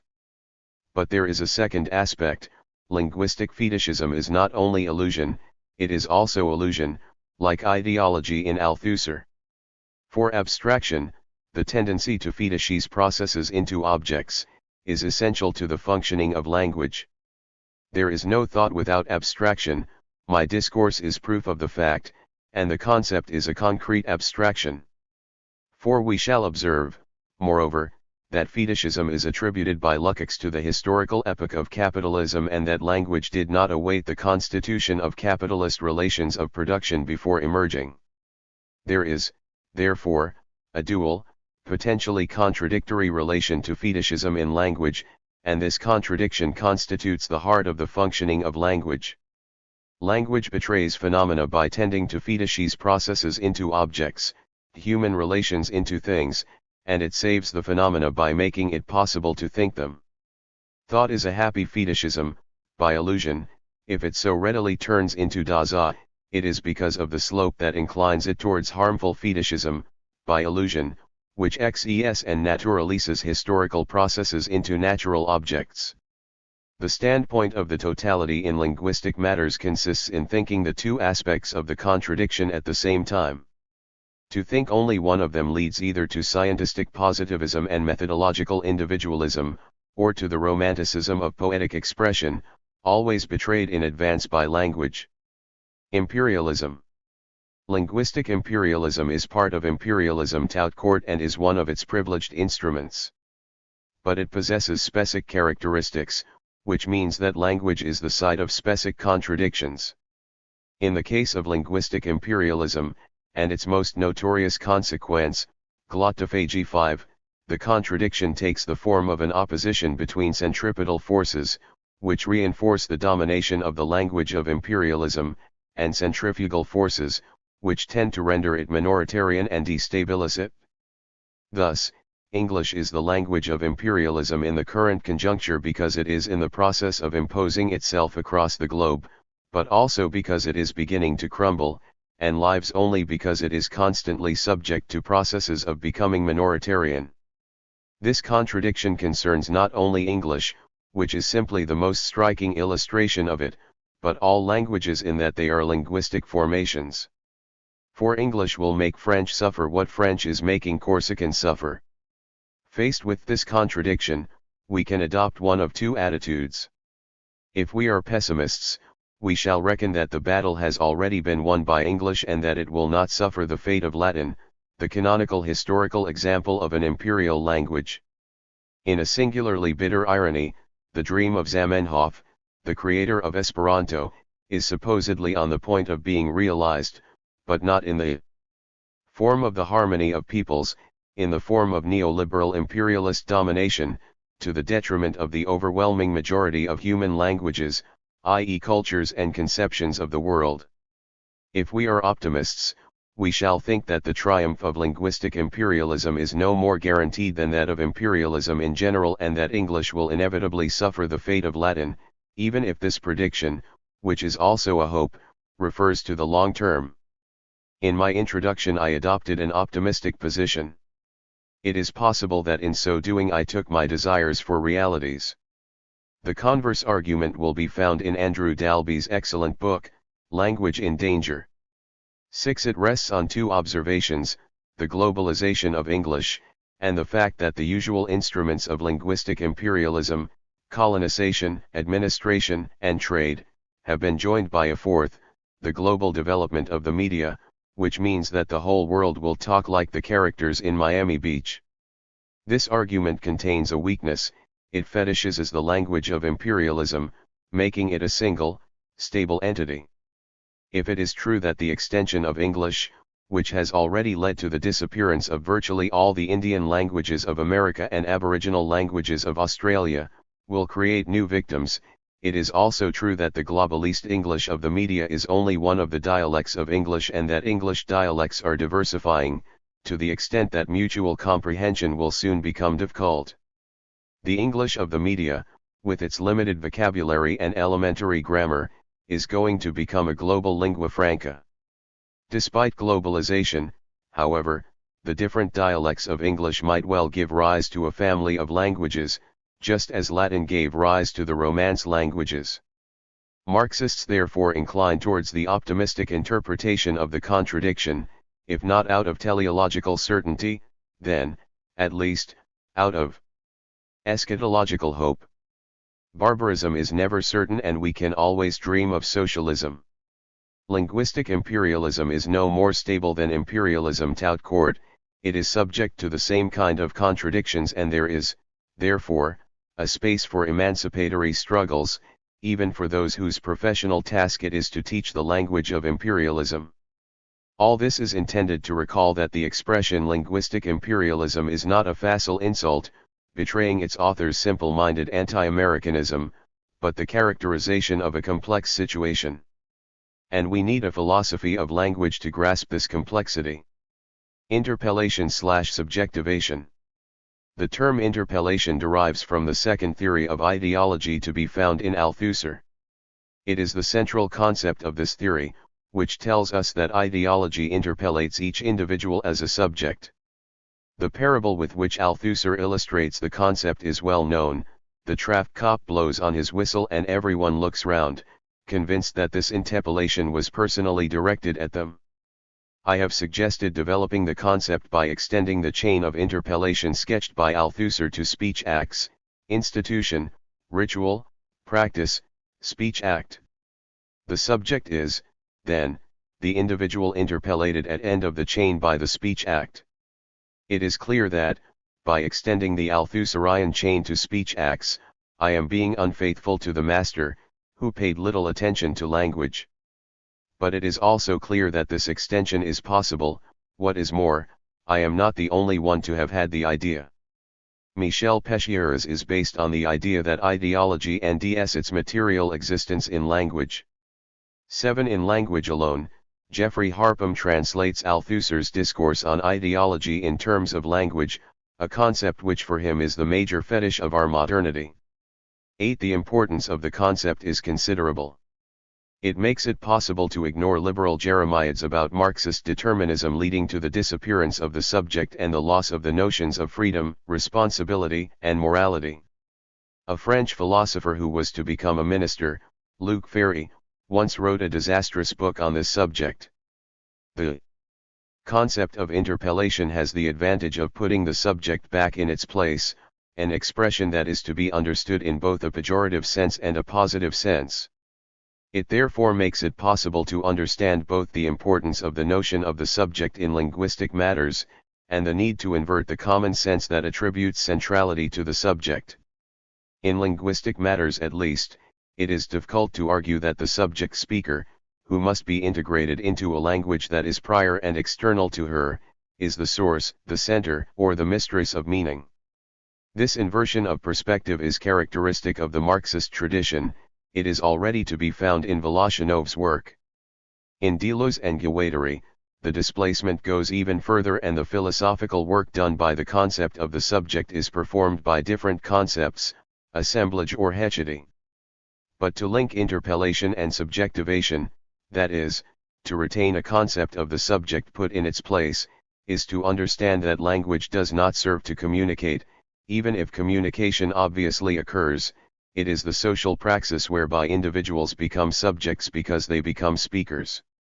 Even so, it is important not to slip into the determinism of an interpellation that imposes on a helpless subject an identity and a discourse over which she has no control. Already, in Bourdieu, individual action is determined by the eld in which it occurs, but agents have their own individual strategies with which they negotiate the constraints of the eld. I have, therefore, suggested regarding the interpellation of the subject speaker by language as reciprocal, and that corresponding to this interpellation is a counterinterpellation. The term, clearly inspired by Freud's counterinvestment, is directly inspired by Judith Butler's reading of Althusser's theory of ideology. 9. There are some proximate concepts in contemporary philosophy, counter-identification in Pescia or counter-effectuation in Deleuze. The concept aims to describe the fact that, while speakers enters into a language that is prior and external to them, they appropriate it. The Saussurian revolution took the form of extracting the system of langue from the totality of linguistic phenomena, the remainder being excluded from the eld of scientific activity under the rubric of parole. Milner replaces the original metaphysical question, why is there language rather than nothing, by the question of the science of language, why is there langue rather than nothing. 10. This means that the linguist has nothing to say about language. On different bases, Chomsky arrives at the same conclusions, even going so far as to deny any scientific existence to natural languages. Obviously, this is the sticking point. First of all, because the word language is insistent, even in the titles of Chomsky's scientific works.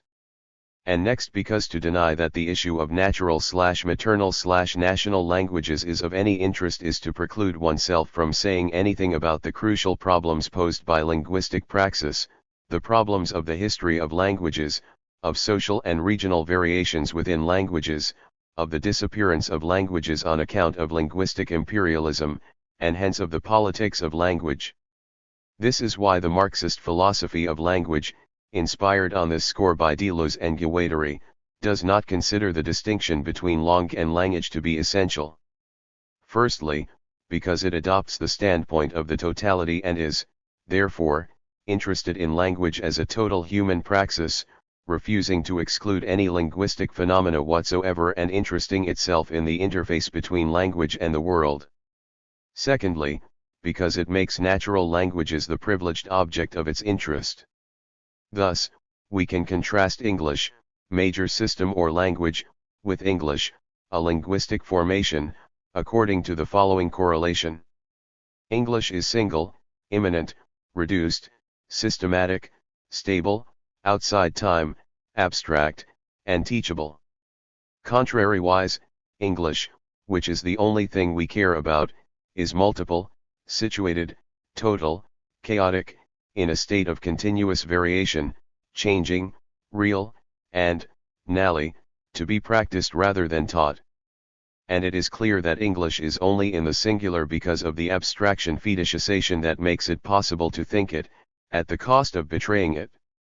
That is why I return to the multiplicity of the linguistic formation called English. It is made up of regional dialects, social dialects, generational dialects, languages in the process of being formed, professional registers, group languages, speech genres, collective styles, and individual styles. Minority. The concept of minor language or dialect, as opposed to major or standard language or dialect, belongs to Deleuze and Guattari. We likewise, and doubtless more appropriately, refer to minor usages of language. The concept is explained in their book on Kafka in particular. 11. A minor language has three characteristics: it is collective, it is directly political, and it is deterritorializing. Thus, Kafka, a Czech Jewish writer writing in German, the major language of the Austro-Hungarian Empire, deterritorializes the language he writes in by confronting it with the minor languages that he does not write, but which he speaks or which are spoken around him. In so doing, he performs a profoundly political act and speaks in the name of the people, even if it can scarcely be claimed that he is a committed writer or a popular author. The term minority is borrowed, obviously deliberately, from the eld of politics and full of irony. The major dialect, the standard language, is, in fact, only spoken by a tiny minority of speakers. This is as true of Standard English, language of imperialism, as of German in the Austro-Hungarian Empire. And, in truth, this ironic situation also concerns the eld of politics, where speeches about respecting the majority often conceal policies defending minority or elite interests. But the real interest of the concept is that this ontological metaphor does not refer so much to a result as to a process. This is why, ideally, we should prefer the coinage becoming minoritarian to minority.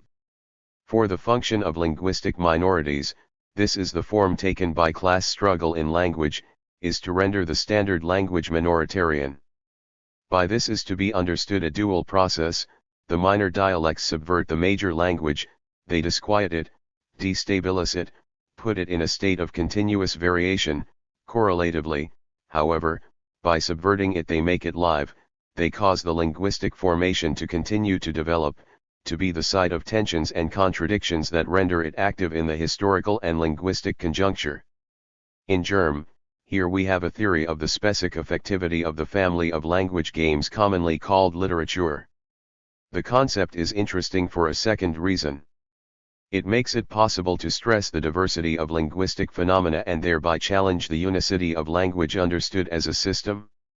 A linguistic formation is a rather chaotic set of dialects, even of languages in the process of being formed, of social or generational dialects, of jargons and registers, of argots and other secret languages, of individual and group styles, of speech genres and other language games. It is this unstable, continually varying set, with each component having its own rhythm and temporality, which by abstraction and fetishization is called English. Why is the fetishization not innocent? Because it makes it possible to pass off, by synecdoche, one of the dialects, Standard English, for the whole of the linguistic formation, which has important consequences. Finally, the concept has a direct political interest. It aims to grasp the state of the linguistic class struggle within a linguistic formation. It helps to deem the moment of the linguistic conjuncture.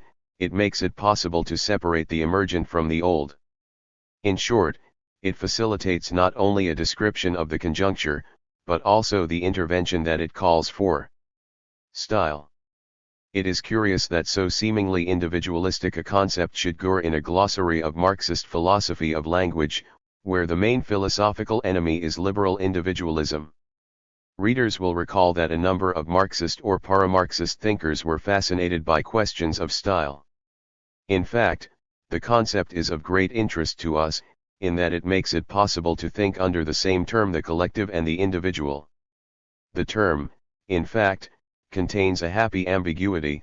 It refers at once to aesthetic individuality and to the chosen identity of the group, the style of Henry James and expressionist style or rocker style. For style is not only a matter of language and a stylist is not only a novelist. One of the important things about the concept is that it speaks to us of linguistic praxis and non-linguistic cultural practices in the same terms. It therefore strongly suggests, as against the structuralist principle of immanence, that linguistic praxis is neither isolated nor isolable. Finally, if we adopt Deleuze's definition of style as agrammatically and taking things to the limit, the concept enables us to think linguistic change as a function of the historical conjuncture, which creates needs for identity and translates them into fashions and styles, and of the linguistic conjuncture. The counterinterpellation inscribed in the individual style is an intervention in the linguistic conjuncture which alters it, however marginally. 2 Short glossary of neoliberal philosophy of language. Communication. The sole thesis of the dominant philosophy of language in its quintessential form is language is an instrument of communication. An ideology of communication, its necessity and benefits, derives from it. Dare to communicate, know how to communicate, such is the watchword of our liberal modernity. The promises held out are enticing. Communication is the surest means for the individual subject to ourish. She realizes her freedom to the utmost in it, assumes her responsibility in it, enjoys control over her existence and her thought in it. To service such noble needs, a communications industry and institutions of communication have developed. They are regarded as the cutting edge of technological progress and stock market enrichment. In one hand, modern man holds his steering wheel and in the other his mobile, on which he is constantly communicating. For modern man is never alone and the most trivial and babbling thoughts must be communicated forthwith. I shall stop, for I am lapsing into a Jeremiad.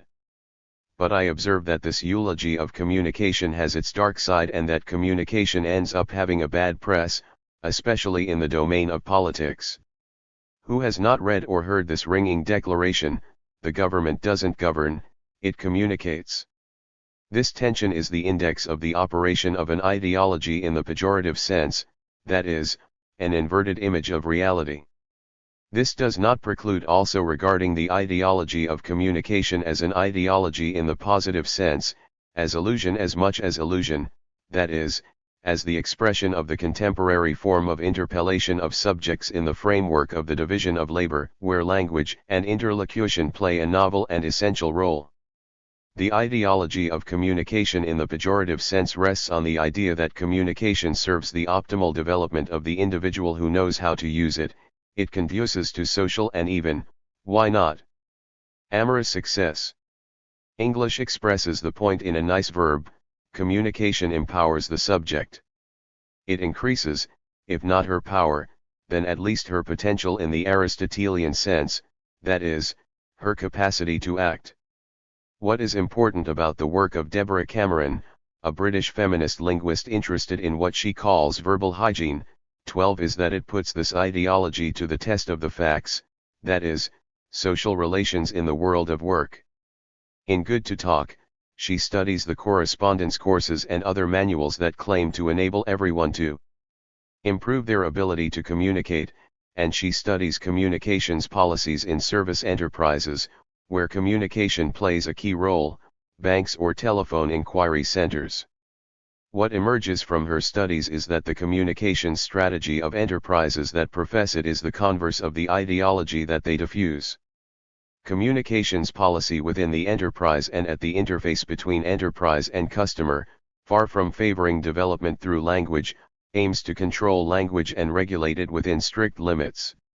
It is easy to understand why the telephone operator who replies to a demand for information cannot allow herself to devote more than a certain number of seconds to each conversation, if she is to meet the objectives that have been set for her, which obey prot constraints. Far from being the site of freedom of expression and ethical responsibility, such conversations obey a XED standard schema, whose ideal is a completely automated exchange. Even when the operator is still a human subject, her language is strictly controlled, tone of voice, formulae for addressing the customer and ending the conversation, vocabulary and levels of language, no expressive or stylistic choice, no personalization of the utterance permitted. Pretend customers and real inspectors, or recording machines, will take care of verifying that instructions are properly applied, with evaluation interviews on offer. Here, the practice of communication is the exact opposite of the ideology of communication. It aims to prohibit and limit to the maximum freedom of expression, the ethical responsibility of speech, and the irenic cooperation of dialogue as sharing and consensual search for agreement. In these conditions of rigid interpellation, the only possible counter-interpellation is the raising of the voice by the furious customer who insults an operator whom she knows is not responsible, and the collective struggle of operators to improve their working conditions. For this communication, like any other, is the site of power relations. I shall let Cameron speak. This is how she characterizes what I have called the ideology of communication. The emphasis placed by so many communication experts on negotiation, conflict resolution, cooperation, and agreement suggests that they are teaching communication skills for a world in which people's relationships are basically egalitarian, their intentions toward one another are basically good, and their interests are basically shared. If those conditions are fooled, cooperation may well be rational and rewarding. If they are not fooled, however, the norm of cooperation is likely, in practice, to favor the more powerful party. As many commentators have noted, the existence of systemic power inequalities is difficult to accommodate within a liberal individualist framework. The liberal axiom that we are all positioned similarly and possessed of equal rights leads to a view of conflict as essentially a local disturbance of the ideal, harmonious relation between individuals rather than as one instance of some more global contest between social collectivities over power. This view is one of the elements underpinning the idea that all kinds of conflicts can be resolved by helping the parties to communicate with one another better. Lack of consensus is taken to imply a failure of mutual understanding. Conversely, it is often supposed that if people truly understood one another, they would not end themselves in conflict. 13. And this is how she describes the reality of the social relations in communications enterprises. Discourse about communication at work is a locus where we may observe some of the contradictions of enterprise culture. The rhetoric of empowerment is in tension with the reality in which the minutiae of linguistic behavior are obsessively regulated. There is also a contradiction between the rhetoric and the reality of skills. It is evident, too, that what many employers want, and what they mainly train their employees in, is not communication skills but rather a communication style. 14. It is no accident if the word style appears here. It is in questions of style that the linguistic dialectic of the individual and the collective, interpellation and counterinterpellation, is played out. The style targeted here is house style, that is, the most deterministic interpellation of the speaker disubjected by the institution. Language, wooden and woolen. The French phrase langue de bois is well known. It is a polemical expression that generally serves to refer to the language of the other, the opponent's language. When it has a content, it targets the stereotyped, repetitive language of politicians who shelter behind stock formulae.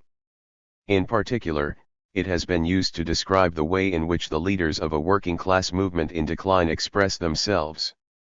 However, critics of wooden language ignore two features of this form of expression. It marks the desire for a collective expression that refuses the individualist expression of the emotions, the preferred mode of address of bourgeois politicians, who trade on their sympathetic, frank talking, which is close to the language of ordinary people. And, because it expresses a position, it also expresses an opposition. Wooden language is decisive, it designates the enemy, it assembles friends and allies. Here, we are very close to the slogan. The critique of wooden language therefore invariably forms part of the dominant philosophy of language, in its two main characteristics, the individualism of speech and the search for consensus at any price. This is why bourgeois political speech, which is as stereotyped and repetitive as the other, prefers woolen language to wooden language. This expression was coined by François-René Huyghe.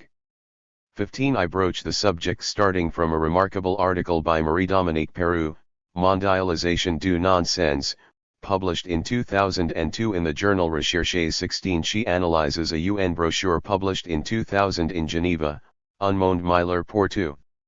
This is how she summarizes her central argument. Global language, which is the only language capable, like a magician, of revealing the strange imaginary object that is a planetary-wide consensus, obtains its result at the price of an exorbitant saccharine extracted from language, renouncing meaning, proceeding as if social actors did not exist, claiming that the improbable has the same value as experience. The lowest denominator thus sought ends up, when one succeeds in putting it into words, no longer meaning anything. 17.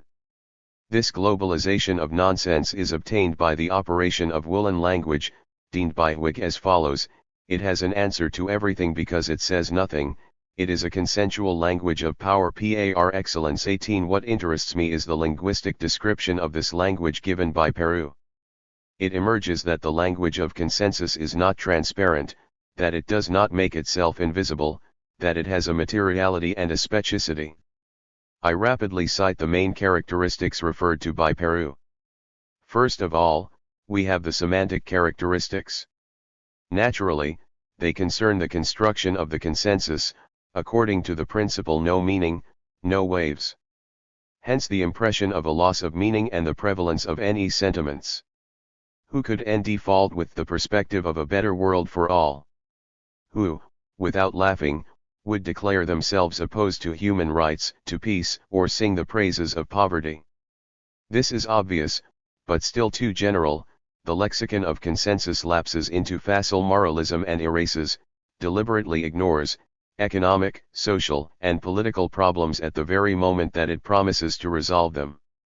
What is more interesting is the very form of the language of consensus. For what must be called the ideology of consensus is also conveyed by grammatical markers. Here are some of them. The RST is effacement. This does not only concern the comprehensive effacement of thorny issues or words that contradict the ideology conveyed by the consensual text, which require that we engage in a symptomatic reading of it, but is inscribed in the syntax of the language.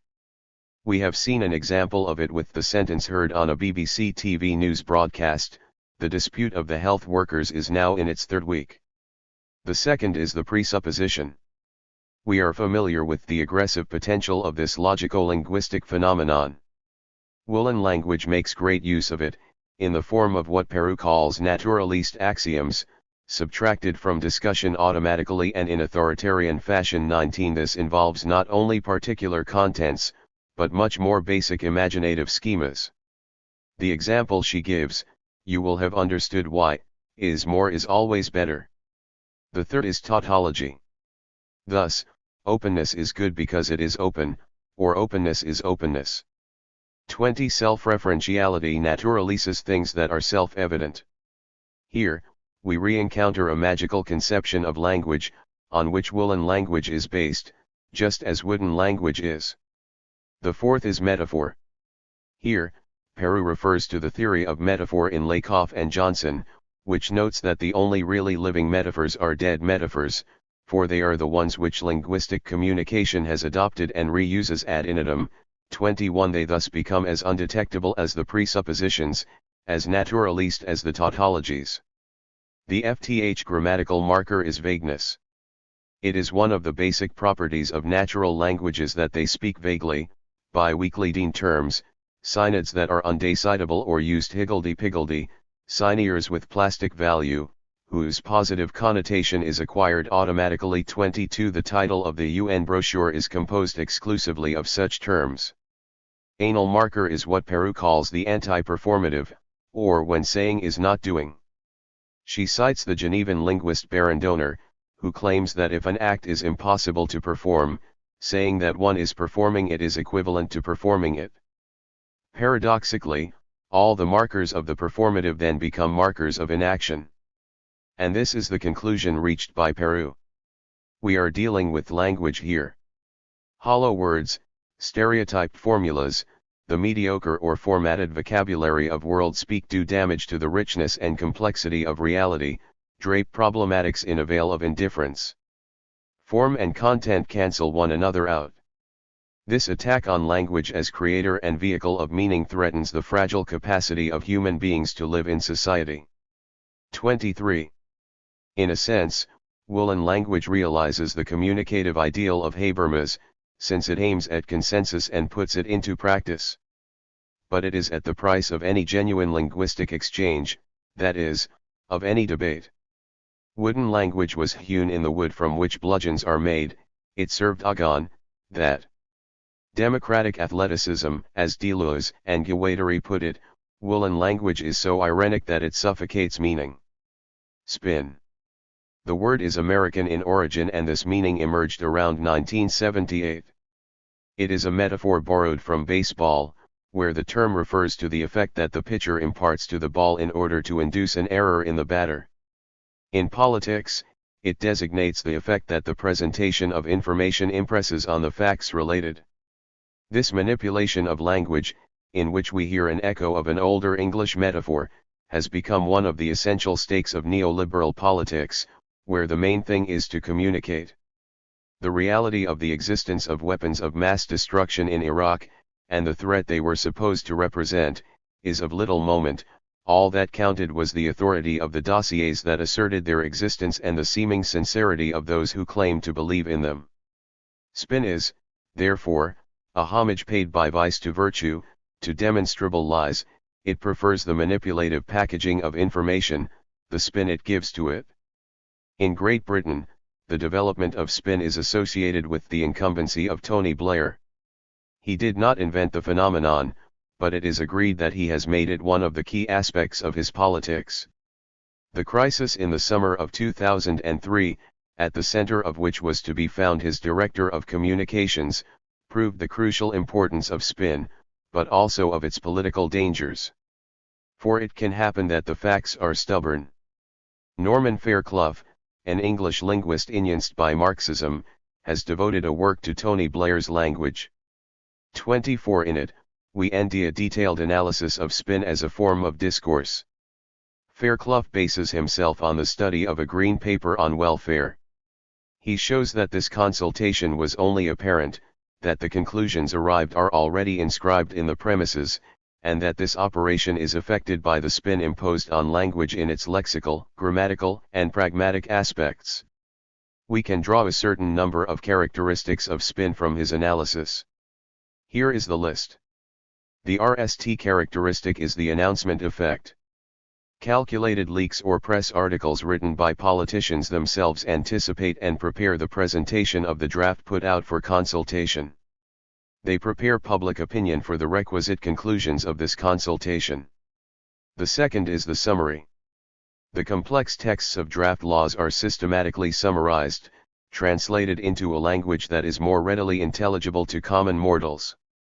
This is the role of the mass circulation press, appropriately briefed by government communication agencies. These summaries are, in reality, translations, that is, interpretations of the texts which constrain their reading, and impose the conclusions even before the arguments that might back them up have been set out. The third is the use of reported speech. In reporting government policy and translating it into simple language, the friendly press can bluntly say what the government wants to have understood, but does not wish to state explicitly. Thus, strong signals to those who abuse welfare will be translated in terms of repression, even clear out. The fourth characteristic of spin is the manipulation of dialogue.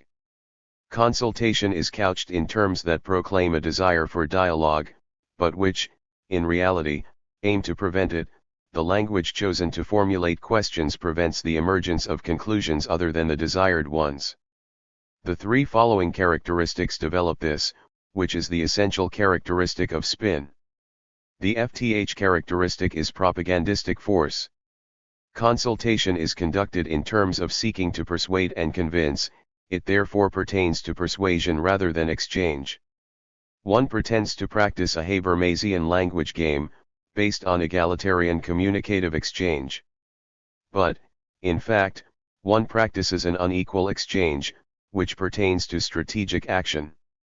The sixth is that the consultation is presented in terms of problem solving. The impression on the part of the consulted that the dice are loaded is due to the fact that the object of the consultation is presented as solving a problem, rather than discussing an issue. But the terms of a problem call, if not for a single solution, then at least for a very narrow range of solutions.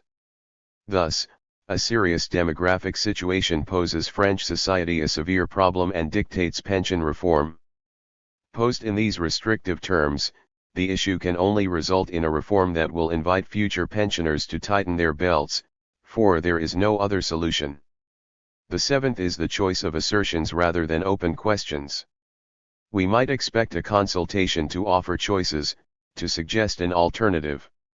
We might expect that it would proceed by open questions. Naturally, it does nothing of the sort. In posing questions, one does not encourage the consulted to propose any solutions other than the anticipated ones. Assertions or closed questions presuppose the solutions and the answers. The eighth characteristic is the univocal character of the discourse. Government communication speaks with a single voice. The main object of spin is that this voice, and hence this perspective, remain exclusive under the appearance of dialogue. The null characteristic is relexicalization. This is one of the most important. It is not enough to make it impossible for the consulted practically to engage in dialogue, because overly powerful constraints are visible and do not look good. The very terms of their responses must be imposed on the consulted. The vocabulary of exchange is, therefore, an essential strategic stake. Thus, consultation also has the function of establishing the vocabulary in which problems are going to be dealt with. The words of spin are not only the instruments of ideological struggle, they are also its stakes. In this instance, it is a question of shifting thinking about welfare out of the language of the right to welfare and into that of service, understood in the capitalist sense of the term. The citizen then becomes a customer, has the right to be served, the duty to pay for the service, and so on. The French do not need instruction in the political importance of defending public services against the law of the market. I shall leave the null word to Fairclough. Why focus on language? Because language is crucial in the politics of New Labour. Language has always been important in politics, but the way New Labour does politics makes it more so. Why, for instance, did the Labour Party change its name to New Labour? Changing the name wasn't just reacting a shift in political ideology, it was manipulating language to control public perception. The public relations industry is at the heart of New Labour, which calculatively manipulates language. 25. We must not exaggerate the effect of these manipulations, they are visible and provoke resistance. But they should convince us of the fact that the class enemy is acutely aware of the importance of the question of language, and that she defends a philosophy of language whose essential modus operandi this brief glossary has illustrated, an emphasis on Irenaism and dialogical communication coupled with a resolutely agonistic practice that aims to prohibit dialogue or to make it unequal, a respect in which linguistic exchange barely differs from exchange tout court.